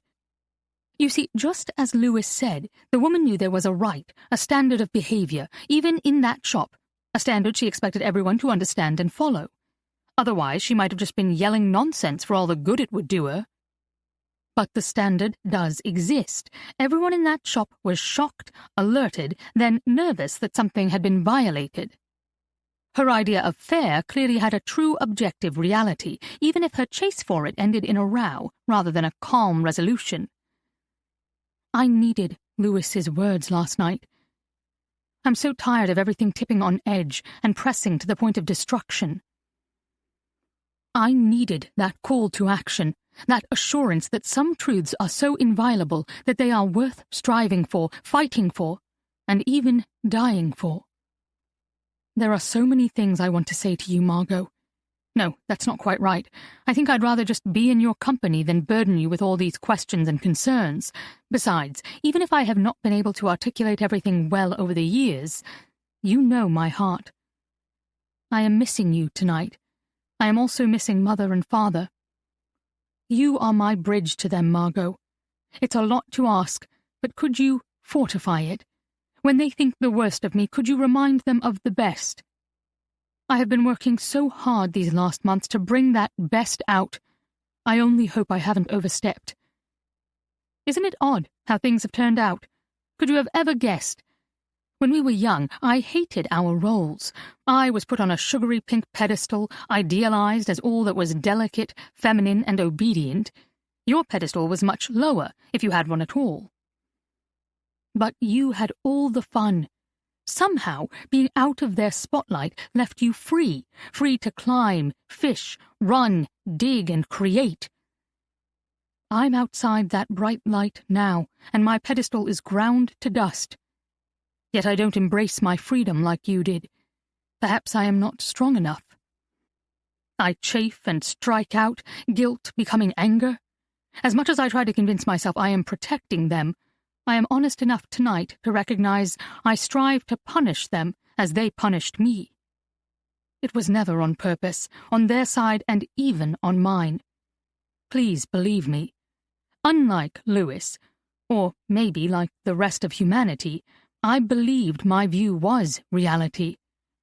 I'm only now understanding that it isn't and never was. It's quite remarkable what 5 nights alone will do. I am alone because you are not here. I am alone because I have sent George away. I still love him, Margot, but there is a gulf between us right now. I can't carry his vulnerability, and he can't trust my love. I am causing him pain. If I could control my reality, George and I will still marry and still live happily ever after someday soon.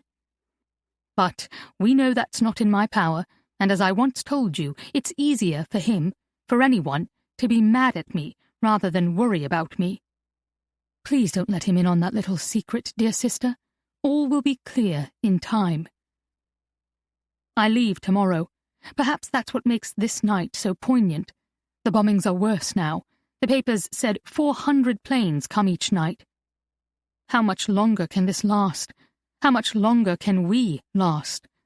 It feels like an apocalyptic fireworks display ramping up to the finale. But tomorrow I leave the city behind, and pray she stands until my return. I'll be gone a few days, then I'll try to telephone or at least write again. Don't worry. In fact, by the time you get this, I may already be safely tucked back in bed here at the London house. Anyway, back to the broadcast and to my point. Goodness, I'm meandering more than our fishing stream tonight. I hope you were listening, because I'd like to believe we were linked in that moment. I laughed aloud when Lewis cited as proof points of a higher law, saying such as, "You promised," or "You can't do that." Those were hallmarks of our childhood. Sisters bound by love, promises, our own language, and what I thought was our unique sense of fairness. Yes, that's just it. It wasn't just ours. And if not only ours, we are part of a larger story. And that's what presses upon me tonight, Margot. My part in this larger story. Because when in danger, my world shrinks to only us again. When the telephone lines fell, you were the first one I wanted, the first one who felt out of reach, and it was physically painful. I need to hear your voice sometimes to feel well. I'm sorry to sound so grim. As I said, I am worn out, and writing to you is the only true moment when I can drop the facade and stop pretending to be brave. Again, please don't share any of this with Mother and Father, and never with George. This is for you alone. Mother and Father would try to solve these fears. They'd try to solve me. And George, dear, sweet George, wouldn't understand. He sees me as something shiny and bright. And when I am with him, he is not wrong. I feel that way. I can do anything, and that's why I sent him away for now. While I still love him, my vulnerability would terrify him more than my defection. He's up in the skies tonight. Keep him in your prayers, dear sister. I'm sorry to lay all this on you and you alone, Margot. I can only trust I am not too heavy a burden for you to carry. Love, Caro. P.S. The announcer mentioned in the introduction that C.S. Lewis's friends call him Jack, and that he made up his own nickname when he was young. There is something to be said for that. I may have to devise my own nickname some day. That would be a project, wouldn't it? Something reflective of my past, but fitting for the circumstances. Something secret.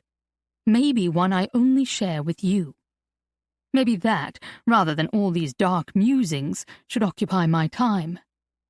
However, if you had done that, there would be no Margot Moo, and for Randolph there would be no George. The world would be a darker place for me without those endearments. But I do love the name Jack, don't you? I love you, my Moo. I gasped. Mat's head shot up. Jack. She says she loves the nickname Jack after C.S. Lewis. My father's nickname is Jack. He said my grandfather constantly questioned why grandmother insisted on giving John an equally long nickname. This is why.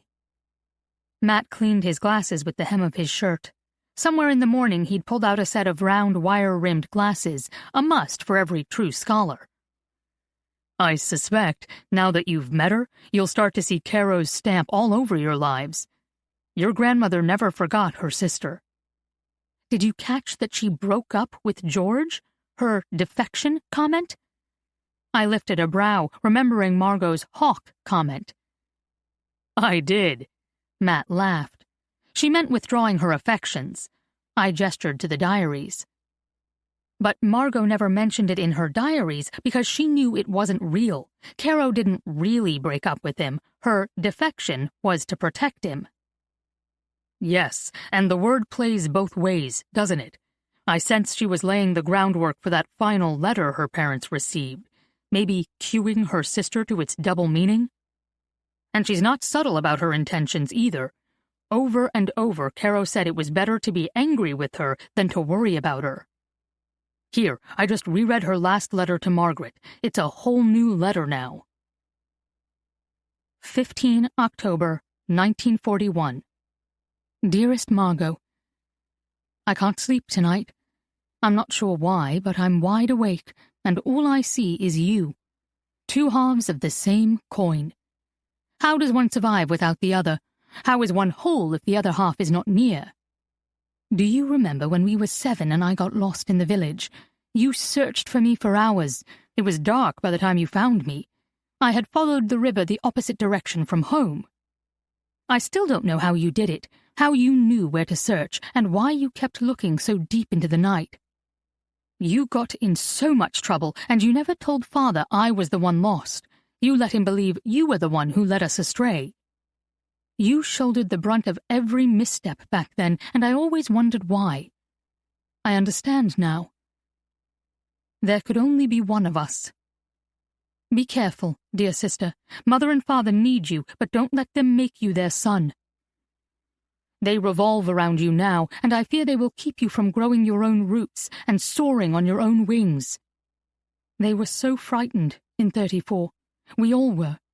But you have recovered, you are strong, and you do not need the pedestal upon which they've lifted you. I'm not giving you this warning from a place of jealousy. Please know that. I'm thinking of you, only of you. I don't want you to be so lonely forever. You were wild once, and you taught me to be brave. When you climbed that tree higher than anyone ever had, I was so proud of you. I was even more proud when you didn't cry after falling. No girl could touch you. No one could touch you. You were the brightest and most alive of us all. I need that strength from you now, Margot. Somehow I know I need you. We've always had each other's backs, and tonight I feel very alone. I am heading out to research new fabrics, and may be on the road for a week or so. As before, you won't be able to reach me, but I'll telephone or write the moment I return to London. I will not lie to you. Something about this trip has me anxious. Perhaps it's only in my mind. I find solace tonight in remembering everything between us, every story we've shared and every tidbit of our letters. They tell our story, and when I'm feeling lost and alone, they lead me to you. Do the same when you need me. Please, pull out our letters and find me in each shared story and in each detail. It's all there. I'm sorry I called you Tress last year. I have felt bad since the moment I posted the letter. You never betrayed me, and please remember I will never betray you. Remind father and mother of that. They can be angry, they will be angry, but don't let them doubt my loyalty and love. As for you, you know me. You know how I feel and who I am. We are sisters. More than that, we are twins. We are we. I love you, forever. C. Oh my. I leaned over the table. I thought it was just sentiment before the archives, a tearful goodbye of sorts, and it was, but not like I thought. She was nervous, but it's not even that. She knew.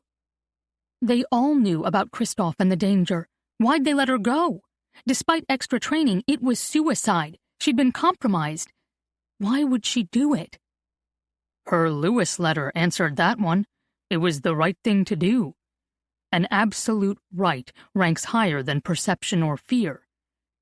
Mat angled toward me. That letter coupled with the Lewis one? I'm sorry. I truly thought I wasn't leaping to conclusions, but I was wrong. Seems we all were. It's a relief, really. Mat chuffed. The Atlantic aside, I did not want to tell the Arnim family about her. I still wish I knew what happened. She said Margot could find out, and if she could, so can we. She can't have just disappeared. You said she was too important for that, a woman with connections, a peer's daughter. She would have been a prize and used for leverage. Mat circled the table. Everything points to Paris, for her and maybe for Arnim. Mat paused until he had my full attention. Follow one, and we might find the other? Where? In Paris? With a side smile, Mat lifted and dropped a shoulder. He looked like a kid offering a dare. Why not? If England doesn't know what happened, we expand the search. He raised his hand before I could interrupt. We've got about 30 hours. She's worth the effort. He stared straight at me. You're worth the effort. My pulse raced as he broke the connection to check his watch. He continued. It's 8. We've got a few hours before the noon channel that'll get us there by 3:30 p.m. Paris time. We can get to the police prefecture archives by 4 o'clock, and they stay open until 7 o'clock. 3 hours. If we find nothing, we go back first thing tomorrow. Whoa. How do you know all this? Research, he quipped. At my glare, he curved his lips into a self-deprecating smile. It's what I do. I didn't have the funds to get over here on my own, so when the Arnim family paid for a Paris trip at the beginning of their project, I planned every second to get some of my own research done. I can tell you how to get research cards at national libraries in a dozen different countries, the cheapest trains and routes, how to arrange your ticket so you can get a free table on which to work, the most economical places to stay, the opening and closing times of countless municipal and government facilities, who's got records online and who doesn't. We have a window, Caroline. A small, closing window. The Paris police files were made public in 2015, but they aren't online. What do you say? We can still fly back to Boston Friday? Out of Paris. So much was at stake, but what I told my mom was true. I wouldn't pass this way again. Let's go. 31. While Mat organized train tickets and file requests from the police prefecture archives, I went in search of Mom. I found her in my grandfather's former study. What was once wood-paneled and dark had been transformed into something truly special, a jewel box. The walls were still wood-paneled, dark and smooth, but the furniture was light and airy, cream with threads of gold and touches of pink and red. A huge modern painting of the silhouette of two girls, white against a lime background, hung above the tiny fireplace. Matching armchairs sat perfectly positioned across from each other in the bay window to catch the morning light. She sat in one of the armchairs, staring out the window. She was threading a gold chain through her fingers with a pile of letters resting on her lap. "Mom?" I startled her. She looked to me, to the letters, and motioned for me to sit. "I remembered these this morning. I'm sorry I didn't before. They were never with the other letters." She handed the small collection to me. "Those are Caro's letters to her George. Your grandmother mentioned them to me in the last weeks before she died, but she couldn't remember where he kept them. I suppose she wrestled with that, the diabolical pull between remembering where he hid them and trying to forget, her whole life." I dropped into the chair across from her. Maybe it wasn't about remembering or forgetting, but forgiving. "I think you are right. Why is that so hard, especially forgiving ourselves?" Mom closed her eyes. I sensed her focus shifted from me to something deep within. She opened them and motioned for me to hold out my hand. "She would want you to have this. You know her and her sister better than anyone now." She dropped the gold into my palm. A beautiful gold heart covered in filigree rested in the chain's nest. They must have gotten mixed up somehow. I read about these. I looked closely within the tangled vines wrought into the gold, and after a heartbeat, found it. The sea woven into the center. The necklaces didn't get mixed up. They traded. "Ah," Mom nodded. "Margaret never removed it, but she also requested not to be buried with it." "Thank you." I closed it within my palm. This entire journey, I felt I'd been bucking my family, caught between railing at all that went wrong and longing for all to be made right. This necklace felt like acceptance, confirmation, even love. I swallowed to regain composure and to try not to read too much into the moment. "We are headed to Paris." My words came out rushed. "Today? Matt thinks we can find answers there, and we don't have much time. I'll fly home to Boston from Paris on Friday." "So soon?" Mom pushed forward in her chair, perching on its edge. "I thought we'd have more time. There is so much we should talk about, things I need to say." I stared at her. Part of me wanted to sink into this moment and hear her out. Another part grew angrier with every breath. Angry because, like Caro wrote, it felt so much safer than feeling guilty, rejected, and scared. "You've had 20 years, Mom." Her eyes flickered, full of questions and shock. "I don't want to go through this. I can't right now. Again, I'm sorry, but I was 8, Mom." "Again? You're sorry? What are you talking about?" "I'm talking about Amelia. I came to apologize 20 years ago, and you yelled at me. You sent me away and never said anything about any of it ever again." I was no longer sitting in the London house's lovely study. I was hiding behind a doorway. I was 8 and trembling, and we had just buried my sister 2 weeks before. School had gotten out early that day for a teacher planning conference, and I'd let myself in the back door. A crash had brought me to the kitchen, and a second shattering of glass kept me hiding behind the swinging door, peeking through the crack. Plates flew and shattered against the refrigerator. Mom fired water glasses one by one onto the marble floor.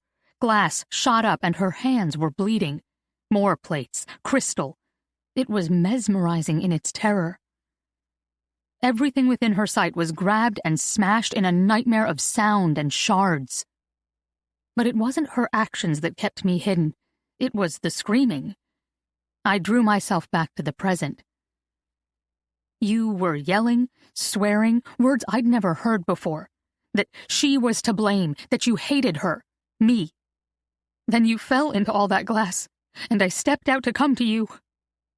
My words ran out, unable to describe what came next. She hadn't crouched to the floor and cried, or sobbed, or moaned. She had dropped like a rag doll with a sound I've never found words for, a keening that ripped open my heart even in memory. But the second she saw me, she leapt to her feet in fury, arms stiff, and stretched toward me, screaming, "Get out! Don't you dare take a single step into here! Go upstairs, now, go!" Mom pressed her hand to her mouth. "You were there? I yelled? You saw me? Don't you remember?" In a flash, she was on the floor, clutching my knees, reaching for my face. "No, I don't. But it wasn't you. It was never you." Her eyes moved quickly back and forth as if seeking the memory. "Socks. You were wearing socks, right? Blue ones. There was so much glass. I was talking about the driver. She'd been typing on her BlackBerry. She never saw the light. She never saw your sister. And I was so angry. I was so angry with her, with God, with me. But never with you. I promise. Never with you. But you said just the other day that sometimes someone else is to blame." 8-year-old Caroline was talking now. I could feel her within me, the child who hadn't understood, the woman who still didn't. "Sometimes someone does do something like that and it causes pain. But after all these years, I don't even think about that woman anymore. I'm the one I've hated. I'm the one I was talking about." Mom swiped at her eyes. It wasn't delicate. It was as snuffly and aggressive as I had done the day before. I almost laughed at the feeling of connection such a small gesture wrought. She reached for my hand again. "I caused pain. I was to blame because I wasn't there for Amelia. I missed being with her when she needed me most. Then I caused you more pain. You needed me and I'm so sorry, my darling. I am so very sorry. You told me to get out. Then you left me. I know. No! I cut her off as tears built and spilled. You don't know. You weren't there, but I was. I was the one rushing home. I was the one who darted when the light turned, and I couldn't pull her away. I still feel it. I was that close to the car, Mom, and you never said it wasn't my fault. You never came after me and said it. Darling. She lifted onto her knees and pulled me into a hug. It was never your fault. This is late in coming, but I'm saying it now. Do you hear me? It was never your fault. Never. I got lost. I'm so sorry I got lost and I couldn't find my way back to tell you that. I pretended you were fine because I couldn't bear to believe your world was as dark as mine.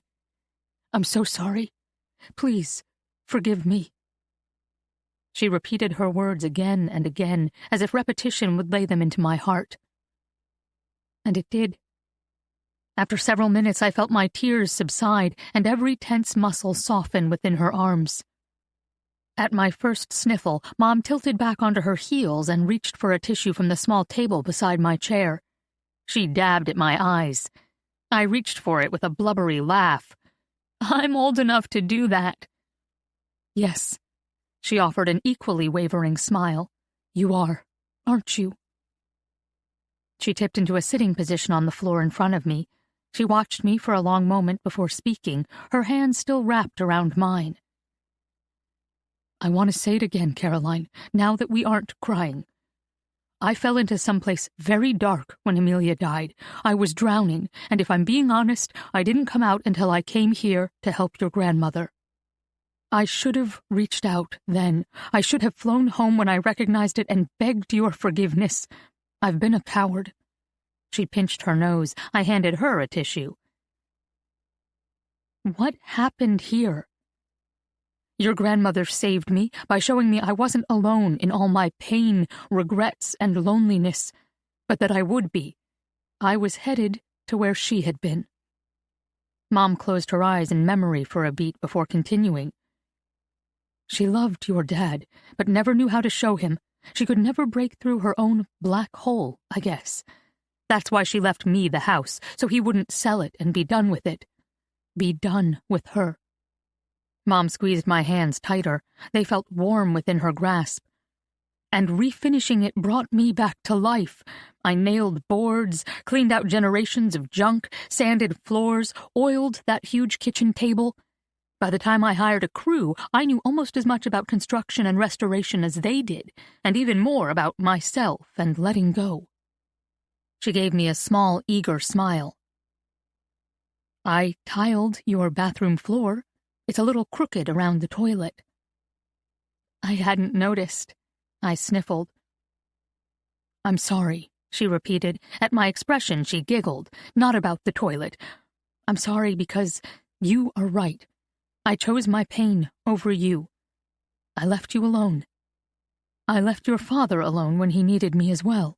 I can't undo any of that. I can only ask you to forgive me. I thought you hated me. Kleenex soaked, I dragged the back of my hand across my cheeks. Not hated, but blamed me, and that felt pretty close. Never. She was up on her knees again, pulling me into another hug. This time I cooperated and hugged her back tightly, breathing in that fresh scent of jasmine and lily I'd caught before. We pushed out sputtery laughs a little longer, more as a way to stop the tears and catch our breaths than anything else. It filled the spaces within and between us. I had been alone, and so had she, right next to me. But we weren't anymore. So, Paris, she rocked back to sitting on the floor again. Yes, I nodded, back to business. We may not find anything, but we have a few hours to search today, not to mention all day tomorrow. Mat's ordering files from the police prefecture right now. We'll take the noon channel, go straight there, and hope for the best. She twisted a strand of hair that had fallen from my loose bun and tucked it behind my ear. And can I come to Boston? Will you come back here? I'd like that. I felt my heart swell. Both options. Mom glanced to her watch and pushed up off the floor. You go throw your things together, and I'll make a lunch you can take with you. And while you're on the train, I'll get you a dinner reservation and a place to stay. You don't need to do all that. I faced her. Mat says he knows a cheap place by Notre Dame. My darling. She cupped my cheek within her hand before pulling me into another hug. I want to do this for you. Please let me. 32. During our train ride, Mat and I dug into the letters and diaries we'd brought with us. As he opened Margaret's final diary, I unfolded the first of the small letter pile my mom had given me. Here again was the swirling fast script and large loops of a hand seemingly incapable of keeping up with the pace and emotion of the heart that drove it. London House, 20 August 1934. Dear George, London is not the same without you. I will drive home to Parkley tomorrow. We will both be gone, and summer will be a memory, a beautiful memory. It didn't start out that way, but you made it that way. Yes, write to me. I didn't answer your request last week because I couldn't believe you were serious. I thought you were making fun of me. You did once tease that 16 was awfully young. But I will take you at your word and believe you are not laughing at my age or my gullibility. Write to me. Tell me all about life at Oxford. Tell me about your studies. Share with me your friends. Regale me with all the stupid things you university boys do. I want to know it all. I want to know you. If I have assumed too much interest on your part, forgive me and tear up this letter. And write to me, if you want. Yours, Caro. Briemont, Lausanne, Switzerland, 10 June 1936. Dearest George, 24 red roses. A girl could get ideas. All my friends certainly have, and I didn't dispel a single one. Let them imagine all sorts of things. I certainly am. Just looking at them, I feel your arms around me. Touching the soft blooms, I feel your touch and your kiss. How I wish you were coming to graduation next week. You're the only one I want here. Well, you and Margot. How I miss her. But having her here wouldn't change that. I'd still miss her. Do you sense she is gone, as I do? Do you miss your friend? You used to ask about her more. Do you not, because you feel she has stepped away? Does she confide in you? I hope she does. You and she have always been close, and she needs that. She shares, or always used to, more naturally than I ever did. I don't want her to be alone, George, but I won't be there with her at Parkley or in London. I can't. Thank you for your encouragement. I don't think I could be so brave without you. It still feels like a dream, but the tickets are purchased and I head to Paris with Reay right after the ceremony. I promise I will spend my first weekend mapping out perfect evenings, restaurants, cafes and walks so that when you visit I'll be a capable guide. Oh, thank you for the roses. I don't think I actually thanked you. Goodness, my head is all over the place today. Blame it on these gorgeous roses and this heady scent. I am wrapped up in you when I must be about other things. I have final examinations and packing, and we're having a special dinner for those who are leaving next week. Write again soon and plan your first visit to Paris now. All my love is yours, Caro. Paris, 14 September 1938. Dear George, what do you want from me? I will not come home simply because you say I should. I will not leave my friends and my work here, work I love, simply because it's on the wrong side of the channel for you and my family. I am not some girl you can order about on a whim or for your convenience, and never question where my loyalties lie. I love you. I love you so much more than you know. Some days I almost think you understand and believe me. Other days you choose not to. You let other voices drown out my love. Frederick's marriage is a disaster, yes, but Frederick is a disaster, and Adele isn't much better. I may be quite a bit younger, but girls talk, and Adele was always a very spoiled girl. I can't imagine that marrying your brother matured her. But you are nothing like your brother, and I am nothing like his wife. How can you not see that, my darling? I'm sorry about your parents. I didn't know everything you shared during your last visit. Growing up in that tension must have been terribly difficult. But again, that is your past, not your future. You must not project their pain onto our love. Not every marriage is like theirs, nor like Frederick's. You and I, we talk, we fight, we are honest with one another, we listen, we make up. We kiss with more passion than I thought could exist in the world, and we love each other. Why can't you accept all that to be true and rest in it? Honestly, my darling, if you can't believe in us and you can't trust me, how do we go from here? This isn't an ultimatum, it's an honest discussion. Please do not write or telephone with another frantic sideways marriage proposal, like I told you. When it's real and not a reaction to some horror you've created in your head, I will say yes. But I am not returning to England right now. I'm not staying in Paris to punish you or to punish my parents. I'm staying because my life here works, and the dangers are far less than all your imaginings. I can breathe, think, create, and debate here. I feel like me here, the best version of me. The only time I feel even better is when I am with you. And someday we will be together. You have to believe that, otherwise we are not moving forward. We are stuck, and for the wrong reasons. Believe that, darling. Believe in me. Believe in us. And don't fret. I'm right here. Always yours, Caro. Paris, 16 April 1940. Dearest, I've been foolish, dangerously foolish. I'm sorry I haven't listened. I'm sorry for all I've put you through. And I hope I can deliver this apology in person, darling. Something is going terribly wrong here. I can feel it, and for the first time I am frightened. A couple weeks ago, that German industrialist, Paul Arnim, came into the salon. Remember I've told you about him and his lovely wife? They remind me of us. Anyway, he pulled me aside and said I needed to get out of France and to take Martine. He didn't say more, but he scared me. He has the palest blue eyes that looked like the sky when he was with his wife, and like ice, as he warned me. I'm sorry I didn't telephone or write to you immediately. I thought I was overreacting, that my panic wasn't rational. I felt dizzy and shaky and didn't want you to see the worst of me. My cowardice. But it wasn't irrational. To not see it for what it was, that was the cowardice. I am so sorry. I should have known when Scap left Paris at the beginning of the month.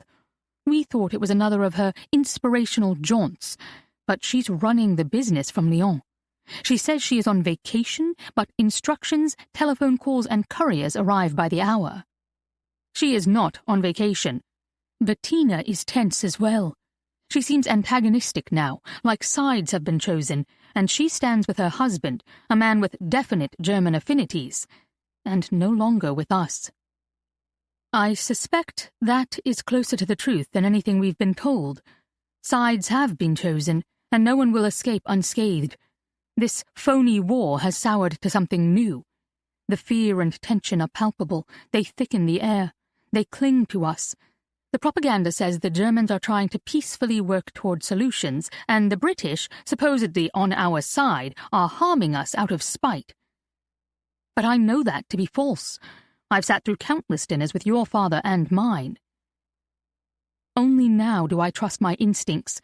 They tell me to be afraid, and they tell me I am too late. I'll write to Father next to ask if I should go see Ambassador Campbell. I don't want to ask favours I have no business asking, but I'm not sure where else to turn. If I've been a fool, I'm so sorry, George. I thought I was being modern and mature. I conclude I've only been young and spoiled. I love you, remember that. I hope to be able to tell you this in person and hold you close soon, but... No, I will not think like that. I will reach you. All my love, Caro. London House, 22 November 1940. George, please come see me tonight. I told you things were tense and busy and upsetting, but it's war. It's supposed to be all that and more, right? I shouldn't have been so rude last month when you visited. I got scared, George. I hope you can understand that.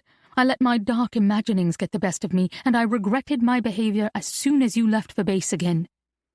We don't get enough time together, and I wasted an entire evening with you. Thank you for coming on my birthday. I am also sorry I didn't hear you knock at the door. I wasn't avoiding you, and I didn't lie. I had planned to go home, but I got terribly sick. Other than a stuffy nose and a headache, I am well now, and desperate to see you. Come to me tonight, George. Forgive me. Caro. London House, 15 October 1941. Dearest George, you're on duty tonight. You're somewhere above me, and I can't reach you. I pray you are safe. I trust you are, because I think I would feel if you were not. It would wrench something deep within me. I'm not sure I'd survive. I always told you that you could trust me, and I betrayed that trust. When I told you in August we should stop seeing each other, I wasn't honest about my reasons. I got scared. I got scared about your work, my work, and all the secrets between us. You said you thought I was cheating on you, and perhaps I am, but not in the way you think. I want to explain. You deserve my honesty. I want to share with you what I can. Although I can't share everything, at least not yet, I hope it's enough for you to love me again. I told you I was typing, driving, and working fabrics these past months.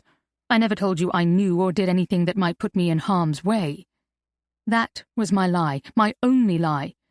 Given to serve my country, just as there are confidential things you've done and secrets you've kept in serving as well. War has required it. I leave tomorrow on a research trip. My commanding officer says communications are spotty at best, and not to assume I'll be able to maintain contact while I'm gone. I've had such trips before, and they've been fine. But this one fills me with trepidation. I don't want to be outside your reach. I don't want you to be outside mine. Marry me, George. I know after all I've put you through, this feels out of the blue, but it's not. We've been heading this direction since I was 16, and you invited me for our first stroll through Mayfair. Goodness knows you've asked me before. Now, I'm asking you. Put aside all your doubts, fears, hesitations, and jump with me. This war is stealing our time and our love.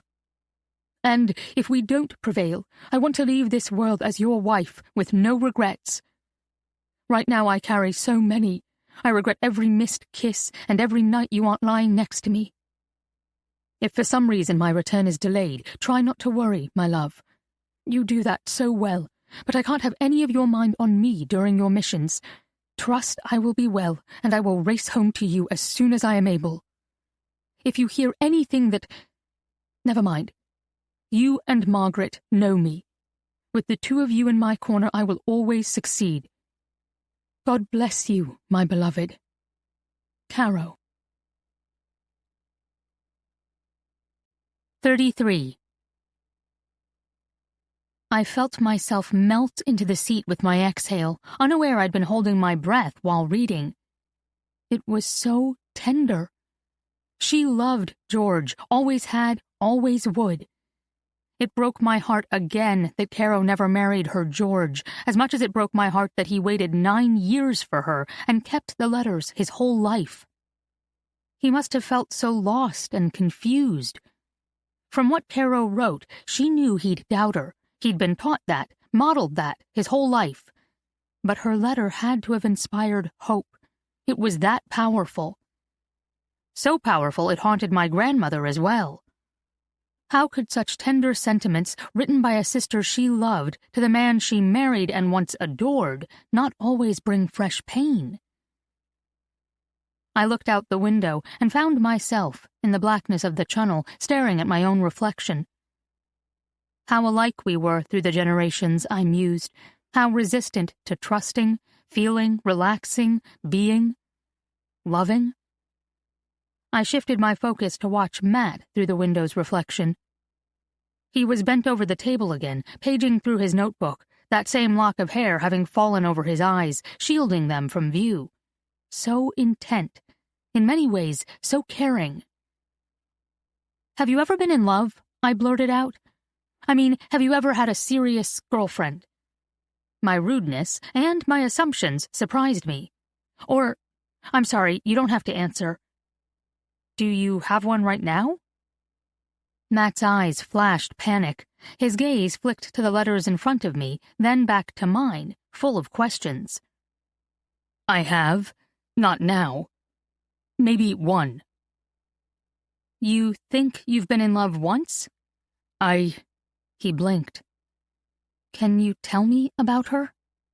He clearly heard the need to connect in my voice because his look softened. Please? Mat shifted in his seat. I did the same, getting more comfortable, as his gaze lifted up and over my head. I felt like he was about to take me back in time. Perhaps not 80 years, but back to a few that mattered to him. Her name was Bethany. She was blonde and blue-eyed, and I only say that to give you a mental picture and a sense as to how surprising it was my mom liked her. No blue eyes for your mom? I have blue eyes. Not that. It's just that my brothers both married women of Greek heritage. My family is loud and opinionated. Mat's brows met above his nose in a deep wrinkle. How telling you that Bethany had blonde hair and blue eyes conveys that she was the complete opposite of that, and quiet, I have no idea, but that's where I was going. Anyway, we met during my first year in grad school, while she was working in a biology lab a few buildings away. We were together a couple years, and for most of it, I thought we were good.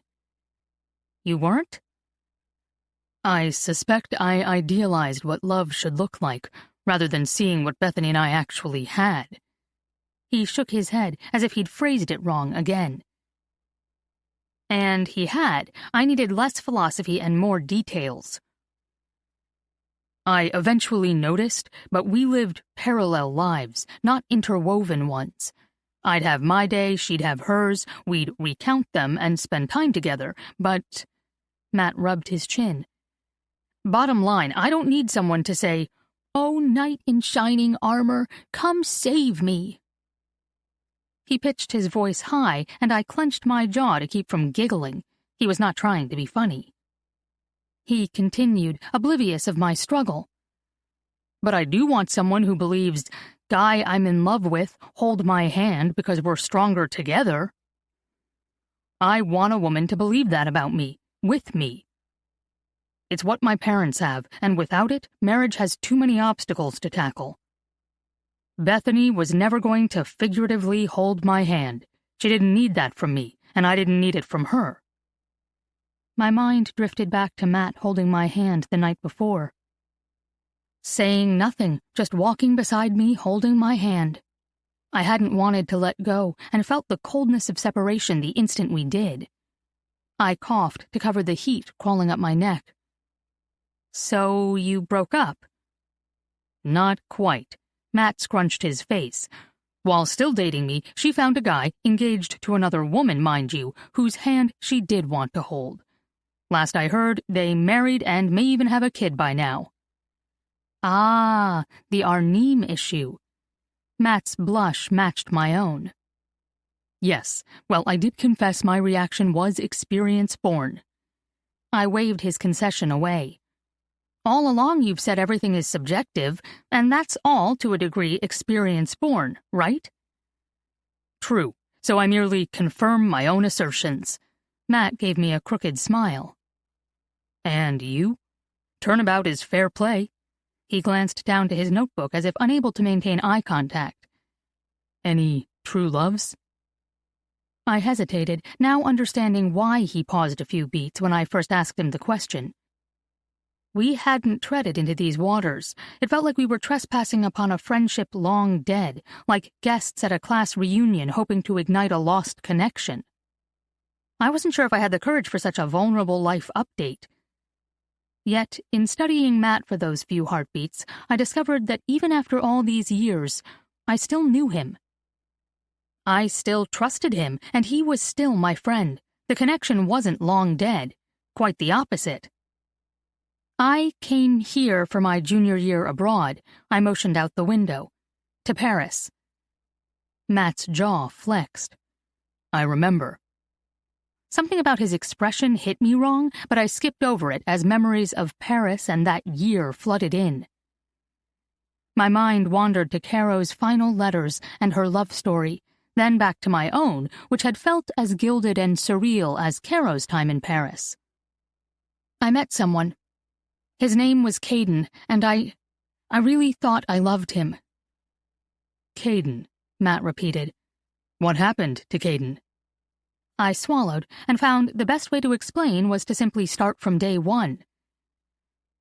I met him right after Christmas. I didn't go back to Boston for the break. There was nothing there for me, and I loved Paris. I felt free there, new. It was like everything I hated about my life and myself got left on the other side of the Atlantic. And one day, wandering the street vendors in Montmartre, he was there. We spent the next 6 months falling in love. At least I did. Was he a student? I shifted deeper into the seat. He worked at the Kenyan embassy. It was his first time out of Kenya, and his worldview, family, experiences, nothing was like my own, and he was like air.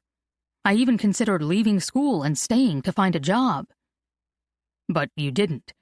Mat prompted me with a statement, not a question. I didn't. The plan was for me to return for senior year, and he would put in for a transfer.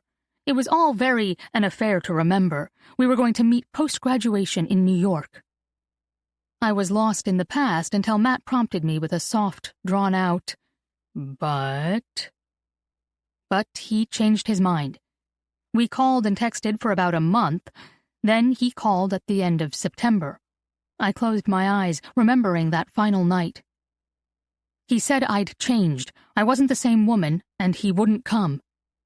He never called again. That was it? Nothing more? See? I lifted both shoulders and let them fall. Everyone leaves. I dropped my eyes to the table, seeing nothing. At the time, I'd been hurt, beyond hurt. But 7 years had given me one perspective. The last few days had given me a different one. This morning's talk with my mom, yet another. I could finally recognize and admit Caden hadn't needed to say anything more that night. I had felt the truth of his statement like a heavy blow back then, but comprehended the nuances of it now.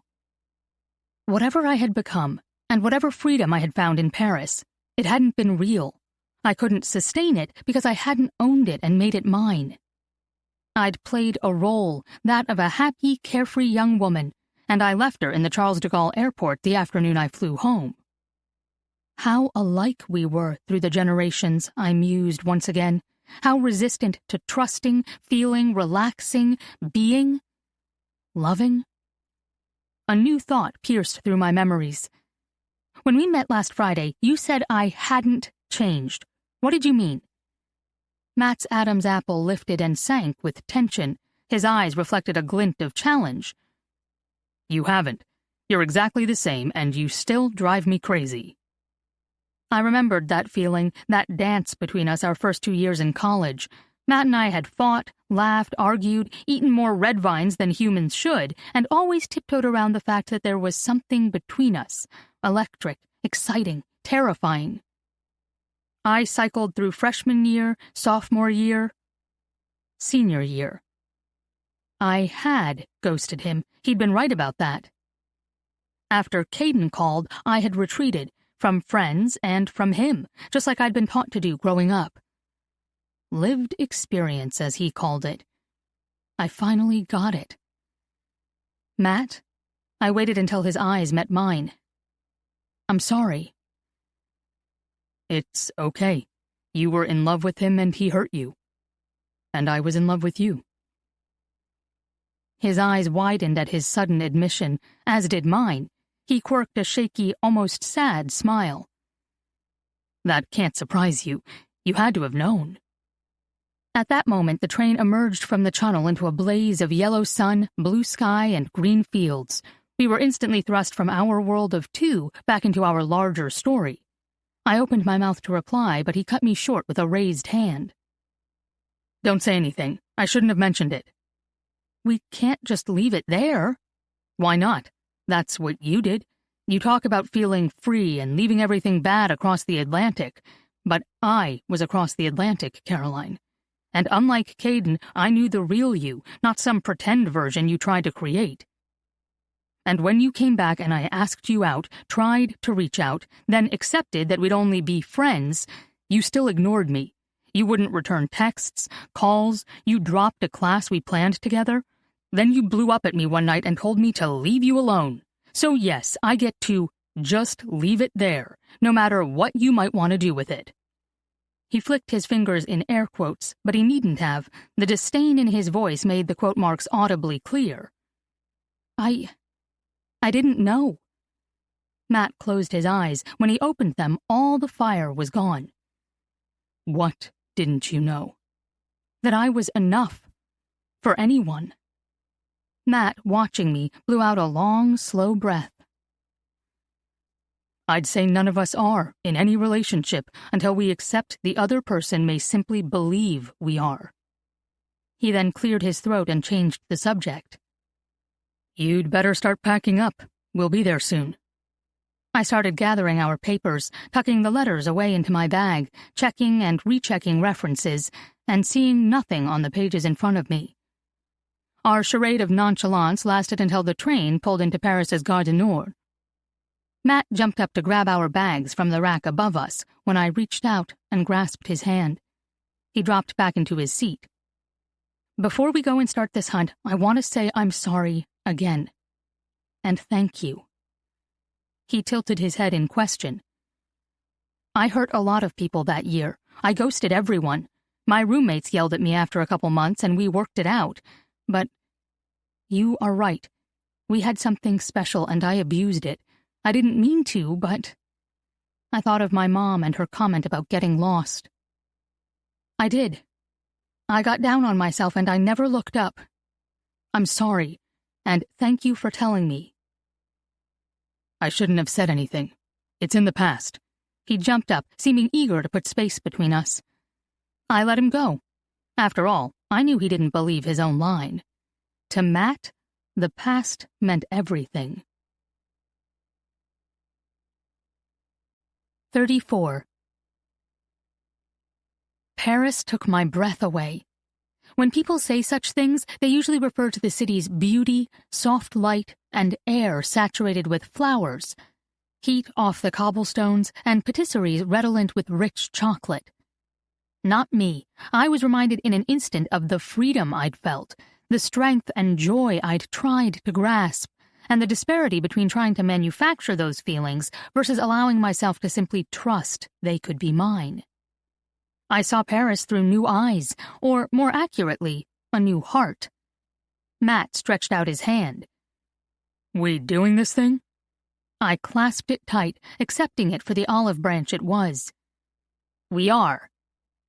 We hopped in a cab right in front of the station's iconic red angel bear, and Mat rattled off 2527 Rue Baudin, 93310, Le Pré Saint-Gervais.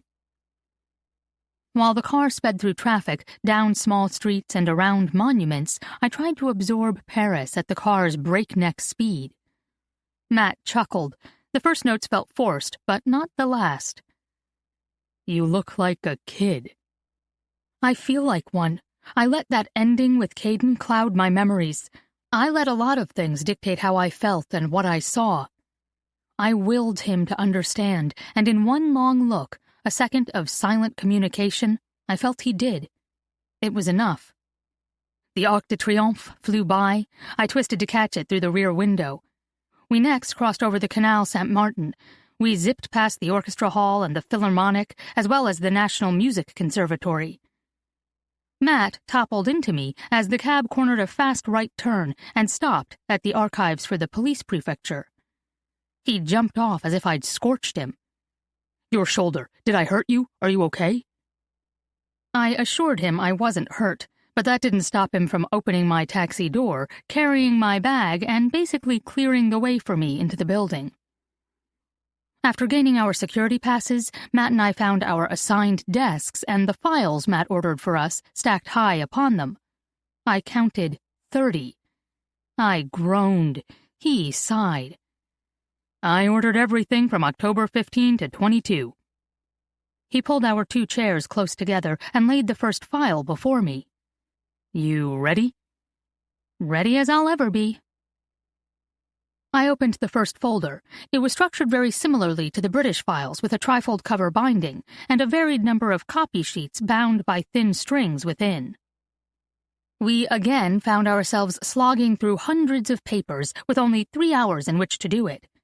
Each file was a mishmash of arrest reports, officer notes, and official dictums. When we reached the 17th, the day of Operation Clementine, it alone filled 6 folders worth of papers. They were certainly busy arresting people. I turned another page. This is unbelievable, Mat moaned, grabbing a new file from his stack. I've read about people rounded up, shot, thrown in jail, handed over to different German agencies, Germans taking prisoners, standoffs between the French and the Germans. It's like the Wild West. At least, I think that's what I'm reading. My French sucks. Mat was starting his 3rd file. I was well into my 8th. Just skim for the names we need.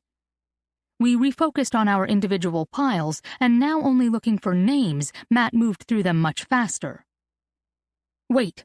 I reached out to Mat. Paul Arnim, I found him. Mat's chair screeched across the stone floor as he drew it even closer to mine. It says here... Wait. I turned the page. This isn't an official report. Look, there's no stamp at the top. It's an officer's private notes.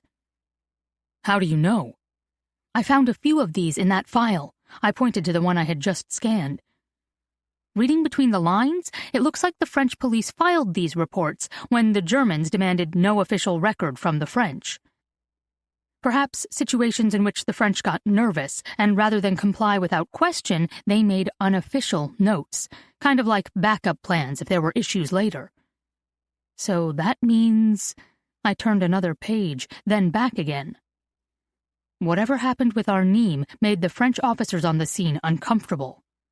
Mat crowded closer. What does it say? Anything about Factory Descartes? Stop reading ahead. It says here there was an explosion at 2000 hours in the 12th arrondissement, and that when reporting to the scene, nearby officers found Gruppenführer Arnim and a young woman fleeing an alley. I looked at Mat. He wiggled a hurry-up nod back to the page. They detained her and had decided to let her go when a German patrol surrounded them. It says here Sturmbannführer Brunel arrived, quarreled with Arnim, then shot him in the head. I froze. What? Mat leaned forward. Read that again. It says right here, Brunel shot Arnim in the head. Then the woman broke free in the ensuing chaos and was shot by Brunel in the shoulder as she rounded the corner. Mat slumped back in a whoosh of breath. He was executed? In an alley by a fellow German? His transfer order covered up a murder? I dropped against the hard back of my chair to absorb the news with him. I was speechless. Mat looked baffled. I don't understand, he whispered. What happened next? I pushed myself forward and read on. Another explosion then occurred at Factory Descartes, a munitions factory 8 blocks north, and Brunel sent half the patrol to it. I glanced to Mat. His eyes were closed as he listened. A French officer unrolled the woman's papers and tried to take her into custody, as she was a French citizen with a Paris address. Nanette Bellefeuille, 21 Rue Saint-Joseph. But Brunel refused. He stated Germans had authority, as everyone present had just seen her shoot Arnim in her attempt to escape. He challenged the French to defy his explanation, then ordered them to stand down. They left. End of story. This is unbelievable. He was murdered by his own side. Mat opened his eyes. What about Rose Tremaine? That has to be the diversion Caro set. It's 8 blocks from the Clementine factory, exactly like the report. She's not here. I turned the page and found nothing. Maybe Nanette was part of Martine's group that Caro mentioned. Maybe Christophe got to Caro and she passed on the assignment. She may have been nowhere near there. Christophe could have killed her the day before and will never find her. Mat shifted to face me. You've been thinking about all this. It's like a non-stop reel in my head, one with no ending. Don't race ahead of what we know. He gestured to the page again. Keep reading. Together, we turned the next 50 pages, scanning for Rose Tremaine. How is this possible? Mat pushed his hands from his brow to the base of his neck, ruffling his hair straight up with the motion. I shut the file and pulled the next toward me. You know what happened to Arnim? Hard as it is, knowing will bring his family some comfort. You know, Mat sighed. I had a hard time taking this project at first, knowing he was a Nazi. But all those dresses for his wife and their stories gave him an intriguing personality, so I took it. Then Caro's letters gave him humanity. Now I'm not sure what to think about him. Regardless, that was an awful way to die. Mat shifted toward me. You're right. Now they'll know. And what about you? I pressed my lips together. I wanted that comfort as well, but I needed to acknowledge that it might not come. Telling myself that over the past several hours and accepting it were two very different things. We've got a couple hours left. Let's keep going. I tipped into him, shoulder bumping shoulder, in thanks. It was so clear he was trying to generate optimism for me. I'd lost my own. An hour later, and halfway through arrest records for October 20, Mat's buoyancy waned. It fizzled out completely when the proctor kicked us out. I can't look at another word anyway. I closed my eyes as we hit the sidewalk. The natural light, though softened at the end of day, stung. We'd spent the last 3 hours in a small one-window room, crouched in plastic chairs under fluorescent lights, frantically scanning documents and finding nothing that solved our primary problem. I felt Mat's hand on my back, and without intending to, I sank into him. He stepped down next to me. Let's get a cab to the hotel, drop our bags, and walk around. We could use a stretch. I tapped my phone. Mom had left a text with an address and a dinner reservation. Not a hotel. Friends of hers are lending us their apartment. I showed the text to Mat. You good with this? Like I said, your mom is trying. Mat lifted our bags and headed for the curb. Come on, Payne. Show me your city. 35. My city. I let Mat's words become my own as a cab drove us to the 6th arrondissement. Even though I felt frustrated and exhausted, the Paris light cast an exquisite spell over me. The sky's bright cloudless blue was softening with evening's shards of pink shooting to gold across the horizon. The sights added to the glory. In one short ride, we saw the best of Paris, at least the tourists' version. We passed parks and memorials, the Place de la Bastille, the Louvre, and Notre Dame, among much more. Notre Dame welcomed me like an old friend, and surprised me as well. I'd seen pictures of the Great Fire and its destruction, but looking upon the two iconic towers, I commented that it appeared intact and standing strong. Deceiving, isn't it? Mat tilted his chin toward it, but said nothing more as the cab turned and pulled up to a building on Boulevard Saint-Germain. We left our bags with the doorman and walked back into the evening, as neither of us wanted to be inside yet. I instinctively turned us back toward the Seine, and our pace slowed to a stroll down a typical Parisian street, flanked by a series of beautiful 6-story limestone buildings. Each, connected to its neighbor, featured long windows with wrought iron detailing and a tall sloping slate roof. The mansard roofs had always reminded me of hats, and in this neighborhood, expensive hats. I said as much. Hats. Mat studied them. I like that. He dropped his wandering gaze from the rooftops back to the trees dotting the sidewalk. I savored the interest and delight in his eyes. Mat was seeing what I felt, the beauty of a completely and utterly French moment with a broad cobblestone sidewalk, tony shops, and expensive cafes. No one had their cell phone out. It felt almost outside time, as everyone appeared present, savoring the city and the simple joy of ending a workday. As we strolled, I shared with Mat how much I had loved Paris, and how I had forgotten that. New York crowded me, hemmed me, and kept me walking faster than I liked. Boston, while feeling like home, never let me feel settled. I was always striving. London, in the short time I'd been there, intimidated me with its history and secrets. But Paris? Despite the fast pace of traffic, Paris felt like a dance, with all the pieces moving in a complex choreography. Paris felt like warm butter spreading in the sun. Smoother, silkier. I breathed slower, and tonight I felt comfortable in my own skin.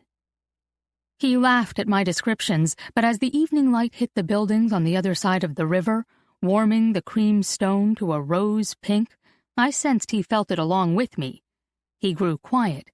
His smile softened. No longer chasing answers at the police prefecture, I let Mat's train admission wash over me. It filled me with a sense of effervescent wonder. It wasn't so much that he'd once loved me, it was that he once saw me, knew me, not some pretend version I'd tried to create, and had loved me still. In many ways, I figured it was best I hadn't known back then, as I might have ruined it, for I never could have believed back then that I was enough.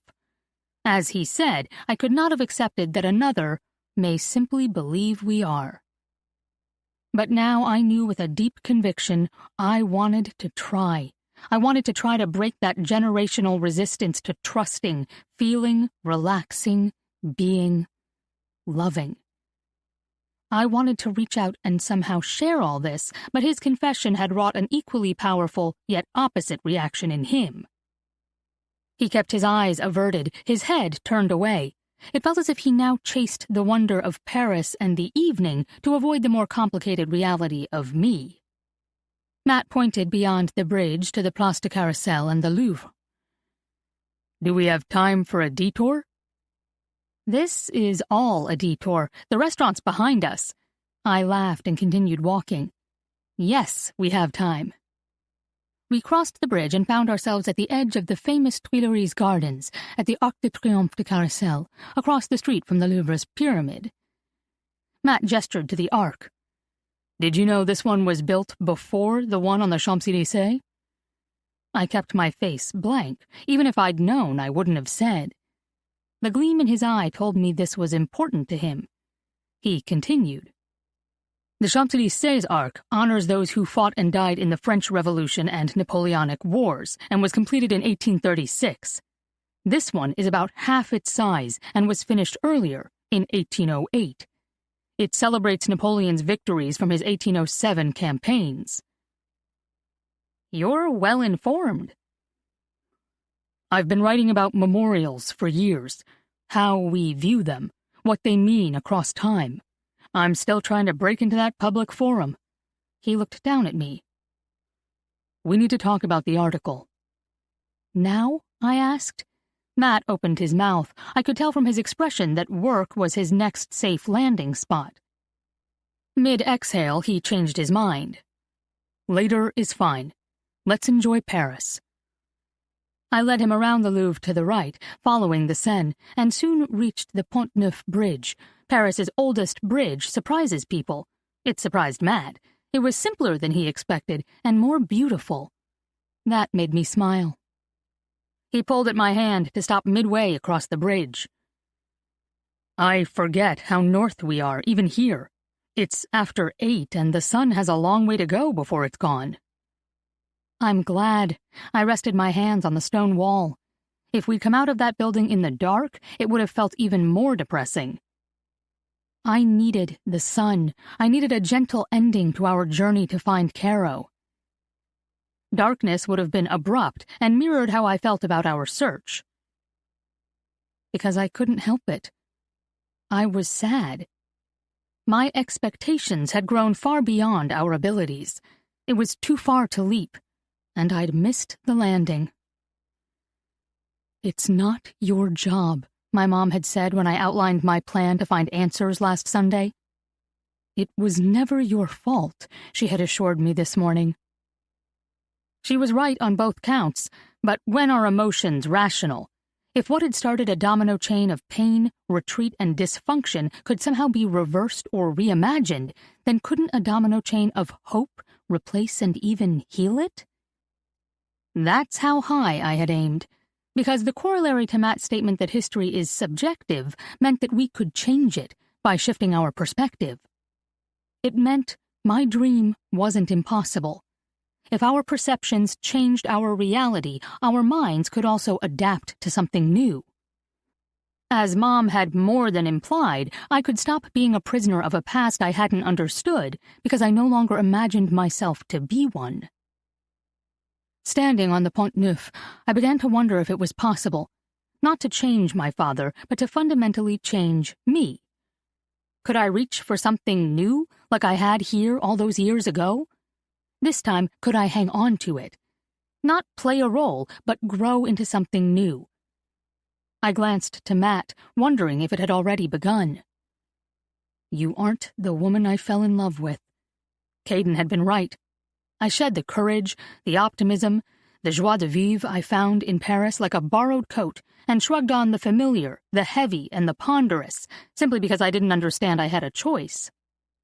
Now this new lightness teased me. I could almost feel it covering me like Schiaparelli's soft, and as Caro called them, free and comfortable knits all those years ago. You're awfully quiet. Mat leaned against the wall next to me, but not with me. At the archives in Kew and the police prefecture, our shoulders had touched. With our focus no longer outside us, I missed the closeness. Mat maintained distance now. I am. But I'm okay. What's that? I looked down. I'd been unaware I was playing with the gold heart around my neck. I held it out to him. Do you remember the necklaces mentioned when they turned 16? This was Margaret's. Caro's, actually. They traded. No way. He placed his fingers beneath it. It's so delicate. Where'd you find it? Mom gave it to me this morning. She said my grandmother would have wanted me to have it. I agree. Mat smiled and released the heart. It dropped back into place, warm against my skin. You probably know her better than anyone now. Except me, of course. He winked. I'll let you wear it on odd days. Deal. A light lingered in Mat's eyes for a heartbeat more. It felt as if, in our awareness that the light existed, he extinguished it. He cleared his throat and I pointed across the Seine. Let's circle Notre Dame, then take the Pont de l'Archevêché over the river again. The restaurant is just a few blocks back toward the apartment. We walked down the street, and when Mat turned to the left, I gently pulled his hand to the right. Once redirected, he didn't let go, and I moved my fingers to find that perfect intertwining within his hand. The fact that he didn't shake free felt deeply compassionate, with the tantalizing hope of something more. Painful to see, isn't it? He gestured to Notre Dame as we passed from a tower's-only view to her battered flank. He was right. I hadn't been to Paris since 2014, 5 years before the devastating fire. I hadn't seen her wounds. Almost 3 years post-fire, they were still overwhelming. They've put up scaffolding? I pulled him to a stop and pointed with my free hand. I thought they were still debating the approach. That scaffolding was there before the fire, and much of it got infused into the church. I wonder what will happen. I can't imagine it being anything other than what it was. I stared at the cathedral, and after a few moments felt Mat staring at me. I twisted toward him. And what was it? His look held a teasing gleam. Again, I got the impression I was about to get a history lesson. I smiled. This was Mat. Notre Dame? I swallowed the bait and fully faced the church. The beautiful and impressive church you see right there? Mat did the same and launched. What you see started small in 1160 with a simple, broad, low building. He swiped his hand wide as if painting a picture in the air before us. Then they laid a cornerstone for something grander, adding the choir and the double ambulatories in the last years of the 12th century.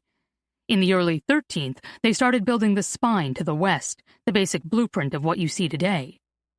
Then, during the late 13th to mid-14th century, the 2 towers got added, as well as a spire at the intersection of the nave and transept. In the 18th century, while reconstructing the roof, they removed the spire and the lines changed again. Then, after an extensive reconstruction project in the mid-19th century, another spire was added. That's the one you see under the scaffolding now and believe has been there all along. He turned toward me again. We face that point again, an ever-changing discussion between the past and the present with an eye to the future. Applicable to both life and a building, I smirked. I couldn't pass on such an easy setup. Mat chuckled and started walking again to the next bridge, the Pont de l'Archevêché. I smiled and half skipped to catch up. In talking of history, he'd forgotten himself and the awkwardness between us. We were going to be okay. On the other side, we followed a charming street in the 6th arrondissement, allowing only 1 lane of traffic with wide stone sidewalks and again flanked with expensive shops and cafes.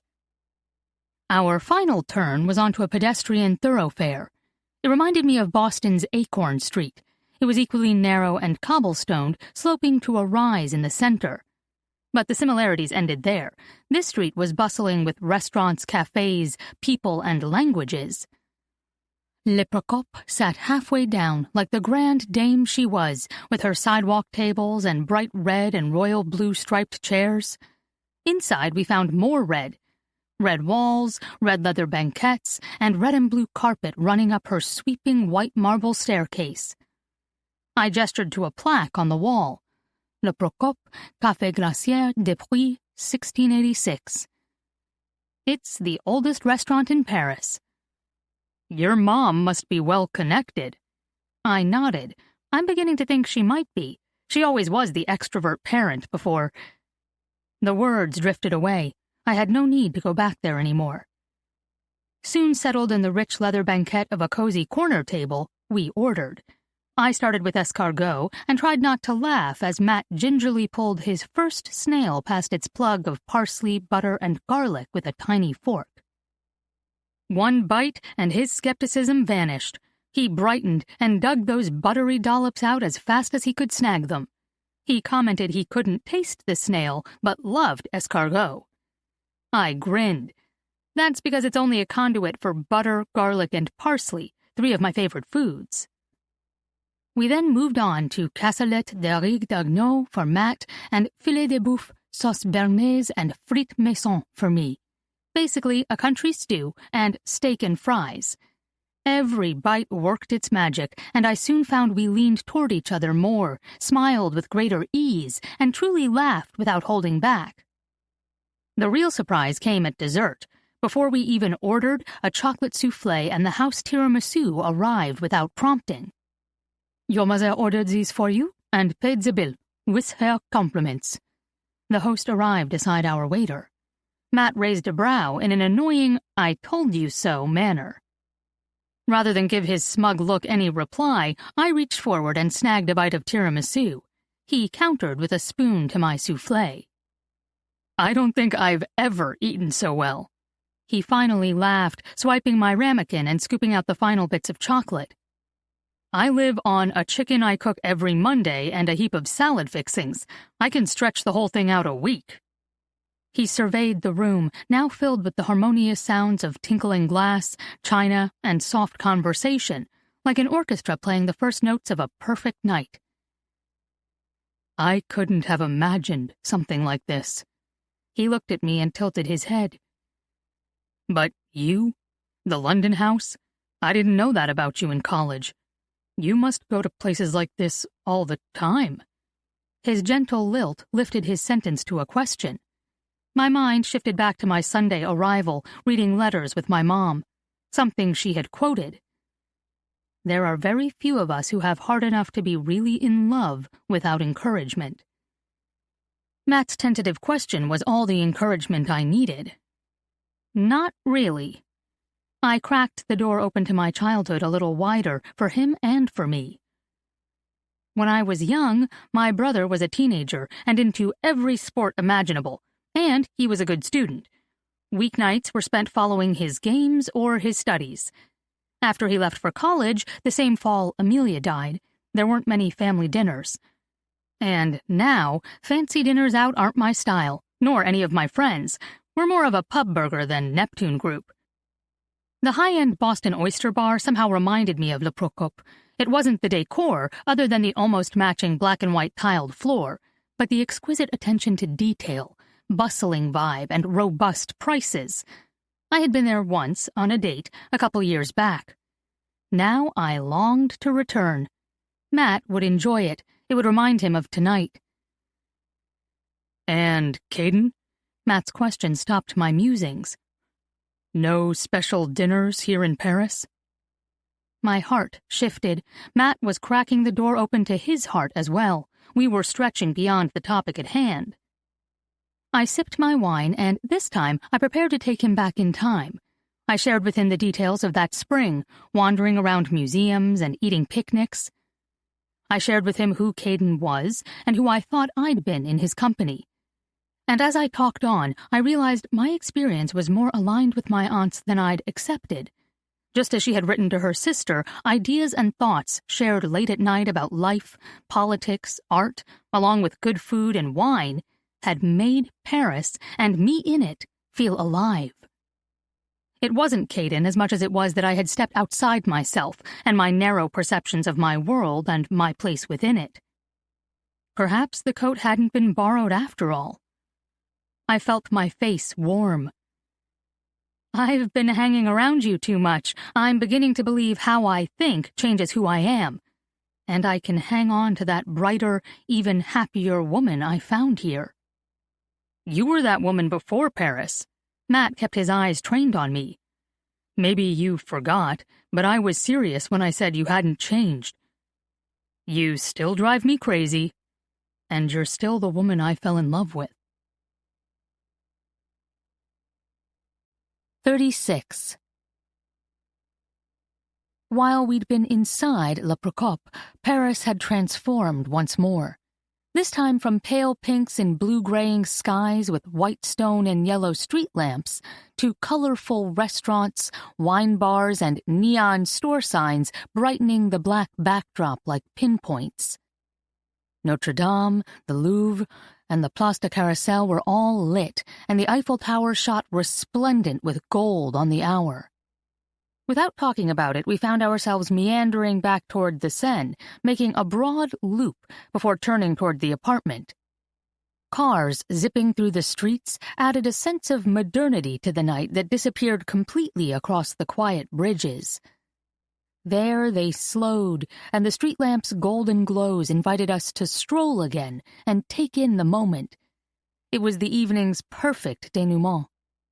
As we crossed back over the river, I reached for Mat's hand again, sliding mine down his wrist until our fingers interwove once more. "Mat?" "Yes?" He stepped closer to me. I stopped, and before I lost my nerve, I kissed him. I didn't ask, I didn't explain. I simply lifted up on my toes and captured his lips with my own. In the first second, I sensed his hesitation and feared I'd misjudged. I lowered myself down, my mind racing through how to explain, retrench, and recover. But as our lips parted, he stepped forward, gathered me in his arms, and drew me up closer. "You're not getting away that quickly," he whispered against my lips. Instead of replying, I looped my arms around his neck and deepened the kiss. Margaret had said it felt like tiny bubbles. She'd been right. A bubbly sensation had danced through my head and heart for days. Now, the champagne had been opened, and a fizzy sensation rose from the tips of my toes to the top of my head, unlike anything I'd experienced. While I'd had a series of casual boyfriends over the years, there had only been two men I deeply cared for. First Mat, then Caden. And no two men could have been more different. There had been an intensity about my relationship with Caden. It felt fraught, and only in this moment did I understand I had mistaken an edgy anxiety for passion. Mat, on the other hand, had always felt like a delicious promise forever out of reach. Except he wasn't. After a moment more, Mat pulled back. His eyes held such warmth, I felt saddened by the time lost and the distance I'd put between us. But I reminded myself as I sank back to earth, I wasn't the same woman back then, despite what he claimed, and that kiss couldn't have been so glorious years earlier. Without words, he tucked me close, and we walked on toward Boulevard Saint-Germain. As we rounded the Abbey, Mat stopped so abruptly I stumbled in surprise. "Caroline?" I tracked his line of sight. "Isn't that your dad?" It was, dressed in dark pants and a sports coat, standing outside the apartment building. He was pacing small circles on the sidewalk. "Dad?" I dropped Mat's hand in my rush forward. "What are you doing here?" Without answering, my dad pulled me into his arms and engulfed me into what might have been my first hug from him in over a decade. I discovered my forehead fit perfectly in that soft spot right beneath his clavicle. I breathed him in, lime shaving soap, aqua di Parma, and his favorite cinnamon mints. He stepped back, still holding my shoulders. "I came to see you. Can we talk?" "Of course," I replied as I felt Mat step behind me. Flustered, I turned between them. "Mat Hammond, you remember my father, Jack Payne. Dad, this is Mat. You met him, but—" Dad cut across me with both words and a handshake. "I owe you an apology, Matthew." "Just Mat, sir." Mat paused mid-handshake as if trying to rewind, correcting my dad. "I mean, just Mat?" Dad teased with a side peek my direction. He and Mom chided us as children when we didn't introduce ourselves by our full names. "Mauritus," Mat replied. "Mauritus Papadakis Hammond. Greek mother, English father." Mat waved his hands, clearly undone. My brothers got Luke and Peter, and I got Meritus, my grandfather's name. Mat was my idea. Mat looked between us, eyes wide. Sorry, that was more than you needed to know. More than anyone needed to know. Not at all, Mat. Dad laughed. Dad teased? Dad laughed? My focus swung back to him. I spoke with your mum. She said this apartment has 3 bedrooms. Do you mind if I stay with you? Not at all. Please do. Mat and I raced over each other in nervous agreement. If Dad caught the currents, he didn't comment. He turned away and led us through the building's front door. 6 floors up, the elevator opened into a stunning apartment. The living room, with broad windows, black leather furniture, and massive modern art, boasted a view across the building tops and distance to the Eiffel Tower. To the left, I caught a glimpse of books in a small library. Mat gravitated that direction. To the right, I found the edge of an oven range through an open doorway. Dad headed there and soon returned with a bottle of wine in hand. Would either of you like a glass? Mat spoke first. Not for me, sir, if you don't mind. I'll leave you 2 to talk. He looked toward me with an encouraging smile. I nodded to Dad, unsure what to say. While he returned to the kitchen, I dropped onto one of the living room couches and tucked my feet under me. I recognized the gesture, tucking tight into a safe ball, but I couldn't force myself to unwind. Soon he joined me, carrying 2 glasses of red wine and sporting a tense expression. I tucked tighter. Thank you. I reached for the glass.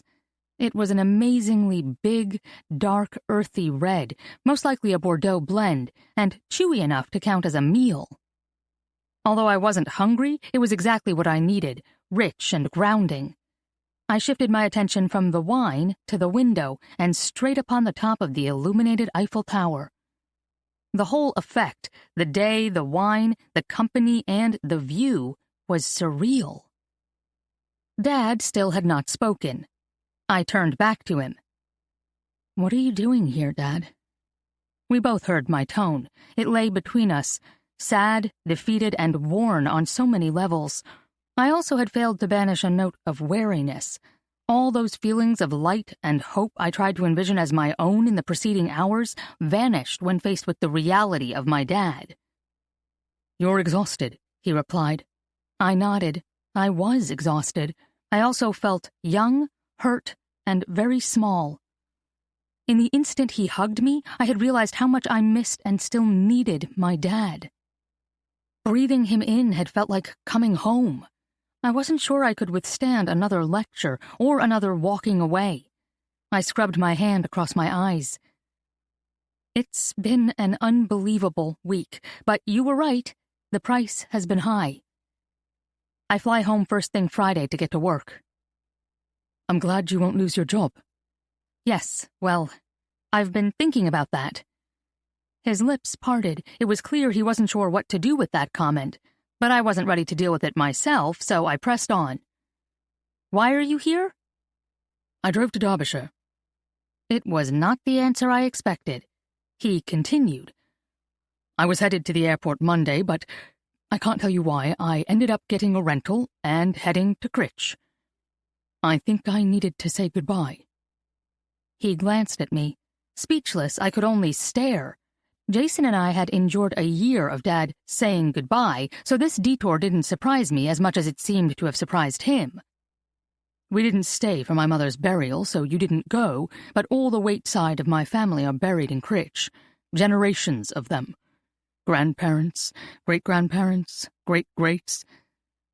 There is so much history there I've never felt a part of or appreciated before. He paused. She wasn't there. Grandmother? I sat straight.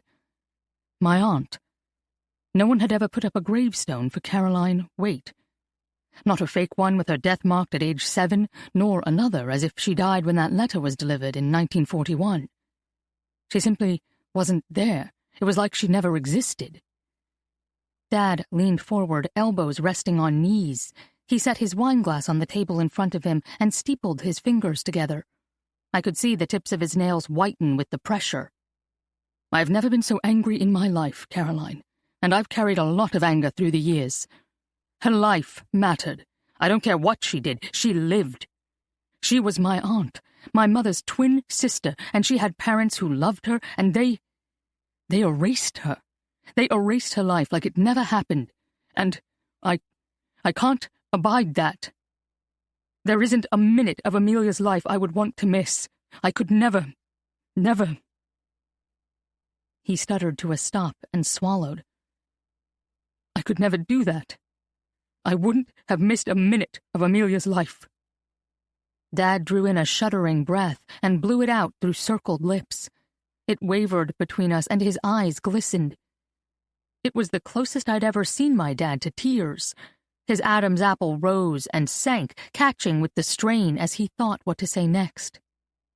I was so angry, standing there. I was furious with all of them.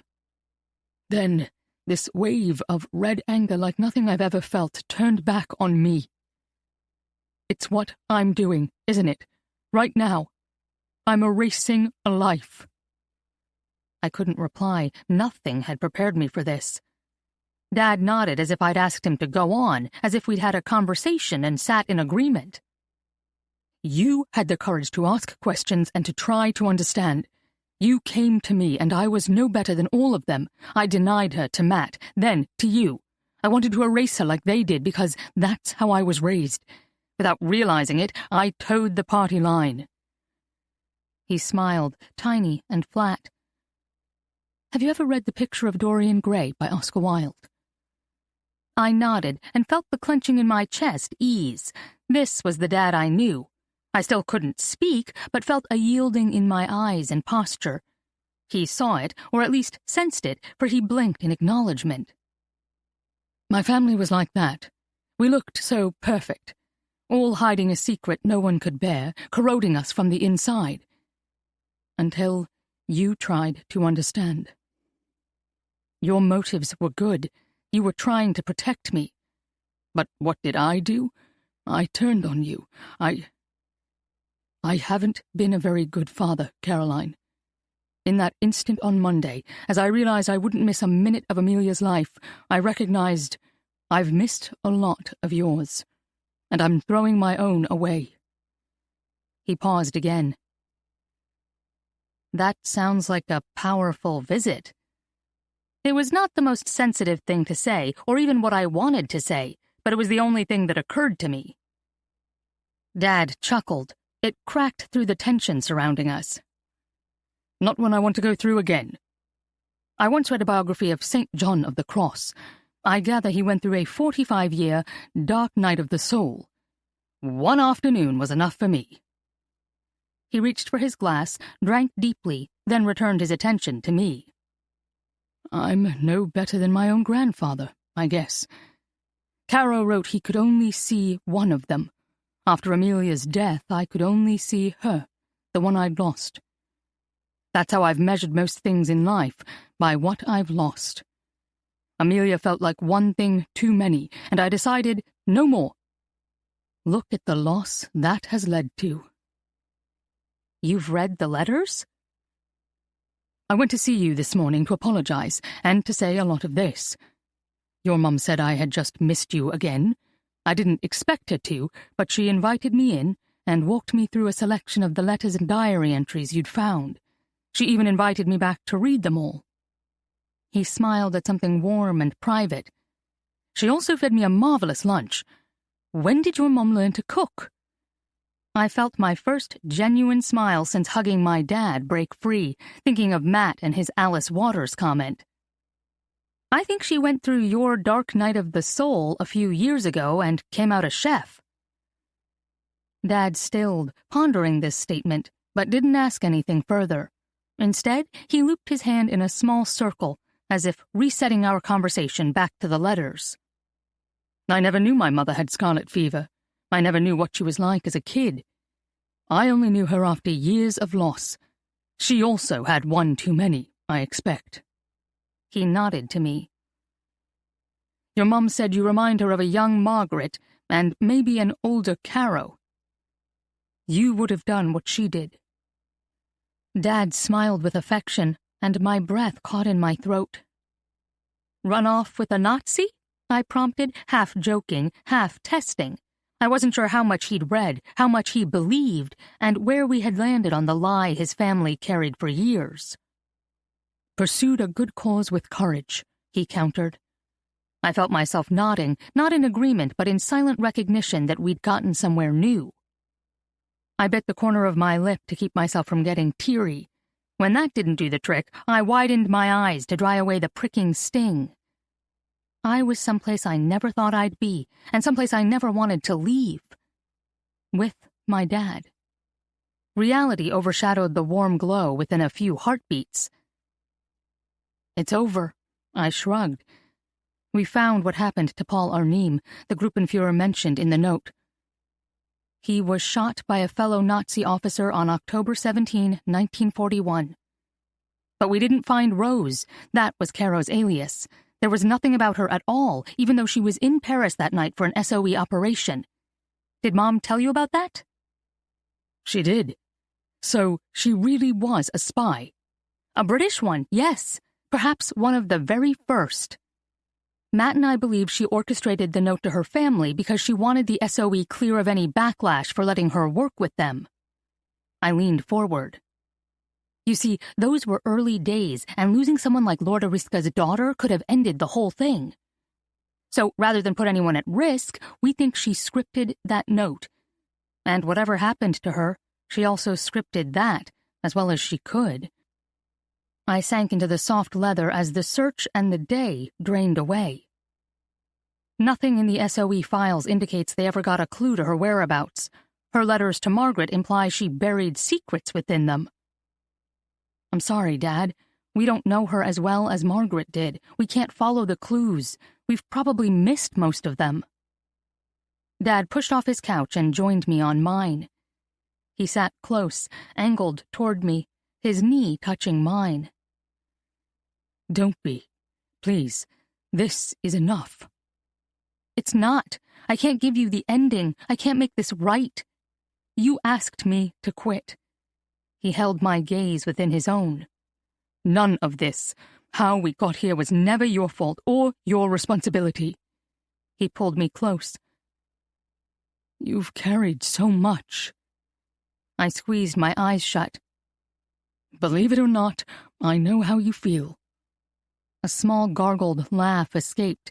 That I could believe. "What hurts now is knowing I could have lifted that from you. If I'd been paying attention, that's on me. So much of where we are is on me, little one." Little one. My nickname from when I was very small. Smaller and younger than when Amelia died. Younger even than when I learned I'd been named after an aunt who died of polio at age 7. It was his name for me, back at our very beginning. Our conversation soon wound down. Dad sensed my exhaustion and headed to the apartment's far bedroom. He had generously left the master for me. As I passed the second bedroom, I tapped on the door to say goodnight to Matt. He didn't answer, but the door was cracked, so I pushed it another few inches to peek inside. Propped against pillows, laptop tipping onto the blanket, he was fast asleep. I crossed the room, lifted his laptop onto the dresser, and covered him with the throw blanket draped across the bed's corner. All that done, I couldn't help doing one thing more. I leaned over and kissed his forehead. His hair came to a small widow's peak at the center. "Sleep well," I whispered. I turned back at the door, partly to make sure I hadn't woken him, and partly just to see him again.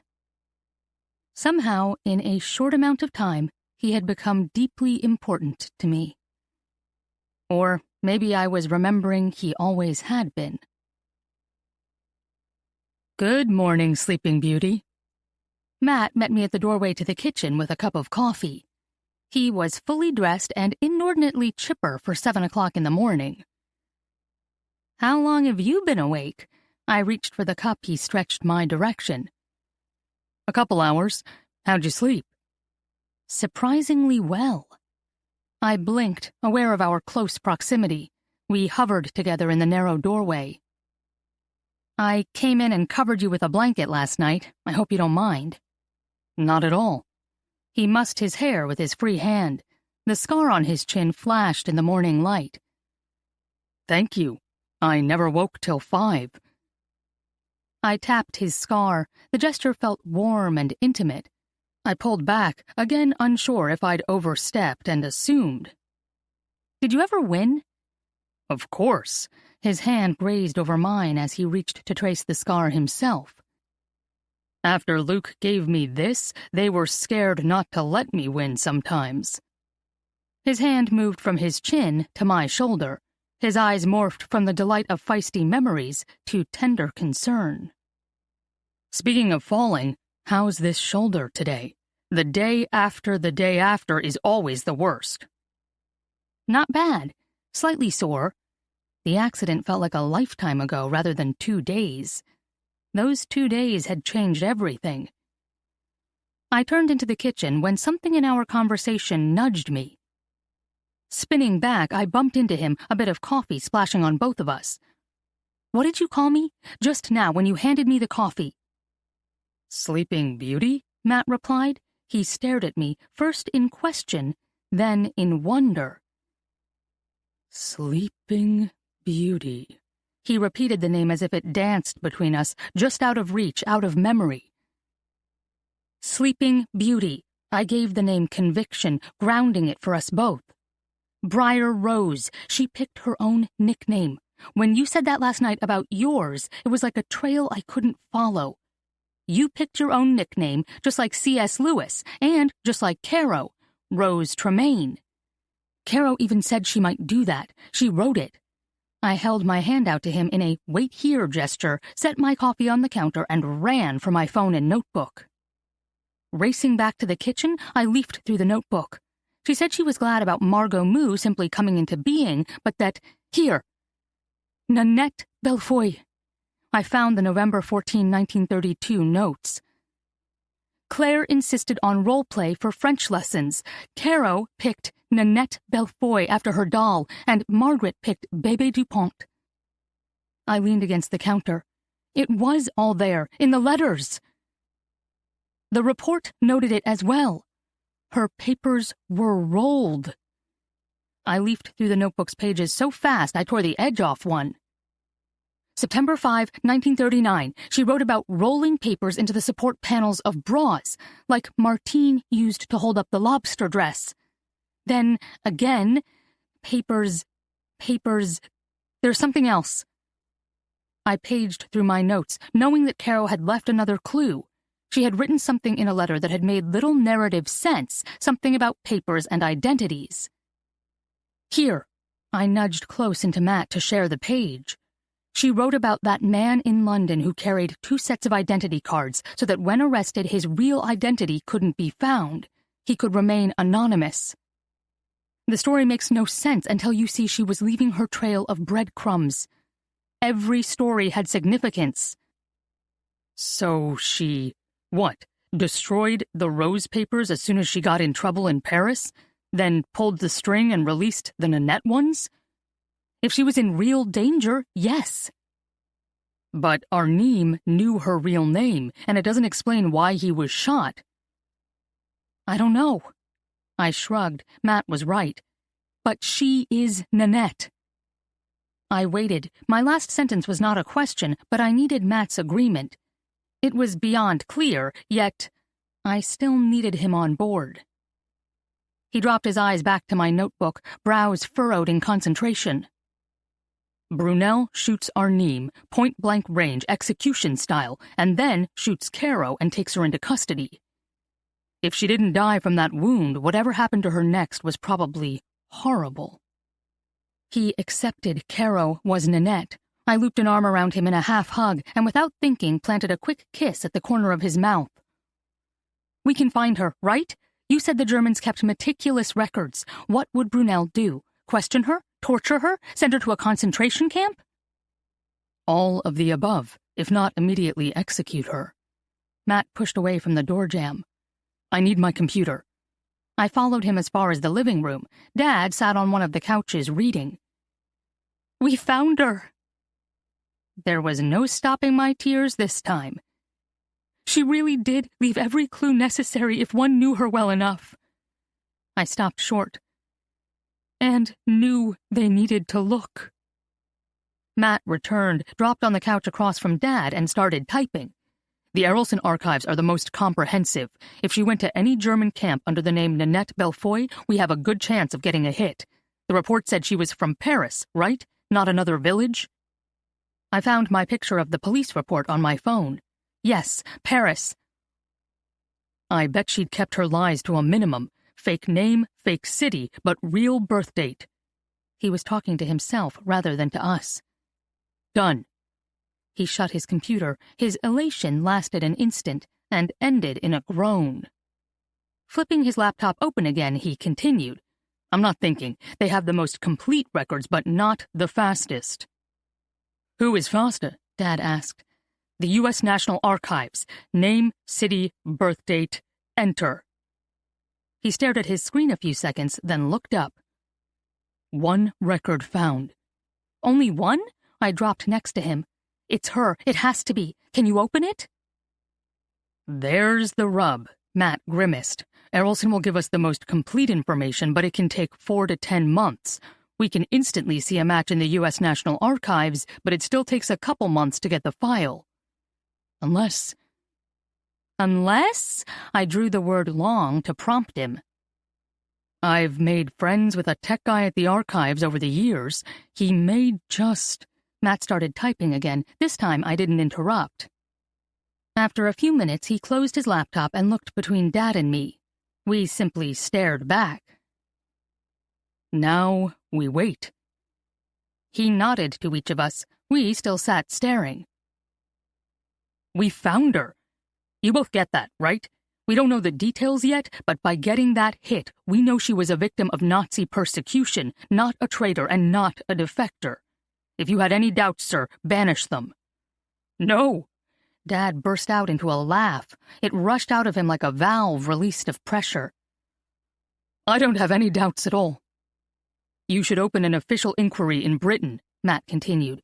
Your aunt was a hero, and when you look at the SOE memorials in London, the Violette Szabo Memorial or the one in Westminster Abbey, you should know she was a vital part of that. Her name not only needs to be recorded, but added to the SOE Memorial here in Valençay. She lost her life here, regardless of where she was actually killed. My dad pressed his fingers to his mouth and nodded. Not in my wildest dreams. 37. Mat left us to shower and dress. I sensed he was trying to give us time, but I had no idea what to do with the gift. I looked around the living room feeling lost. I had nothing to research, no lead to chase, and still no understanding of how it could or would change life today. I couldn't tell my grandmother. I couldn't ease her pain. I couldn't brighten my father's childhood. I couldn't refashion my own. Yet, despite all the couldn'ts, an odd elation gripped me. I studied my dad, standing feet from me, staring out the windows toward the Eiffel Tower. I suspected he wasn't seeing anything beyond his past either. Why don't I go find a cafe and get some pastries? He turned with a befuddled expression, as if trying to wind his way through a maze. He considered me, and I wondered if he'd heard my question. I should come with you. I swung my head, already halfway to the front door. I'll only be a few minutes.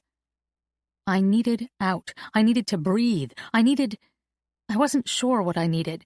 I simply felt like the most meaningful thing I'd done had taken a prolonged intermission and left me in a hyped-up interlude. What was I to do? Where was I to go? What came next? I had all these questions, but we were stalled right on the brink of answering them. I wandered out into a quiet morning street and inhaled the deepest, most freeing breath I'd taken in years. It filled me all the way to my stomach, and with it came scents of flowers, chocolate, yeast, sugar, coffee, and petrol. Paris, like me, wasn't fully awake yet. It felt as if she was in that intermission between the busy night and the frenetic day, with endless possibilities ahead of her. Few pedestrians traveled the broad stone sidewalks. White, pillowy clouds rested above like cotton balls thrown onto a blue canvas. I wandered down Rue Bonaparte toward the Seine again and stopped at a corner cafe. The display case housed a typically Parisian, decadent pastry selection. After choosing a couple croissants, 3 eclairs, 2 cannelés, 4 financières, and a dozen macarons I should have resisted, along with 3 café au laits, I headed back to the apartment. Dad wasn't in the living room upon my return.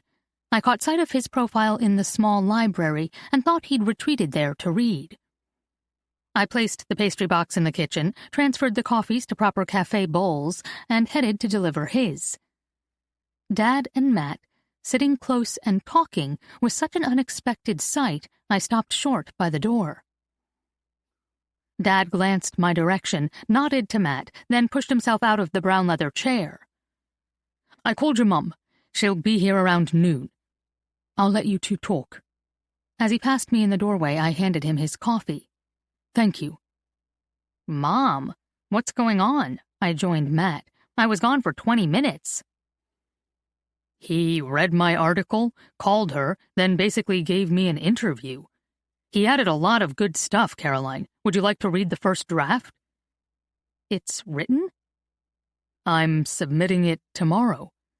I told you that."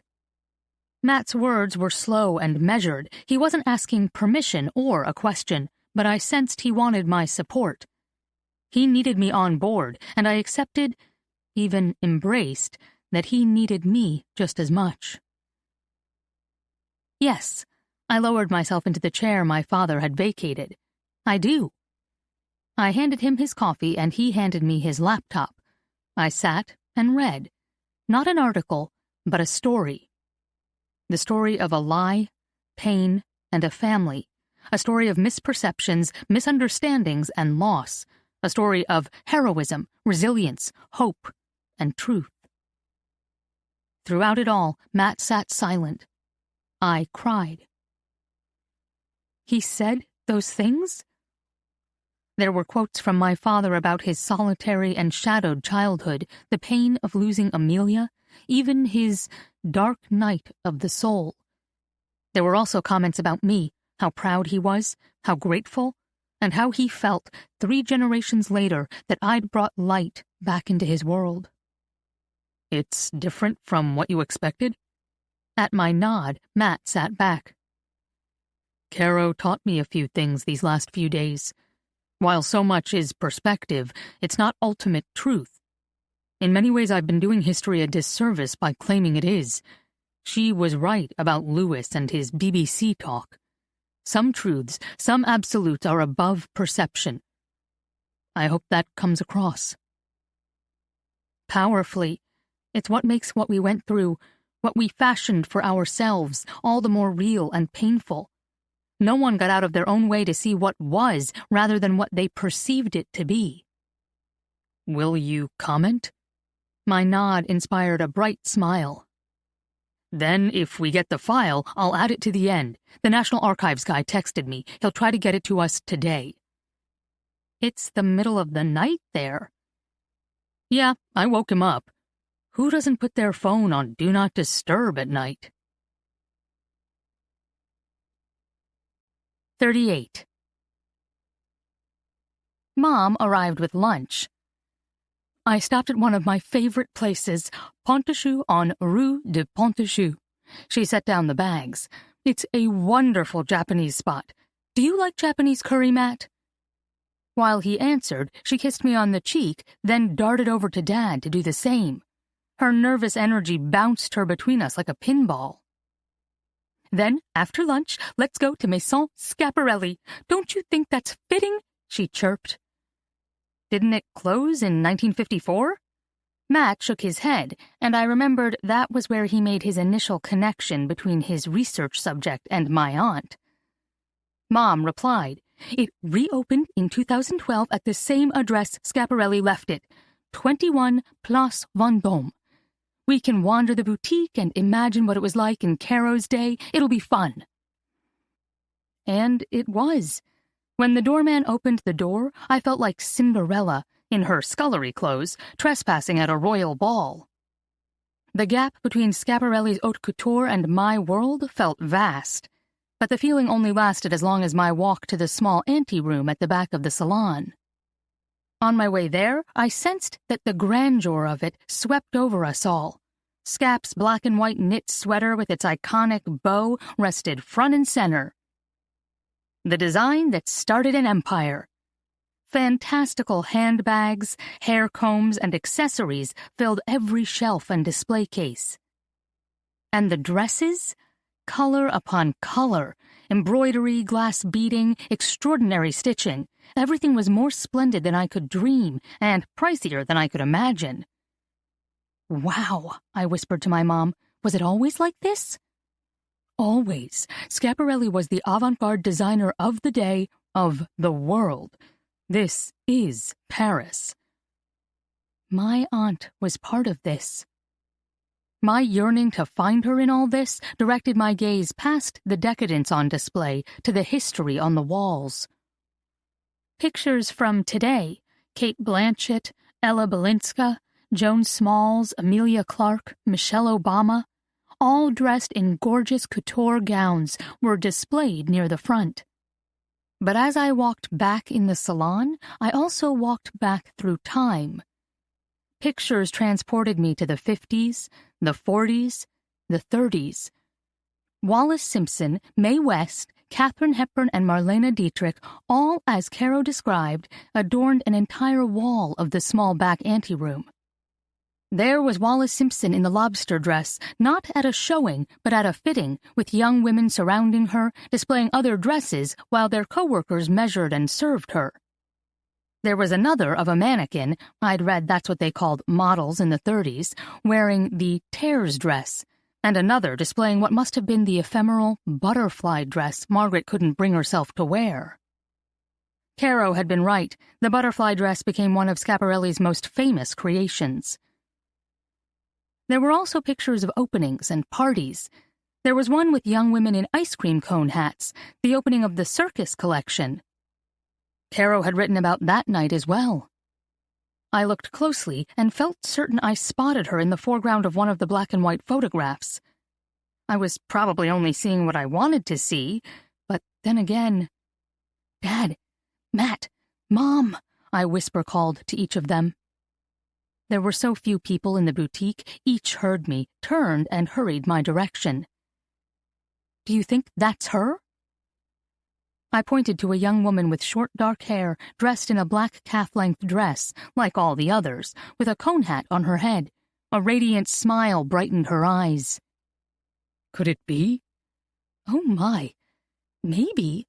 "Do you think?" We all looked at each other. I beamed. "So we're agreed. That's Caro." We spent the rest of the day wandering Paris slowly.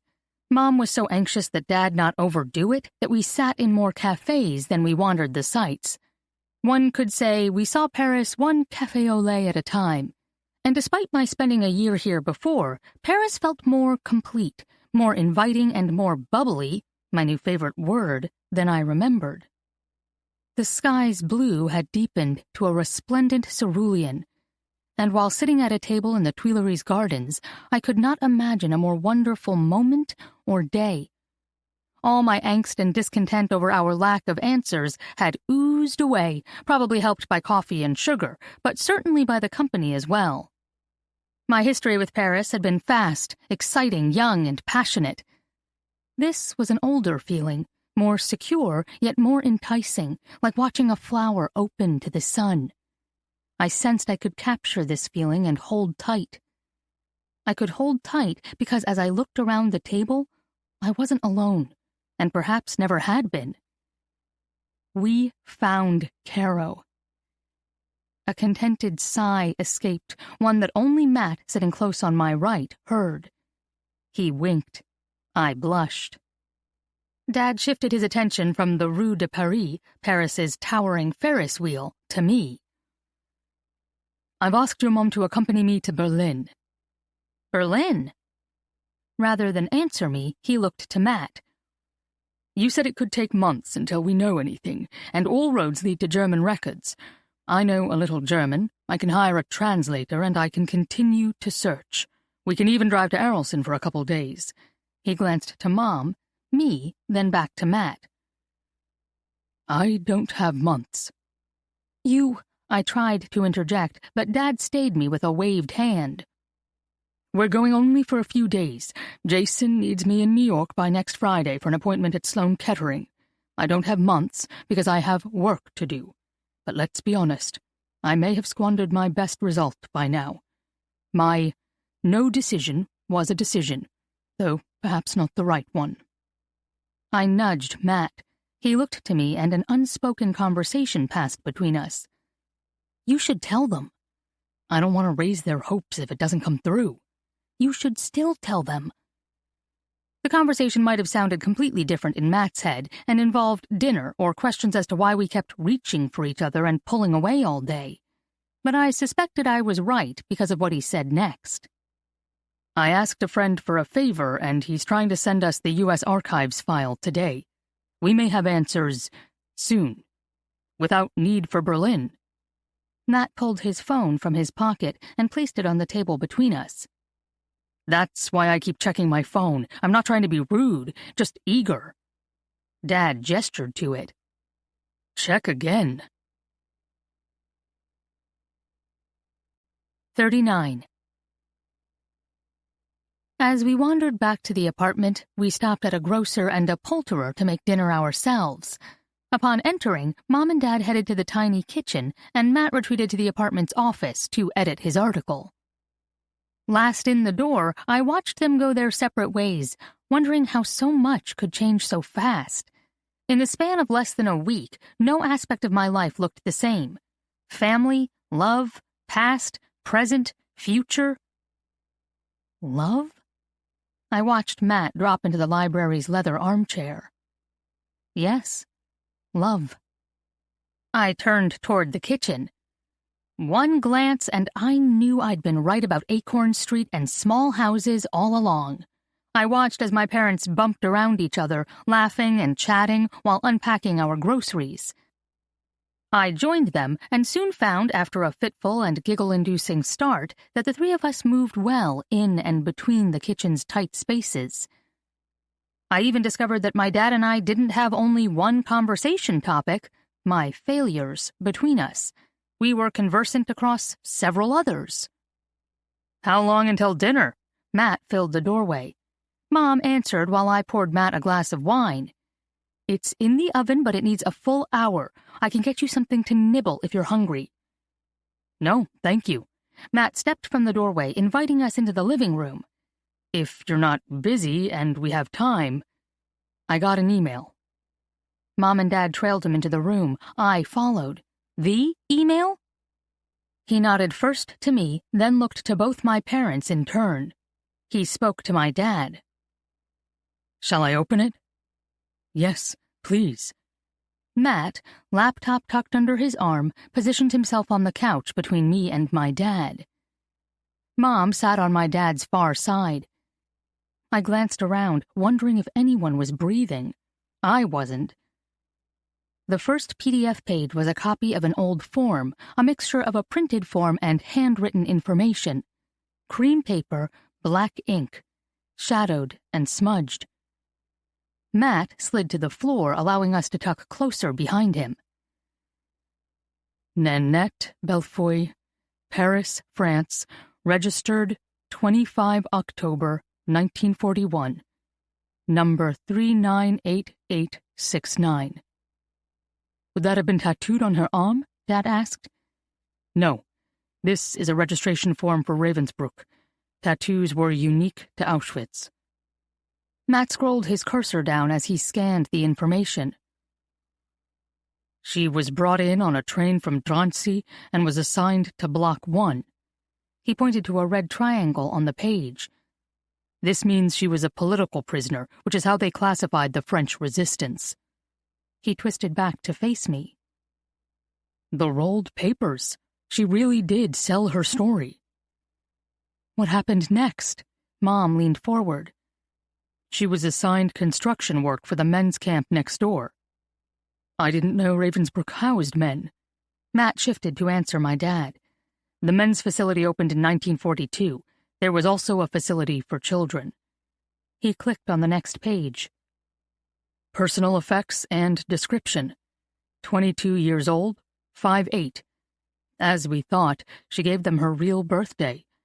November 14, 1918. Dark hair upon arrival, that would have been shaved off immediately. Blue eyes and...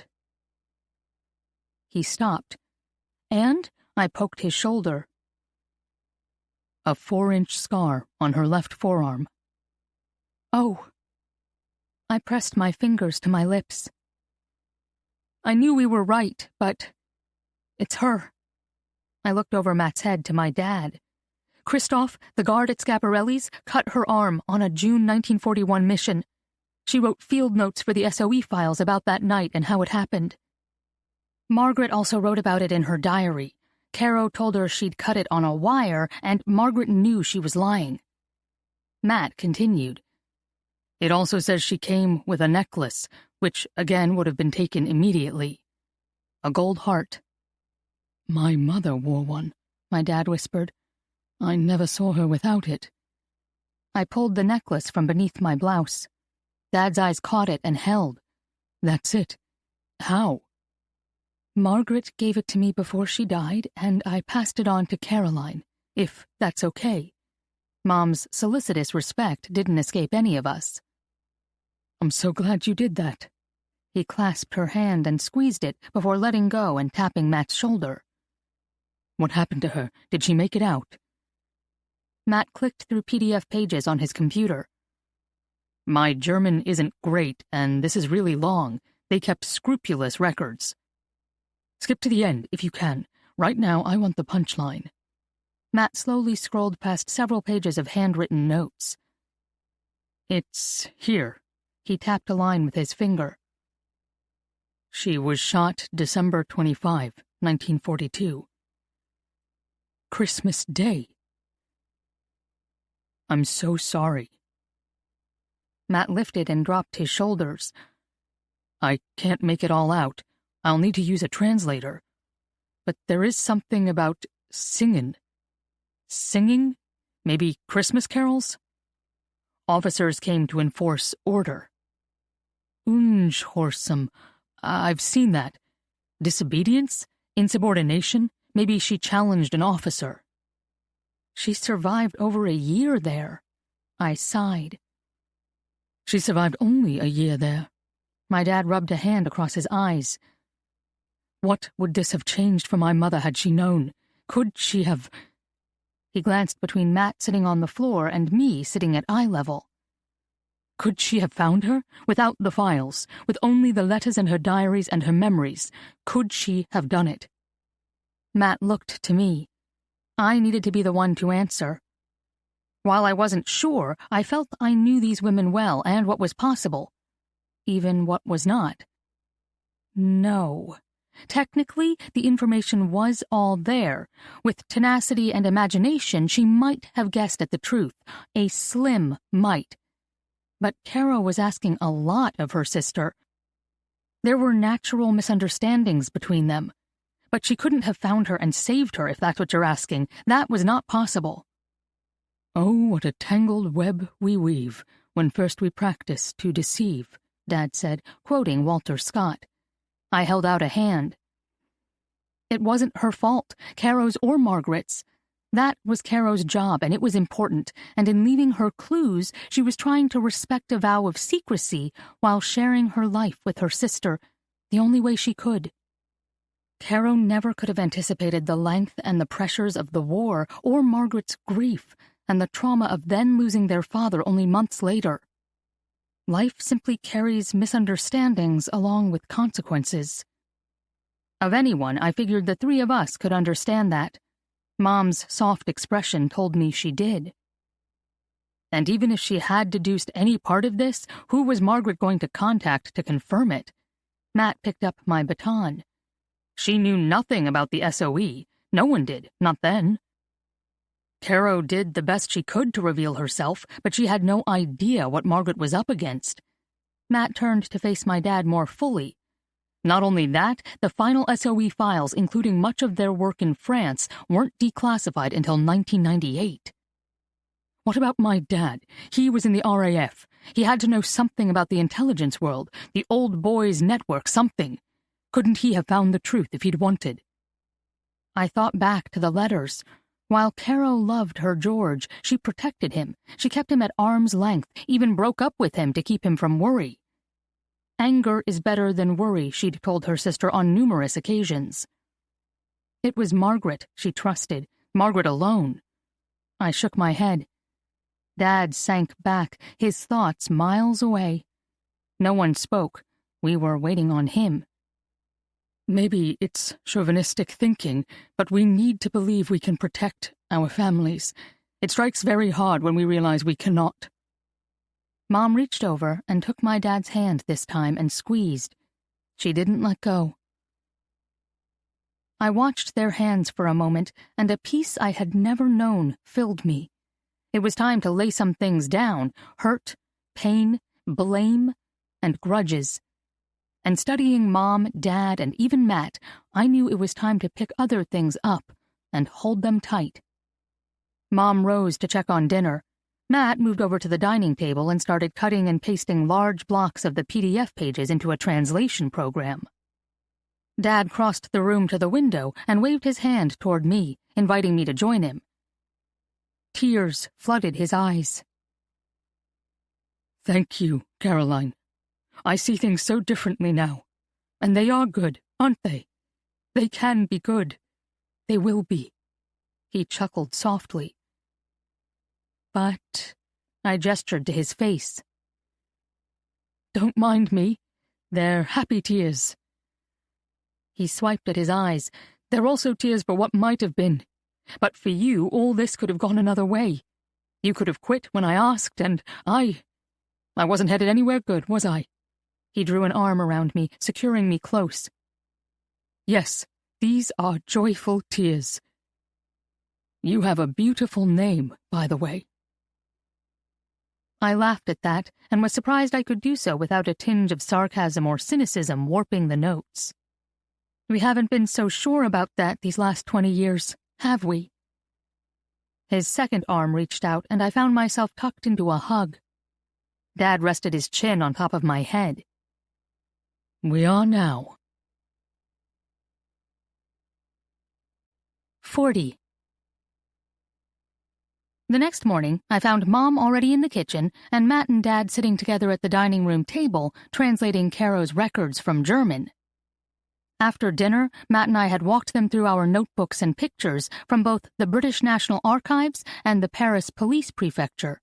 It was a night of laughter, tears, and more closeness than I'd felt between the three of us in my entire life. We're leaving soon after you today, darling. Mom handed me a cup of coffee. Why? There's no need for Berlin now. We're heading to Ravensbrück regardless. He needs to see it.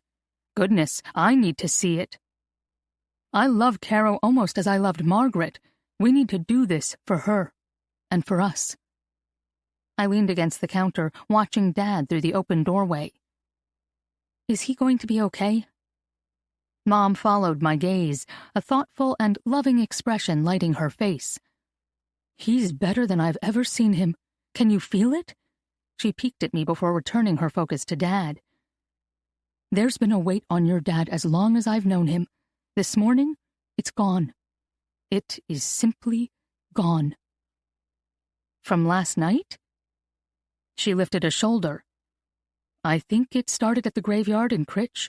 I've never seen him so angry as when he came to the house Wednesday. It was good. Angry was good? The comment confused me as I'd felt myself shed the imponderable weight of far too much anger over the last couple days. Oh, honey, after years of defeat masked as indifference, yes, the energy needed for a good shot of anger was very good to see. I think he might be ready to turn that energy to cancer now. Her words brought Jason's text to mind. If I have to pit him against you, so be it. You first, cancer next. As I sipped my coffee and parsed through the weight of anger, I recognized the energy it required, the energy it had taken from me. Mom was right. Jason was right. Dad had not been mild-mannered, deflated, indifferent, or absent so much as hurt. And I had not been seeking to please or to bring closeness over the years so much as reacting from anger. Mat was right. We can change our perspective. I pushed off the counter, pulled a second cup from the cupboard, and filled it with coffee. I headed to the dining room. Mat was no longer there. I found him in his bedroom, packing his few things. "Are you sure you shouldn't go with them? This is huge for your family." "No." I sank onto his bed. I smiled, still feeling that peace, along with the bright flash of something more I was hesitant to label, or more accurately, hesitant to label alone. My role is over. This is for my dad, and after all my mom went through with my grandmother, this is for her. I answered my questions, and I need to show up for work today. Besides, they don't need a chaperone. Mat raised a questioning brow. Call me a romantic, but they held hands more yesterday than throughout their whole marriage. 41. I spent the 8-hour flight parsing legalese and researching how to open an official inquiry in England for Caroline Waite. Mat spent the 8-hour flight editing. And as our connecting flight from New York touched down in Boston, he submitted his article. My phone beeped with a text. "Good afternoon from Ravensbrook. Soul-wrenching and healing. We needed to come. Going back tomorrow to search files in the information center. More soon. Love, Dad." I held my phone to Mat, sitting beside me. I don't think I have ever received a text from my dad, and never a love. I pulled the phone back and stared at it. Only when the plane parked and everyone started moving about did I tap it off, still dazed by the wonder of it. I glanced to Mat, who again was gathering our bags from the overhead bins. The wonder of it all. There was one more thing to do. I tapped on my phone and texted my brother. "I'm back. Dinner tonight? I have so much to tell you." His reply was instantaneous. "What?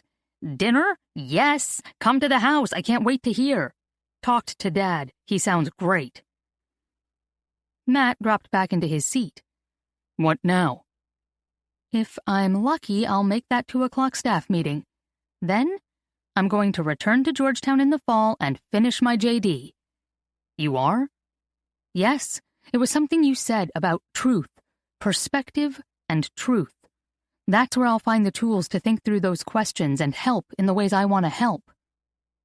I stared at him, inches away, willing him to understand. "But Boston is my home." "Good to know. But I don't mind weekend visits to D.C. I laid a soft kiss on his lips. "I'm glad." He closed the space between us for another, and a third, before the line to D-plane shifted forward. After we cleared customs, we each ordered Ubers. Work for me, home for Mat. Mine arrived first. Mat held open the door for me and toggled his head to the Prius's interior. I hesitated, on the edge of another precipice. "You'd better get going. I'll see you tonight. Dinner? My place?" Relief flooded me. I hadn't ventured ahead alone. "I can't. I'm having family dinner at my brother's."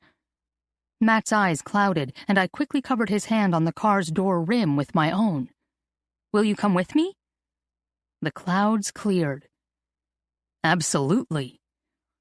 With that, he kissed me hard, not long and lingering, but that prolonged, claiming kiss of someone in love and confident in that love. It was exciting, assuring, and held a delicious guarantee of more to come. I dropped into the car and watched him through the window as it pulled into traffic. He never looked away. With a hand raised, he watched me go. A tiny butterfly feeling of delightful anticipation fluttered through me. It expanded with each breath. To know someone's heart, to want him like that, and to have him see you and reciprocate that desire? Again, I smiled. The wonder of it all. Epilogue. Even if you have no proof of something happening, it doesn't mean it didn't happen. Just this way. 17 October, 1941.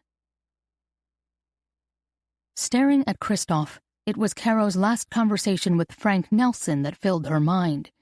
She had made provisions, left instructions, and even if Nelson had accepted them with reluctance, he had accepted them. "You aren't serious. You can't be," Nelson had scoffed. "You'll tie my hands. If Dalton sends this to your parents, if we let everyone believe this lie, you stop me from searching through open channels. You're signing your death warrant." He rattled the paper in front of her. "And this? Telling them you're dead would be easier than this." She remembered how she had stepped her feet shoulder-width apart, as if bracing herself against that moment and all the tough ones to come. If the letter was sent, if something went wrong. Dead means there's no hope. My sister has clues, and she'll need the hope within them, even if there is nothing she can do. Caro pushed the paper back into his hands. You said it yourself. If anyone knows who I am, who I really am. I'm too important. She lifted a brow with her half-smile. They both knew it was true. Some realities are objective. Nelson sighed, small, sad, and full of resignation. "I'm sorry I ever said that. We can do this without you." Not the way the plan is structured, and our window is now. We can't leave that factory operational one day longer. Caro reached out and touched his shirt sleeve, right where his blue coat met the pristine white cuff. You won't find me anyway. I won't be Rose. There are people who are made vulnerable if I'm linked to Rose Tremaine. What alias did you choose? One you'll never guess, but someone will. If this goes poorly, the truth will emerge someday, and no matter what happens, that'll be enough. Now, gripped in Christoph's beefy fist, she regretted all her mistakes. Christoph knew Caroline Waite. He knew Rose Tremaine. Her only hope was that as of yet he didn't understand the implications and the power his knowledge held. If only she could get away. Christoph dragged her across the courtyard. In the moonlight she could see the stubble on the back of his neck, his eyebrows growing together across his nose as he spun back to face her. The night was so clear she could see his nose hairs moving in and out with his breath. "What? No lies to tell?" he growled at her. She stepped back with her right foot, and twisting her body as Major General Gubbins had taught her, she used her hips and Christoph's vice-like hold on her arm as leverage to thrust the heel of her palm straight up and out. It connected with his face just beneath his nose. She heard the crunch of bone. He moaned and released her, dropping to the pavement. As he folded, she grabbed his head in her hands and bent her leg. She cut her knee up into his head, just as she had done last June. The whimpering stopped as he flopped unconscious on the slick paving stones. Caro grabbed her identification papers from her pocket and shredded them between her cold fingers as fast as she could, shoving the important bits into her mouth and scattering the useless edges along the street as she ran. She then reached into her other pocket and shredded the drawing of the butterfly dress. She grimaced. Tearing the embodiment of such delightful hope felt like a crime. But no one could see that. No one must ever connect her to Schiaparelli again. 1 block, 2. She was 4 blocks from where she was to set the explosion, but it would have to do. Only 8 blocks from the factory, yet to backtrack meant failure. She was already 20 minutes late. Improvising, she lunged behind a car and set the charge beneath it. She struck a match. It failed, and she willed her hands to stop shaking. Catching it the 3rd time, she lit the fuse and ran. 1 block, and... Arrêtez! The voice was in front of her, or she wouldn't have stopped. Looking for an alternate path and finding none along the narrow street, she slipped and skidded to a stop in front of the officer. Mademoiselle Waite. "No," she cried, scrambling to stand. "You sailed for America. You said... Gestapo. You're Gestapo now." Paul Arnim reached for her, taking in her khaki trousers and wool sweater with the same startled expression she wore while absorbing his black uniform. "All Germans were called home. I had to protect my family. My companies were seized, and I was conscripted. I suspect it was their plan from the start." Caro caught notes of disillusionment in his voice. They gave her hope. "But..." The car's explosion in the next block drowned out her words. The sound was deafening, the glow in the sky almost beautiful with its yellow-orange tones. She stepped closer to Arnim as smoke, dust, shouting, and footsteps filled the air around them. She chose to risk and to trust him. "The calling. Don't let them take me. I'd rather take my chances with the Germans." "You can't want that. What have you done?" When she didn't reply, he pulled her into an alley, steps behind him. "Through there. There is a small exit at the back. Run." "Thank you." Caro squeezed his arm, then dashed down the narrow corridor. Noise was everywhere, sirens, shouting, footsteps, whistles. Through the small archway at the end, she turned right and plowed straight into a French policeman. She spun back, but an officer approached from the other side as well.